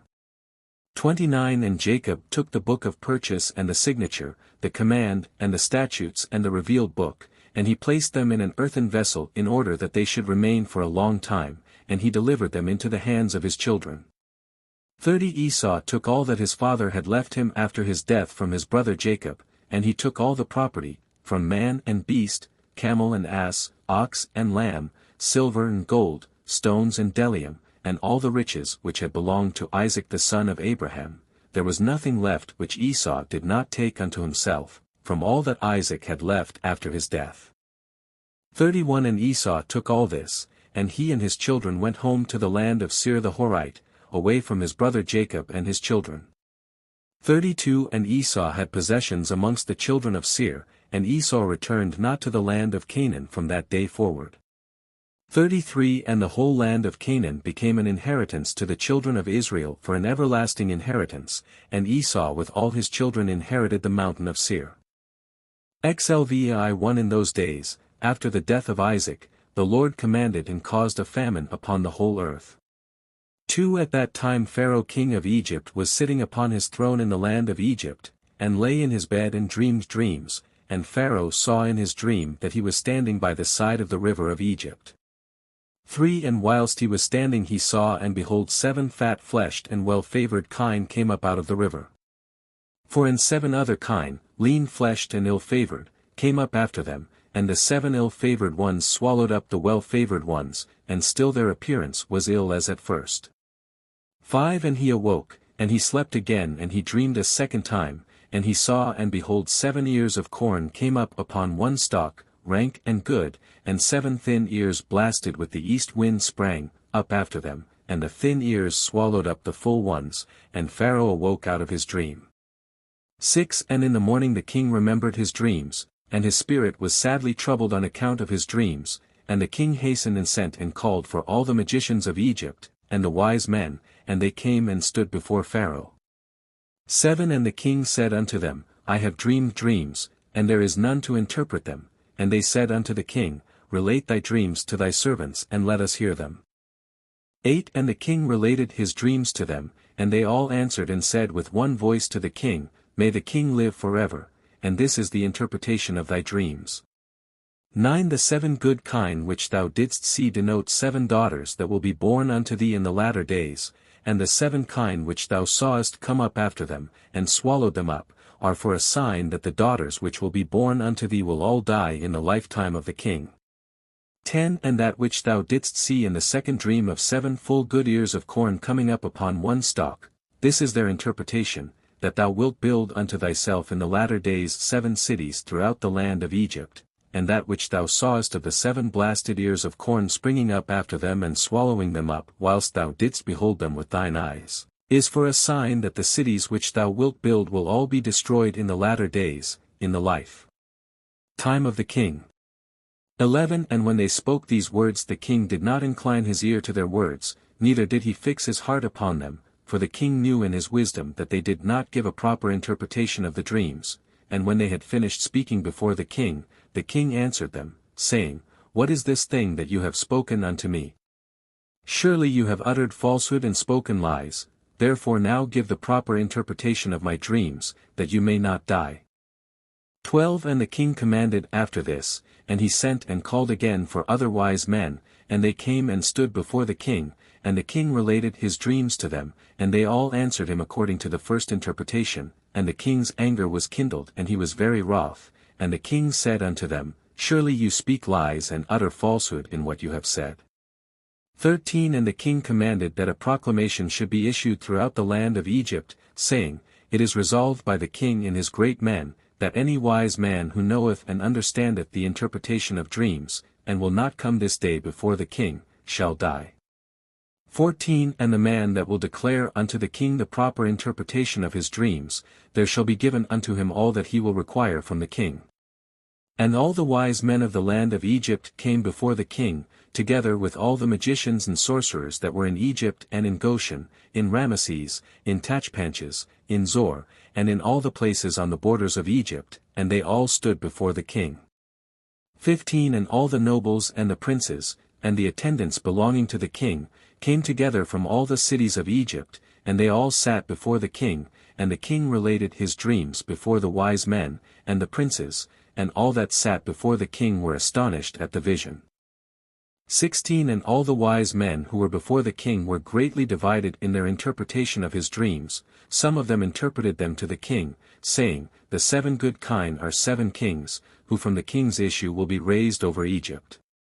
17 And the 7 bad kine are 7 princes, who will stand up against them in the latter days and destroy them, and the 7 ears of corn are the 7 great princes belonging to Egypt, who will fall in the hands of the 7 less powerful princes of their enemies, in the wars of our lord the king. 18 And some of them interpreted to the king in this manner, saying, The 7 good kine are the strong cities of Egypt, and the 7 bad kine are the 7 nations of the land of Canaan, who will come against the 7 cities of Egypt in the latter days and destroy them.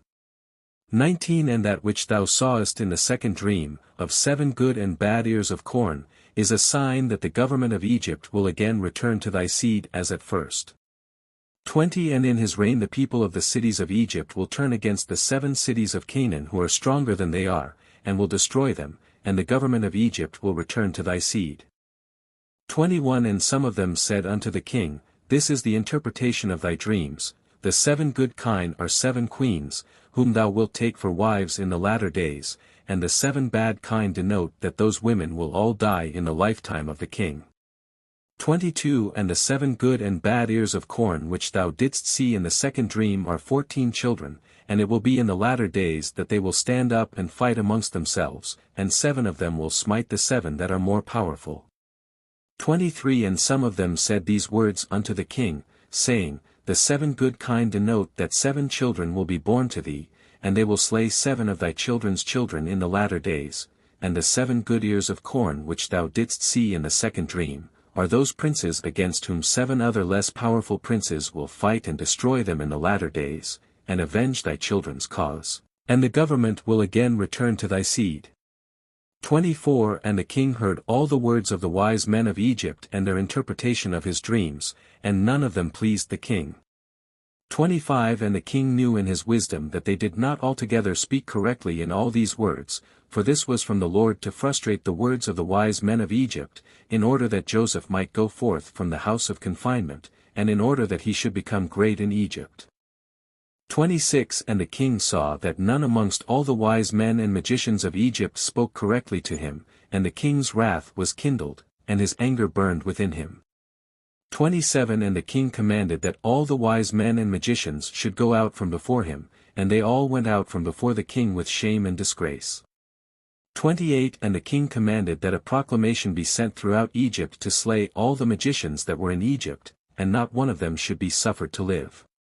29 And the captains of the guards belonging to the king rose up, and each man drew his sword, and they began to smite the magicians of Egypt, and the wise men. 30 And after this Mered, chief butler to the king, came and bowed down before the king and sat before him. 31 And the butler said unto the king, May the king live forever, and his government be exalted in the land. 32 Thou wast angry with thy servant in those days, now 2 years past, and didst place me in the ward, and I was for some time in the ward, I and the chief of the bakers. 33 And there was with us a Hebrew servant belonging to the captain of the guard, his name was Joseph, for his master had been angry with him and placed him in the house of confinement, and he attended us there. 34 And in some time after when we were in the ward, we dreamed dreams in one night, I and the chief of the bakers, we dreamed, each man according to the interpretation of his dream. 35 And we came in the morning and told them to that servant, and he interpreted to us our dreams, to each man according to his dream, did he correctly interpret. 36 And it came to pass as he interpreted to us, so was the event, there fell not to the ground any of his words. 37 And now therefore my lord and king do not slay the people of Egypt for naught, behold that slave is still confined in the house by the captain of the guard his master, in the house of confinement. 38 If it pleaseth the king let him send for him that he may come before thee and he will make known to thee, the correct interpretation of the dream which thou didst dream. 39 And the king heard the words of the chief butler, and the king ordered that the wise men of Egypt should not be slain. 40 And the king ordered his servants to bring Joseph before him, and the king said unto them, Go to him and do not terrify him lest he be confused and will not know to speak properly. 41 And the servants of the king went to Joseph, and they brought him hastily out of the dungeon, and the king's servants shaved him, and he changed his prison garment and he came before the king. 42 And the king was sitting upon his royal throne in a princely dress girt around with a golden ephod, and the fine gold which was upon it sparkled, and the carbuncle and the ruby in the emerald, together with all the precious stones that were upon the king's head, dazzled the eye, and Joseph wondered greatly at the king. 43 And the throne upon which the king sat was covered with gold and silver, and with onyx stones, and it had 70 steps. 44 And it was their custom throughout the land of Egypt, that every man who came to speak to the king, if he was a prince or one that was estimable in the sight of the king, he ascended to the king's throne as far as the 31st step, and the king would descend to the 36th step, and speak with him. 45 If he was one of the common people, he ascended to the 3rd step, and the king would descend to the 4th and speak to him, and their custom was, moreover, that any man who understood to speak in all the 70 languages, he ascended the 70 steps, and went up and spoke till he reached the king. 46 And any man who could not complete the 70, he ascended as many steps as the languages which he knew to speak in. 47 And it was customary in those days in Egypt that no one should reign over them, but who understood to speak in the 70 languages. 48 And when Joseph came before the king he bowed down to the ground before the king, and he ascended to the 3rd step, and the king sat upon the 4th step and spoke with Joseph. 49 And the king said unto Joseph, I dreamed a dream, and there is no interpreter to interpret it properly, and I commanded this day that all the magicians of Egypt and the wise men thereof should come before me, and I related my dreams to them, and no one has properly interpreted them to me. 50 And after this I this day heard concerning thee, that thou art a wise man, and canst correctly interpret every dream that thou hearest. 51 And Joseph answered Pharaoh, saying, Let Pharaoh relate his dreams that he dreamed, surely the interpretations belong to God. And Pharaoh related his dreams to Joseph, the dream of the kine, and the dream of the ears of corn, and the king left off speaking. 52 And Joseph was then clothed with the Spirit of God before the king, and he knew all the things that would befall the king from that day forward, and he knew the proper interpretation of the king's dream, and he spoke before the king. 53 And Joseph found favor in the sight of the king, and the king inclined his ears and his heart, and he heard all the words of Joseph. And Joseph said unto the king, Do not imagine that they are 2 dreams, for it is only one dream, for that which God has chosen to do throughout the land he has shown to the king in his dream, and this is the proper interpretation of thy dream. 50 For the 7 good kine and ears of corn are 7 years, and the 7 bad kine and ears of corn are also 7 years, it is one dream. 55 Behold, the 7 years that are coming there will be a great plenty throughout the land, and after that the 7 years of famine will follow them, a very grievous famine, and all the plenty will be forgotten from the land, and the famine will consume the inhabitants of the land. 56 The king dreamed one dream, and the dream was therefore repeated unto Pharaoh because the thing is established by God, and God will shortly bring it to pass. 57 Now therefore I will give thee counsel and deliver thy soul and the souls of the inhabitants of the land from the evil of the famine, that thou seek throughout thy kingdom for a man very discreet and wise, who knoweth all the affairs of government, and appoint him to superintend over the land of Egypt. 58 And let the man whom thou placest over Egypt appoint officers under him, that they gather in all the food of the good years that are coming, and let them lay up corn and deposit it in thy appointed stores. 59 And let them keep that food for the 7 years of famine, that it may be found for thee and thy people and thy whole land, and that thou and thy land be not cut off by the famine. 60 Let all the inhabitants of the land be also ordered that they gather in, every man the produce of his field, of all sorts of food, during the 7 good years, and that they place it in their stores, that it may be found for them in the days of the famine and that they may live upon it. 61 This is the proper interpretation of thy dream, and this is the counsel given to save thy soul and the souls of all thy subjects. 62 And the king answered and said unto Joseph, Who saith and who knoweth that thy words are correct? And he said unto the king, This shall be a sign for thee respecting all my words, that they are true and that my advice is good for thee. 63 Behold, thy wife sitteth this day upon the stool of delivery, and she will bear thee a son, and thou wilt rejoice with him. When thy child shall have gone forth from his mother's womb, thy firstborn son that has been born these 2 years back shall die, and thou wilt be comforted in the child that will be born unto thee this day. 64 And Joseph finished speaking these words to the king, and he bowed down to the king and he went out, and when Joseph had gone out from the king's presence, those signs which Joseph had spoken unto the king came to pass on that day.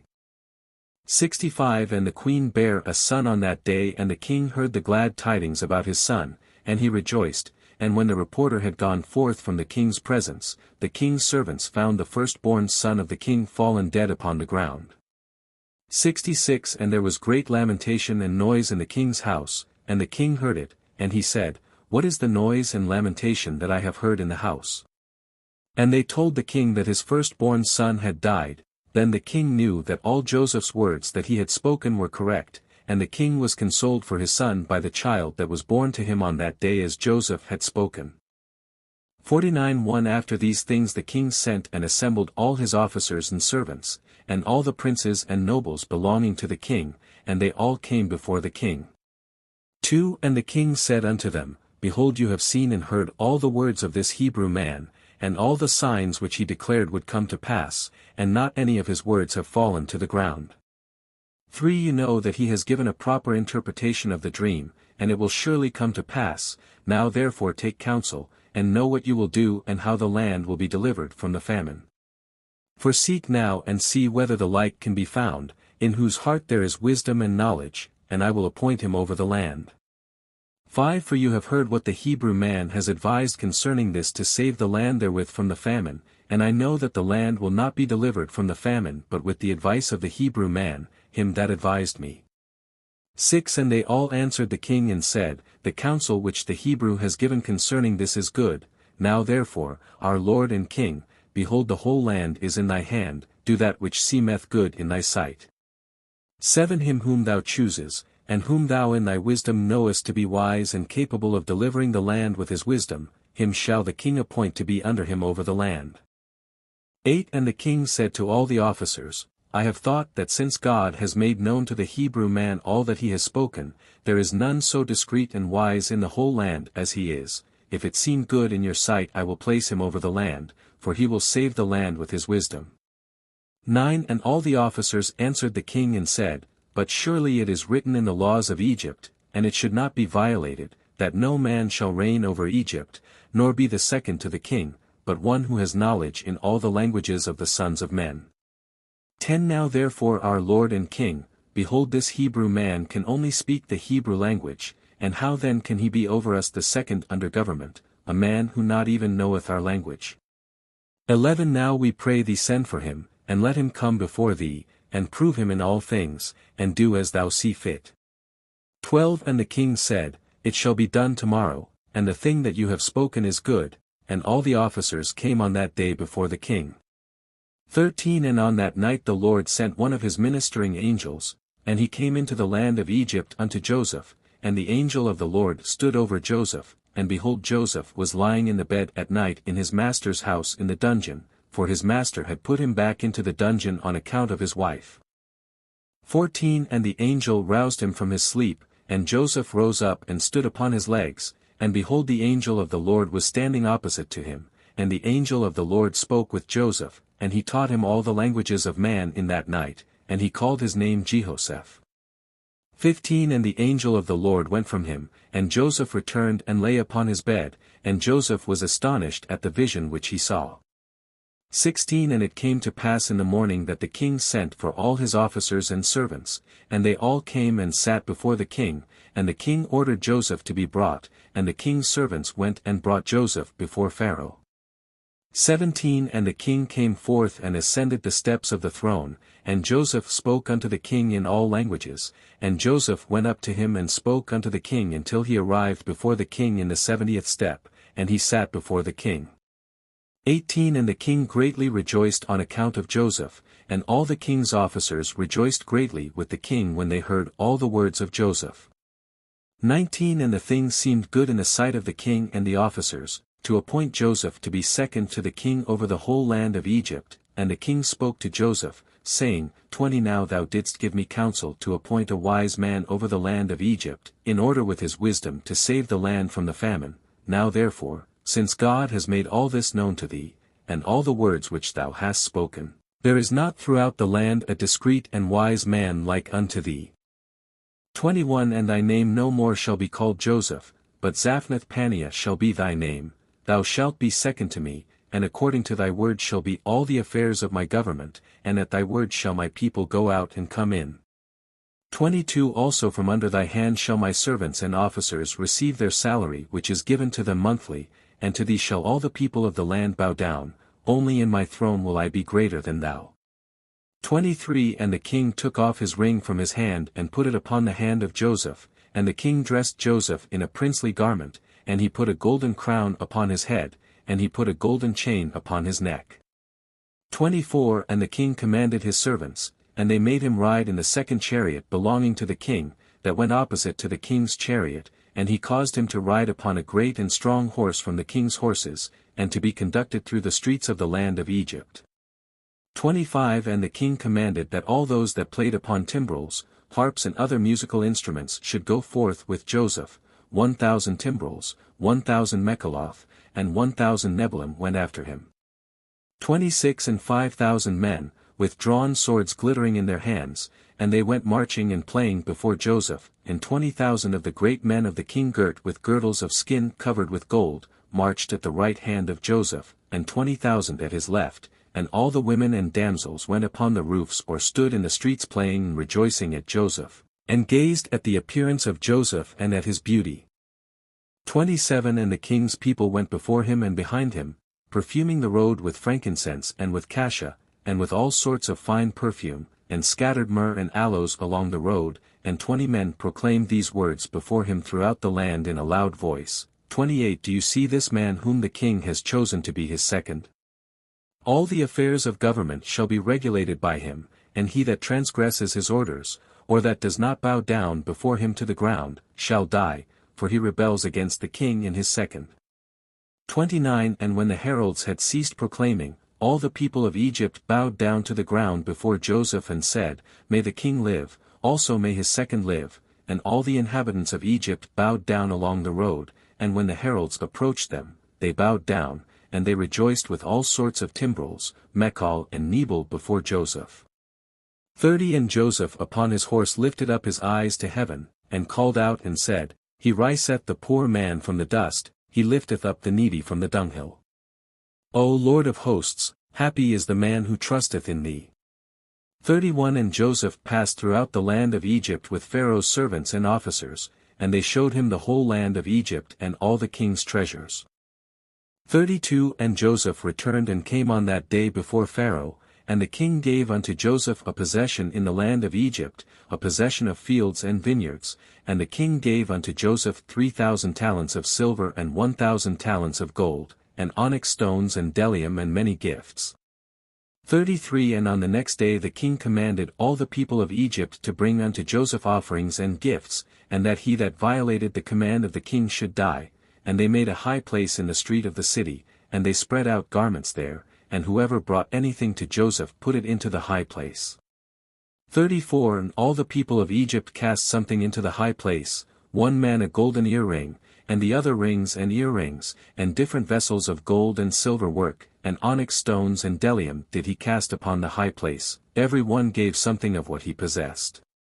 35 And Joseph took all these and placed them in his treasuries, and all the officers and nobles belonging to the king exalted Joseph, and they gave him many gifts, seeing that the king had chosen him to be his second.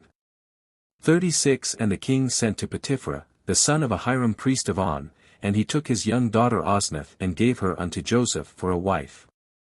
37 And the damsel was very comely, a virgin, one whom man had not known, and Joseph took her for a wife, and the king said unto Joseph, I am Pharaoh, and beside thee none shall dare to lift up his hand or his foot to regulate my people throughout the land of Egypt. 38 And Joseph was 30 years old when he stood before Pharaoh, and Joseph went out from before the king, and he became the king's second in Egypt. 39 And the king gave Joseph 100 servants to attend him in his house, and Joseph also sent and purchased many servants and they remained in the house of Joseph. 40 Joseph then built for himself a very magnificent house like unto the houses of kings, before the court of the king's palace, and he made in the house a large temple, very elegant in appearance and convenient for his residence. 3 years was Joseph in erecting his house. 41 And Joseph made unto himself a very elegant throne of abundance of gold and silver, and he covered it with onyx stones and bdellium, and he made upon it the likeness of the whole land of Egypt, and the likeness of the river of Egypt that watereth the whole land of Egypt. And Joseph sat securely upon his throne in his house, and the Lord increased Joseph's wisdom. 42 And all the inhabitants of Egypt and Pharaoh's servants and his princes loved Joseph exceedingly, for this thing was from the Lord to Joseph. 43 And Joseph had an army that made war, going out in hosts and troops to the number of 40,600 men, capable of bearing arms to assist the king and Joseph against the enemy, besides the king's officers and his servants and inhabitants of Egypt without number. 44 And Joseph gave unto his mighty men, and to all his host, shields and javelins, and caps and coats of mail and stones for slinging. L1 At that time the children of Tarshish came against the sons of Ishmael, and made war with them, and the children of Tarshish spoiled the Ishmaelites for a long time. 2. And the children of Ishmael were small in number in those days, and they could not prevail over the children of Tarshish, and they were sorely oppressed. 3. And the old men of the Ishmaelites sent a record to the king of Egypt, saying, Send I pray thee unto thy servants' officers and hosts to help us to fight against the children of Tarshish, for we have been consuming away for a long time.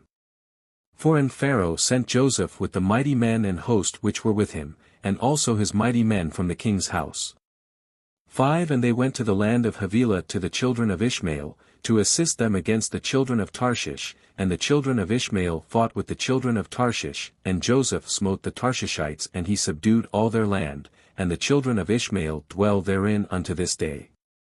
6. And when the land of Tarshish was subdued, all the Tarshishites ran away, and came on the border of their brethren the children of Javan, and Joseph with all his mighty men and host returned to Egypt, not one man of them missing. 7. And at the revolution of the year, in the 2nd year of Joseph's reigning over Egypt, the Lord gave great plenty throughout the land for 7 years as Joseph had spoken, for the Lord blessed all the produce of the earth in those days for 7 years, and they ate and were greatly satisfied. 8. And Joseph at that time had officers under him, and they collected all the food of the good years, and heaped corn year by year, and they placed it in the treasuries of Joseph. 9. And at any time when they gathered the food Joseph commanded that they should bring the corn in the ears, and also bring with it some of the soil of the field, that it should not spoil. 10. And Joseph did according to this year by year, and he heaped up corn like the sand of the sea for abundance, for his stores were immense and could not be numbered for abundance. 11. And also all the inhabitants of Egypt gathered all sorts of food in their stores in great abundance during the 7 good years, but they did not do unto it as Joseph did. 12. And all the food which Joseph and the Egyptians had gathered during the 7 years of plenty, was secured for the land in stores for the 7 years of famine, for the support of the whole land. 13. And the inhabitants of Egypt filled each man his store and his concealed place with corn, to be for support during the famine. 14. And Joseph placed all the food that he had gathered in all the cities of Egypt, and he closed all the stores and placed sentinels over them. 15. And Joseph's wife Osnath the daughter of Potiphar bare him 2 sons, Manasseh and Ephraim, and Joseph was 34 years old when he begot them. 16. And the lads grew up and they went in his ways and in his instructions, they did not deviate from the way which their father taught them, either to the right or left. 17. And the Lord was with the lads, and they grew up and had understanding and skill in all wisdom and in all the affairs of government, and all the king's officers and his great men of the inhabitants of Egypt exalted the lads, and they were brought up amongst the king's children. 18. And the 7 years of plenty that were throughout the land were at an end, and the 7 years of famine came after them as Joseph had spoken, and the famine was throughout the land. 19. And all the people of Egypt saw that the famine had commenced in the land of Egypt, and all the people of Egypt opened their stores of corn for the famine prevailed over them. 20. And they found all the food that was in their stores, full of vermin and not fit to eat, and the famine prevailed throughout the land, and all the inhabitants of Egypt came and cried before Pharaoh, for the famine was heavy upon them. 21. And they said unto Pharaoh, Give food unto thy servants, and wherefore shall we die through hunger before thy eyes, even we and our little ones? 22. And Pharaoh answered them, saying, And wherefore do you cry unto me? Did not Joseph command that the corn should be laid up during the 7 years of plenty for the years of famine? And wherefore did you not hearken to his voice? 23. And the people of Egypt answered the king, saying, As thy soul liveth, our Lord, thy servants have done all that Joseph ordered, for thy servants also gathered in all the produce of their fields during the 7 years of plenty and laid it in the stores unto this day. 24. And when the famine prevailed over thy servants we opened our stores, and behold all our produce was filled with vermin and was not fit for food. 25. And when the king heard all that had befallen the inhabitants of Egypt, the king was greatly afraid on account of the famine, and he was much terrified, and the king answered the people of Egypt, saying, Since all this has happened unto you, go unto Joseph, do whatever he shall say unto you, transgress not his commands. 26. And all the people of Egypt went forth and came unto Joseph, and said unto him, Give unto us food, and wherefore shall we die before thee through hunger? For we gathered in our produce during the 7 years as thou didst command, and we put it in store, and thus has it befallen us. 27 And when Joseph heard all the words of the people of Egypt and what had befallen them, Joseph opened all his stores of the produce and he sold it unto the people of Egypt. 28 And the famine prevailed throughout the land, and the famine was in all countries, but in the land of Egypt there was produce for sale.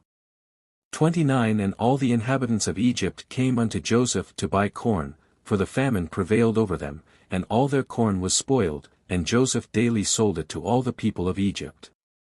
30 And all the inhabitants of the land of Canaan and the Philistines, and those beyond the Jordan, and the children of the east and all the cities of the lands far and nigh heard that there was corn in Egypt, and they all came to Egypt to buy corn, for the famine prevailed over them.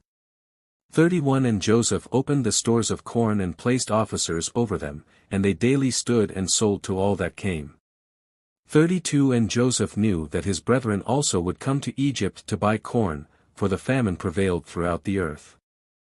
And Joseph commanded all his people that they should cause it to be proclaimed throughout the land of Egypt, saying, 33 It is the pleasure of the king, of his second and of their great men, that any person who wishes to buy corn in Egypt shall not send his servants to Egypt to purchase, but his sons, and also any Egyptian or Canaanite, who shall come from any of the stores from buying corn in Egypt, and shall go and sell it throughout the land, he shall die, for no one shall buy but for the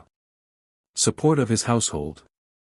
34 And any man leading 2 or 3 beasts shall die, for a man shall only lead his own beast. 35 And Joseph placed sentinels at the gates of Egypt, and commanded them, saying, Any person who may come to buy corn, suffer him not to enter until his name, and the name of his father, and the name of his father's father be written down, and whatever is written by day, send their names unto me in the evening that I may know their names. 36 And Joseph placed officers throughout the land of Egypt, and he commanded them to do all these things. 37 And Joseph did all these things, and made these statutes, in order that he might know when his brethren should come to Egypt to buy corn, and Joseph's people caused it daily to be proclaimed in Egypt according to these words and statutes which Joseph had commanded. 38 And all the inhabitants of the east and west country, and of all the earth, heard of the statutes and regulations which Joseph had enacted in Egypt, and the inhabitants of the extreme parts of the earth came and they bought corn in Egypt day after day, and then went away. 39 And all the officers of Egypt did as Joseph had commanded, and all that came to Egypt to buy corn, the gatekeepers would write their names, and their fathers' names, and daily bring them in the evening before Joseph. 1 And Jacob afterward heard that there was corn in Egypt, and he called unto his sons to go to Egypt to buy corn, for upon them also did the famine prevail, and he called unto his sons, saying, Behold I hear that there is corn in Egypt, and all the people of the earth go there to purchase, now therefore why will you show yourselves satisfied before the whole earth? Go you also down to Egypt and buy us a little corn amongst those that come there, that we may not die. 3 And the sons of Jacob hearkened to the voice of their father, and they rose up to go down to Egypt in order to buy corn amongst the rest that came there. 4 And Jacob their father commanded them, saying, When you come into the city do not enter together in one gate, on account of the inhabitants of the land. 5 And the sons of Jacob went forth and they went to Egypt, and the sons of Jacob did all as their father had commanded them, and Jacob did not send Benjamin, for he said, lest an accident might befall him on the road like his brother, and 10 of Jacob's sons went forth. 6 And whilst the sons of Jacob were going on the road, they repented of what they had done to Joseph, and they spoke to each other, saying, We know that our brother Joseph went down to Egypt, and now we will seek him where we go, and if we find him we will take him from his master for a ransom, and if not, by force, and we will die for him. 7 And the sons of Jacob agreed to this thing and strengthened themselves on account of Joseph, to deliver him from the hand of his master, and the sons of Jacob went to Egypt, and when they came near to Egypt they separated from each other, and they came through 10 gates of Egypt, and the gatekeepers wrote their names on that day, and brought them to Joseph in the evening. 8 And Joseph read the names from the hand of the gatekeepers of the city, and he found that his brethren had entered at the 10 gates of the city, and Joseph at that time commanded that it should be proclaimed throughout the land of Egypt, saying, 9 Go forth all ye store guards, close all the corn stores and let only one remain open, that those who come may purchase from it. 10 And all the officers of Joseph did so at that time, and they closed all the stores and left only one open. 11 And Joseph gave the written names of his brethren to him that was set over the open store, and he said unto him, Whosoever shall come to thee to buy corn, ask his name, and when men of these names shall come before thee, seize them and send them, and they did so. 12 And when the sons of Jacob came into the city, they joined together in the city to seek Joseph before they bought themselves corn. 13 And they went to the walls of the harlots, and they sought Joseph in the walls of the harlots for 3 days, for they thought that Joseph would come in the walls of the harlots, for Joseph was very comely and well favored, and the sons of Jacob sought Joseph for 3 days, and they could not find him. 14 And the man who was set over the open store sought for those names which Joseph had given him, and he did not find them. 15 And he sent to Joseph, saying, These 3 days have passed, and those men whose names thou didst give unto me have not come, and Joseph sent servants to seek the men in all Egypt, and to bring them before Joseph. 16 And Joseph's servants went and came into Egypt and could not find them, and went to Goshen and they were not there, and then went to the city of Ramesses and could not find them.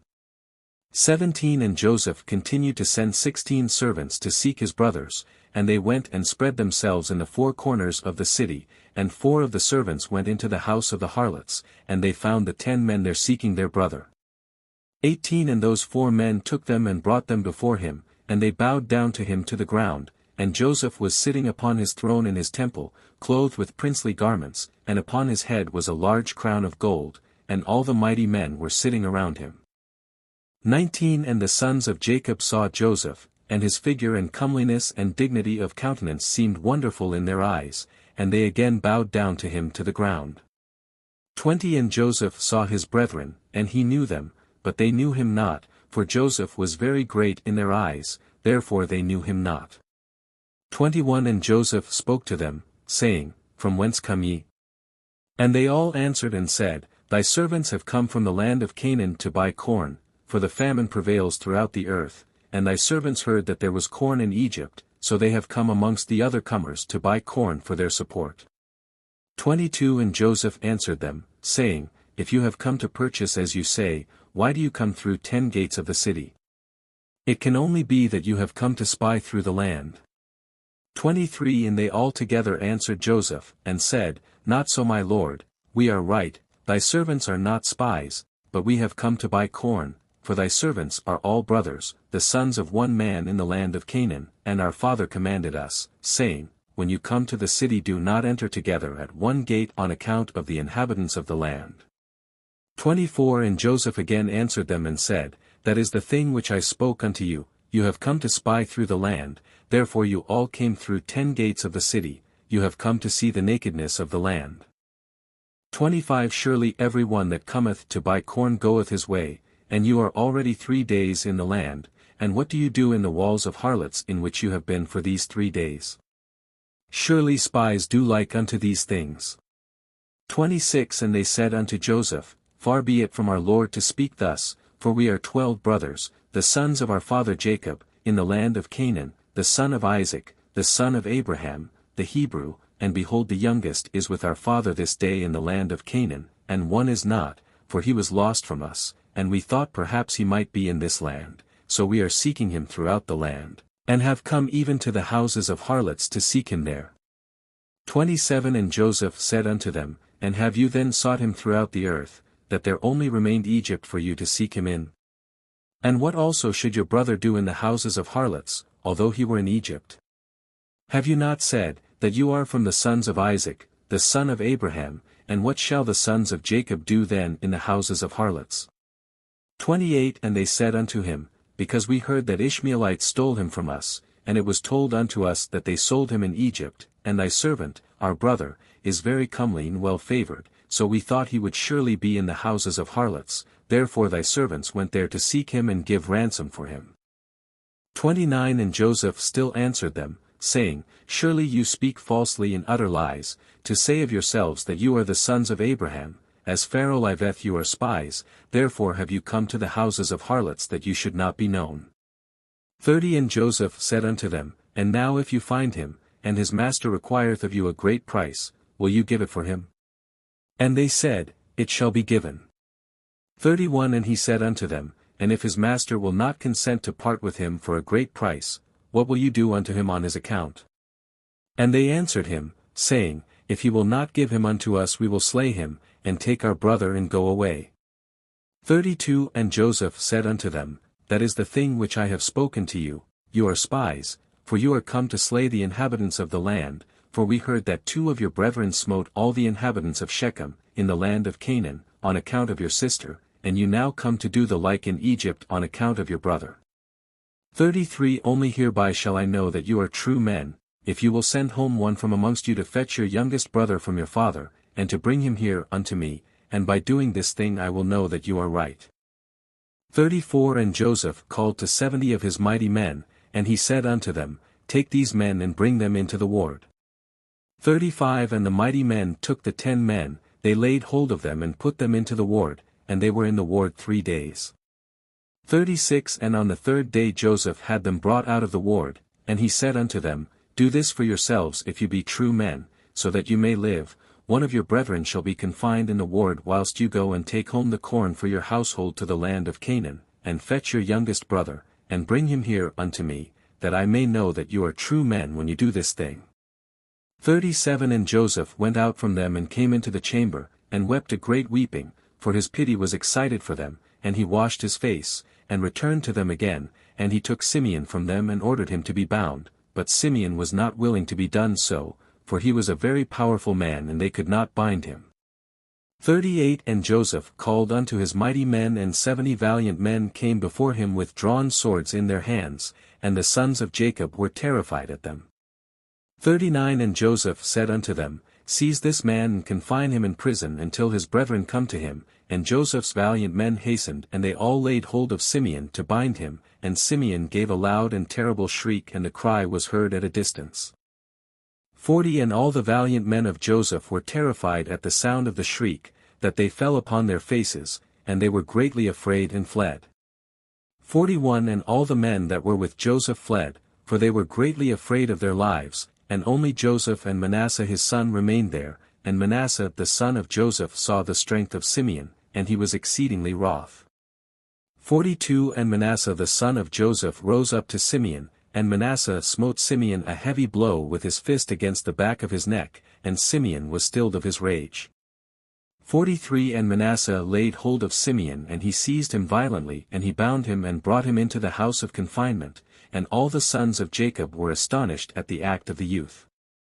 44 And Simeon said unto his brethren, None of you must say that this is the smiting of an Egyptian, but it is the smiting of the house of my father. 45 And after this Joseph ordered him to be called who was set over the storehouse, to fill their sacks with corn as much as they could carry, and to restore every man's money into his sack, and to give them provision for the road, and thus did he unto them. 46 And Joseph commanded them, saying, Take heed lest you transgress my orders to bring your brother as I have told you, and it shall be when you bring your brother hither unto me, then will I know that you are true men, and you shall traffic in the land, and I will restore unto you your brother, and you shall return in peace to your father. 47 And they all answered and said, According as our Lord speaketh so will we do, and they bowed down to him to the ground. 48 And every man lifted his corn upon his ass, and they went out to go to the land of Canaan to their father, and they came to the inn, and Levi spread his sack to give provender to his ass, when he saw and behold his money in full weight was still in his sack. 49 And the man was greatly afraid, and he said unto his brethren, My money is restored, and lo, it is even in my sack, and the men were greatly afraid, and they said, What is this that God hath done unto us?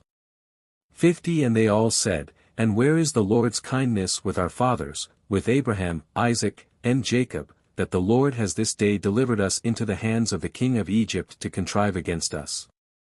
51 And Judah said unto them, Surely we are guilty sinners before the Lord our God in having sold our brother, our own flesh, and wherefore do you say, Where is the Lord's kindness with our fathers? 52 And Reuben said unto them, Said I not unto you, Do not sin against the lad, and you would not listen to me? Now God requireth him from us, and how dare you say, Where is the Lord's kindness with our fathers, whilst you have sinned unto the Lord.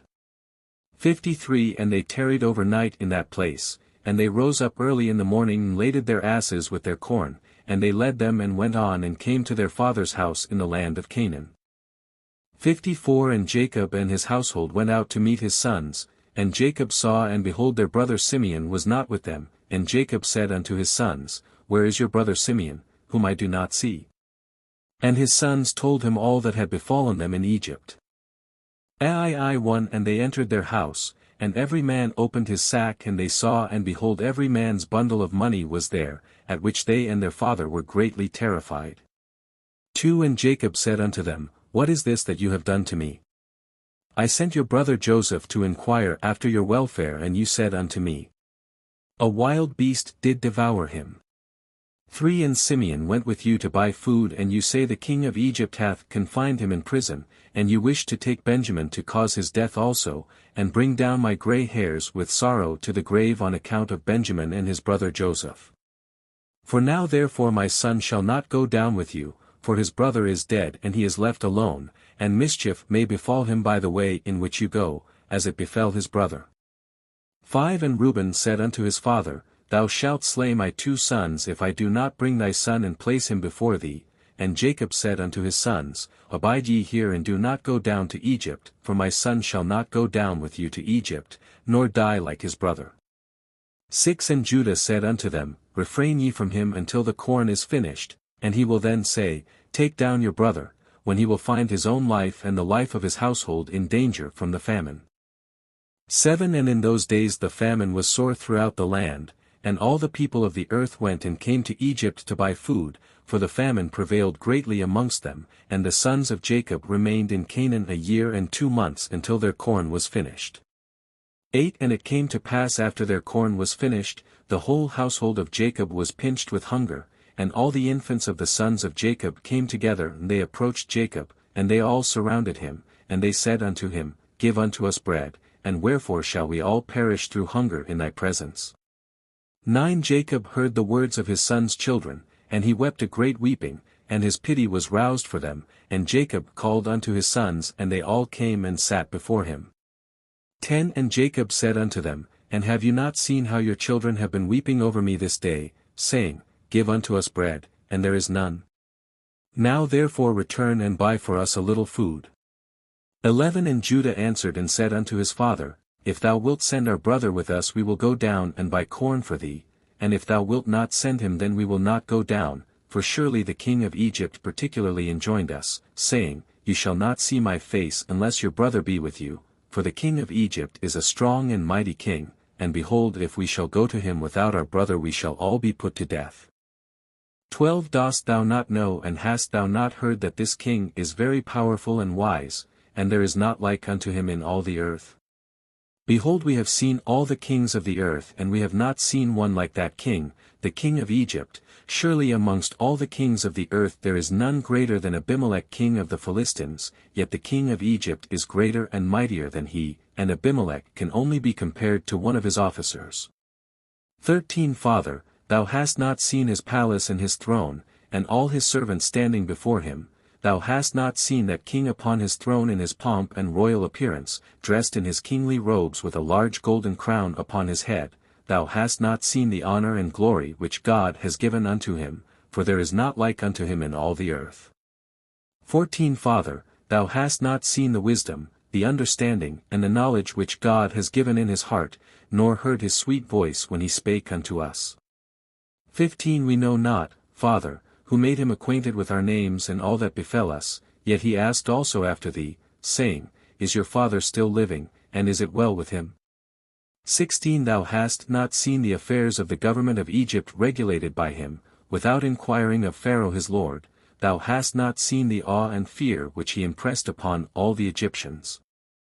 17 And also when we went from him, we threatened to do unto Egypt like unto the rest of the cities of the Amorites, and we were exceedingly wroth against all his words which he spoke concerning us as spies, and now when we shall again come before him his terror will fall upon us all, and not one of us will be able to speak to him either a little or a great thing. 18 Now therefore Father, send we pray thee the lad with us, and we will go down and buy thee food for our support, and not die through hunger. And Jacob said, Why have you dealt so ill with me to tell the king you had a brother? What is this thing that you have done unto me?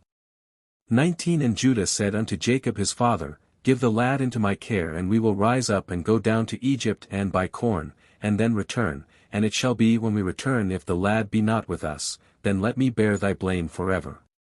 20 Hast thou seen all our infants weeping over thee through hunger, and there is no power in thy hand to satisfy them? Now let thy pity be roused for them, and send our brother with us, and we will go. 21 For how will the Lord's kindness to our ancestors be manifested to thee when thou sayest that the king of Egypt will take away thy son? As the Lord liveth, I will not leave him until I bring him and place him before thee, but pray for us unto the Lord, that he may deal kindly with us, to cause us to be received favorably and kindly before the king of Egypt and his men, for had we not delayed, surely now we had returned a second time with thy son.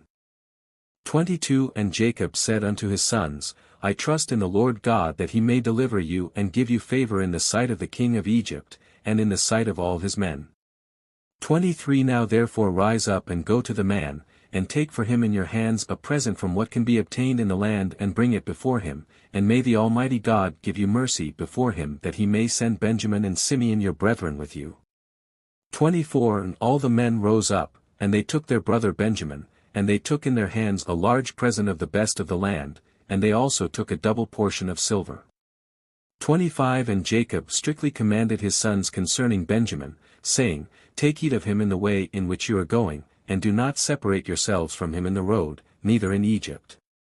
26 And Jacob rose up from his sons and spread forth his hands, and he prayed unto the Lord on account of his sons, saying, O Lord God of heaven and earth, remember thy covenant with our father Abraham, remember it with my father Isaac, and deal kindly with my sons, and deliver them not into the hands of the king of Egypt. Do it, I pray thee, O God, for the sake of thy mercies, and redeem all my children, and rescue them from Egyptian power, and send them their 2 brothers.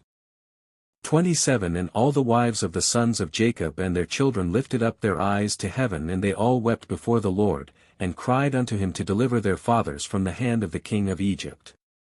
28 And Jacob wrote a record to the king of Egypt, and gave it into the hand of Judah and into the hands of his sons for the king of Egypt, saying, 29 From thy servant Jacob, son of Isaac, son of Abraham the Hebrew, the prince of God, to the powerful and wise king, the revealer of secrets, king of Egypt, greeting. 30 Be it known to my lord the king of Egypt, the famine was sore upon us in the land of Canaan, and I sent my sons to thee to buy us a little food from thee for our support. 31 For my sons surrounded me, and I being very old cannot see with my eyes, for my eyes have become very heavy through age, as well as with daily weeping for my son, for Joseph who was lost from before me, and I commanded my sons that they should not enter the gates of the city when they came to Egypt, on account of the inhabitants of the land. 32 And I also commanded them to go about Egypt to seek for my son Joseph, perhaps they might find him there, and they did so, and thou didst consider them as spies of the land. 33 Have we not heard concerning thee that thou didst interpret Pharaoh's dream, and didst speak truly unto him? How then dost thou not know in thy wisdom whether my sons are spies or not? 34 Now therefore, my lord and king, behold, I have sent my son before thee, as thou didst speak unto my sons. I beseech thee to put thy eyes upon him until he is returned to me in peace with his brethren. 35 For dost thou not know, or hast thou not heard that which our God did unto Pharaoh when he took my mother Sarah, and what he did unto Abimelech king of the Philistines on account of her, and also what our father Abraham did unto the 9 kings of Elam, how he smote them all with a few men that were with him? 36 And also what my 2 sons Simeon and Levi did unto the 8 cities of the Amorites, how they destroyed them on account of their sister Dinah. 37 And also on account of their brother Benjamin they consoled themselves for the loss of his brother Joseph. What will they then do for him when they see the hand of any people prevailing over them, for his sake? 38 Dost thou not know, O king of Egypt, that the power of God is with us, and that also God ever heareth our prayers and forsaketh us not all the days? 39 And when my sons told me of thy dealings with them, I called not unto the Lord on account of thee, for then thou wouldst have perished with thy men before my son Benjamin came before thee, but I thought that as Simeon my son was in thy house, perhaps thou mightest deal kindly with him, therefore I did not this thing unto thee. 40 Now therefore behold Benjamin my son cometh unto thee with my sons, take heed of him and put thy eyes upon him, and then will God place his eyes over thee and throughout thy kingdom. 41 Now I have told thee all that is in my heart, and behold my sons are coming to thee with their brother, examine the face of the whole earth for their sake and send them back in peace with their brethren. 42 And Jacob gave the record to his sons into the care of Judah to give it unto the king of Egypt. Lii1 And the sons of Jacob rose up and took Benjamin and the whole of the presents, and they went and came to Egypt and they stood before Joseph. 2 And Joseph beheld his brother Benjamin with them and he saluted them, and these men came to Joseph's house. 3 And Joseph commanded the superintendent of his house to give to his brethren to eat, and he did so unto them. 4 And at noontime Joseph sent for the men to come before him with Benjamin, and the men told the superintendent of Joseph's house concerning the silver that was returned in their sacks, and he said unto them, It will be well with you, fear not, and he brought their brother Simeon unto them. 5 And Simeon said unto his brethren, The Lord of the Egyptians has acted very kindly unto me, he did not keep me bound, as you saw with your eyes, for when you went out from the city he let me free and dealt kindly with me in his house. 6 And Judah took Benjamin by the hand, and they came before Joseph, and they bowed down to him to the ground. 7 And the men gave the present unto Joseph and they all sat before him, and Joseph said unto them, Is it well with you, is it well with your children, is it well with your aged father? And they said, It is well, and Judah took the record which Jacob had sent and gave it into the hand of Joseph. 8 And Joseph read the letter and knew his father's writing, and he wished to weep and he went into an inner room and he wept a great weeping, and he went out. 9 And he lifted up his eyes and beheld his brother Benjamin, and he said, Is this your brother of whom you spoke unto me? And Benjamin approached Joseph, and Joseph placed his hand upon his head and he said unto him, May God be gracious unto thee my son. 10 And when Joseph saw his brother, the son of his mother, he again wished to weep, and he entered the chamber, and he wept there, and he washed his face, and went out and refrained from weeping, and he said, Prepare food. 11 And Joseph had a cup from which he drank, and it was of silver beautifully inlaid with onyx stones and bdellium, and Joseph struck the cup in the sight of his brethren whilst they were sitting to eat with him. 12 And Joseph said unto the men, I know by this cup that Reuben the firstborn, Simeon and Levi and Judah, Issachar and Zebulun are children from one mother, seat yourselves to eat according to your births. 13 And he also placed the others according to their births, and he said, I know that this your youngest brother has no brother, and I, like him, have no brother, he shall therefore sit down to eat with me.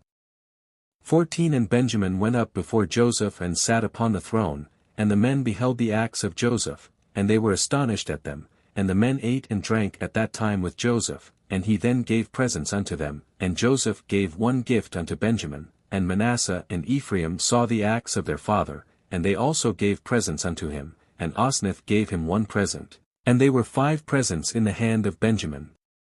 15 And Joseph brought them out wine to drink, and they would not drink, and they said, From the day on which Joseph was lost we have not drunk wine, nor eaten any delicacies. 16 And Joseph swore unto them, and he pressed them hard, and they drank plentifully with him on that day, and Joseph afterward turned to his brother Benjamin to speak with him, and Benjamin was still sitting upon the throne before Joseph. 17 And Joseph said unto him, Hast thou begotten any children?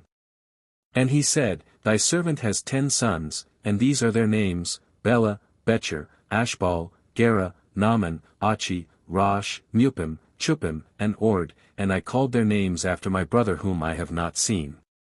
18 And he ordered them to bring before him his map of the stars, whereby Joseph knew all the times, and Joseph said unto Benjamin, I have heard that the Hebrews are acquainted with all wisdom, dost thou know anything of this? 19 And Benjamin said, Thy servant is knowing also in all the wisdom which my father taught me, and Joseph said unto Benjamin, Look now at this instrument and understand where thy brother Joseph is in Egypt, who you said went down to Egypt. 20 And Benjamin beheld that instrument with the map of the stars of heaven, and he was wise and looked therein to know where his brother was, and Benjamin divided the whole land of Egypt into 4 divisions, and he found that he who was sitting upon the throne before him was his brother Joseph, and Benjamin wondered greatly, And when Joseph saw that his brother Benjamin was so much astonished, he said unto Benjamin, What hast thou seen, and why art thou astonished? 21 And Benjamin said unto Joseph, I can see by this that Joseph my brother sitteth here with me upon the throne. And Joseph said unto him, I am Joseph thy brother, reveal not this thing unto thy brethren. Behold, I will send thee with them when they go away, and I will command them to be brought back again into the city, and I will take thee away from them. 22 And if they dare their lives and fight for thee, then shall I know that they have repented of what they did unto me, and I will make myself known to them. And if they forsake thee when I take thee, then shalt thou remain with me, and I will wrangle with them, and they shall go away, and I will not become known to them. 23 At that time Joseph commanded his officer to fill their sacks with food, and to put each man's money into his sack, and to put the cup in the sack of Benjamin, and to give them provision for the road, and they did so unto them. 24 And on the next day the men rose up early in the morning, and they loaded their asses with their corn, and they went forth with Benjamin, and they went to the land of Canaan with their brother Benjamin. 25 They had not gone far from Egypt when Joseph commanded him that was set over his house, saying, Rise, pursue these men before they get too far from Egypt, and say unto them, Why have you stolen my master's cup? 26 And Joseph's officer rose up and he reached them, and he spoke unto them all the words of Joseph. And when they heard this thing they became exceedingly wroth, and they said, He with whom thy master's cup shall be found shall die, and we will also become slaves. 27 And they hastened and each man brought down his sack from his ass, and they looked in their bags and the cup was found in Benjamin's bag, and they all tore their garments and they returned to the city, and they smote Benjamin in the road, continually smiting him until he came into the city, and they stood before Joseph. 28 And Judah's anger was kindled, and he said, This man has only brought me back to destroy Egypt this day. 29 And the men came to Joseph's house, and they found Joseph sitting upon his throne, and all the mighty men standing at his right and left. 30 And Joseph said unto them, What is this act that you have done, that you took away my silver cup and went away? But I know that you took my cup in order to know thereby in what part of the land your brother was.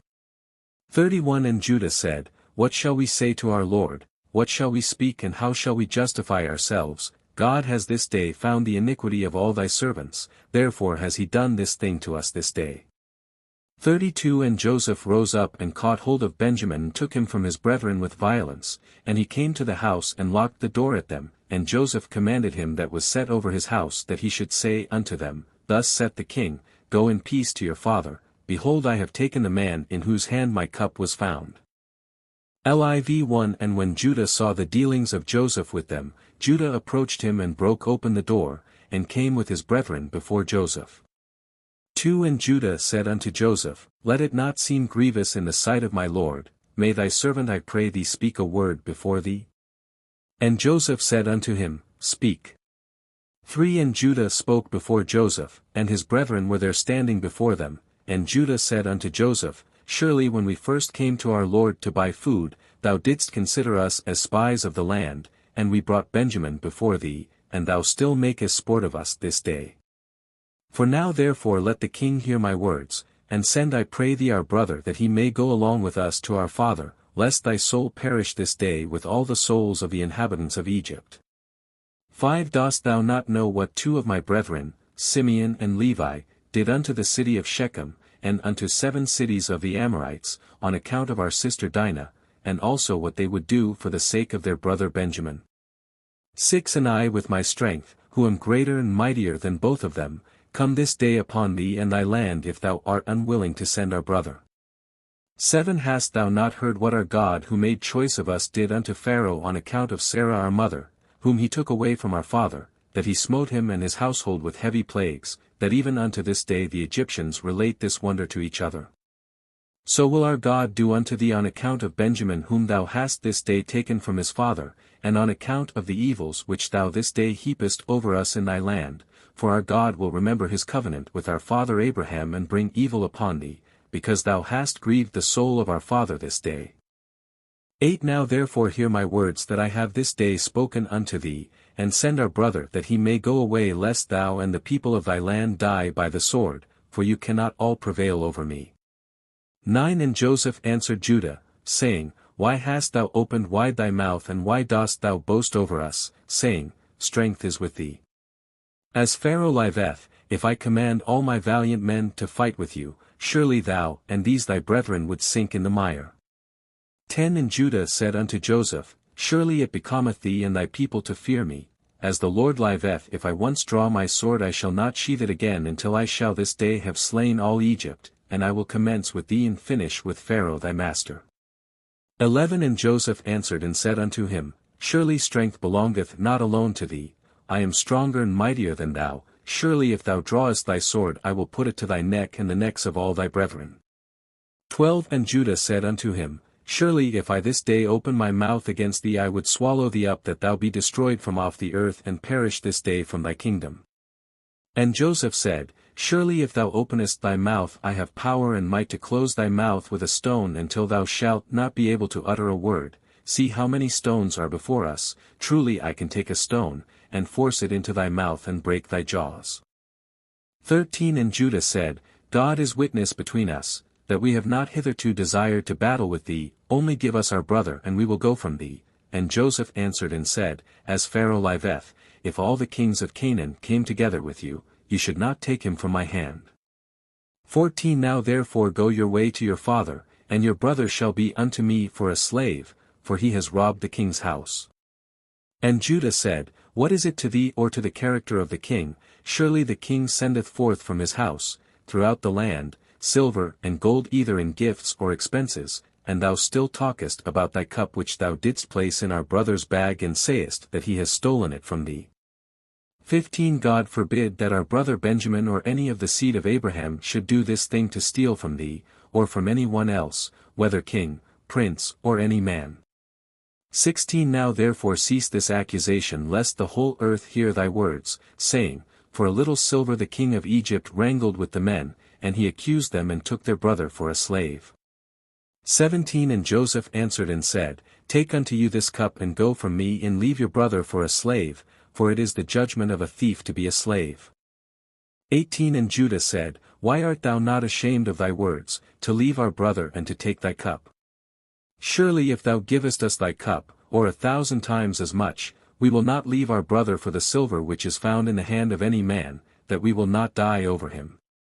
19 And Joseph answered, And why did you forsake your brother and sell him for 20 pieces of silver unto this day, and why then will you not do the same to this your brother? 20 And Judah said, The Lord is witness between me and thee that we desire not thy battles, now therefore give us our brother and we will go from thee without quarreling. 21 And Joseph answered and said, If all the kings of the land should assemble they will not be able to take your brother from my hand. And Judah said, What shall we say unto our father, when he seeth that our brother cometh not with us, and will grieve over him? 22 And Joseph answered and said, This is the thing which you shall tell unto your father, saying, The rope has gone after the bucket. 23 And Judah said, Surely thou art a king, and why speakest thou these things, giving a false judgment? Woe unto the king who is like unto thee. 24 And Joseph answered and said, There is no false judgment in the word that I spoke on account of your brother Joseph, for all of you sold him to the Midianites for 20 pieces of silver, and you all denied it to your father and said unto him, An evil beast has devoured him, Joseph has been torn to pieces. 25 And Judah said, Behold the fire of Shem burneth in my heart, now I will burn all your land with fire. And Joseph answered and said, Surely thy sister-in-law Tamar, who killed your sons, extinguished the fire of Shechem. 26 And Judah said, If I pluck out a single hair from my flesh, I will fill all Egypt with its blood. 27 And Joseph answered and said, Such is your custom to do as you did to your brother whom you sold, and you dipped his coat in blood and brought it to your father in order that he might say an evil beast devoured him and here is his blood. 28 And when Judah heard this thing he was exceedingly wroth and his anger burned within him, and there was before him in that place a stone, the weight of which was about 400 shekels, and Judah's anger was kindled and he took the stone in one hand and cast it to the heavens and caught it with his left hand. 29 And he placed it afterward under his legs, and he sat upon it with all his strength and the stone was turned into dust from the force of Judah. 30 And Joseph saw the act of Judah and he was very much afraid, but he commanded Manasseh his son, and he also did with another stone like unto the act of Judah. And Judah said unto his brethren, Let not any of you say, This man is an Egyptian, but by his doing this thing he is of our father's family. 31 And Joseph said, Not to you only is strength given, for we are also powerful men, and why will you boast over us all? And Judah said unto Joseph, Send I pray thee our brother, and ruin not thy country this day. 32 And Joseph answered and said unto them, Go and tell your father, An evil beast hath devoured him as you said concerning your brother Joseph. 33 And Judah spoke to his brother Naphtali, and he said unto him, Make haste, go now and number all the streets of Egypt and come and tell me. And Simeon said unto him, Let not this thing be a trouble to thee, now I will go to the mount and take up one large stone from the mount and level it at every one in Egypt, and kill all that are in it. 34 And Joseph heard all these words that his brethren spoke before him, and they did not know that Joseph understood them, for they imagined that he knew not to speak Hebrew. 35 And Joseph was greatly afraid at the words of his brethren lest they should destroy Egypt, and he commanded his son Manasseh, saying, Go now, make haste and gather unto me all the inhabitants of Egypt, and all the valiant men together, and let them come to me now upon horseback and on foot and with all sorts of musical instruments. And Manasseh went and did so. 36 And Naphtali went as Judah had commanded him, for Naphtali was lightfoot as one of the swift stags, and he would go upon the ears of corn and they would not break under him. 37 And he went and numbered all the streets of Egypt, and found them to be 12, and he came hastily and told Judah, and Judah said unto his brethren, Hasten you and put on every man his sword upon his loins, and we will come over Egypt, and smite them all, and let not a remnant remain. 38 And Judah said, Behold, I will destroy 3 of the streets with my strength, and you shall each destroy 1 street. And when Judah was speaking this thing, behold, the inhabitants of Egypt and all the mighty men came toward them with all sorts of musical instruments and with loud shouting. 39 And their number was 500 cavalry and 10,000 infantry, and 400 men who could fight without sword or spear, only with their hands and strength. 40 And all the mighty men came with great storming and shouting, and they all surrounded the sons of Jacob and terrified them, and the ground quaked at the sound of their shouting. 41 And when the sons of Jacob saw these troops they were greatly afraid of their lives, and Joseph did so in order to terrify the sons of Jacob to become tranquilized. 42 And Judah, seeing some of his brethren terrified, said unto them, Why are you afraid whilst the grace of God is with us? And when Judah saw all the people of Egypt surrounding them at the command of Joseph to terrify them, only Joseph commanded them, saying, Do not touch any of them. 43 Then Judah hastened and drew his sword, and uttered a loud and bitter scream, and he smote with his sword, and he sprang upon the ground, and he still continued to shout against all the people. 44 And when he did this thing the Lord caused the terror of Judah and his brethren to fall upon the valiant men and all the people that surrounded them. 45 And they all fled at the sound of the shouting, and they were terrified and fell one upon the other, and many of them died as they fell, and they all fled from before Judah and his brethren and from before Joseph. 46 And whilst they were fleeing, Judah and his brethren pursued them unto the house of Pharaoh, and they all escaped, and Judah again sat before Joseph and roared at him like a lion, and gave a great and tremendous shriek at him. 47 And the shriek was heard at a distance, and all the inhabitants of Succos heard it, and all Egypt quaked at the sound of the shriek, and also the walls of Egypt and of the land of Goshen fell in from the shaking of the earth, and Pharaoh also fell from his throne upon the ground, and also all the pregnant women of Egypt and Goshen miscarried when they heard the noise of the shaking, for they were terribly afraid. 48 And Pharaoh sent word, saying, What is this thing that has this day happened in the land of Egypt? And they came and told him all the things from beginning to end, and Pharaoh was alarmed and he wondered and was greatly afraid. 49 And his fright increased when he heard all these things, and he sent unto Joseph, saying, Thou hast brought unto me the Hebrews to destroy all Egypt, what wilt thou do with that thievish slave? Send him away and let him go with his brethren, and let us not perish through their evil, even we, you and all Egypt.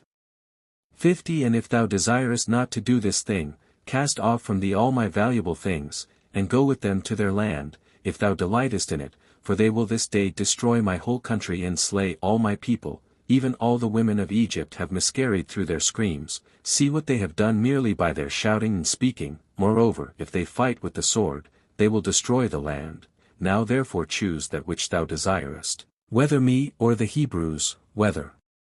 Egypt or the land of the Hebrews. 51 And they came and told Joseph all the words of Pharaoh that he had said concerning him, and Joseph was greatly afraid at the words of Pharaoh. And Judah and his brethren were still standing before Joseph indignant and enraged, and all the sons of Jacob roared at Joseph, like the roaring of the sea and its waves. 52 And Joseph was greatly afraid of his brethren and on account of Pharaoh, and Joseph sought a pretext to make himself known unto his brethren, lest they should destroy all Egypt. 53 And Joseph commanded his son Manasseh, and Manasseh went and approached Judah, and placed his hand upon his shoulder, and the anger of Judah was stilled. 54 And Judah said unto his brethren, Let no one of you say that this is the act of an Egyptian youth, for this is the work of my father's house. 55 And Joseph seeing and knowing that Judah's anger was stilled, he approached to speak unto Judah in the language of mildness. 56 And Joseph said unto Judah, Surely you speak truth and have this day verified your assertions concerning your strength, and may your God who delighteth in you, increase your welfare. But tell me truly, why from amongst all thy brethren dost thou wrangle with me on account of the lad, as none of them have spoken one word to me concerning him? 57 And Judah answered Joseph, saying, Surely thou must know that I was security for the lad to his father, saying, If I brought him not unto him I should bear his blame forever.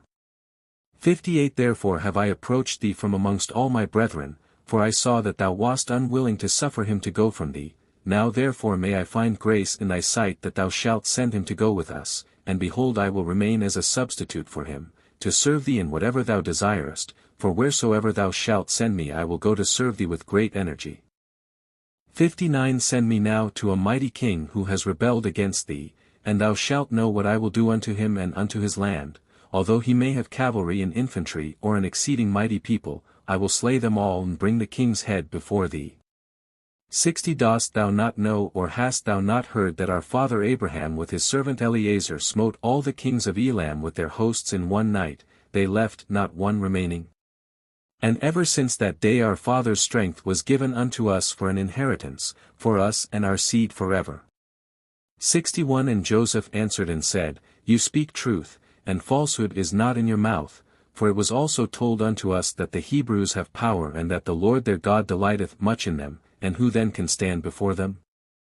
62 However, on this condition will I send your brother, if you will bring before me his brother the son of his mother, of whom you said that he had gone from you down to Egypt, and it shall come to pass when you bring unto me his brother I will take him in his stead, because not one of you was security for him to your father, and when he shall come unto me, I will then send with you his brother for whom you have been security. 63 And Judah's anger was kindled against Joseph when he spoke this thing, and his eyes dropped blood with anger, and he said unto his brethren, How doth this man this day seek his own destruction and that of all Egypt? 64 And Simeon answered Joseph, saying, Did we not tell thee at first that we knew not the particular spot to which he went, and whether he be dead or alive, and wherefore speaketh my Lord like unto these things? 65 And Joseph observing the countenance of Judah discerned that his anger began to kindle when he spoke unto him, saying, Bring unto me your other brother instead of this brother. 66 And Joseph said unto his brethren, Surely you said that your brother was either dead or lost. Now if I should call him this day and he should come before you, would you give him unto me instead of his brother? 67 And Joseph began to speak and call out, Joseph, Joseph, come this day before me, and appear to thy brethren and sit before them. 68 And when Joseph spoke this thing before them, they looked each a different way to see from whence Joseph would come before them. 69 And Joseph observed all their acts, and said unto them, Why do you look here and there? I am Joseph whom you sold to Egypt. Now therefore let it not grieve you that you sold me, for as a support during the famine did God send me before you. 70 And his brethren were terrified at him when they heard the words of Joseph, and Judah was exceedingly terrified at him. 71 And when Benjamin heard the words of Joseph he was before them in the inner part of the house, and Benjamin ran unto Joseph his brother, and embraced him and fell upon his neck, and they wept. 72 And when Joseph's brethren saw that Benjamin had fallen upon his brother's neck and wept with him, they also fell upon Joseph and embraced him, and they wept a great weeping with Joseph. 73 And the voice was heard in the house of Joseph that they were Joseph's brethren, and it pleased Pharaoh exceedingly, for he was afraid of them lest they should destroy Egypt. 74 And Pharaoh sent his servants unto Joseph to congratulate him concerning his brethren who had come to him, and all the captains of the armies and troops that were in Egypt came to rejoice with Joseph, and all Egypt rejoiced greatly about Joseph's brethren. 75 And Pharaoh sent his servants to Joseph, saying, Tell thy brethren to fetch all belonging to them and let them come unto me, and I will place them in the best part of the land of Egypt, and they did so. 76 And Joseph commanded him that was set over his house to bring out to his brethren gifts and garments, and he brought out to them many garments being robes of royalty and many gifts, and Joseph divided them amongst his brethren. 77 And he gave unto each of his brethren a change of garments of gold and silver, and 300 pieces of silver, and Joseph commanded them all to be dressed in these garments, and to be brought before Pharaoh. 78 And Pharaoh seeing that all Joseph's brethren were valiant men, and of beautiful appearance, he greatly rejoiced. 79 And they afterward went out from the presence of Pharaoh to go to the land of Canaan, to their father, and their brother Benjamin was with them. 80 And Joseph rose up and gave unto them 11 chariots from Pharaoh, and Joseph gave unto them his chariot, upon which he rode on the day of his being crowned in Egypt, to fetch his father to Egypt. And Joseph sent to all his brothers' children, garments according to their numbers, and 100 pieces of silver to each of them, and he also sent garments to the wives of his brethren from the garments of the king's wives, and he sent them. 81 And he gave unto each of his brethren 10 men to go with them to the land of Canaan to serve them, to serve their children and all belonging to them in coming to Egypt. 82 And Joseph sent by the hand of his brother Benjamin 10 suits of garments for his 10 sons, a portion above the rest of the children of the sons of Jacob. 83 And he sent to each 50 pieces of silver, and 10 chariots on the account of Pharaoh, and he sent to his father 10 asses laden with all the luxuries of Egypt, and 10 she-asses laden with corn and bread and nourishment for his father, and to all that were with him as provisions for the road. 84 And he sent to his sister Dinah garments of silver and gold, and frankincense and myrrh, and aloes and women's ornaments in great plenty, and he sent the same from the wives of Pharaoh to the wives of Benjamin. 85 And he gave unto all his brethren, also to their wives, all sorts of onyx stones and bdellium, and from all the valuable things amongst the great people of Egypt, nothing of all the costly things was left but what Joseph sent of to his father's household. 86 And he sent his brethren away, and they went, and he sent his brother Benjamin with them. 87 And Joseph went out with them to accompany them on the road unto the borders of Egypt, and he commanded them concerning his father and his household, to come to Egypt. 88 And he said unto them, Do not quarrel on the road, for this thing was from the Lord to keep a great people from starvation, for there will be yet 5 years of famine in the land. 89 And he commanded them, saying, When you come unto the land of Canaan, do not come suddenly before my father in this affair, but act in your wisdom. 90 And Joseph ceased to command them, and he turned and went back to Egypt, and the sons of Jacob went to the land of Canaan with joy and cheerfulness to their father Jacob. 91 And they came unto the borders of the land, and they said to each other, What shall we do in this matter before our father, for if we come suddenly to him and tell him the matter, he will be greatly alarmed at our words and will not believe us. 92 And they went along until they came nigh unto their houses, and they found Sirach, the daughter of Asher, going forth to meet them, and the damsel was very good and subtle, and knew how to play upon the harp.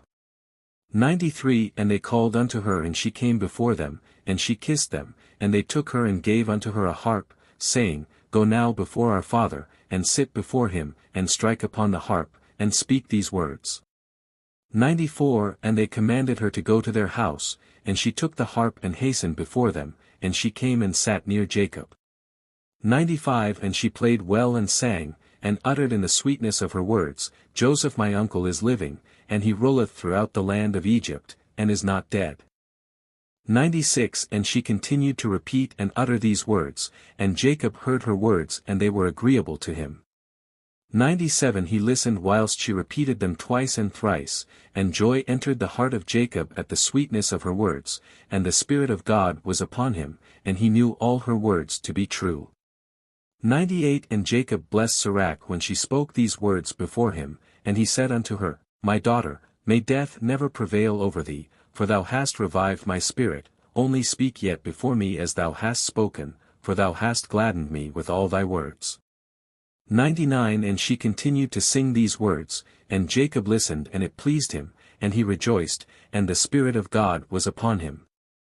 100 Whilst he was yet speaking with her, behold his sons came to him with horses and chariots and royal garments and servants running before them.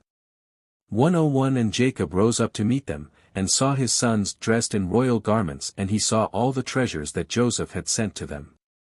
102 And they said unto him, Be informed that our brother Joseph is living, and it is he who ruleth throughout the land of Egypt, and it is he who spoke unto us as we told thee.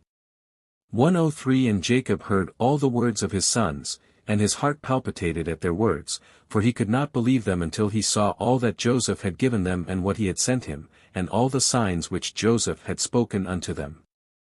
104 And they opened out before him, and showed him all that Joseph had sent, they gave unto each what Joseph had sent him, and he knew that they had spoken the truth, and he rejoiced exceedingly in account of his son. 105 And Jacob said, It is enough for me that my son Joseph is still living, I will go and see him before I die. 106 And his sons told him all that had befallen them, and Jacob said, I will go down to Egypt to see my son and his offspring. 107 And Jacob rose up and put on the garments which Joseph had sent him, and after he had washed, and shaved his hair, he put upon his head the turban which Joseph had sent him. 108 And all the people of Jacob's house and their wives put on the garments which Joseph had sent to them, and they greatly rejoiced at Joseph that he was still living and that he was ruling in Egypt. 109 And all the inhabitants of Canaan heard of this thing, and they came and rejoiced much with Jacob that he was still living. 110 And Jacob made a feast for them for 3 days, and all the kings of Canaan and nobles of the land ate and drank and rejoiced in the house of Jacob. LV1 And it came to pass after this that Jacob said, I will go and see my son in Egypt and will then come back to the land of Canaan of which God had spoken unto Abraham, for I cannot leave the land of my birthplace.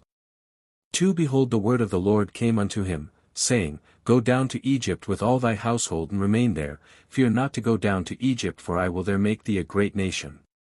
3 And Jacob said within himself, I will go and see my son whether the fear of his God is yet in his heart amidst all the inhabitants of Egypt.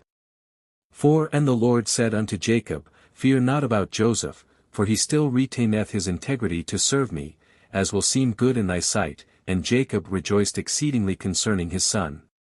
5 At that time Jacob commanded his sons and household to go to Egypt according to the word of the Lord unto him, and Jacob rose up with his sons and all his household, and he went out from the land of Canaan from Beersheba, with joy and gladness of heart, and they went to the land of Egypt. 6 And it came to pass when they came near Egypt, Jacob sent Judah before him to Joseph that he might show him a situation in Egypt, and Judah did according to the word of his father, and he hastened and ran and came to Joseph, and they assigned for them a place in the land of Goshen for all his household, and Judah returned and came along the road to his father. 7 And Joseph harnessed the chariot, and he assembled all his mighty men and his servants and all the officers of Egypt in order to go and meet his father Jacob, and Joseph's mandate was proclaimed in Egypt, saying, All that do not go to meet Jacob shall die. 8 And on the next day Joseph went forth with all Egypt a great and mighty host, all dressed in garments of fine linen and purple and with instruments of silver and gold and with their instruments of war with them. 9 And they all went to meet Jacob with all sorts of musical instruments, with drums and timbrels, strewing myrrh and aloes all along the road, and they all went after this fashion, and the earth shook at their shouting. 10 And all the women of Egypt went upon the roofs of Egypt and upon the walls to meet Jacob, and upon the head of Joseph was Pharaoh's regal crown, for Pharaoh had sent it unto him to put on at the time of his going to meet his father. 11 And when Joseph came within 50 cubits of his father, he alighted from the chariot and he walked toward his father, and when all the officers of Egypt and her nobles saw that Joseph had gone on foot toward his father, they also alighted and walked on foot toward Jacob.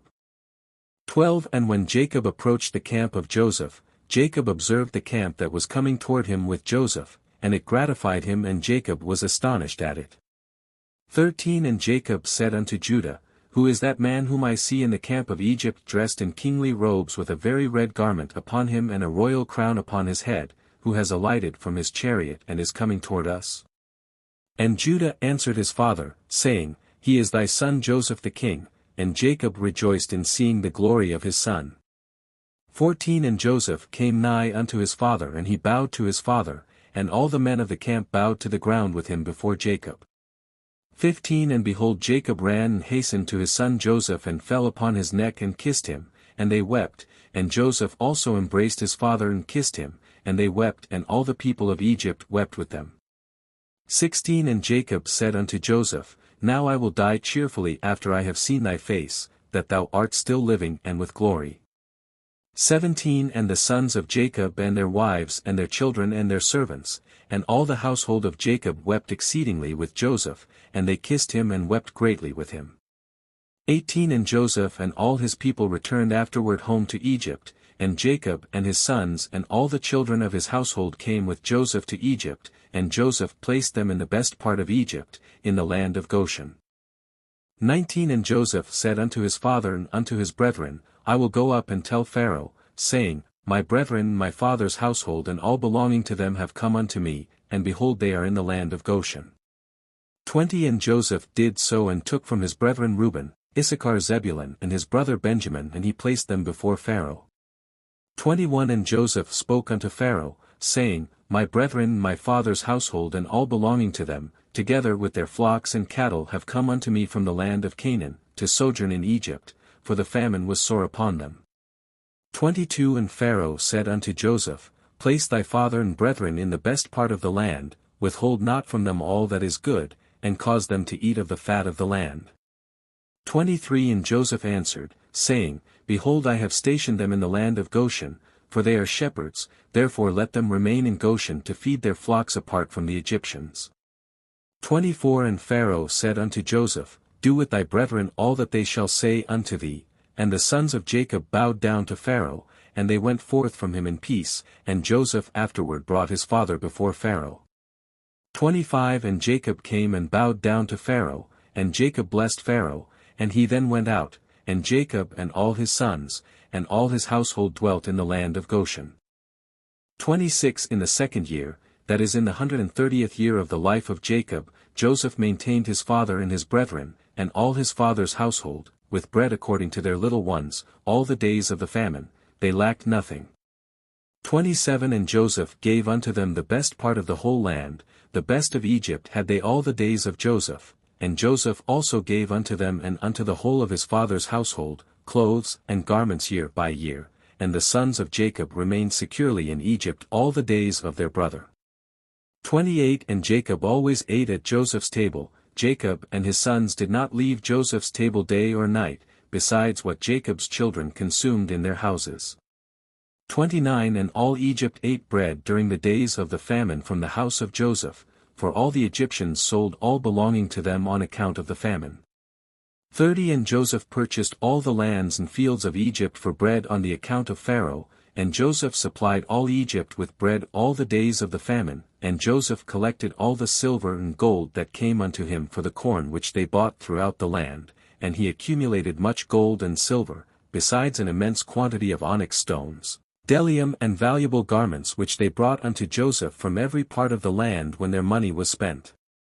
31 And Joseph took all the silver and gold that came into his hand, about 72 talents of gold and silver, and also onyx stones and bdellium in great abundance, and Joseph went and concealed them in 4 parts, and he concealed 1 part in the wilderness near the Red Sea, and 1 part by the river Perith, and the 3rd and 4th part he concealed in the desert opposite to the wilderness of Persia and Media. 32 And he took part of the gold and silver that was left, and gave it unto all his brothers and unto all his father's household, and unto all the women of his father's household, and the rest he brought to the house of Pharaoh, about 20 talents of gold and silver. 33 And Joseph gave all the gold and silver that was left unto Pharaoh, and Pharaoh placed it in the treasury, and the days of the famine ceased after that in the land, and they sowed and reaped in the whole land, and they obtained their usual quantity year by year, they lacked nothing.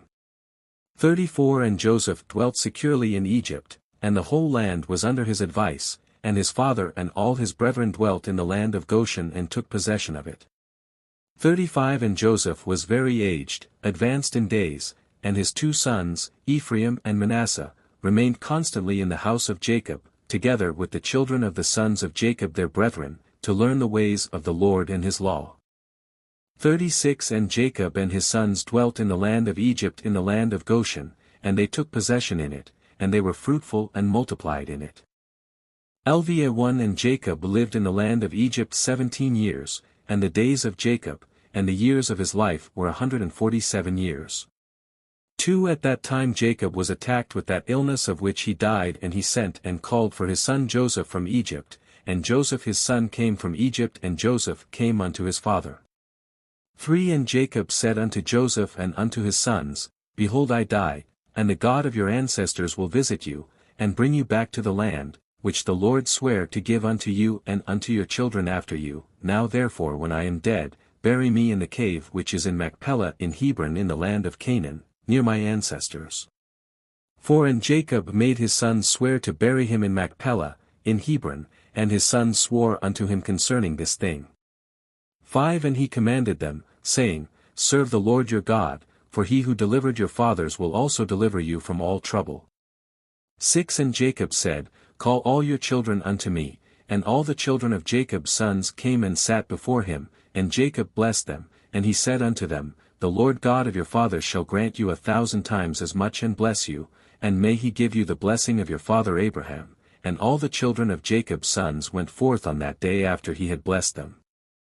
7 And on the next day Jacob again called for his sons, and they all assembled and came to him and sat before him, and Jacob on that day blessed his sons before his death, each man did he bless according to his blessing. Behold, it is written in the book of the law of the Lord appertaining to Israel. 8 And Jacob said unto Judah, I know my son that thou art a mighty man for thy brethren, reign over them, and thy sons shall reign over their sons forever. 9 Only teach thy sons the bow and all the weapons of war, in order that they may fight the battles of their brother who will rule over his enemies. 10 And Jacob again commanded his sons on that day, saying, Behold, I shall be this day gathered unto my people, carry me up from Egypt, and bury me in the cave of Machpelah as I have commanded you. 11 Howbeit take heed, I pray you, that none of your sons carry me, only yourselves, and this is the manner you shall do unto me, when you carry my body to go with it to the land of Canaan to bury me. 12 Judah, Issachar and Zebulun shall carry my bier at the eastern side, Reuben, Simeon and Gad at the south, Ephraim, Manasseh and Benjamin at the west, Dan, Asher and Naphtali at the north. 13 Let not Levi carry with you, for he and his sons will carry the ark of the covenant of the Lord with the Israelites in the camp, neither let Joseph my son carry, for as a king so let his glory be, howbeit, Ephraim and Manasseh shall be in their stead. 14 Thus shall you do unto me when you carry me away, do not neglect any thing of all that I command you, and it shall come to pass when you do this unto me, that the Lord will remember you favorably and your children after you forever. 15 And you my sons, honor each his brother and his relative, and command your children and your children's children after you to serve the Lord God of your ancestors all the days. 16 In order that you may prolong your days in the land, you and your children and your children's children forever, when you do what is good and upright in the sight of the Lord your God, to go in all his ways. 17 And thou, Joseph my son, forgive I pray thee the wrongs of thy brethren and all their misdeeds and the injury that they heaped upon thee, for God intended it for thine and thy children's benefit. 18 And O my son, leave not thy brethren to the inhabitants of Egypt, neither hurt their feelings, for behold I consign them to the hand of God and in thy hand to guard them from the Egyptians. And the sons of Jacob answered their father saying, O, our father, all that thou hast commanded us, so will we do, may God only be with us. 19 And Jacob said unto his sons, So may God be with you when you keep all his ways, turn not from his ways either to the right or the left in performing what is good and upright in his sight. 20 For I know that many and grievous troubles will befall you in the latter days in the land, yea your children and children's children, only serve the Lord and he will save you from all trouble. 21 And it shall come to pass when you shall go after God to serve him and will teach your children after you, and your children's children, to know the Lord, then will the Lord raise up unto you and your children a servant from amongst your children, and the Lord will deliver you through his hand from all affliction, and bring you out of Egypt and bring you back to the land of your fathers to inherit it securely. 22 And Jacob ceased commanding his sons, and he drew his feet into the bed, he died and was gathered to his people. 23 And Joseph fell upon his father and he cried out and wept over him and he kissed him, and he called out in a bitter voice, and he said, O my father, my father. 24 And his sons' wives and all his household came and fell upon Jacob, and they wept over him, and cried in a very loud voice concerning Jacob. 25 And all the sons of Jacob rose up together, and they tore their garments, and they all put sackcloth upon their loins, and they fell upon their faces, and they cast dust upon their heads toward the heavens. 26 And the thing was told unto Osnath Joseph's wife, and she rose up and put on a sack, and she with all the Egyptian women with her came and mourned and wept for Jacob. 27 And also all the people of Egypt who knew Jacob came all on that day when they heard this thing, and all Egypt wept for many days. 28 And also from the land of Canaan did the women come unto Egypt when they heard that Jacob was dead, and they wept for him in Egypt for 70 days. 29 And it came to pass after this that Joseph commanded his servants the doctors to embalm his father with myrrh and frankincense and all manner of incense and perfume, and the doctors embalmed Jacob as Joseph had commanded them. 30 And all the people of Egypt and the elders and all the inhabitants of the land of Goshen wept and mourned over Jacob, and all his sons and the children of his household lamented and mourned over their father Jacob many days. 31 And after the days of his weeping had passed away, at the end of 70 days, Joseph said unto Pharaoh, I will go up and bury my father in the land of Canaan as he made me swear, and then I will return. 32 And Pharaoh sent Joseph, saying, Go up and bury thy father as he said, and as he made thee swear, and Joseph rose up with all his brethren to go to the land of Canaan to bury their father Jacob as he had commanded them. 33 And Pharaoh commanded that it should be proclaimed throughout Egypt, saying, Whoever goeth not up with Joseph and his brethren to the land of Canaan to bury Jacob, shall die. 34 And all Egypt heard of Pharaoh's proclamation, and they all rose up together, and all the servants of Pharaoh, and the elders of his house, and all the elders of the land of Egypt went up with Joseph, and all the officers and nobles of Pharaoh went up as the servants of Joseph, and they went to bury Jacob in the land of Canaan. 35 And the sons of Jacob carried the bier upon which he lay, according to all that their father commanded them, so did his sons unto him. 36 And the bier was of pure gold, and it was inlaid round about with onyx stones and bdellium, and the covering of the bier was gold-woven work, joined with threads, and over them were hooks of onyx stones and bdellium. 37 And Joseph placed upon the head of his father Jacob a large golden crown, and he put a golden scepter in his hand, and they surrounded the bier as was the custom of kings during their lives. 38 And all the troops of Egypt went before him in this array, at first all the mighty men of Pharaoh, and the mighty men of Joseph, and after them the rest of the inhabitants of Egypt, and they were all girded with swords and equipped with coats of mail, and the trappings of war were upon them. 39 And all the weepers and mourners went at a distance opposite to the bier, going and weeping and lamenting, and the rest of the people went after the bier. 40 And Joseph and his household went together near the bier barefooted and weeping, and the rest of Joseph's servants went around him, each man had his ornaments upon him, and they were all armed with their weapons of war. 41 And 50 of Jacob's servants went in front of the bier, and they strewed along the road myrrh and aloes, and all manner of perfume, and all the sons of Jacob that carried the bier walked upon the perfumery, and the servants of Jacob went before them strewing the perfume along the road. 42 And Joseph went up with a heavy camp, and they did after this manner every day until they reached the land of Canaan, and they came to the threshing floor of Atad, which was on the other side of Jordan, and they mourned an exceeding great and heavy mourning in that place. 43 And all the kings of Canaan heard of this thing, and they all went forth, each man from his house, 31 kings of Canaan, and they all came with their men to mourn and weep over Jacob. 44 And all these kings beheld Jacob's bier, and behold Joseph's crown was upon it, and they also put their crowns upon the bier, and encircled it with crowns.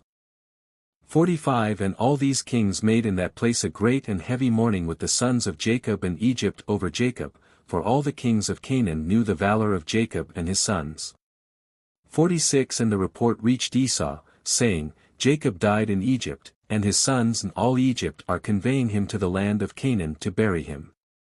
47 And Esau heard this thing, and he was dwelling in Mount Seir, and he rose up with his sons and all his people and all his household, a people exceedingly great, and they came to mourn and weep over Jacob.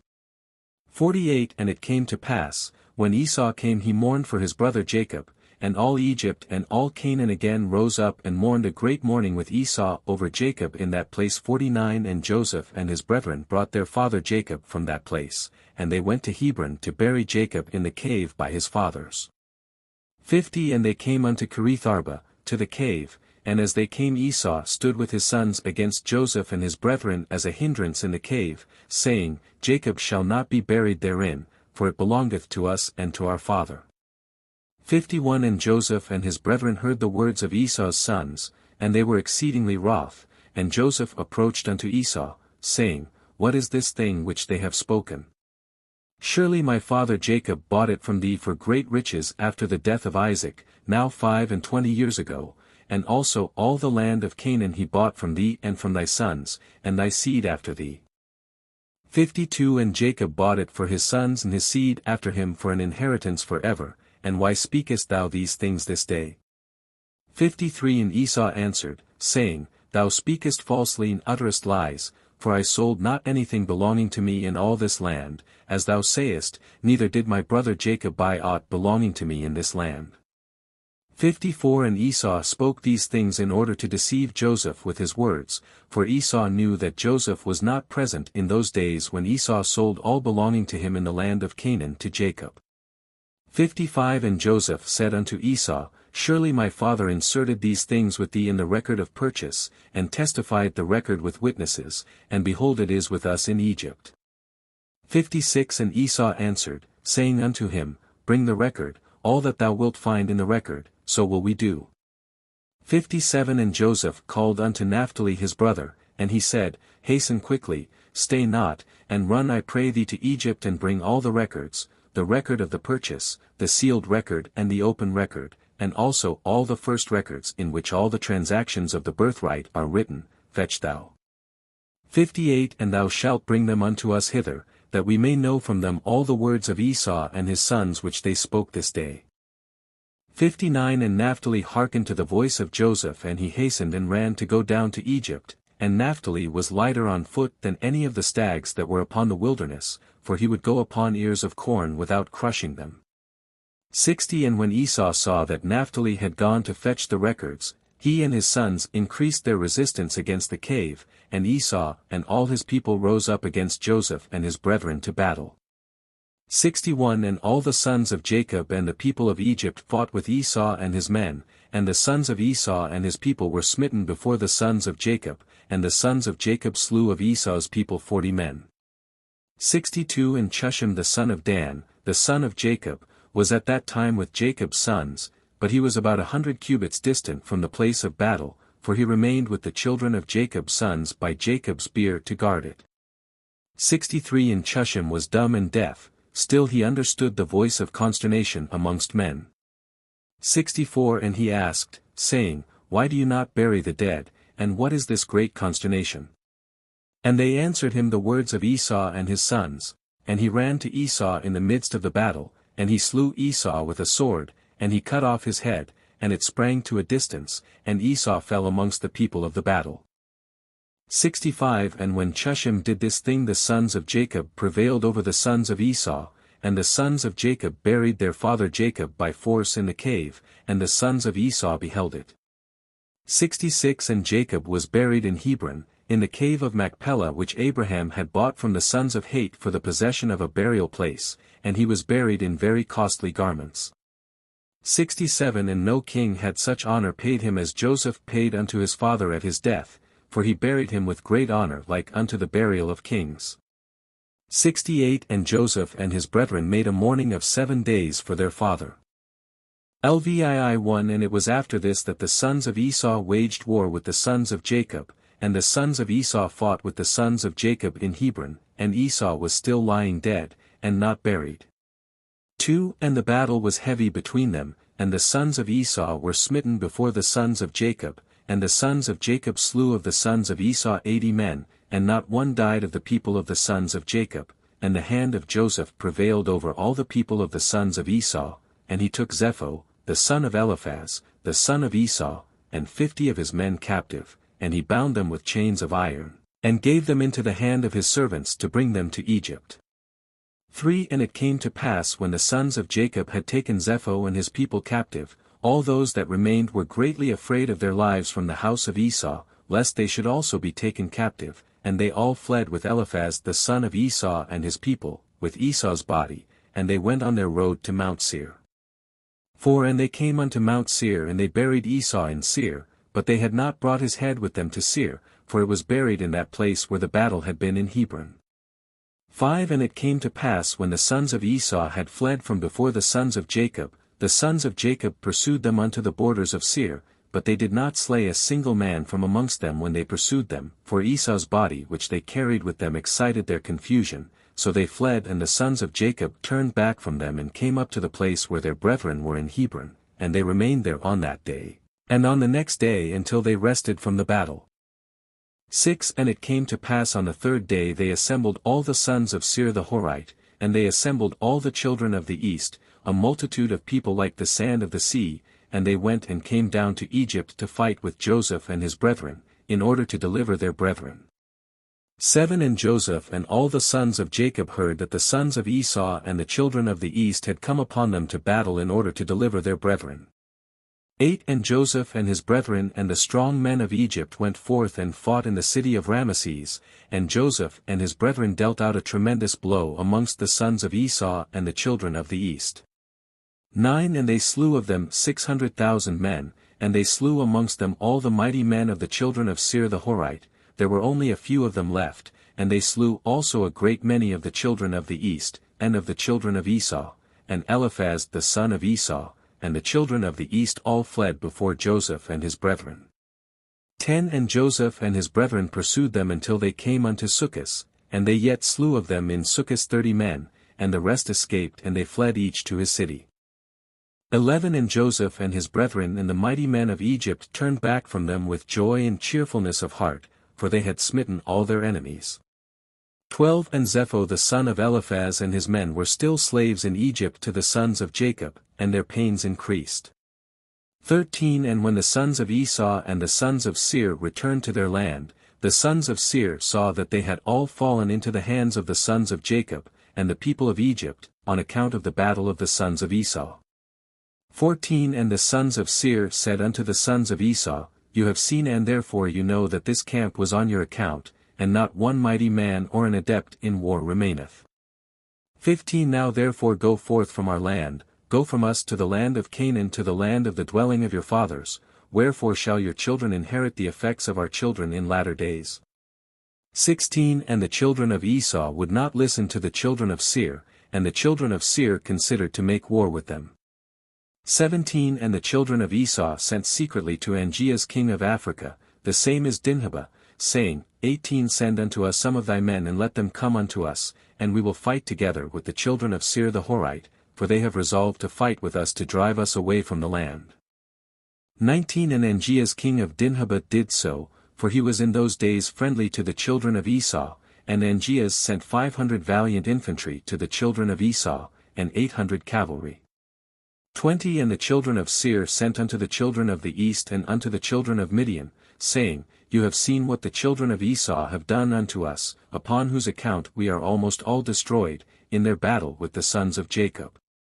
21. Now therefore come unto us and assist us, and we will fight them together, and we will drive them from the land and be avenged of the cause of our brethren who died for their sakes in their battle with their brethren the sons of Jacob. 22. And all the children of the east listened to the children of Seir, and they came unto them about 800 men with drawn swords, and the children of Esau fought with the children of Seir at that time in the wilderness of Paran. 23. And the children of Seir prevailed then over the sons of Esau, and the children of Seir slew on that day of the children of Esau in that battle about 200 men of the people of Angeas king of Dinhabah. 24 And on the second day the children of Esau came again to fight a second time with the children of Seir, and the battle was sore upon the children of Esau this second time, and it troubled them greatly on account of the children of Seir. 25 And when the children of Esau saw that the children of Seir were more powerful than they were, some men of the children of Esau turned and assisted the children of Seir their enemies. 26 And there fell yet of the people of the children of Esau in the second battle 58 men of the people at Angeas king of Dinhabah. 27 And on the third day the children of Esau heard that some of their brethren had turned from them to fight against them in the second battle, and the children of Esau mourned when they heard this thing. 28 And they said, What shall we do unto our brethren who turn from us to assist the children of Seir our enemies? And the children of Esau again sent to Angeas king of Dinhabah, saying, 29 Send unto us again other men that with them we may fight with the children of Seir, for they have already twice been heavier than we were. 30 And Angeas again sent to the children of Esau about 600 valiant men, and they came to assist the children of Esau. 31 And in 10 days' time the children of Esau again waged war with the children of Seir in the wilderness of Paran, and the battle was very severe upon the children of Seir, and the children of Esau prevailed at this time over the children of Seir, and the children of Seir were smitten before the children of Esau, and the children of Esau slew from them about 2,000 men. 32 And all the mighty men of the children of Seir died in this battle, and there only remained their young children that were left in their cities. 33 And all Midian and the children of the east betook themselves to flight from the battle, and they left the children of Seir and fled when they saw that the battle was severe upon them, and the children of Esau pursued all the children of the east until they reached their land. 34 And the children of Esau slew yet of them about 250 men, and from the people of the children of Esau there fell in that battle about 30 men, but this evil came upon them through their brethren turning from them to assist the children of Seir the Horite, and the children of Esau again heard of the evil doings of their brethren, and they again mourned on account of this thing. 35 And it came to pass after the battle, the children of Esau turned back and came home unto Seir, and the children of Esau slew those who had remained in the land of the children of Seir, they slew also their wives and little ones, they left not a soul alive except 50 young lads and damsels whom they suffered to live, and the children of Esau did not put them to death, and the lads became their slaves, and the damsels they took for wives. 36 And the children of Esau dwelt in Seir in the place of the children of Seir, and they inherited their land and took possession of it.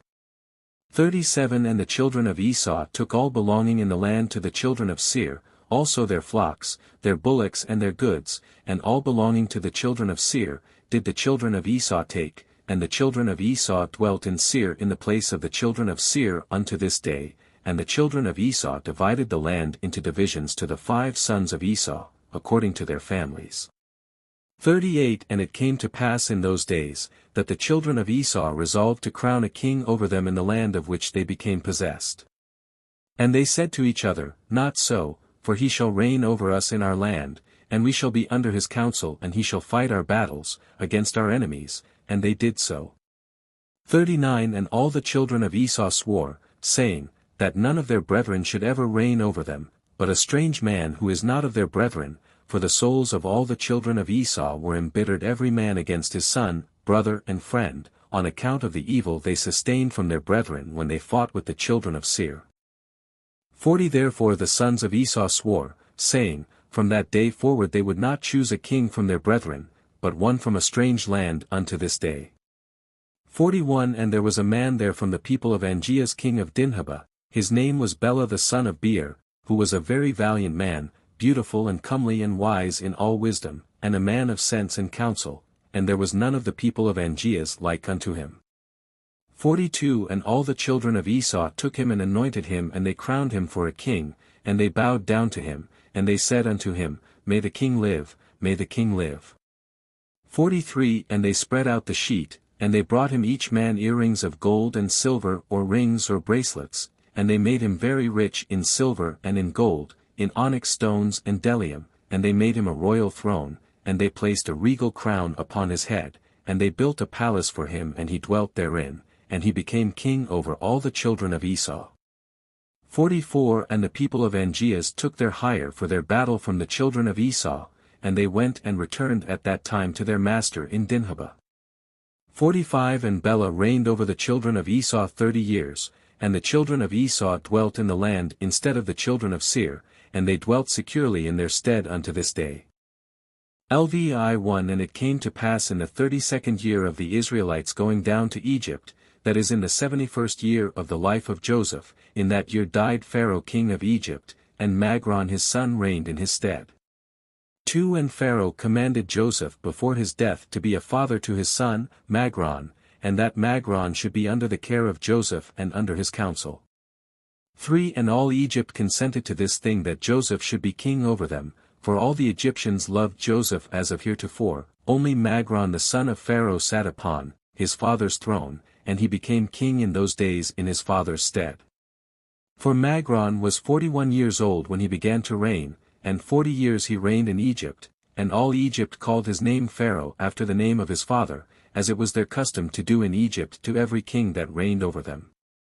5 And it came to pass when Pharaoh reigned in his father's stead, he placed the laws of Egypt and all the affairs of government in the hand of Joseph, as his father had commanded him. 6 And Joseph became king over Egypt, for he superintended over all Egypt, and all Egypt was under his care and under his counsel, for all Egypt inclined to Joseph after the death of Pharaoh, and they loved him exceedingly to reign over them. 7 But there were some people amongst them, who did not like him, saying, No stranger shall reign over us. Still the whole government of Egypt devolved in those days upon Joseph, after the death of Pharaoh, he being the regulator, doing as he liked throughout the land without any one interfering. 8 And all Egypt was under the care of Joseph, and Joseph made war with all his surrounding enemies, and he subdued them, also all the land and all the Philistines, unto the borders of Canaan, did Joseph subdue, and they were all under his power and they gave a yearly tax unto Joseph. 9 And Pharaoh king of Egypt sat upon his throne in his father's stead, but he was under the control and counsel of Joseph, as he was at first under the control of his father. 10 Neither did he reign but in the land of Egypt only, under the counsel of Joseph, but Joseph reigned over the whole country at that time, from Egypt unto the great river Perith. 11 And Joseph was successful in all his ways, and the Lord was with him, and the Lord gave Joseph additional wisdom, and honor, and glory, and love toward him in the hearts of the Egyptians and throughout the land, and Joseph reigned over the whole country 40 years. 12 And all the countries of the Philistines and Canaan and Zidon, and on the other side of Jordan, brought presents unto Joseph all his days, and the whole country was in the hand of Joseph, and they brought unto him a yearly tribute as it was regulated, for Joseph had fought against all his surrounding enemies and subdued them, and the whole country was in the hand of Joseph, and Joseph sat securely upon his throne in Egypt. 13 And also all his brethren the sons of Jacob dwelt securely in the land, all the days of Joseph, and they were fruitful and multiplied exceedingly in the land, and they served the Lord all their days, as their father Jacob had commanded them. 14 And it came to pass at the end of many days and years, when the children of Esau were dwelling quietly in their land with Bela their king, that the children of Esau were fruitful and multiplied in the land, and they resolved to go and fight with the sons of Jacob and all Egypt, and to deliver their brother Zepho, the son of Eliphaz, and his men, for they were yet in those days slaves to Joseph. 15 And the children of Esau sent unto all the children of the east, and they made peace with them, and all the children of the east came unto them to go with the children of Esau to Egypt to battle. 16 And there came also unto them of the people of Angeas, king of Dinhabah, and they also sent unto the children of Ishmael and they also came unto them.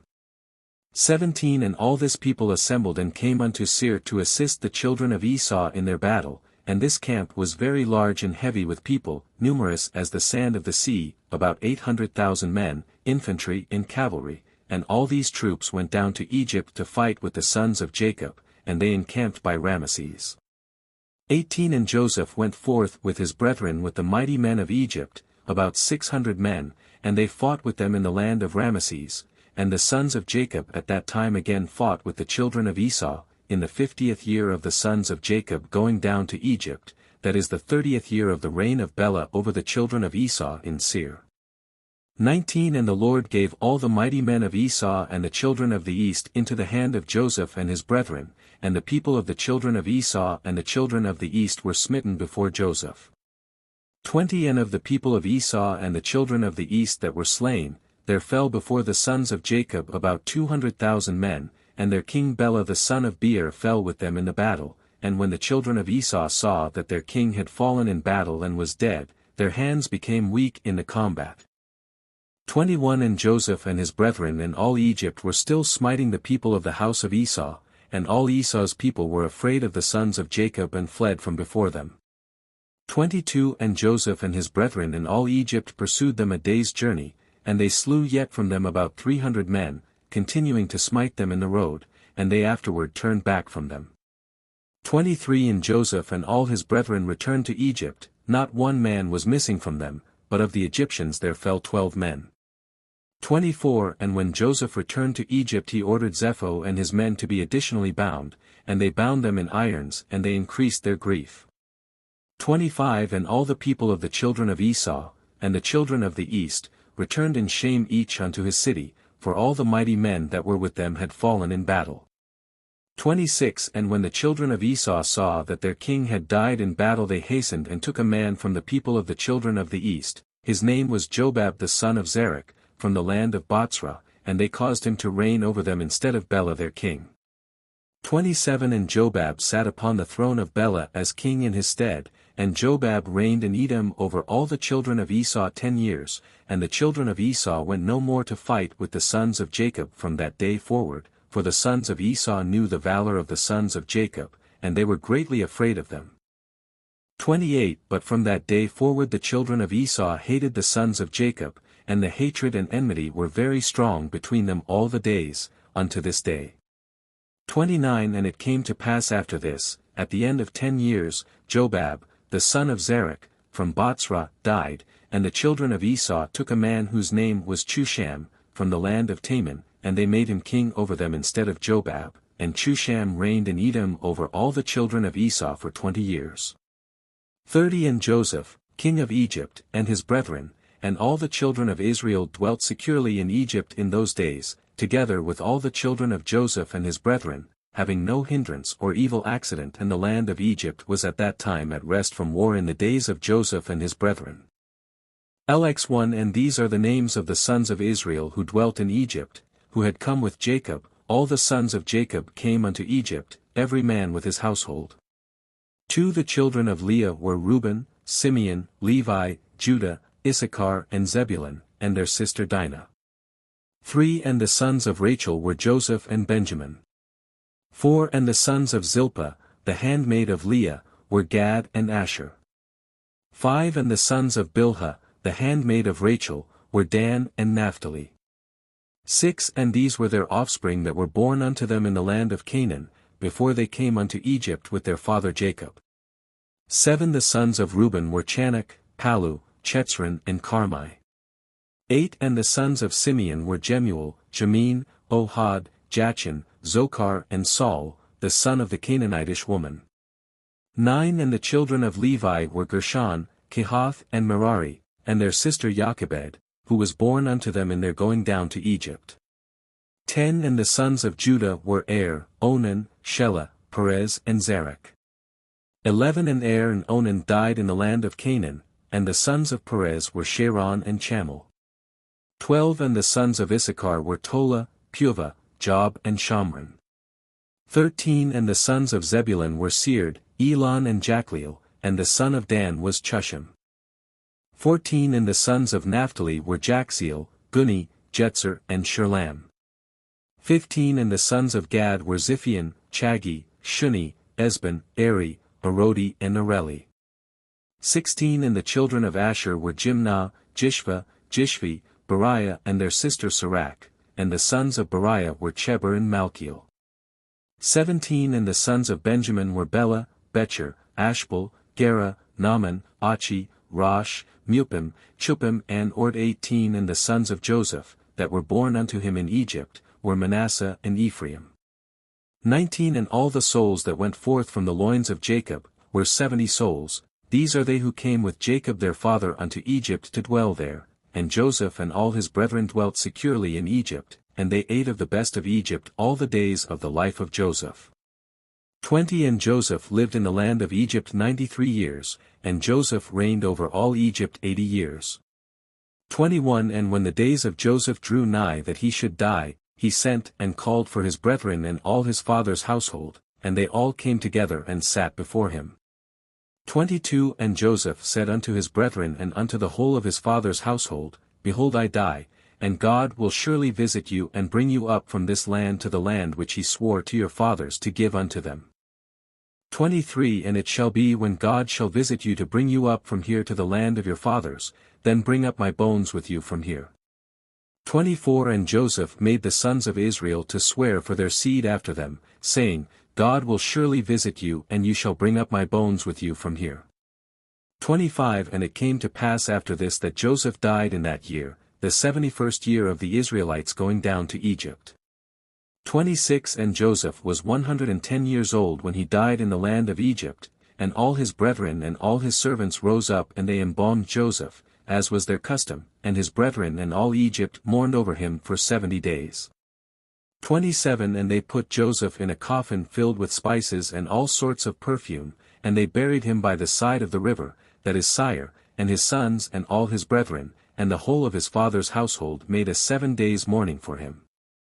28 And it came to pass after the death of Joseph, all the Egyptians began in those days to rule over the children of Israel, and Pharaoh, king of Egypt, who reigned in his father's stead, took all the laws of Egypt and conducted the whole government of Egypt under his counsel, and he reigned securely over his people.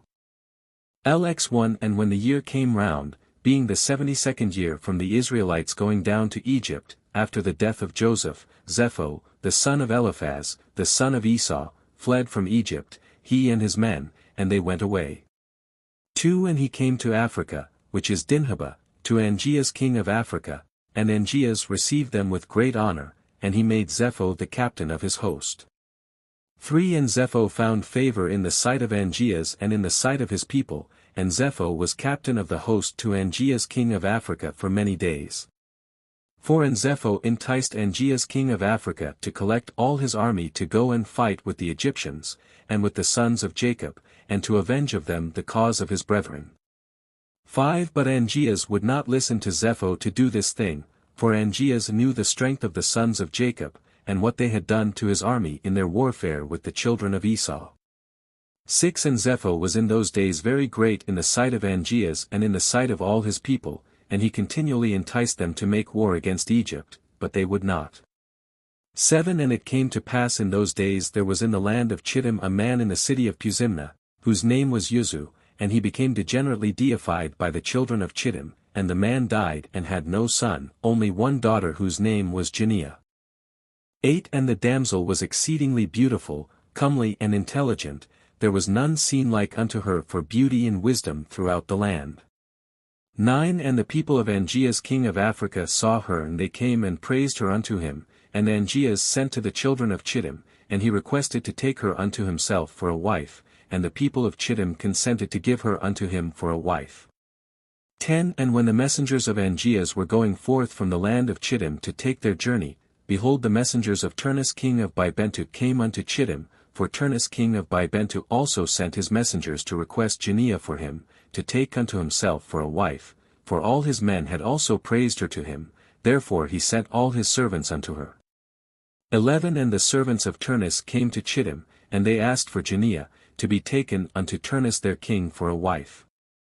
12 And the people of Chittim said unto them, We cannot give her, because Angeas king of Africa desired her to take her unto him for a wife before you came, and that we should give her unto him, and now therefore we cannot do this thing to deprive Angeas of the damsel in order to give her unto Turnus. 13 For we are greatly afraid of Angeas lest he come in battle against us and destroy us, and Turnus your master will not be able to deliver us from his hand. 14 And when the messengers of Turnus heard all the words of the children of Chittim, they turned back to their master and told him all the words of the children of Chittim. 15 And the children of Chittim sent a memorial to Angeas, saying, Behold Turnus has sent for Janiah to take her unto him for a wife, and thus have we answered him, and we heard that he has collected his whole army to go to war against thee, and he intends to pass by the road of Sardunia to fight against thy brother Lucas, and after that he will come to fight against thee. 16 And Angeas heard the words of the children of Chittim which they sent to him in the record, and his anger was kindled, and he rose up and assembled his whole army and came through the islands of the sea, the road to Sardunia, unto his brother Lucas king of Sardunia. 17 And Niblos, the son of Lucas, heard that his uncle Angeas was coming, and he went out to meet him with a heavy army, and he kissed him and embraced him, and Niblos said unto Angeas, When thou askest my father after his welfare, when I shall go with thee to fight with Turnus, ask of him to make me captain of his host, and Angeas did so, and he came unto his brother and his brother came to meet him, and he asked him after his welfare. 18 And Angeas asked his brother Lucas after his welfare, and to make his son Niblos captain of his host, and Lucas did so, and Angeas and his brother Lucas rose up and they went toward Turnus to battle, and there was with them a great army and a heavy people. 19 And he came in ships, and they came into the province of Ashtarash, and behold Turnus came toward them, for he went forth to Sardunia, and intended to destroy it and afterward to pass on from there to Angeas to fight with him. 20 And Angeas and Lucas his brother met Turnus in the valley of Conopia, and the battle was strong and mighty between them in that place. 21 And the battle was severe upon Lucas king of Sardunia, and all his army fell, and Niblos his son fell also in that battle. 22 And his uncle Angeas commanded his servants and they made a golden coffin for Niblos and they put him into it, and Angeas again waged battle toward Turnus, and Angeas was stronger than he, and he slew him, and he smote all his people with the edge of the sword, and Angeas avenged the cause of Niblos his brother's son and the cause of the army of his brother Lucas. 23 And when Turnus died, the hands of those that survived the battle became weak, and they fled from before Angeas and Lucas his brother. 24 And Angeas and his brother Lucas pursued them unto the highroad, which is between Alphanu and Ramah, and they slew the whole army of Turnus with the edge of the sword. 25 And Lucas king of Sardunia commanded his servants that they should make a coffin of brass, and that they should place therein the body of his son Niblos, and they buried him in that place. 26 And they built upon it a high tower there upon the highroad, and they called its name after the name of Niblos unto this day, and they also buried Turnus king of Bibentu there in that place with Niblos. 27 And behold upon the highroad between Alphanu and Ramah the grave of Niblos is on one side and the grave of Turnus on the other, and a pavement between them unto this day. 28 And when Niblos was buried, Lucas his father returned with his army to his land Sardunia, and Angeas his brother king of Africa went with his people unto the city of Bibentu, that is the city of Turnus. 29 And the inhabitants of Bibentu heard of his fame and they were greatly afraid of him, and they went forth to meet him with weeping and supplication, and the inhabitants of Bibentu entreated of Angeas not to slay them nor destroy their city, and he did so, for Bibentu was in those days reckoned as one of the cities of the children of Chittim, therefore he did not destroy the city. 30 But from that day forward the troops of the king of Africa would go to Chittim to spoil and plunder it, and whenever they went, Sepher the captain of the host of Angeas would go with them. 31 And it was after this that Angeas turned with his army and they came to the city of Puzimna, and Angeas took thence Jania the daughter of Uzu for a wife and brought her unto his city unto Africa. LXI1 And it came to pass at that time Pharaoh king of Egypt commanded all his people to make for him a strong palace in Egypt. 2 And he also commanded the sons of Jacob to assist the Egyptians in the building, and the Egyptians made a beautiful and elegant palace for a royal habitation, and he dwelt therein and he renewed his government and he reigned securely. 3 And Zebulun the son of Jacob died in that year, that is the 72nd year of the going down of the Israelites to Egypt, and Zebulun died 114 years old, and was put into a coffin and given into the hands of his children. 4 And in the 75th year died his brother Simeon, he was 120 years old at his death, and he was also put into a coffin and given into the hands of his children. 5 And Zepho the son of Eliphaz the son of Esau, captain of the host to Angeas king of Dinhabah, was still daily enticing Angeas to prepare for battle to fight with the sons of Jacob in Egypt, and Angeas was unwilling to do this thing, for his servants had related to him all the might of the sons of Jacob, what they had done unto them in their battle with the children of Esau. 6 And Zepho was in those days daily enticing Angeas to fight with the sons of Jacob in those days. 7 And after some time Angeas hearkened to the words of Zepho and consented to him to fight with the sons of Jacob in Egypt, and Angeas got all his people in order, a people numerous as the sand which is upon the sea shore, and he formed his resolution to go to Egypt to battle. 8 And amongst the servants of Angeas was a youth 15 years old, Balaam the son of Beer was his name, and the youth was very wise and understood the art of witchcraft. 9 And Angeas said unto Balaam, Conjure for us, I pray thee, with the witchcraft, that we may know who will prevail in this battle to which we are now proceeding. 10 And Balaam ordered that they should bring him wax, and he made thereof the likeness of chariots and horsemen representing the army of Angeas and the army of Egypt, and he put them in the cunningly prepared waters that he had for that purpose, and he took in his hand the boughs of myrtle trees, and he exercised his cunning, and he joined them over the water, and there appeared unto him in the water the resembling images of the hosts of Angeas falling before the resembling images of the Egyptians and the sons of Jacob. 11 And Balaam told this thing to Angeas, and Angeas despaired and did not arm himself to go down to Egypt to battle, and he remained in his city.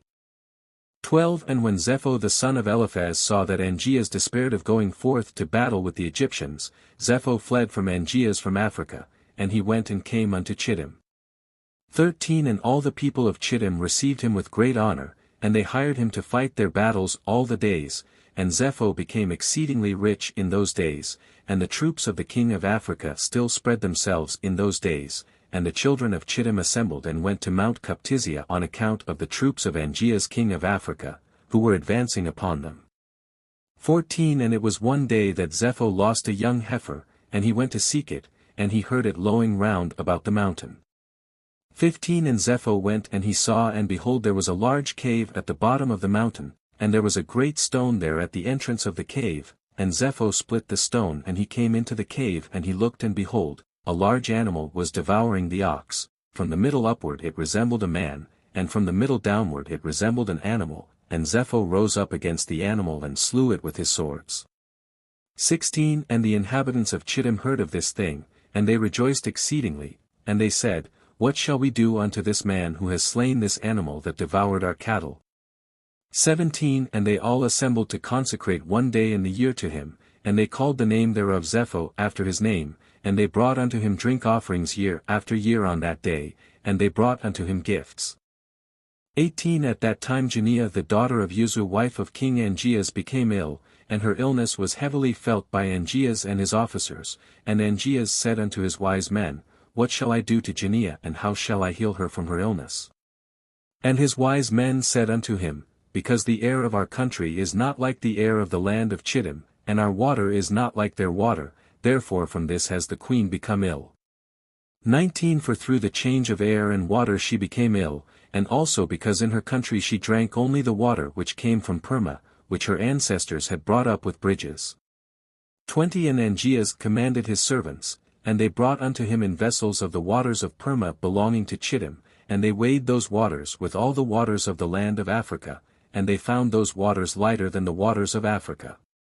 21 And Angeas saw this thing, and he commanded all his officers to assemble the hewers of stone in thousands and tens of thousands, and they hewed stone without number, and the builders came and they built an exceedingly strong bridge, and they conveyed the spring of water from the land of Chittim unto Africa, and those waters were for Janiah the queen and for all her concerns, to drink from and to bake, wash and bathe therewith, and also to water therewith all seed from which food can be obtained, and all fruit of the ground. 22 And the king commanded that they should bring of the soil of Chittim in large ships, and they also brought stones to build therewith, and the builders built palaces for Janiah the queen, and the queen became healed of her illness. 23 And at the revolution of the year the troops of Africa continued coming to the land of Chittim to plunder as usual, and Zepho son of Eliphaz heard their report, and he gave orders concerning them, and he fought with them, and they fled before him, and he delivered the land of Chittim from them. 24 And the children of Chittim saw the valor of Zepho, and the children of Chittim resolved, and they made Zepho king over them, and he became king over them, and whilst he reigned they went to subdue the children of Tubal, and all the surrounding islands. 25 And their king Zepho went at their head, and they made war with Tubal and the islands, and they subdued them, and when they returned from the battle they renewed his government for him, and they built for him a very large palace for his royal habitation and seat, and they made a large throne for him, and Zepho reigned over the whole land of Chittim and over the land of Attalia 50 years. Lxii In that year, being the 79th year of the Israelites going down to Egypt, died Reuben the son of Jacob, in the land of Egypt. Reuben was 125 years old when he died, and they put him into a coffin, and he was given into the hands of his children. 2 And in the 80th year died his brother Dan, he was 120 years at his death, and he was also put into a coffin and given into the hands of his children. 3 And in that year died Chusham king of Edom, and after him reigned Hadad the son of Bedad, for 35 years, and in the 81st year died Issachar the son of Jacob, in Egypt, and Issachar was 122 years old at his death, and he was put into a coffin in Egypt, and given into the hands of his children. 4 And in the 82nd year died Asher his brother, he was 123 years old at his death, and he was placed in a coffin in Egypt, and given into the hands of his children. 5 And in the 83rd year died Gad, he was 125 years old at his death, and he was put into a coffin in Egypt, and given into the hands of his children. 6 And it came to pass in the 84th year, that is the 50th year of the reign of Hadad, son of Bedad, king of Edom, that Hadad assembled all the children of Esau, and he got his whole army in readiness, about 400,000 men, and he directed his way to the land of Moab, and he went to fight with Moab and to make them tributary to him. 7 And the children of Moab heard this thing, and they were very much afraid, and they sent to the children of Midian to assist them in fighting with Hadad, son of Bedad, king of Edom. 8 And Hadad came unto the land of Moab, and Moab and the children of Midian went out to meet him, and they placed themselves in battle array against him in the field of Moab. 9 And Hadad fought with Moab, and there fell of the children of Moab and the children of Midian many slain ones, about 200,000 men. 10 And the battle was very severe upon Moab, and when the children of Moab saw that the battle was sore upon them, they weakened their hands and turned their backs, and left the children of Midian to carry on the battle. 11 And the children of Midian knew not the intentions of Moab, but they strengthened themselves in battle and fought with Hadad and all his host, and all Midian fell before him.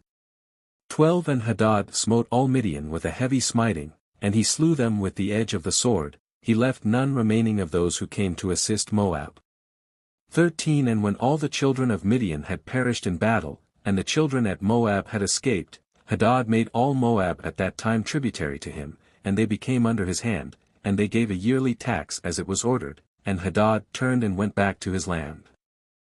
14 And at the revolution of the year, when the rest of the people of Midian that were in the land heard that all their brethren had fallen in battle with Hadad for the sake of Moab, because the children of Moab had turned their backs in battle and left Midian to fight, then 5 of the princes of Midian resolved with the rest of their brethren who remained in their land, to fight with Moab to avenge the cause of their brethren. 15 And the children of Midian sent to all their brethren the children of the east, and all their brethren, all the children of Keturah came to assist Midian to fight with Moab.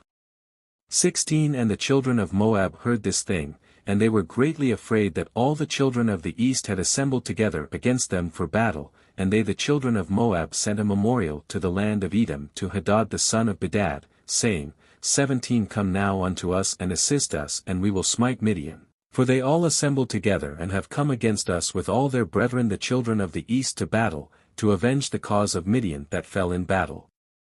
18 And Hadad, son of Bedad, king of Edom, went forth with his whole army and went to the land of Moab to fight with Midian, and Midian and the children of the east fought with Moab in the field of Moab, and the battle was very fierce between them. 19 And Hadad smote all the children of Midian and the children of the east with the edge of the sword, and Hadad at that time delivered Moab from the hand of Midian, and those that remained of Midian and of the children of the east fled before Hadad and his army, and Hadad pursued them to their land, and smote them with a very heavy slaughter, and the slain fell in the road.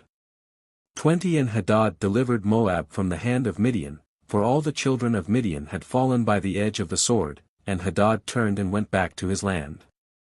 21 And from that day forth, the children of Midian hated the children of Moab, because they had fallen in battle for their sake, and there was a great and mighty enmity between them all the days. 22 And all that were found of Midian in the road of the land of Moab perished by the sword of Moab, and all that were found of Moab in the road of the land of Midian, perished by the sword of Midian. Thus did Midian unto Moab and Moab unto Midian for many days. 23 And it came to pass at that time that Judah the son of Jacob died in Egypt, in the 86th year of Jacob's going down to Egypt, and Judah was 129 years old at his death, and they embalmed him and put him into a coffin, and he was given into the hands of his children. 24 And in the 89th year died Naphtali, he was 132 years old, and he was put into a coffin and given into the hands of his children. 25 And it came to pass in the 91st year of the Israelites going down to Egypt, that is in the 30th year of the reign of Sepher the son of Eliphaz, the son of Esau, over the children of Chittim, the children of Africa came upon the children of Chittim to plunder them as usual, but they had not come upon them for these 13 years. 26 And they came to them in that year, and Sepher the son of Eliphaz went out to them with some of his men and smote them desperately, and the troops of Africa fled from before Sepher, and the slain fell before him, and Sepher and his men pursued them, going on and smiting them until they were near unto Africa. 27 And Angeas king of Africa heard the thing which Sepher had done, and it vexed him exceedingly, and Angeas was afraid of Sepher all the days. Lxii 1 And in the 93rd year died Levi, the son of Jacob, in Egypt, and Levi was 137 years old when he died, and they put him into a coffin and he was given into the hands of his children. 2 And it came to pass after the death of Levi, when all Egypt saw that the sons of Jacob the brethren of Joseph were dead, all the Egyptians began to afflict the children of Jacob, and to embitter their lives from that day unto the day of their going forth from Egypt, and they took from their hands all the vineyards and fields which Joseph had given unto them, and all the elegant houses in which the people of Israel lived, and all the fat of Egypt, the Egyptians took all from the sons of Jacob. In those days. 3 And the hand of all Egypt became more grievous in those days against the children of Israel, and the Egyptians injured the Israelites until the children of Israel were wearied of their lives on account of the Egyptians. 4 And it came to pass in those days, in the 102nd year of Israel's going down to Egypt, that Pharaoh king of Egypt died, and Melo his son reigned in his stead, and all the mighty men of Egypt and all that generation which knew Joseph and his brethren died in those days. 5 And another generation rose up in their stead, which had not known the sons of Jacob and all the good which they had done to them, and all their might in Egypt. 6 Therefore all Egypt began from that day forth to embitter the lives of the sons of Jacob, and to afflict them with all manner of hard labor, because they had not known their ancestors who had delivered them in the days of the famine. 7 And this was also from the Lord, for the children of Israel, to benefit them in their latter days, in order that all the children of Israel might know the Lord their God. 8 And in order to know the signs and mighty wonders which the Lord would do in Egypt on account of his people Israel, in order that the children of Israel might fear the Lord God of their ancestors, and walk in all his ways, they and their seed after them all the days. 9 Melo was 20 years old when he began to reign, and he reigned 94 years, and all Egypt called his name Pharaoh after the name of his father, as it was their custom to do to every king who reigned over them in Egypt. 10 At that time all the troops of Angeas king of Africa went forth to spread along the land of Chittim as usual for plunder. 11 And Sepher the son of Eliphaz the son of Esau heard their report, and he went forth to meet them with his army, and he fought them there in the road. 12 And Sepher smote the troops of the king of Africa with the edge of the sword, and left none remaining of them, and not even one returned to his master in Africa. 13 And Angeas heard of this which Sepher the son of Eliphaz had done to all his troops, that he had destroyed them, and Angeas assembled all his troops, all the men of the land of Africa, a people numerous like the sand by the sea shore. 14 And Angeas sent to Lucas his brother, saying, Come to me with all thy men and help me to smite Sepher and all the children of Chittim who have destroyed my men, and Lucas came with his whole army, a very great force, to assist Angeas his brother to fight with Sepher and the children of Chittim. 15 And Sepher and the children of Chittim heard this thing, and they were greatly afraid and a great terror fell upon their hearts.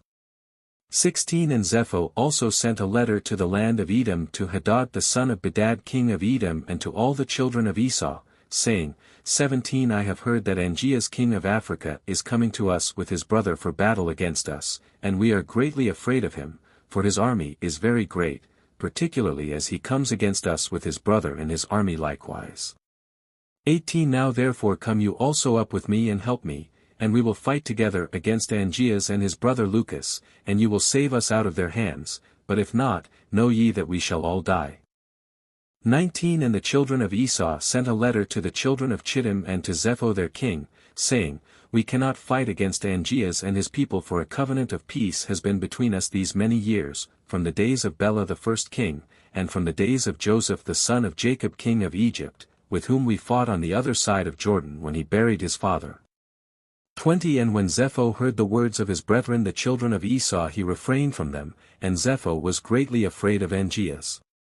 21 And Angeas and Lucas his brother arrayed all their forces, about 800,000 men, against the children of Chittim.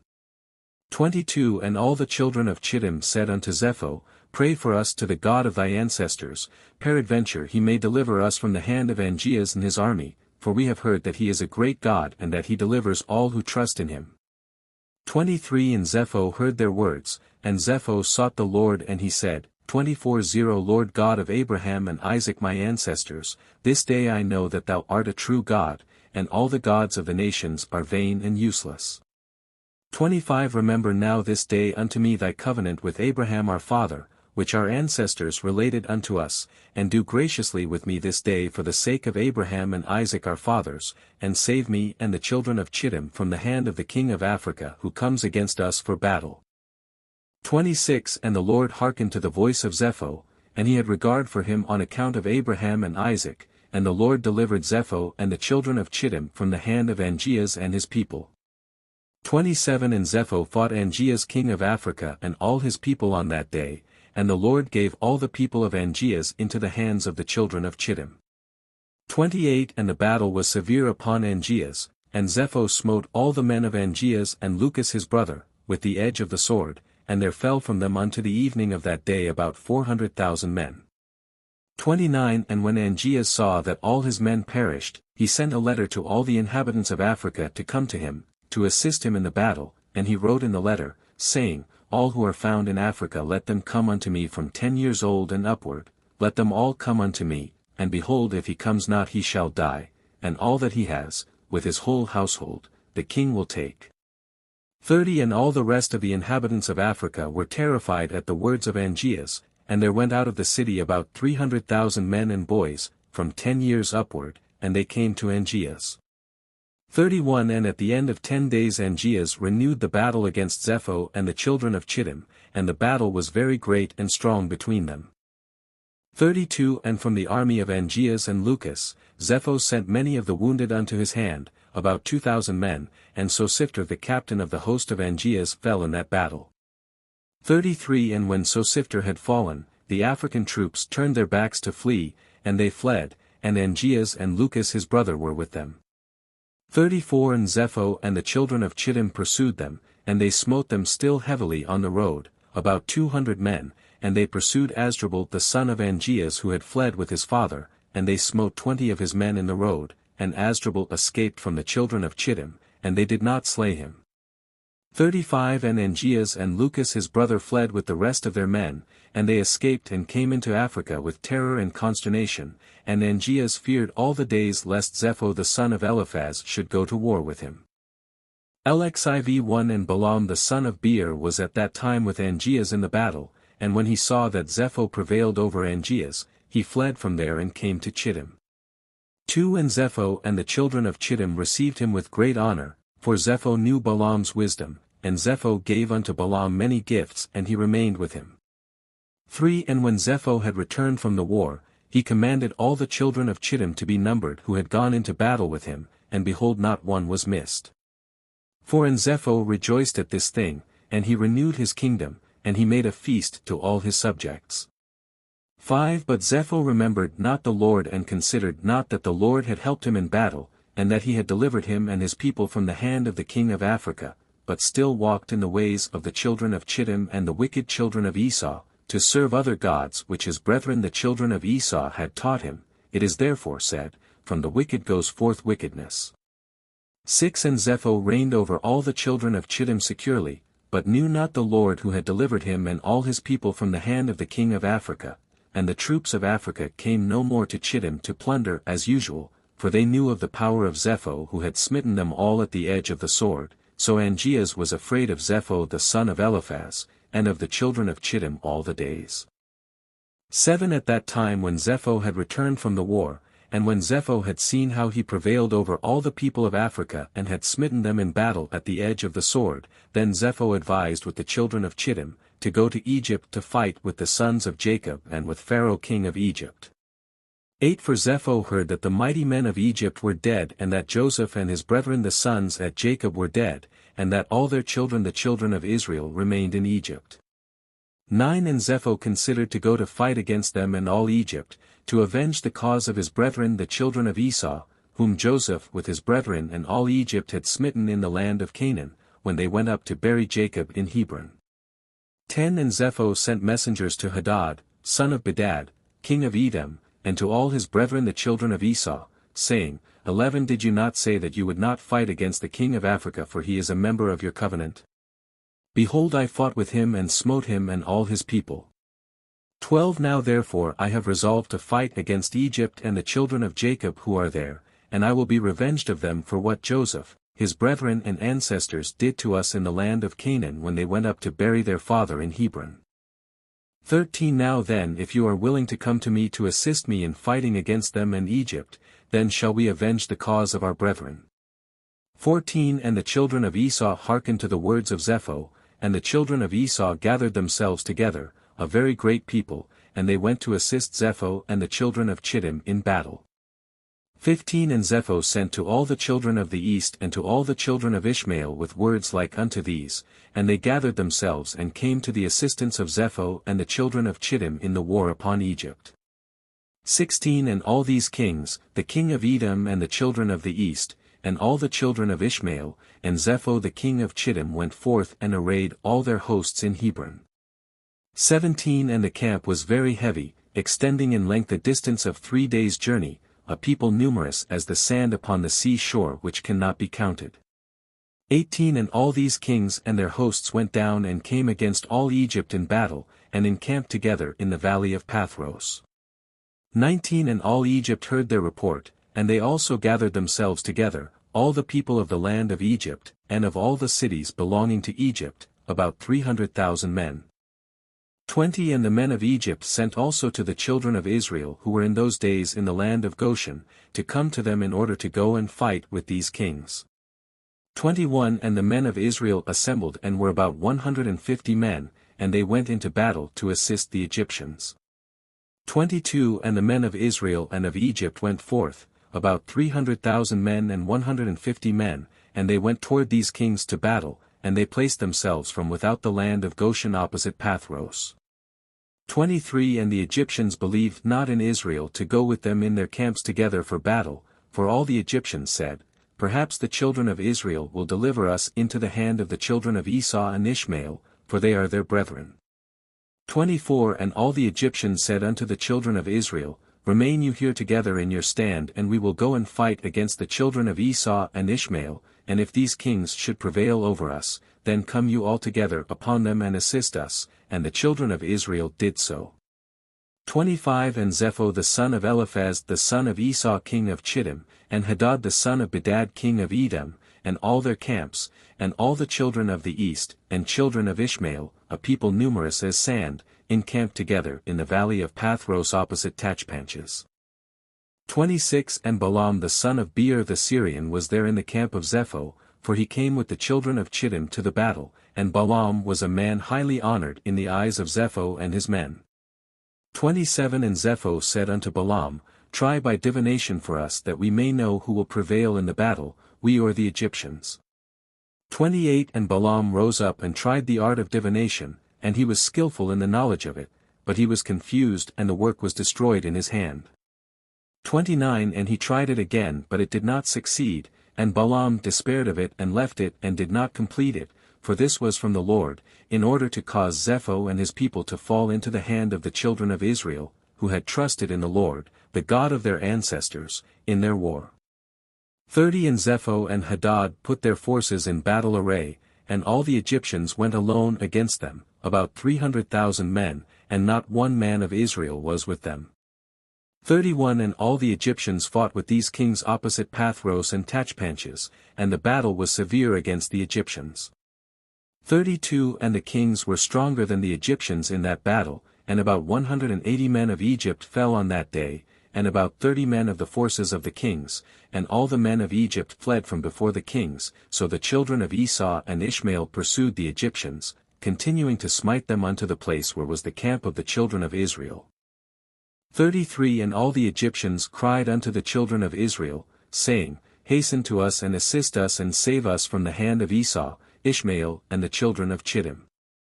34 And the 150 men of the children of Israel ran from their station to the camps of these kings, and the children of Israel cried unto the Lord their God to deliver them.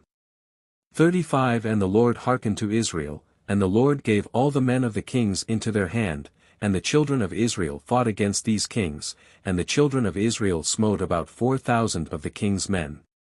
36 And the Lord threw a great consternation in the camp of the kings, so that the fear of the children of Israel fell upon them. 37 And all the hosts of the kings fled from before the children of Israel, and the children of Israel pursued them, continuing to smite them unto the borders of the land of Cush. 38 And the children of Israel slew of them in the road yet 2,000 men, and of the children of Israel not one fell. 39 And when the Egyptians saw that the children of Israel had fought with such few men with the kings, and that the battle was so very severe against them, 40 All the Egyptians were greatly afraid of their lives on account of the strong battle, and all Egypt fled, every man hiding himself from the arrayed forces, and they hid themselves in the road, and they left the Israelites to fight. 41 And the children of Israel inflicted a terrible blow upon the king's men, and they returned from them after they had driven them to the border of the land of Cush. 42 And all Israel knew the thing which the men of Egypt had done to them, that they had fled from them in battle, and had left them to fight alone. 43 So the children of Israel also acted with cunning, and as the children of Israel returned from battle, they found some of the Egyptians in the road and smote them there. 44 And whilst they slew them, they said unto them these words, 45 Wherefore did you go from us and leave us, being a few people, to fight against these kings who had a great people to smite us, that you might thereby deliver your own souls? 46 And of some which the Israelites met on the road, they the children of Israel spoke to each other, saying, Smite, smite, for he is an Ishmaelite, or an Edomite, or from the children of Chittim, and they stood over him and slew him, and they knew that he was an Egyptian. 47 And the children of Israel did these things cunningly against the Egyptians, because they had deserted them in battle and had fled from them. 48 And the children of Israel slew of the men of Egypt in the road in this manner, about 200 men. 49 And all the men of Egypt saw the evil which the children of Israel had done to them, so all Egypt feared greatly the children of Israel, for they had seen their great power, and that not one man of them had fallen. 50 So all the children of Israel returned with joy on their road to Goshen, and the rest of Egypt returned each man to his place. LXV1 And it came to pass after these things, that all the counselors of Pharaoh, king of Egypt, and all the elders of Egypt assembled and came before the king and bowed down to the ground, and they sat before him. 2 And the counselors and elders of Egypt spoke unto the king, saying, 3 Behold, the people of the children of Israel is greater and mightier than we are, and thou knowest all the evil which they did to us in the road when we returned from battle. 4 And thou hast also seen their strong power, for this power is unto them from their fathers, for but a few men stood up against a people numerous as the sand, and smote them at the edge of the sword, and of themselves not one has fallen, so that if they had been numerous they would then have utterly destroyed them. 5 Now therefore give us counsel what to do with them, until we gradually destroy them from amongst us, lest they become too numerous for us in the land. 6 For if the children of Israel should increase in the land, they will become an obstacle to us, and if any war should happen to take place, they with their great strength will join our enemy against us, and fight against us, destroy us from the land and go away from it. 7 So the king answered the elders of Egypt and said unto them, This is the plan advised against Israel, from which we will not depart. 8 Behold, in the land are Pithom and Ramesses, cities unfortified against battle. It behooves you and us to build them, and to fortify them. 9 Now therefore go you also and act cunningly toward them, and proclaim a voice in Egypt and in Goshen at the command of the king, saying, 10 All ye men of Egypt, Goshen, Pathros, and all their inhabitants. The king has commanded us to build Pithom and Ramesses, and to fortify them for battle. Who amongst you of all Egypt, of the children of Israel and of all the inhabitants of the cities, are willing to build with us, shall each have his wages given to him daily at the king's order. So go you first and do cunningly, and gather yourselves and come to Pithom and Ramesses to build. 11 And whilst you are building, cause a proclamation of this kind to be made throughout Egypt every day at the command of the king. 12 And when some of the children of Israel shall come to build with you, ye shall give them their wages daily for a few days. 13 And after they shall have built with you for their daily hire, drag yourselves away from them daily one by one in secret, and then ye shall rise up and become their taskmasters and officers, and ye shall leave them afterward to build without wages, and should they refuse, then force them with all your might to build. 14 And if you do this, it will be well with us to strengthen our land against the children of Israel, for on account of the fatigue of the building and the work, the children of Israel will decrease, because you will deprive them from their wives day by day.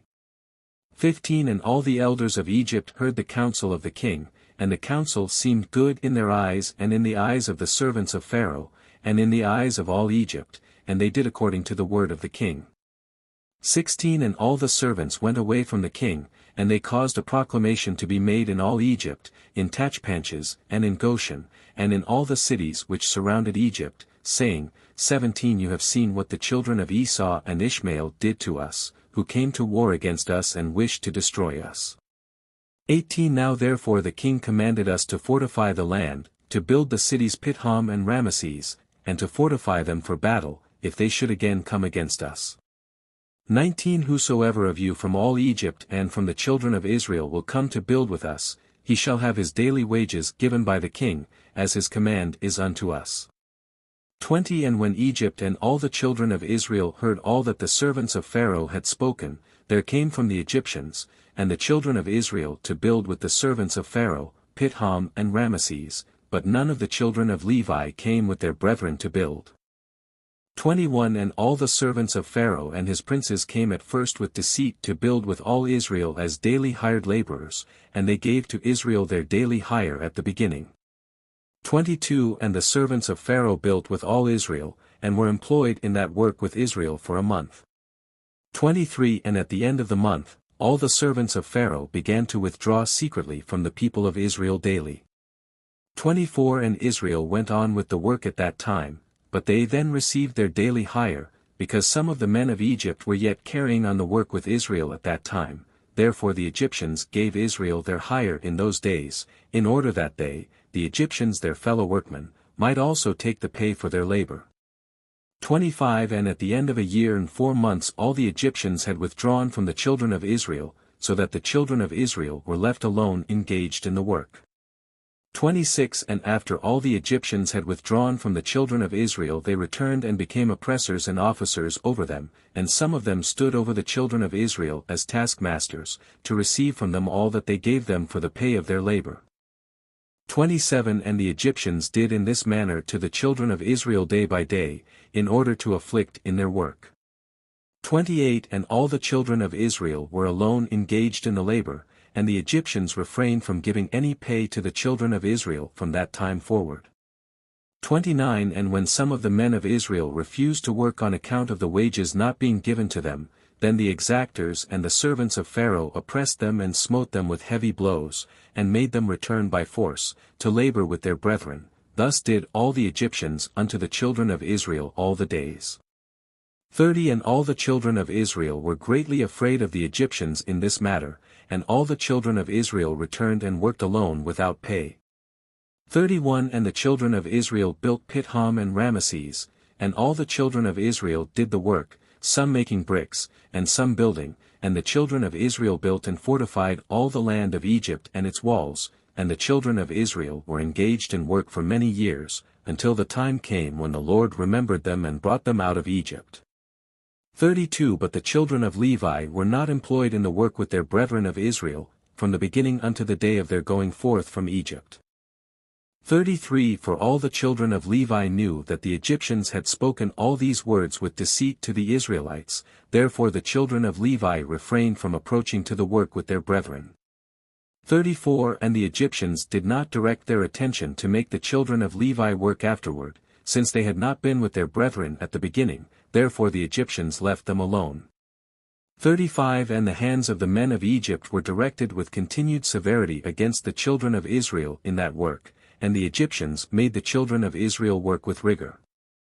36 And the Egyptians embittered the lives of the children of Israel with hard work, in mortar and bricks, and also in all manner of work in the field.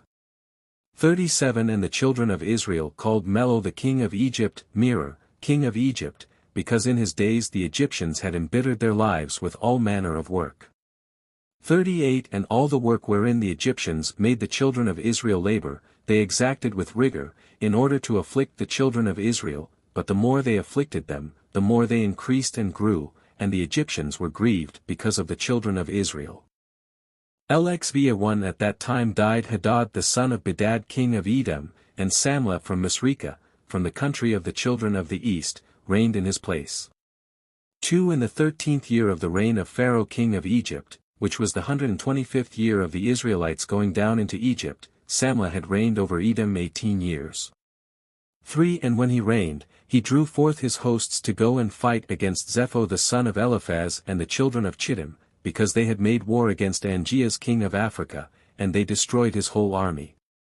4 But he did not engage with him, for the children of Esau prevented him, saying, he was their brother, so Samlah listened to the voice of the children of Esau, and turned back with all his forces to the land of Edom, and did not proceed to fight against Zepho the son of Eliphaz. 5 And Pharaoh king of Egypt heard this thing, saying, Samlah king of Edom has resolved to fight the children of Chittim, and afterward he will come to fight against Egypt. 6 And when the Egyptians heard this matter, they increased the labor upon the children of Israel, lest the Israelites should do unto them as they did unto them in their war with the children of Esau in the days of Hadad. 7 So the Egyptians said unto the children of Israel, Hasten and do your work, and finish your task, and strengthen the land, lest the children of Esau your brethren should come to fight against us, for on your account will they come against us. 8 And the children of Israel did the work of the men of Egypt day by day, and the Egyptians afflicted the children of Israel in order to lessen them in the land. 9 But as the Egyptians increased the labor upon the children of Israel, so did the children of Israel increase and multiply, and all Egypt was filled with the children of Israel. 10 And in the 125th year of Israel's going down into Egypt, all the Egyptians saw that their counsel did not succeed against Israel, but that they increased and grew, and the land of Egypt and the land of Goshen were filled with the children of Israel. 11 So all the elders of Egypt and its wise men came before the king and bowed down to him and sat before him.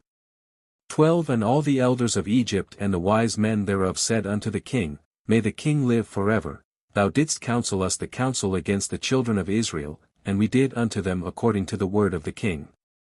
13 But in proportion to the increase of the labor so do they increase and grow in the land, and behold the whole country is filled with them. 14 Now therefore our Lord and King, the eyes of all Egypt are upon thee to give them advice with thy wisdom, by which they may prevail over Israel to destroy them, or to diminish them from the land. And the king answered them saying, Give you counsel in this matter that we may know what to do unto them. 15 And an officer, one of the king's counselors, whose name was Job, from Mesopotamia, in the land of Uz, answered the king, saying, 16 If it please the king, let him hear the counsel of his servant. And the king said unto him, Speak. 17 And Job spoke before the king, the princes, and before all the elders of Egypt, saying, 18 Behold the counsel of the king which he advised formerly respecting the labor of the children of Israel is very good, and you must not remove from them that labor forever. 19 But this is the advice counsel by which you may lessen them, if it seems good to the king to afflict them. 20 Behold we have feared war for a long time, and we said, When Israel becomes fruitful in the land, they will drive us from the land if a war should take place. 21 If it please the king, let a royal decree go forth, and let it be written in the laws of Egypt which shall not be revoked, that every male child born to the Israelites, his blood shall be spilled upon the ground. 22 And by your doing this, when all the male children of Israel shall have died, the evil of their wars will cease. Let the king do so and send for all the Hebrew midwives and order them in this matter to execute it. So the thing pleased the king and the princes, and the king did according to the word of Job. 23 And the king sent for the Hebrew midwives to be called, of which the name of one was Sepher, and the name of the other Puah. 24 And the midwives came before the king, and stood in his presence. 25 And the king said unto them, When you do the office of a midwife to the Hebrew women, and see them upon the stools, if it be a son, then you shall kill him, but if it be a daughter, then she shall live. 26 But if you will not do this thing, then will I burn you up and all your houses with fire. 27 But the midwives feared God and did not hearken to the king of Egypt nor to his words, and when the Hebrew women brought forth to the midwife's son or daughter, then did the midwife do all that was necessary to the child and let it live. Thus did the midwives all the days. 28 And this thing was told to the king, and he sent and called for the midwives, and he said to them, Why have you done this thing and have saved the children alive? 29 And the midwives answered and spoke together before the king, saying, 30 Let not the king think that the Hebrew women are as the Egyptian women, for all the children of Israel are hale, and before the midwife comes to them they are delivered. And as for us thy handmaids, for many days no Hebrew woman has brought forth upon us, for all the Hebrew women are their own midwives, because they are hale. 31 And Pharaoh heard their words and believed them in this matter, and the midwives went away from the king, and God dealt well with them, and the people multiplied and waxed exceedingly. LXVI 1 There was a man in the land of Egypt of the seed of Levi, whose name was Amram, the son of Kehath, the son of Levi, the son of Israel. 2 And this man went and took a wife, namely Jochebed the daughter of Levi his father's sister, and she was 126 years old, and he came unto her. 3 And the woman conceived and bare a daughter, and she called her name Miriam, because in those days the Egyptians had embittered the lives of the children of Israel. 4 And she conceived again and bare a son, and she called his name Aaron, for in the days of her conception, Pharaoh began to spill the blood of the male children of Israel. 5 In those days died Zepho the son of Eliphaz, son of Esau, king of Chittim, and Janaeas reigned in his stead.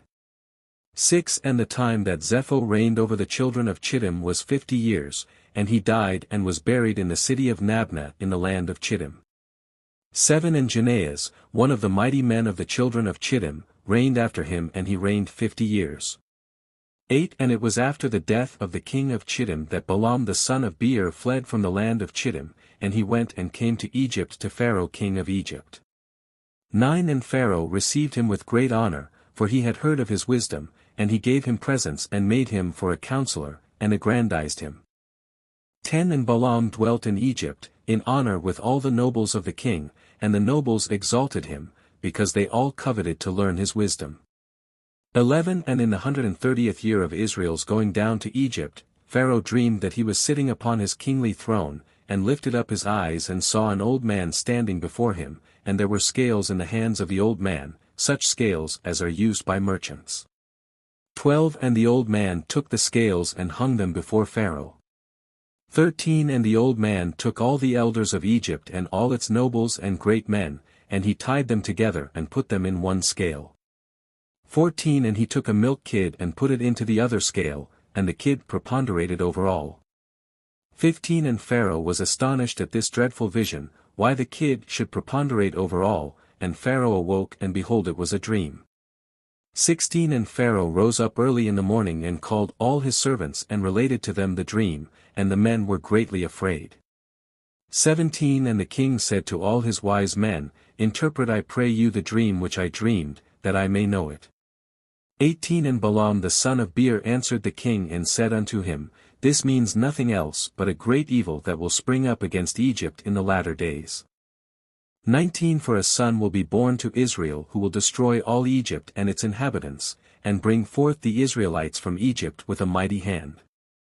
20 Now therefore, O king, take counsel upon this matter, that you may destroy the hope of the children of Israel and their expectation, before this evil arise against Egypt.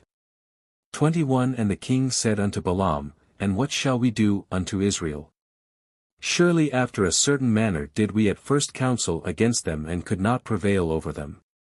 22 Now therefore give you also advice against them by which we may prevail over them. 23 And Balaam answered the king, saying, Send now and call thy 2 counselors, and we will see what their advice is upon this matter, and afterward thy servant will speak. 24 And the king sent and called his 2 counselors, Reuel the Midianite and Job the Uzite, and they came and sat before the king. 25 And the king said to them, Behold, you have both heard the dream which I have dreamed, and the interpretation thereof. Now therefore give counsel and know and see what is to be done to the children of Israel, whereby we may prevail over them, before their evil shall spring up against us. 26 And Reuel the Midianite answered the king and said, May the king live, may the king live forever. 27 If it seem good to the king, let him desist from the Hebrews and leave them, and let him not stretch forth his hand against them. 28 For these are they whom the Lord chose in days of old, and took as the lot of his inheritance from amongst all the nations of the earth and the kings of the earth, and who is there that stretched his hand against them with impunity, of whom their God was not avenged? 29 Surely thou knowest that when Abraham went down to Egypt, Pharaoh, the former king of Egypt, saw Sarah his wife, and took her for a wife, because Abraham said, She is my sister, for he was afraid, lest the men of Egypt should slay him on account of his wife. 30 And when the king of Egypt had taken Sarah, then God smote him and his household with heavy plagues, until he restored unto Abraham his wife Sarah, then was he healed. 31 And Abimelech the Gerarite, king of the Philistines, God punished on account of Sarah wife of Abraham, in stopping up every womb from man to beast.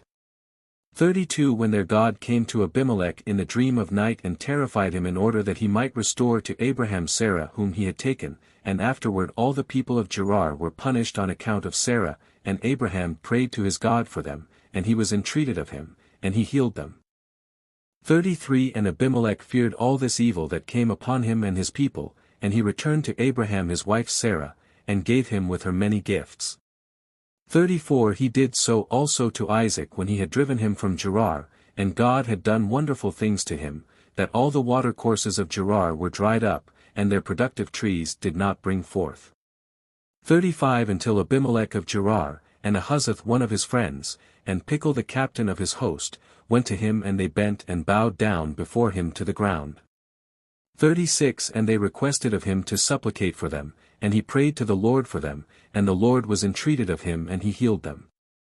37 Jacob also, the plain man, was delivered through his integrity from the hand of his brother Esau, and the hand of Laban the Syrian his mother's brother, who had sought his life, likewise from the hand of all the kings of Canaan who had come together against him and his children to destroy them, and the Lord delivered them out of their hands, that they turned upon them and smote them, for who had ever stretched forth his hand against them with impunity?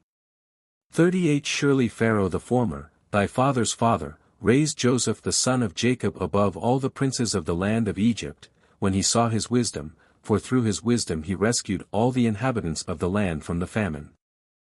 39 After which he ordered Jacob and his children to come down to Egypt, in order that through their virtue, the land of Egypt and the land of Goshen might be delivered from the famine.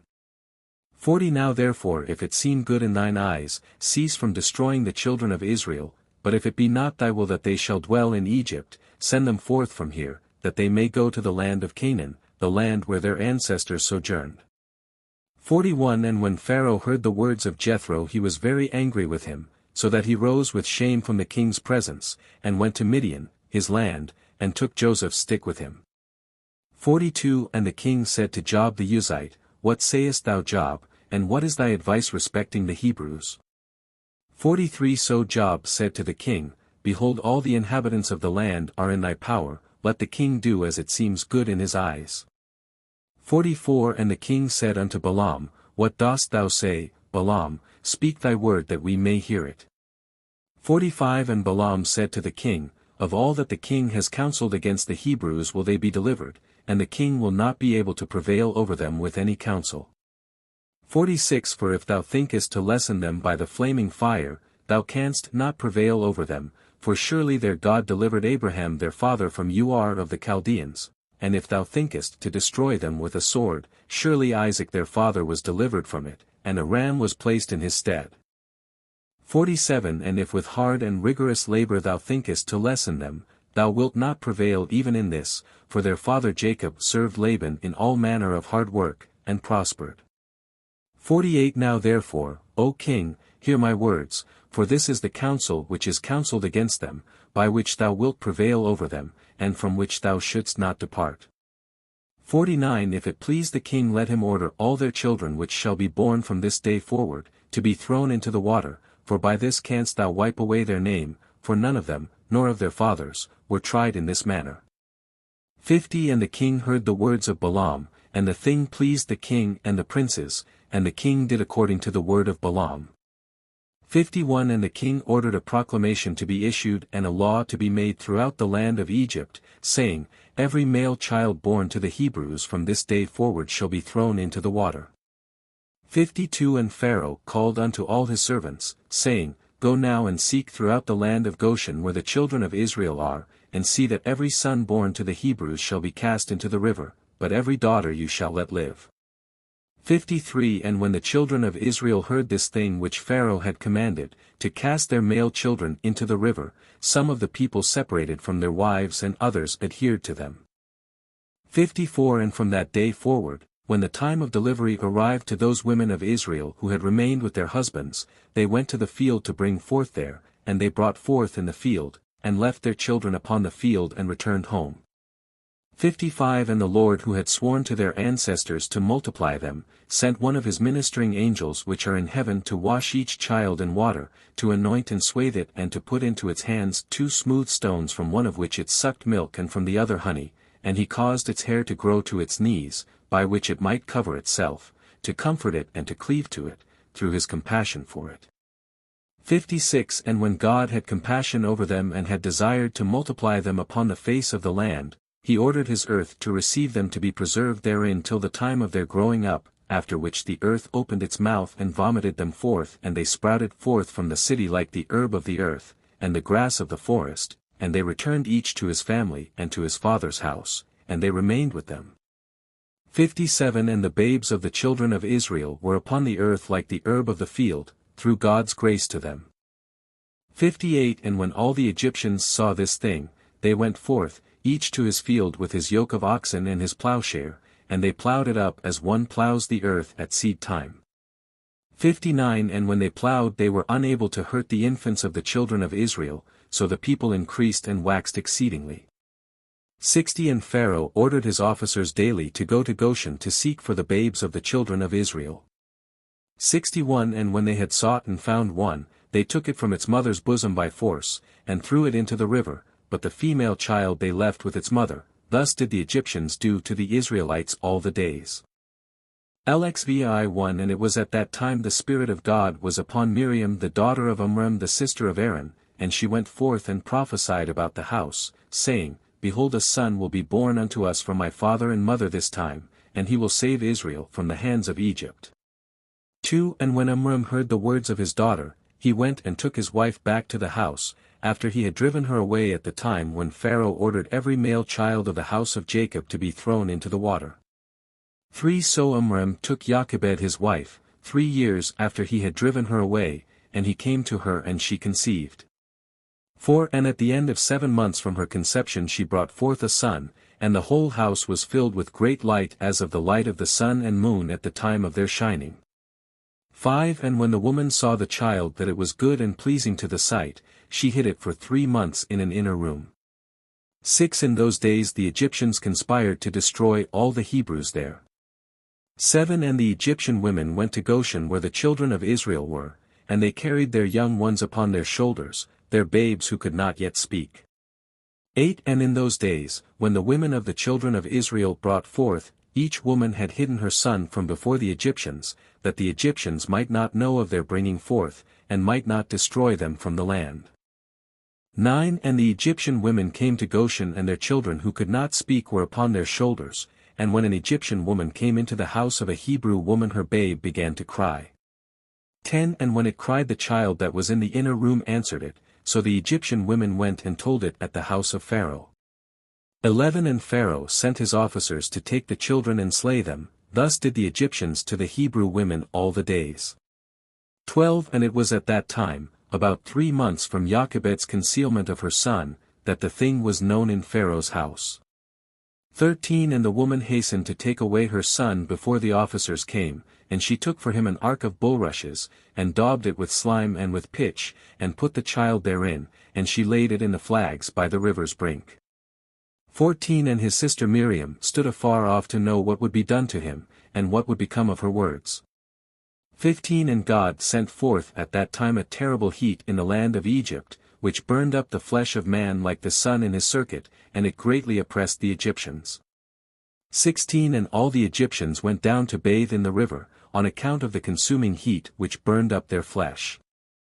17 And Bathia, the daughter of Pharaoh, went also to bathe in the river, owing to the consuming heat, and her maidens walked at the river side, and all the women of Egypt as well. 18 And Bathia lifted up her eyes to the river, and she saw the ark upon the water, and sent her maid to fetch it. 19 And she opened it and saw the child, and behold the babe wept, and she had compassion on him, and she said, This is one of the Hebrew children. 20 And all the women of Egypt walking on the river side desired to give him suck, but he would not suck, for this thing was from the Lord, in order to restore him to his mother's breast. 21 And Miriam his sister was at that time amongst the Egyptian women at the river side, and she saw this thing and she said to Pharaoh's daughter, Shall I go and fetch a nurse of the Hebrew women, that she may nurse the child for thee?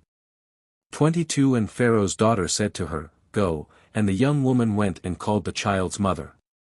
23 And Pharaoh's daughter said to Jochebed, Take this child away and suckle it for me, and I will pay thee thy wages, 2 bits of silver daily, and the woman took the child and nursed it. 24 And at the end of 2 years, when the child grew up, she brought him to the daughter of Pharaoh, and he was unto her as a son, and she called his name Moses, for she said, Because I drew him out of the water. 25 And Amram his father called his name Chabar, for he said, It was for him that he associated with his wife whom he had turned away. 26 And Jochebed his mother called his name Jekuthiel, because, she said, I have hoped for him to the Almighty, and God restored him unto me.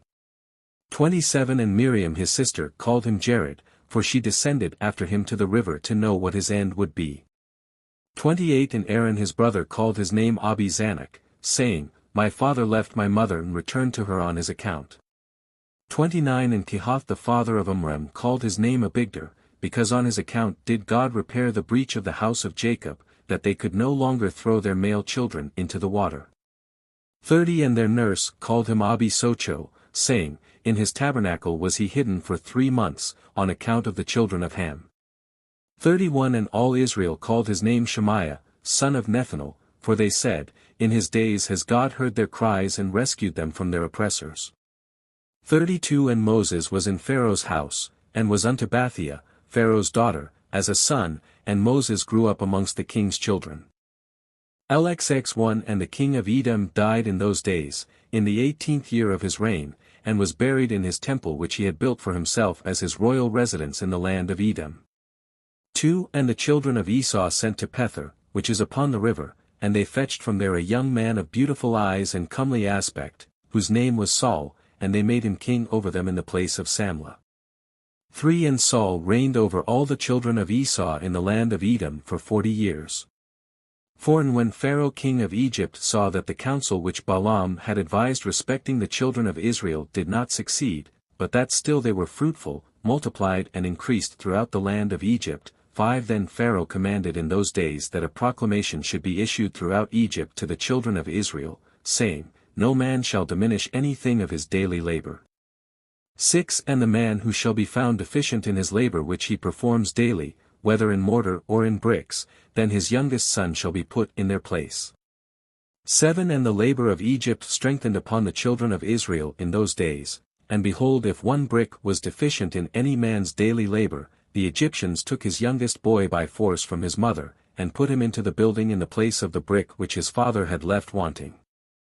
8 And the men of Egypt did so to all the children of Israel day by day, all the days for a long period. 9 But the tribe of Levi did not at that time work with the Israelites their brethren, from the beginning, for the children of Levi knew the cunning of the Egyptians which they exercised at first toward the Israelites. LXX1 And in the 3rd year from the birth of Moses, Pharaoh was sitting at a banquet, when Alperaneth the queen was sitting at his right and Bathia at his left, and the lad Moses was lying upon her bosom, and Balaam the son of Beor with his 2 sons, and all the princes of the kingdom were sitting at table in the king's presence. 2 And the lad stretched forth his hand upon the king's head, and took the crown from the king's head and placed it on his own head. 3 And when the king and princes saw the work which the boy had done, the king and princes were terrified, and one man to his neighbor expressed astonishment. 4 And the king said unto the princes who were before him at table, What speak you and what say you, O ye princes, in this matter, and what is to be the judgment against the boy on account of this act? 5 And Balaam the son of Beor the magician answered before the king and princes, and he said, Remember now, O my lord and king, the dream which thou didst dream many days since, and that which thy servant interpreted unto thee. 6 Now therefore this is a child from the Hebrew children, in whom is the Spirit of God, and let not my lord the king imagine that this youngster did this thing without knowledge. 7 For he is a Hebrew boy, and wisdom and understanding are with him, although he is yet a child, and with wisdom has he done this and chosen unto himself the kingdom of Egypt. 8 For this is the manner of all the Hebrews to deceive kings and their nobles, to do all these things cunningly, in order to make the kings of the earth and their men tremble. 9 Surely thou knowest that Abraham their father acted thus, who deceived the army of Nimrod king of Babel, and Abimelech king of Gerar, and that he possessed himself of the land of the children of Heth and all the kingdoms of Canaan. 10 And that he descended into Egypt and said of Sarah his wife, She is my sister, in order to mislead Egypt and her king. 11 His son Isaac also did so when he went to Gerar and dwelt there, and his strength prevailed over the army of Abimelech king of the Philistines. 12 He also thought of making the kingdom of the Philistines stumble, in saying that Rebekah his wife was his sister. 13 Jacob also dealt treacherously with his brother, and took from his hand his birthright and his blessing. 14 He went then to Padanaram to the house of Laban his mother's brother, and cunningly obtained from him his daughter, his cattle, and all belonging to him, and fled away and returned to the land of Canaan to his father. 15 His sons sold their brother Joseph, who went down into Egypt and became a slave, and was placed in the prison house for 12 years. 16 Until the former Pharaoh dreamed dreams, and withdrew him from the prison house, and magnified him above all the princes in Egypt on account of his interpreting his dreams to him. 17 And when God caused a famine throughout the land he sent for and brought his father and all his brothers, and the whole of his father's household, and supported them without price or reward, and bought the Egyptians for slaves. 18 Now therefore my lord king, behold, this child has risen up in their stead in Egypt, to do according to their deeds and to trifle with every king, prince and judge. 19 If it please the king, let us now spill his blood upon the ground, lest he grow up and take away the government from thy hand, and the hope of Egypt perish after he shall have reigned. 20 And Balaam said to the king, Let us moreover call for all the judges of Egypt and the wise men thereof, and let us know if the judgment of death is due to this boy as thou didst say, and then we will slay him. 21 And Pharaoh sent and called for all the wise men of Egypt, and they came before the king, and an angel of the Lord came amongst them, and he was like one of the wise men of Egypt. 22 And the king said to the wise men, Surely you have heard what this Hebrew boy who is in the house has done, and thus has Balaam judged in the matter. 23 Now judge you also and see what is due to the boy for the act he has committed. 24 And the angel, who seemed like one of the wise men of Pharaoh, answered and said as follows, Before all the wise men of Egypt and before the king and the princes. 25 If it please the king, let the king send for men who shall bring before him an onyx stone and a coal of fire, and place them before the child, and if the child shall stretch forth his hand and take the onyx stone, then shall we know that with wisdom has the youth done all that he has done, and we must slay him. 26 But if he stretch forth his hand upon the coal, then shall we know that it was not with knowledge that he did this thing, and he shall live. 27 And the thing seemed good in the eyes of the king and the princes, so the king did according to the word of the angel of the Lord. 28 And the king ordered the onyx stone and coal to be brought and placed before Moses. 29 And they placed the boy before them, and the lad endeavored to stretch forth his hand to the onyx stone, but the angel of the Lord took his hand and placed it upon the coal, and the coal became extinguished in his hand, and he lifted it up and put it into his mouth, and burned part of his lips and part of his tongue, and he became heavy in mouth and tongue. 30 And when the king and princes saw this, they knew that Moses had not acted with wisdom in taking off the crown from the king's head. 31 So the king and princes refrained from slaying the child, so Moses remained in Pharaoh's house, growing up, and the Lord was with him. 32 And whilst the boy was in the king's house, he was robed in purple and he grew amongst the children of the king. 33 And when Moses grew up in the king's house, Bathia the daughter of Pharaoh considered him as a son, and all the household of Pharaoh honored him, and all the men of Egypt were afraid of him. 34 And he daily went forth and came into the land of Goshen, where his brethren the children of Israel were, and Moses saw them daily in shortness of breath and hard labor. 35 And Moses asked them, saying, Wherefore is this labor meted out unto you day by day? 36 And they told him all that had befallen them, and all the injunctions which Pharaoh had put upon them before his birth. 37 And they told him all the counsels which Balaam the son of Beor had counselled against them, and what he had also counselled against him in order to slay him when he had taken the king's crown from off his head. 38 And when Moses heard these things his anger was kindled against Balaam, and he sought to kill him, and he was in ambush for him day by day. 39 And Balaam was afraid of Moses, and he and his 2 sons rose up and went forth from Egypt, and they fled and delivered their souls and betook themselves to the land of Cush to Kikianus, king of Cush.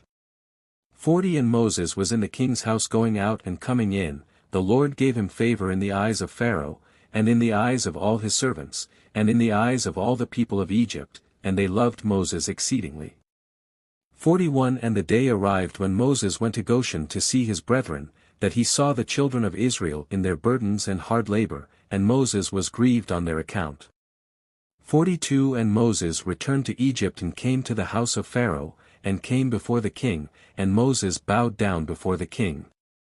43 And Moses said unto Pharaoh, I pray thee my lord, I have come to seek a small request from thee, turn not away my face empty. And Pharaoh said unto him, Speak. 44 And Moses said unto Pharaoh, Let there be given unto thy servants the children of Israel who are in Goshen, 1 day to rest therein from their labor. 45 And the king answered Moses and said, Behold, I have lifted up thy face in this thing to grant thy request. 46 And Pharaoh ordered a proclamation to be issued throughout Egypt and Goshen, saying, 47 To you, all the children of Israel, thus says the king, For 6 days you shall do your work and labor, but on the 7th day you shall rest, and shall not perform any work, thus shall you do all the days, as the king and Moses the son of Bathia have commanded.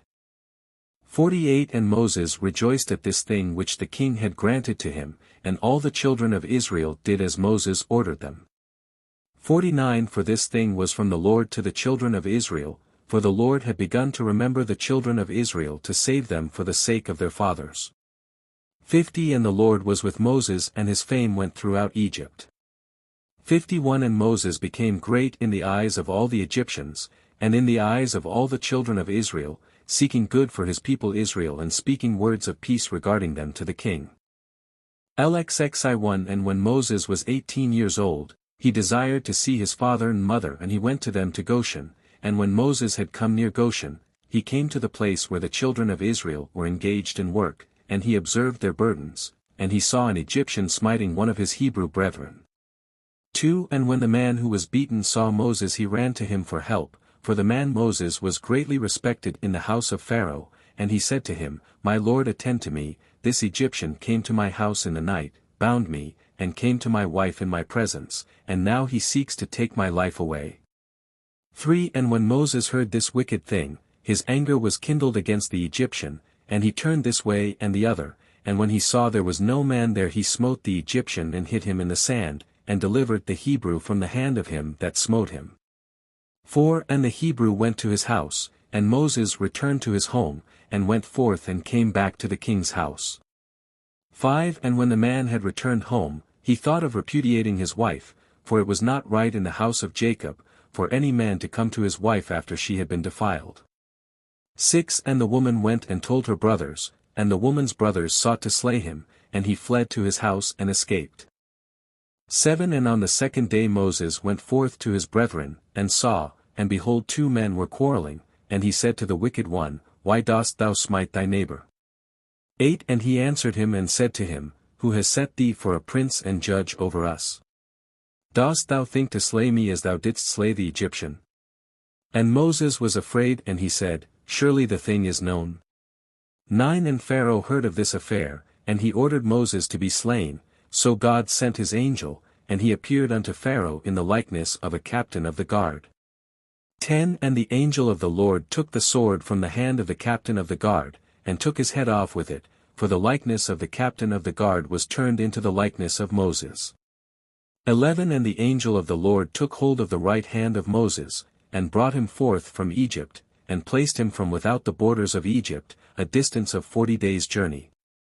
12 And Aaron his brother alone remained in the land of Egypt, and he prophesied to the children of Israel, saying, 13 Thus says the Lord God of your ancestors, Throw away, each man, the abominations of his eyes, and do not defile yourselves with the idols of Egypt.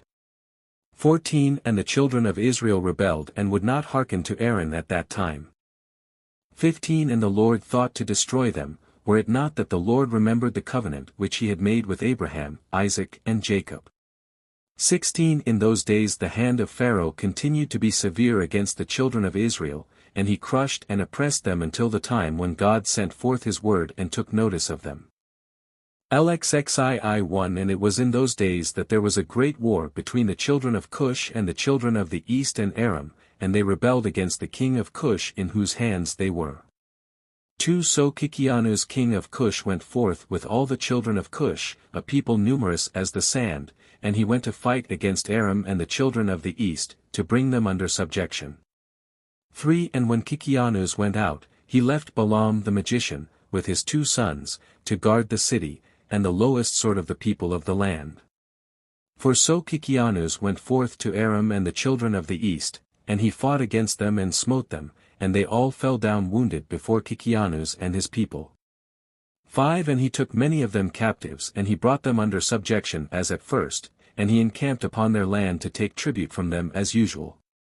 6 And Balaam the son of Beer, when the king of Cush had left him to guard the city and the poor of the city, he rose up and advised with the people of the land to rebel against King Kikianus, not to let him enter the city when he should come home. 7 And the people of the land hearkened to him, and they swore to him and made him king over them, and his 2 sons for captains of the army. 8 So they rose up and raised the walls of the city at the 2 corners, and they built an exceeding strong building. 9 And at the 3rd corner they dug ditches without number, between the city and the river which surrounded the whole land of Cush, and they made the waters of the river burst forth there. 10 At the 4th corner they collected numerous serpents by their incantations and enchantments, and they fortified the city and dwelt therein, and no one went out or in before them. 11 And Kikianus fought against Aram and the children of the east, and he subdued them as before, and they gave him their usual tribute, and he went and returned to his land.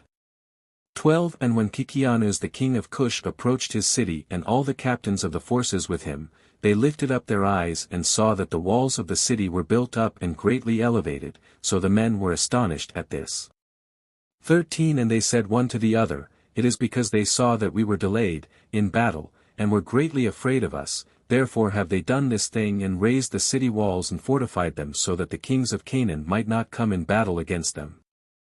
14 So the king and the troops approached the city door, and they looked up, and behold, all the gates of the city were closed, and they called out to the sentinels, saying, Open unto us, that we may enter the city. 15 But the sentinels refused to open to them by the order of Balaam the magician, their king, they suffered them not to enter their city. 16 So they raised a battle with them opposite the city gate, and 130 men of the army at Kikianus fell on that day. 17 And on the next day they continued to fight, and they fought at the side of the river, they endeavored to pass but were not able, so some of them sank in the pits and died. 18 So the king ordered them to cut down trees to make rafts, upon which they might pass to them, and they did so. 19 And when they came to the place of the ditches, the waters revolved by mills, and 200 men upon 10 rafts were drowned. 20 And on the third day they came to fight at the side where the serpents were, but they could not approach there, for the serpents slew of them 170 men, and they ceased fighting against Cush, and they besieged Cush for 9 years, no person came out or in. 21 At that time that the war and the siege were against Cush, Moses fled from Egypt from Pharaoh who sought to kill him for having slain the Egyptian. 22 And Moses was 18 years old when he fled from Egypt from the presence of Pharaoh, and he fled and escaped to the camp of Kikianus, which at that time was besieging Cush. 23 And Moses was 9 years in the camp of Kikianus king of Cush, all the time that they were besieging Cush, and Moses went out and came in with them. 24 And the king and princes and all the fighting men loved Moses, for he was great and worthy, his stature was like a noble lion, his face was like the sun, and his strength was like that of a lion, and he was counselor to the king. 25 And at the end of 9 years, Kikianus was seized with a mortal disease, and his illness prevailed over him, and he died on the 7th day. 26 So his servants embalmed him and carried him and buried him opposite the city gate to the north of the land of Egypt. 27 And they built over him an elegant strong and high building, and they placed great stones below. 28 And the king's scribes engraved upon those stones all the might of their king Kikianus, and all his battles which he had fought, behold they are written there at this day. 29 Now after the death of Kikianus king of Cush it grieved his men and troops greatly on account of the war. 30 So they said one to the other, Give us counsel what we are to do at this time, as we have resided in the wilderness 9 years away from our homes. 31 If we say we will fight against the city many of us will fall wounded or killed, and if we remain here in the siege we shall also die. 32 For now all the kings of Aram and of the children of the east will hear that our king is dead, and they will attack us suddenly in a hostile manner, and they will fight against us and leave no remnant of us. 33 Now therefore let us go and make a king over us, and let us remain in the siege until the city is delivered up to us. 34 And they wished to choose on that day a man for king from the army of Kikianus, and they found no object of their choice like Moses to reign over them. 35 And they hastened and stripped off each man his garments and cast them upon the ground, and they made a great heap and placed Moses thereon. 36 And they rose up and blew with trumpets and called out before him, and said, May the king live, may the king live. 37 And all the people and nobles swore unto him to give him for a wife Adonia the queen, the Cushite, wife of Kikianus, and they made Moses king over them on that day. 38 And all the people of Cush issued a proclamation on that day, saying, Every man must give something to Moses of what is in his possession. 39 And they spread out a sheet upon the heap, and every man cast into it something of what he had, one a gold earring and the other a coin. 40 Also of onyx stones, bdellium, pearls and marble did the children of Cush cast unto Moses upon the heap, also silver and gold in great abundance. 41 And Moses took all the silver and gold, all the vessels, and the bdellium and onyx stones, which all the children of Cush had given to him, and he placed them amongst his treasures. 42 And Moses reigned over the children of Cush on that day, in the place of Kikianus king of Cush. LXXII in the 55th year of the reign of Pharaoh king of Egypt, that is in the 157th year of the Israelites going down into Egypt, reigned Moses in Cush. 2 Moses was 27 years old when he began to reign over Cush, and 40 years did he reign. 3 And the Lord granted Moses favor and grace in the eyes of all the children of Cush, and the children of Cush loved him exceedingly, so Moses was favored by the Lord and by men. 4 And in the 7th day of his reign, all the children of Cush assembled and came before Moses and bowed down to him to the ground.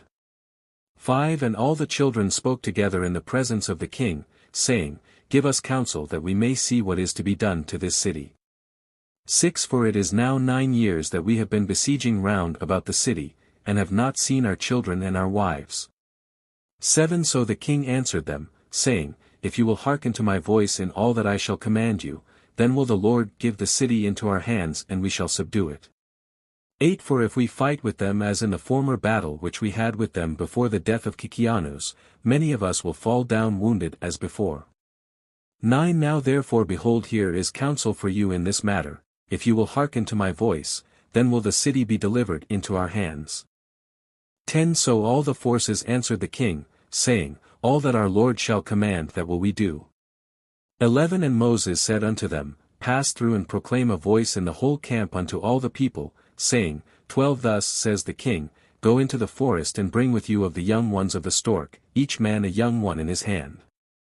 13 And any person transgressing the word of the king, who shall not bring his young one, he shall die, and the king will take all belonging to him. 14 And when you shall bring them they shall be in your keeping, you shall rear them until they grow up, and you shall teach them to dart upon, as is the way of the young ones of the hawk. 15 So all the children of Cush heard the words of Moses, and they rose up and caused a proclamation to be issued throughout the camp, saying, 16 Unto you, all the children of Cush, the king's order is, that you go all together to the forest, and catch there the young storks each man his young one in his hand, and you shall bring them home. 17 And any person violating the order of the king shall die, and the king will take all that belongs to him. 18 And all the people did so, and they went out to the wood and they climbed the fir trees and caught, each man a young one in his hand, all the young of the storks, and they brought them into the desert and reared them by order of the king, and they taught them to dart upon, similar to the young hawks. 19 And after the young storks were reared, the king ordered them to be hungered for 3 days, and all the people did so. 20 And on the 3rd day, the king said unto them, Strengthen yourselves, and become valiant men, and put on each man his armor and gird on his sword upon him, and ride each man his horse and take each his young stork in his hand. 21 And we will rise up and fight against the city at the place where the serpents are, and all the people did as the king had ordered. 22 And they took each man his young one in his hand, and they went away, and when they came to the place of the serpents the king said to them, Send forth each man his young stork upon the serpents. 23 And they sent forth each man his young stork at the king's order, and the young storks ran upon the serpents and they devoured them all and destroyed them out of that place. 24 And when the king and people had seen that all the serpents were destroyed in that place, all the people set up a great shout. 25 And they approached and fought against the city and took it and subdued it, and they entered the city. 26 And there died on that day 1,100 men of the people of the city, all that inhabited the city, but of the people besieging not one died. 27 So all the children of Cush went each to his home, to his wife and children and to all belonging to him. 28 And Balaam the magician, when he saw that the city was taken, he opened the gate and he and his 2 sons and 8 brothers fled and returned to Egypt to Pharaoh king of Egypt. 29 They are the sorcerers and magicians who are mentioned in the book of the law, standing against Moses when the Lord brought the plagues upon Egypt. 30 So Moses took the city by his wisdom, and the children of Cush placed him on the throne instead of Kikianus king of Cush. 31 And they placed the royal crown upon his head, and they gave him for a wife Adonia the Cushite queen, wife of Kikianus. 32 And Moses feared the Lord God of his fathers, so that he came not to her, nor did he turn his eyes to her. 33 For Moses remembered how Abraham had made his servant Eliezer swear, saying unto him, Thou shalt not take a woman from the daughters of Canaan for my son Isaac. 34 Also what Isaac did when Jacob had fled from his brother, when he commanded him, saying, Thou shalt not take a wife from the daughters of Canaan, nor make alliance with any of the children of Ham. 35 For the Lord our God gave Ham the son of Noah, and his children and all his seed, as slaves to the children of Shem and to the children of Japheth, and unto their seed after them for slaves, forever. 36 Therefore Moses turned not his heart nor his eyes to the wife of Kikianus all the days that he reigned over Cush. 37 And Moses feared the Lord his God all his life, and Moses walked before the Lord in truth, with all his heart and soul, he turned not from the right way all the days of his life, he declined not from the way either to the right or to the left, in which Abraham, Isaac and Jacob had walked. 38 And Moses strengthened himself in the kingdom of the children of Cush, and he guided the children of Cush with his usual wisdom, and Moses prospered in his kingdom. 39 And at that time Aram and the children of the east heard that Kikianus king of Cush had died, so Aram and the children of the east rebelled against Cush in those days. 40 And Moses gathered all the children of Cush, a people very mighty, about 30,000 men, and he went forth to fight with Aram and the children of the east. 41 And they went at first to the children of the east, and when the children of the east heard their report, they went to meet them, and engaged in battle with them. 42 And the war was severe against the children of the east, so the Lord gave all the children of the east into the hand of Moses, and about 300 men fell down slain. 43 And all the children of the east turned back and retreated, so Moses and the children of Cush followed them and subdued them, and put a tax upon them, as was their custom. 44 So Moses and all the people with him passed from there to the land of Aram for battle. 45 And the people of Aram also went to meet them, and they fought against them, and the Lord delivered them into the hand of Moses, and many of the men of Aram fell down wounded. 46 And Aram also were subdued by Moses and the people of Cush, and also gave their usual tax. 47 And Moses brought Aram and the children of the east under subjection to the children of Cush, and Moses, and all the people who were with him, turned to the land of Cush. 48 And Moses strengthened himself in the kingdom of the children of Cush, and the Lord was with him, and all the children of Cush were afraid of him. Lexiv 1 In the end of years died Saul king of Edom, and Baal-Chanan the son of Achbor reigned in his place. 2 In the 16th year of the reign of Moses over Cush, Baal-Chanan the son of Achbor reigned in the land of Edom over all the children of Edom for 38 years. 3 In his days Moab rebelled against the power of Edom, having been under Edom since the days of Hadad the son of Bedad, who smote them in Midian, and brought Moab under subjection to Edom. 4 And when Baal-Chanan the son of Achbor reigned over Edom, all the children of Moab withdrew their allegiance from Edom. 5 And Angeas king of Africa died in those days, and Asdrubal his son reigned in his stead. 6 And in those days died Janaeas king of the children of Chittim, and they buried him in his temple which he had built for himself in the plain of Conopia for a residence, and Latinus reigned in his stead. 7 In the 22nd year of the reign of Moses over the children of Cush, Latinus reigned over the children of Chittim 45 years. 8 And he also built for himself a great and mighty tower, and he built therein an elegant temple for his residence, to conduct his government, as was the custom. 9 In the 3rd year of his reign he caused a proclamation to be made to all his skillful men, who made many ships for him. 10 And Latinus assembled all his forces, and they came in ships, and went therein to fight with Asdrubal son of Angeas king of Africa, and they came to Africa and engaged in battle with Asdrubal and his army. 11 And Latinus prevailed over Asdrubal, and Latinus took from Asdrubal the aqueduct which his father had brought from the children of Chittim, when he took Janiah the daughter of Uzzi for a wife, so Latinus overthrew the bridge of the aqueduct, and smote the whole army of Asdrubal a severe blow. 12 And the remaining strong men of Asdrubal strengthened themselves, and their hearts were filled with envy, and they courted death, and again engaged in battle with Latinus king of Chittim. 13 And the battle was severe upon all the men of Africa, and they all fell wounded before Latinus and his people, and Asdrubal the king also fell in that battle. 14 And the king Asdrubal had a very beautiful daughter, whose name was Ushpezena, and all the men of Africa embroidered her likeness on their garments, on account of her great beauty and comely appearance. 15 And the men of Latinus saw Ushpezena, the daughter of Asdrubal, and praised her unto Latinus their king. 16 And Latinus ordered her to be brought to him, and Latinus took Ushpezena for a wife, and he turned back on his way to Chittim. 17 And it was after the death of Asdrubal son of Angeas, when Latinus had turned back to his land from the battle, that all the inhabitants of Africa rose up and took Anibal the son of Angeas, the younger brother of Asdrubal, and made him king instead at his brother over the whole land at Africa.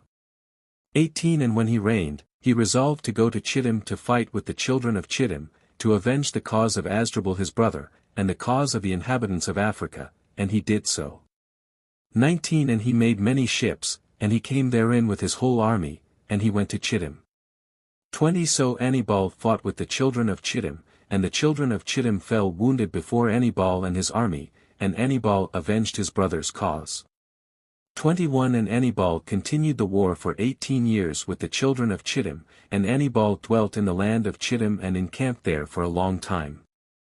22 And Anibal smote the children of Chittim very severely, and he slew their great men and princes, and of the rest of the people he smote about 80,000 men.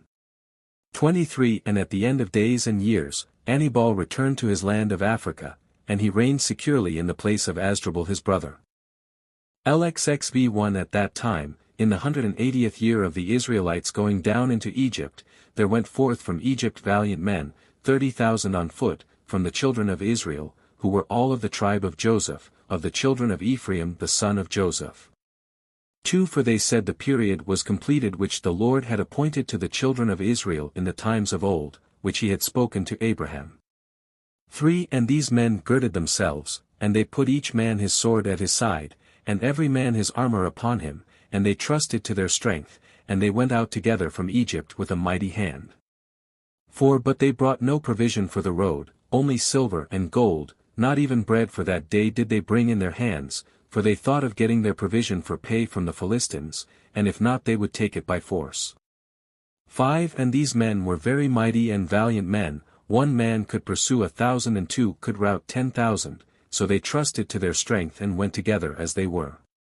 6 And they directed their course toward the land of Gath, and they went down and found the shepherds of Gath feeding the cattle of the children of Gath. 7 And they said to the shepherds, Give us some of the sheep for pay, that we may eat, for we are hungry, for we have eaten no bread this day. 8 And the shepherds said, Are they our sheep or cattle that we should give them to you even for pay? So the children of Ephraim approached to take them by force. 9 And the shepherds of Gath shouted over them that their cry was heard at a distance, so all the children of Gath went out to them. 10 And when the children of Gath saw the evil doings of the children of Ephraim, they returned and assembled the men of Gath, and they put on each man his armor, and came forth to the children of Ephraim for battle. 11 And they engaged with them in the valley of Gath, and the battle was severe, and they smote from each other a great many on that day. 12 And on the second day the children of Gath sent to all the cities of the Philistines that they should come to their help, saying, 13 Come up unto us and help us, that we may smite the children of Ephraim who have come forth from Egypt to take our cattle, and to fight against us without cause. 14 Now the souls of the children of Ephraim were exhausted with hunger and thirst, for they had eaten no bread for 3 days. And 40,000 men went forth from the cities of the Philistines to the assistance of the men of Gath. 15 And these men were engaged in battle with the children of Ephraim, and the Lord delivered the children of Ephraim into the hands of the Philistines. 16 And they smote all the children of Ephraim, all who had gone forth from Egypt, none were remaining but 10 men who had run away from the engagement. 17 For this evil was from the Lord against the children of Ephraim, for they transgressed the word of the Lord in going forth from Egypt, before the period had arrived which the Lord in the days of old had appointed to Israel. 18 And of the Philistines also there fell a great many, about 20,000 men, and their brethren carried them and buried them in their cities. 19 And the slain of the children of Ephraim remained forsaken in the valley of Gath for many days and years, and were not brought to burial, and the valley was filled with men's bones. 20 And the men who had escaped from the battle came to Egypt, and told all the children of Israel all that had befallen them. 21 And their father Ephraim mourned over them for many days, and his brethren came to console him. 22 And he came unto his wife and she bare a son, and he called his name Beriah, for she was unfortunate in his house. LXXV1 And Moses the son of Amram was still king in the land of Cush in those days, and he prospered in his kingdom, and he conducted the government of the children of Cush in justice, in righteousness, and integrity. 2 And all the children of Cush loved Moses all the days that he reigned over them, and all the inhabitants of the land of Cush were greatly afraid of him. 3 And in the 40th year of the reign of Moses over Cush, Moses was sitting on the royal throne whilst Adonia the queen was before him, and all the nobles were sitting around him. 4 And Adonia the queen said before the king and the princes, What is this thing which you, the children of Cush, have done for this long time? 5 Surely you know that for 40 years that this man has reigned over Cush he has not approached me, nor has he served the gods of the children of Cush. 6 Now therefore hear, O ye children of Cush, and let this man no more reign over you as he is not of our flesh. 7 Behold Menacrus my son is grown up, let him reign over you, for it is better for you to serve the son of your Lord, than to serve a stranger, slave of the king of Egypt. 8 And all the people and nobles of the children of Cush heard the words which Adoniah the queen had spoken in their ears.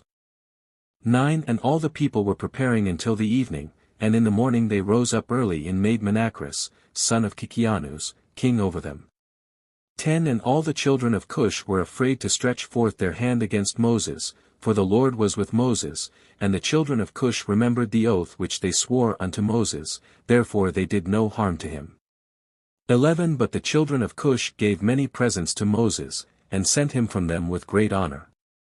12 So Moses went forth from the land of Cush, and went home and ceased to reign over Cush, and Moses was 66 years old when he went out of the land of Cush, for the thing was from the Lord, for the period had arrived which he had appointed in the days of old, to bring forth Israel from the affliction of the children of Ham. 13 So Moses went to Midian, for he was afraid to return to Egypt on account of Pharaoh, and he went and sat at a well of water in Midian. 14 And the 7 daughters of Reuel the Midianite went out to feed their father's flock. 15 And they came to the well and drew water to water their father's flock. 16 So the shepherds of Midian came and drove them away, and Moses rose up and helped them and watered the flock. 17 And they came home to their father Reuel, and told him what Moses did for them. 18 And they said, An Egyptian man has delivered us from the hands of the shepherds, he drew up water for us and watered the flock. 19 And Reuel said to his daughters, And where is he? Wherefore have you left the man? 20 And Reuel sent for him and fetched him and brought him home, and he ate bread with him.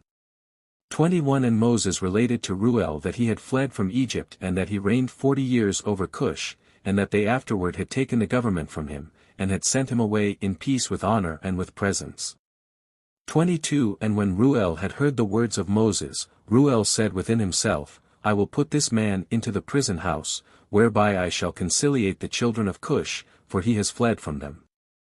23 And they took and put him into the prison house, and Moses was in prison 10 years, and whilst Moses was in the prison house, Zipporah the daughter of Reuel took pity over him, and supported him with bread and water all the time. 24 And all the children of Israel were yet in the land of Egypt serving the Egyptians in all manner of hard work, and the hand of Egypt continued in severity over the children of Israel in those days. 25 At that time the Lord smote Pharaoh king of Egypt, and he afflicted with the plague of leprosy from the sole of his foot to the crown of his head, owing to the cruel treatment of the children of Israel was this plague at that time from the Lord upon Pharaoh king of Egypt. 26 For the Lord had hearkened to the prayer of his people the children of Israel, and their cry reached him on account of their hard work. 27 Still his anger did not turn from them, and the hand of Pharaoh was still stretched out against the children of Israel, and Pharaoh hardened his neck before the Lord, and he increased his yoke over the children of Israel, and embittered their lives with all manner of hard work. 28 And when the Lord had inflicted the plague upon Pharaoh king of Egypt, he asked his wise men and sorcerers to cure him. 29 And his wise men and sorcerers said unto him, that if the blood of little children were put into the wounds he would be healed.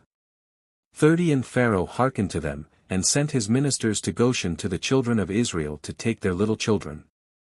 31 And Pharaoh's ministers went and took the infants of the children of Israel from the bosoms of their mothers by force, and they brought them to Pharaoh daily, a child each day, and the physicians killed them and applied them to the plague, thus did they all the days. 32 And the number of the children which Pharaoh slew was 375.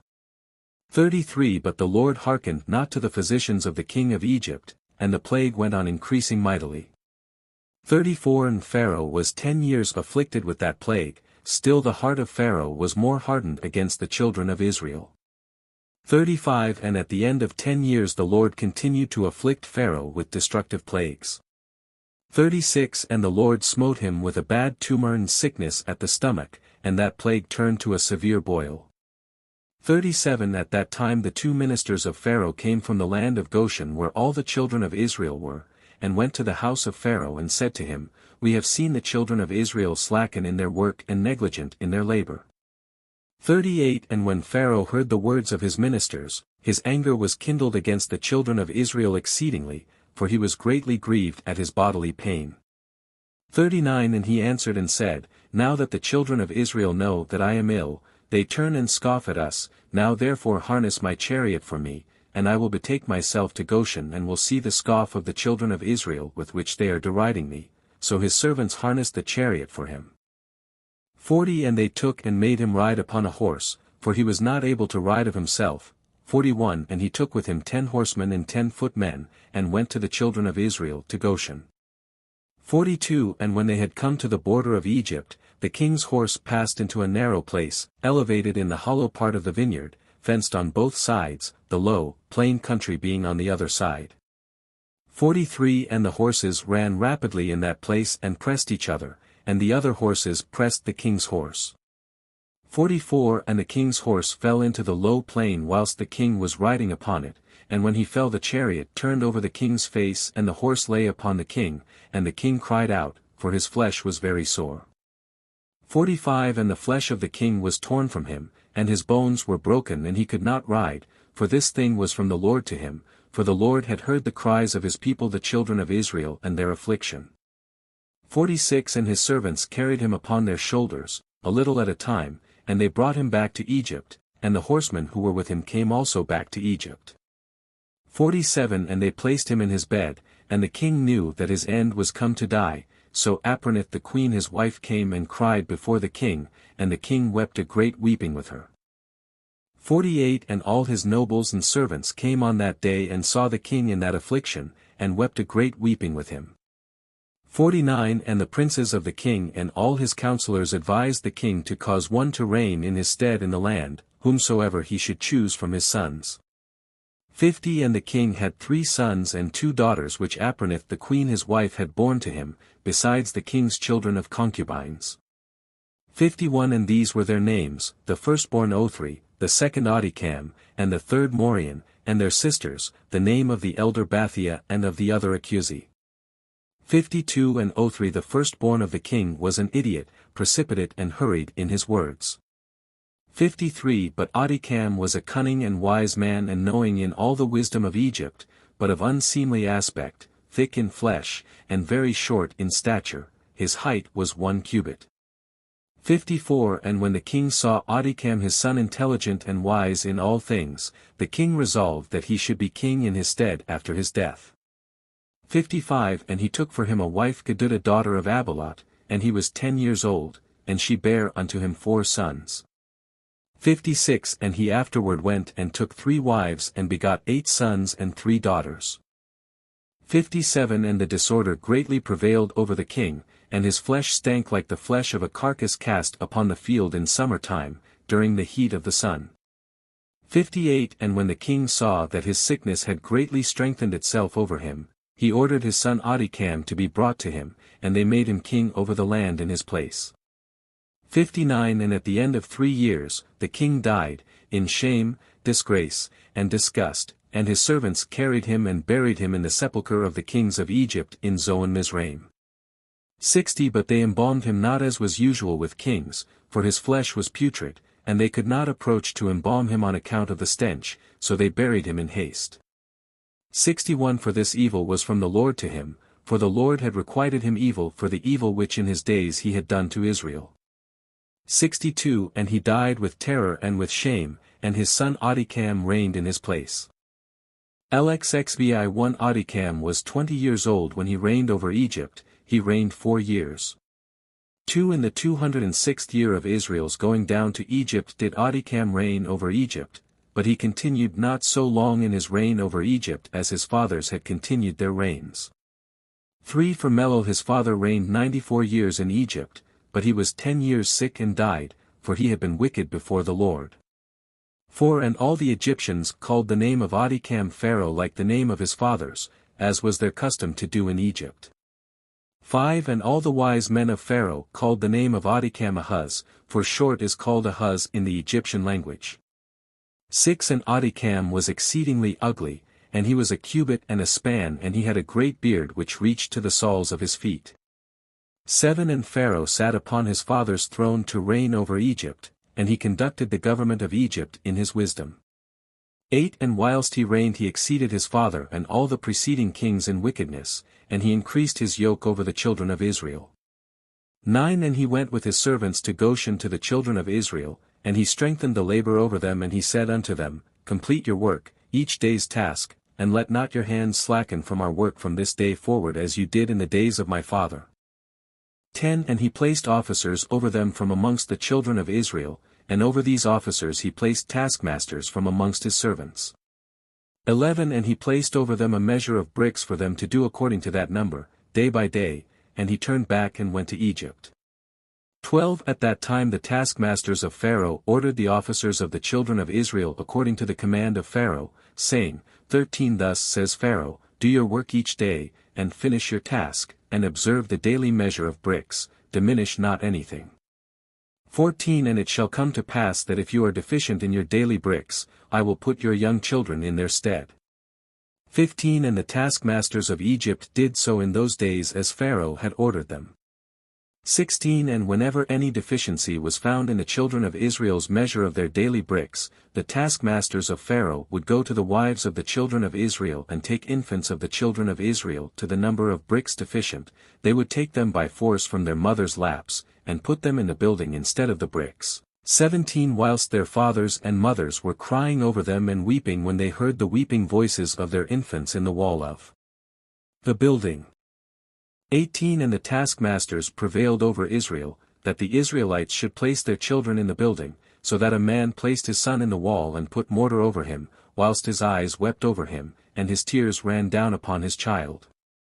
19 And the taskmasters of Egypt did so to the babes of Israel for many days, and no one pitied or had compassion over the babes of the children of Israel.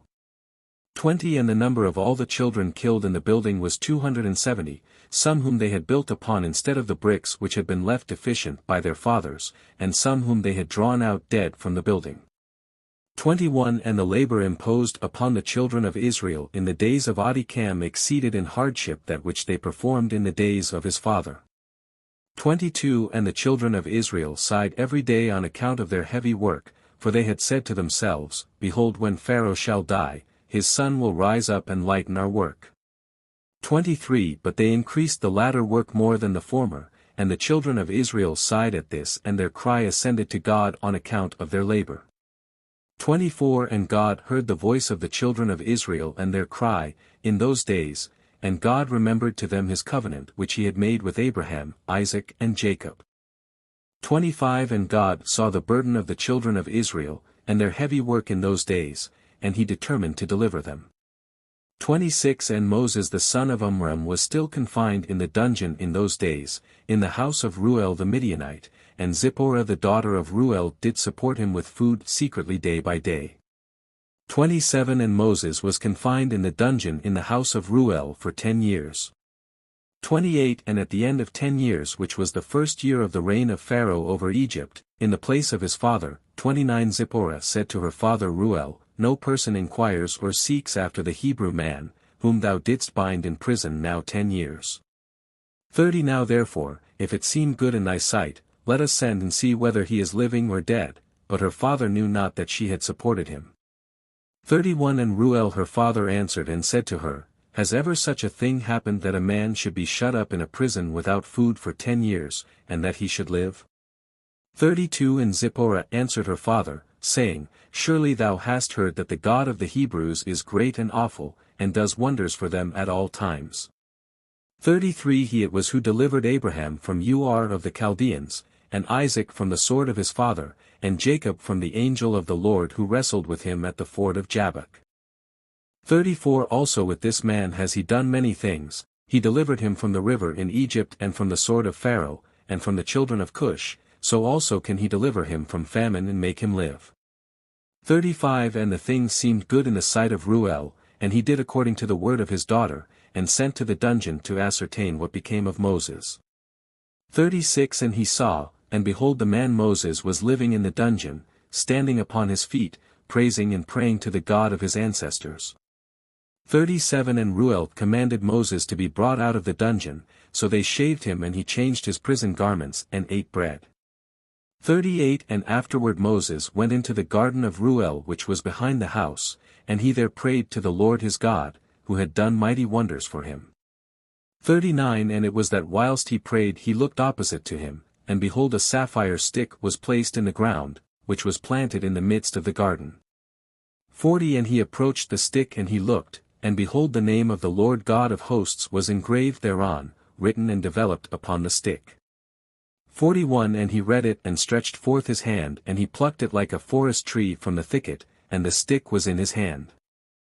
42 And this is the stick with which all the works of our God were performed, after he had created heaven and earth, and all the host of them, seas, rivers and all their fishes.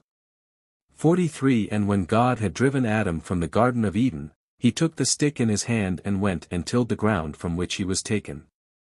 44 And the stick came down to Noah and was given to Shem and his descendants, until it came into the hand of Abraham the Hebrew. 45 And when Abraham had given all he had to his son Isaac, he also gave to him this stick. 46 And when Jacob had fled to Padan Aram, he took it into his hand, and when he returned to his father he had not left it behind him. 47 Also when he went down to Egypt he took it into his hand and gave it to Joseph, one portion above his brethren, for Jacob had taken it by force from his brother Esau. 48 And after the death of Joseph, the nobles of Egypt came into the house of Joseph, and the stick came into the hand of Reuel the Midianite, and when he went out of Egypt, he took it in his hand and planted it in his garden. 49 And all the mighty men of the Kenites tried to pluck it when they endeavored to get Zipporah his daughter, but they were unsuccessful. 50 So that stick remained planted in the garden of Reuel, until he came who had a right to it and took it. 51 And when Reuel saw the stick in the hand of Moses, he wondered at it, and he gave him his daughter Zipporah for a wife. LXXVI1 At that time died Baal-Channan son of Achbor, king of Edom, and was buried in his house in the land of Edom. 2 And after his death the children of Esau sent to the land of Edom, and took from there a man who was in Edom, whose name was Hadad, and they made him king over them in the place of Baal-Channan, their king. 3 And Hadad reigned over the children of Edom 48 years. 4 And when he reigned he resolved to fight against the children of Moab, to bring them under the power of the children of Esau as they were before, but he was not able, because the children of Moab heard this thing, and they rose up and hastened to elect a king over them from amongst their brethren. 5 And they afterward gathered together a great people, and sent to the children of Ammon their brethren for help to fight against Hadad king of Edom. 6 And Hadad heard the thing which the children of Moab had done, and was greatly afraid of them, and refrained from fighting against them. 7 In those days Moses, the son of Amram, in Midian, took Zipporah, the daughter of Reuel the Midianite, for a wife. 8 And Zipporah walked in the ways of the daughters of Jacob, she was nothing short of the righteousness of Sarah, Rebekah, Rachel and Leah. 9 And Zipporah conceived and bare a son and he called his name Gershom, for he said, I was a stranger in a foreign land, but he circumcised not his foreskin, at the command of Reuel his father-in-law. 10 And she conceived again and bare a son, but circumcised his foreskin, and called his name Eleazar, for Moses said, Because the God of my fathers was my help and delivered me from the sword of Pharaoh. 11 And Pharaoh king of Egypt greatly increased the labor of the children of Israel in those days, and continued to make his yoke heavier upon the children of Israel. 12 And he ordered a proclamation to be made in Egypt, saying, Give no more straw to the people to make bricks with, let them go and gather themselves straw as they can find it. 13 Also the tale of bricks which they shall make let them give each day, and diminish nothing from them, for they are idle in their work. 14 And the children of Israel heard this, and they mourned and sighed, and they cried unto the Lord on account of the bitterness of their souls. 15 And the Lord heard the cries of the children of Israel, and saw the oppression with which the Egyptians oppressed them. 16 And the Lord was jealous of his people and his inheritance, and heard their voice, and he resolved to take them out of the affliction of Egypt, to give them the land of Canaan for a possession. Lex 1 And in those days Moses was feeding the flock of Reuel the Midianite his father-in-law, beyond the wilderness of Sin, and the stick which he took from his father-in-law was in his hand. 2 And it came to pass one day that a kid of goats strayed from the flock, and Moses pursued it, and it came to the mountain of God to Horeb. 3 And when he came to Horeb, the Lord appeared there unto him in the bush, and he found the bush burning with fire, but the fire had no power over the bush to consume it. 4 And Moses was greatly astonished at this sight, wherefore the bush was not consumed, and he approached to see this mighty thing, and the Lord called unto Moses out of the fire and commanded him to go down to Egypt, to Pharaoh king of Egypt, to send the children of Israel from his service. 5 And the Lord said unto Moses, Go, return to Egypt, for all those men who sought thy life are dead, and thou shalt speak unto Pharaoh to send forth the children of Israel from his land.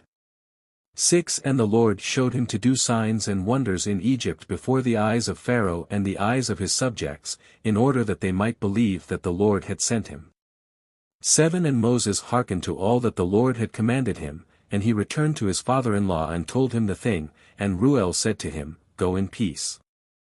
8 And Moses rose up to go to Egypt, and he took his wife and sons with him, and he was at an inn in the road, and an angel of God came down, and sought an occasion against him. 9 And he wished to kill him on account of his firstborn son, because he had not circumcised him, and had transgressed the covenant which the Lord had made with Abraham. 10 For Moses had hearkened to the words of his father-in-law which he had spoken to him, not to circumcise his firstborn son, therefore he circumcised him not. 11 And Zipporah saw the angel of the Lord seeking an occasion against Moses, and she knew that this thing was owing to his not having circumcised her son Gershom. 12 And Zipporah hastened and took of the sharp rock stones that were there, and she circumcised her son, and delivered her husband and her son from the hand of the angel of the Lord. 13 And Aaron the son of Amram, the brother of Moses, was in Egypt walking at the river side on that day.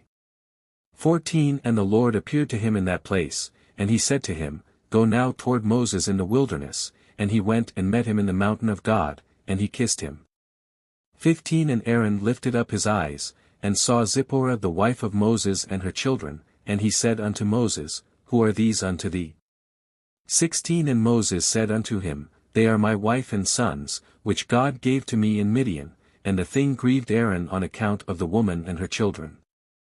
17 And Aaron said to Moses, Send away the woman and her children that they may go to her father's house, and Moses hearkened to the words of Aaron, and did so. 18 And Zipporah returned with her children, and they went to the house of Reuel, and remained there until the time arrived when the Lord had visited his people, and brought them forth from Egypt from the hand at Pharaoh. 19 And Moses and Aaron came to Egypt to the community of the children of Israel, and they spoke to them all the words of the Lord, and the people rejoiced an exceeding great rejoicing. 20 And Moses and Aaron rose up early on the next day, and they went to the house of Pharaoh, and they took in their hands the stick of God. 21 And when they came to the king's gate, 2 young lions were confined there with iron instruments, and no person went out or came in from before them, unless those whom the king ordered to come, when the conjurers came and withdrew the lions by their incantations, and this brought them to the king. 22 And Moses hastened and lifted up the stick upon the lions, and he loosed them, and Moses and Aaron came into the king's house.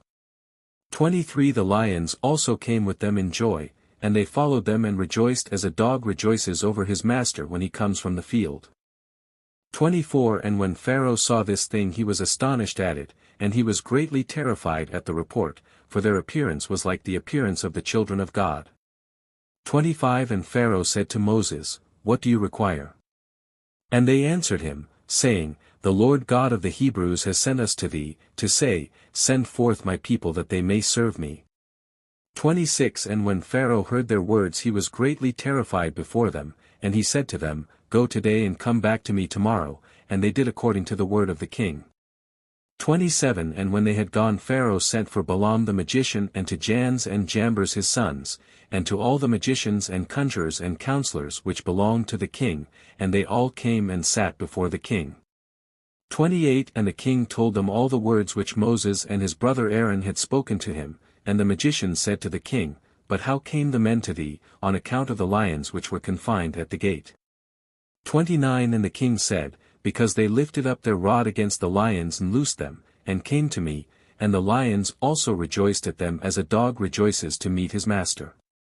30 And Balaam the son of Beor the magician answered the king, saying, These are none else than magicians like ourselves. 31 Now therefore send for them, and let them come and we will try them, and the king did so.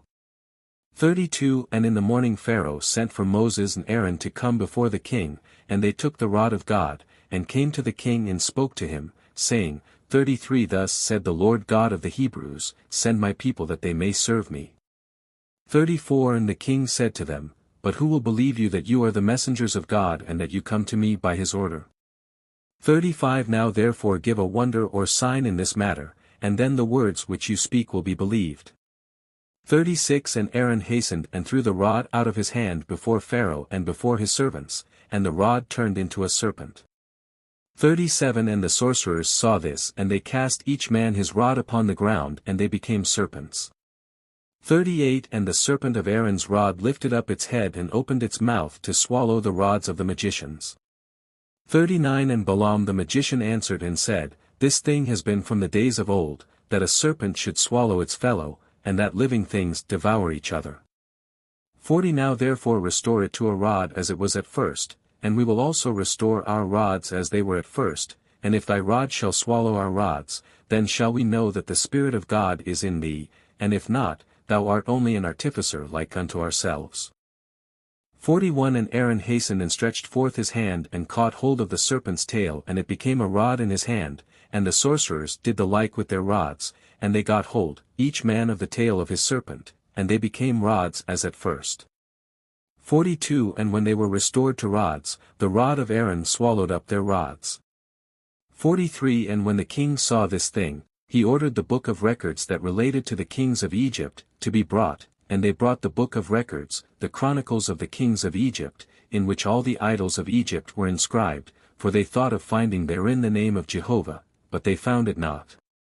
44 And Pharaoh said to Moses and Aaron, Behold, I have not found the name of your God written in this book, and his name I know not.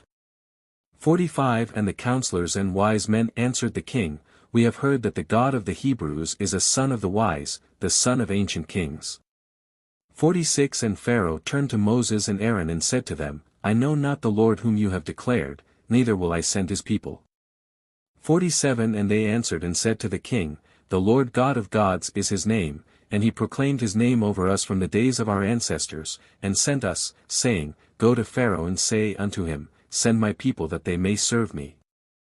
48 Now therefore send us, that we may take a journey for 3 days in the wilderness, and there may sacrifice to him, for from the days of our going down to Egypt, he has not taken from our hands either burnt offering, oblation or sacrifice, and if thou wilt not send us, his anger will be kindled against thee, and he will smite Egypt either with the plague or with the sword.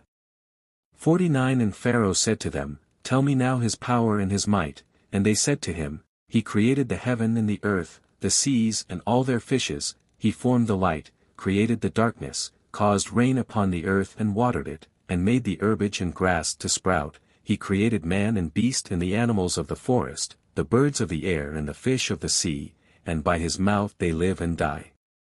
50 Surely he created thee in thy mother's womb, and put into thee the breath of life, and reared thee and placed thee upon the royal throne of Egypt, and he will take thy breath and soul from thee, and return thee to the ground whence thou wast taken. 51 And the anger of the king was kindled at their words, and he said to them, But who amongst all the gods of nations can do this? My river is mine own, and I have made it for myself. 52 And he drove them from him, and he ordered the labor upon Israel to be more severe than it was yesterday and before. 53 And Moses and Aaron went out from the king's presence, and they saw the children of Israel in an evil condition, for the taskmasters had made their labor exceedingly heavy. 54 And Moses returned to the Lord and said, Why hast thou ill-treated thy people? For since I came to speak to Pharaoh what thou didst send me for, he has exceedingly ill-used the children of Israel. 55 And the Lord said to Moses, Behold, thou wilt see that with an outstretched hand and heavy plagues, Pharaoh will send the children of Israel from his land. 56 And Moses and Aaron dwelt amongst their brethren the children of Israel in Egypt. 57 And as for the children of Israel, the Egyptians embittered their lives, with the heavy work which they imposed upon them. LXXX1 And at the end of 2 years, the Lord again sent Moses to Pharaoh to bring forth the children of Israel, and to send them out of the land of Egypt. 2 And Moses went and came to the house of Pharaoh, and he spoke to him the words of the Lord who had sent him, but Pharaoh would not hearken to the voice of the Lord, and God roused his might in Egypt upon Pharaoh and his subjects, and God smote Pharaoh and his people with very great and sore plagues. 3 And the Lord sent by the hand of Aaron and turned all the waters of Egypt into blood, with all their streams and rivers. 4 And when an Egyptian came to drink and draw water, he looked into his pitcher, and behold all the water was turned into blood, and when he came to drink from his cup the water in the cup became blood. 5 And when a woman kneaded her dough and cooked her victuals, their appearance was turned to that of blood. 6 And the Lord sent again and caused all their waters to bring forth frogs, and all the frogs came into the houses of the Egyptians.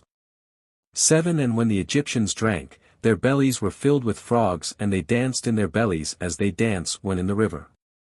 8 And all their drinking water and cooking water turned to frogs, also when they lay in their beds their perspiration bred frogs. 9 Notwithstanding all this the anger of the Lord did not turn from them, and his hand was stretched out against all the Egyptians to smite them with every heavy plague. 10 And he sent and smote their dust to lice, and the lice became in Egypt to the height of 2 cubits upon the earth. 11 The lice were also very numerous, in the flesh of man and beast, in all the inhabitants of Egypt, also upon the king and queen the Lord sent the lice, and it grieved Egypt exceedingly on account of the lice. 12 Notwithstanding this, the anger of the Lord did not turn away, and his hand was still stretched out over Egypt. 13 And the Lord sent all kinds of beasts of the field into Egypt, and they came and destroyed all Egypt, man and beast, and trees, and all things that were in Egypt. 14 And the Lord sent fiery serpents, scorpions, mice, weasels, toads, together with others creeping in dust. 15 Flies, hornets, fleas, bugs and gnats, each swarm according to its kind. 16 And all reptiles and winged animals according to their kind came to Egypt and grieved the Egyptians exceedingly. 17 And the fleas and flies came into the eyes and ears of the Egyptians.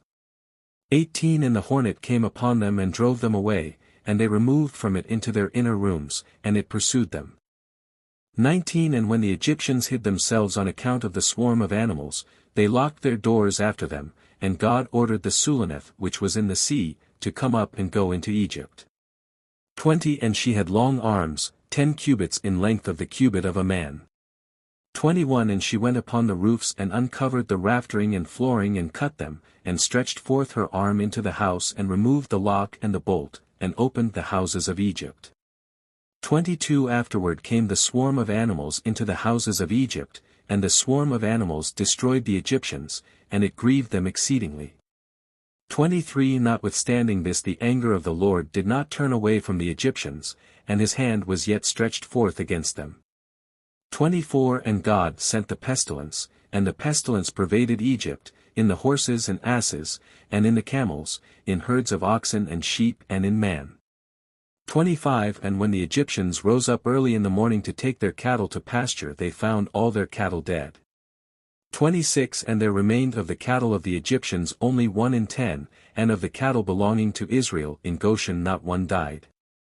27 And God sent a burning inflammation in the flesh of the Egyptians, which burst their skins, and it became a severe itch in all the Egyptians from the soles of their feet to the crowns of their heads. 28 And many boils were in their flesh, that their flesh wasted away until they became rotten and putrid. 29 Notwithstanding this the anger of the Lord did not turn away, and his hand was still stretched out over all Egypt. 30 And the Lord sent a very heavy hail, which smote their vines and broke their fruit trees and dried them up that they fell upon them.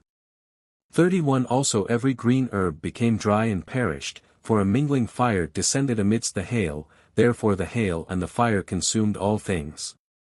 32 Also men and beasts that were found abroad perished of the flames of fire and of the hail, and all the young lions were exhausted. 33 And the Lord sent and brought numerous locusts into Egypt, the Chasel, Salem, chargol, and shigol, locusts each of its kind, which devoured all that the hail had left remaining. 34 Then the Egyptians rejoiced at the locusts, although they consumed the produce of the field, and they caught them in abundance and salted them for food. 35 And the Lord turned a mighty wind of the sea which took away all the locusts, even those that were salted, and thrust them into the Red Sea. Not one locust remained within the boundaries of Egypt. 36 And God sent darkness upon Egypt, that the whole land of Egypt and Pathros became dark for 3 days, so that a man could not see his hand when he lifted it to his mouth. 37 At that time died many of the people of Israel who had rebelled against the Lord and who would not hearken to Moses and Aaron, and believed not in them that God had sent them. 38 And who had said, We will not go forth from Egypt lest we perish with hunger in a desolate wilderness, and who would not hearken to the voice of Moses. 39 And the Lord plagued them in the 3 days of darkness, and the Israelites buried them in those days, without the Egyptians knowing of them or rejoicing over them. 40 And the darkness was very great in Egypt for 3 days, and any person who was standing when the darkness came, remained standing in his place, and he that was sitting remained sitting, and he that was lying continued lying in the same state, and he that was walking remained sitting upon the ground in the same spot, and this thing happened to all the Egyptians, until the darkness had passed away. 41 And the days of darkness passed away, and the Lord sent Moses and Aaron to the children of Israel, saying, Celebrate your feast and make your Passover, for behold I come in the midst of the night amongst all the Egyptians, and I will smite all their firstborn, from the firstborn of a man to the firstborn of a beast, and when I see your Passover, I will pass over you. 42 And the children of Israel did according to all that the Lord had commanded Moses and Aaron, thus did they in that night. 43 And it came to pass in the middle of the night, that the Lord went forth in the midst of Egypt, and smote all the firstborn of the Egyptians, from the firstborn of man to the firstborn of beast. 44 And Pharaoh rose up in the night, he and all his servants and all the Egyptians, and there was a great cry throughout Egypt in that night, for there was not a house in which there was not a corpse.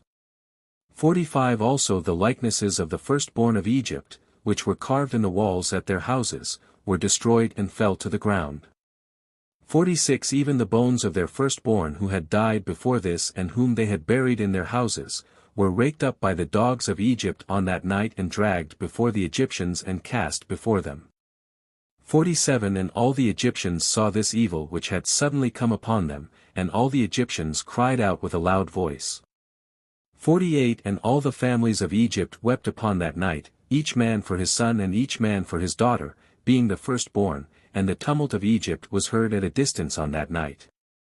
49 And Bathia the daughter of Pharaoh went forth with the king on that night to seek Moses and Aaron in their houses, and they found them in their houses, eating and drinking and rejoicing with all Israel. 50 And Bathia said to Moses, Is this the reward for the good which I have done to thee, who have reared thee and stretched thee out, and thou hast brought this evil upon me and my father's house? 51 And Moses said to her, Surely 10 plagues did the Lord bring upon Egypt. Did any evil accrue to thee from any of them? Did one of them affect thee? And she said, Number 52 And Moses said to her, Although thou art the firstborn to thy mother, thou shalt not die, and no evil shall reach thee in the midst of Egypt. 53 And she said, What advantage is it to me, when I see the king, my brother, and all his household and subjects in this evil, whose firstborn perish with all the firstborn of Egypt? 54 And Moses said to her, Surely thy brother and his household, and subjects, the families of Egypt, would not hearken to the words of the Lord, therefore did this evil come upon them. 55 And Pharaoh king of Egypt approached Moses and Aaron, and some of the children of Israel who were with them in that place, and he prayed to them, saying, 56 Rise up and take your brethren, all the children of Israel who are in the land, with their sheep and oxen, and all belonging to them, they shall leave nothing remaining. Only pray for me to the Lord your God. 57 And Moses said to Pharaoh, Behold, though thou art thy mother's firstborn, yet fear not, for thou wilt not die, for the Lord has commanded that thou shalt live, in order to show thee his great might and strong stretched out arm. 58 And Pharaoh ordered the children of Israel to be sent away, and all the Egyptians strengthened themselves to send them, for they said, We are all perishing. 59 And all the Egyptians sent the Israelites forth, with great riches, sheep and oxen and precious things, according to the oath of the Lord between him and our father Abraham. 60 And the children of Israel delayed going forth at night, and when the Egyptians came to them to bring them out, they said to them, Are we thieves, that we should go forth at night? 61 And the children of Israel asked of the Egyptians, vessels of silver, and vessels of gold, and garments, and the children of Israel stripped the Egyptians. 62 And Moses hastened and rose up and went to the river of Egypt, and brought up from thence the coffin of Joseph and took it with him. 63 The children of Israel also brought up, each man his father's coffin with him, and each man the coffins of his tribe. LXXXI1 And the children of Israel journeyed from Ramesses to Succoth, about 600,000 men on foot, besides the little ones and their wives. 2 Also a mixed multitude went up with them, and flocks and herds, even much cattle.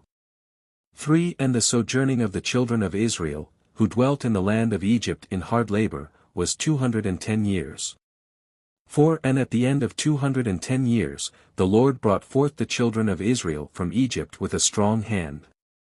5 And the children of Israel traveled from Egypt and from Goshen and from Ramesses, and encamped in Succoth on the 15th day of the first month. 6 And the Egyptians buried all their firstborn whom the Lord had smitten, and all the Egyptians buried their slain for 3 days. 7 And the children of Israel traveled from Succoth and encamped in Etham, at the end of the wilderness. 8 And on the 3rd day after the Egyptians had buried their firstborn, many men rose up from Egypt and went after Israel to make them return to Egypt, for they repented that they had sent the Israelites away from their servitude.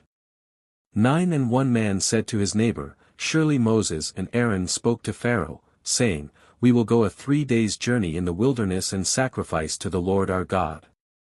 10 Now therefore let us rise up early in the morning and cause them to return, and it shall be that if they return with us to Egypt to their masters, then shall we know that there is faith in them, but if they will not return, then will we fight with them, and make them come back with great power and a strong hand. 11 And all the nobles of Pharaoh rose up in the morning, and with them about 700,000 men, and they went forth from Egypt on that day, and came to the place where the children of Israel were. 12 And all the Egyptians saw and behold Moses and Aaron and all the children of Israel were sitting before Pi-hahiroth, eating and drinking and celebrating the feast of the Lord. 13 And all the Egyptians said to the children of Israel, Surely you said, We will go a journey for 3 days in the wilderness and sacrifice to our God and return. 14 Now therefore this day makes 5 days since you went, why do you not return to your masters? 15 And Moses and Aaron answered them, saying, Because the Lord our God has testified in us, saying, You shall no more return to Egypt, but we will betake ourselves to a land flowing with milk and honey, as the Lord our God had sworn to our ancestors to give to us. 16 And when the nobles of Egypt saw that the children of Israel did not hearken to them, to return to Egypt, they girded themselves to fight with Israel. 17 And the Lord strengthened the hearts of the children of Israel over the Egyptians, that they gave them a severe beating, and the battle was sore upon the Egyptians, and all the Egyptians fled from before the children of Israel, for many of them perished by the hand of Israel. 18 And the nobles of Pharaoh went to Egypt and told Pharaoh, saying, The children of Israel have fled, and will no more return to Egypt, and in this manner did Moses and Aaron speak to us. 19 And Pharaoh heard this thing, and his heart and the hearts of all his subjects were turned against Israel, and they repented that they had sent Israel, and all the Egyptians advised Pharaoh to pursue the children of Israel to make them come back to their burdens. 20 And they said each man to his brother, What is this which we have done, that we have sent Israel from our servitude? 21 And the Lord strengthened the hearts of all the Egyptians to pursue the Israelites, for the Lord desired to overthrow the Egyptians in the Red Sea. 22 And Pharaoh rose up and harnessed his chariot, and he ordered all the Egyptians to assemble, not one man was left excepting the little ones and the women. 23 And all the Egyptians went forth with Pharaoh to pursue the children of Israel, and the camp of Egypt was an exceedingly large and heavy camp, about 10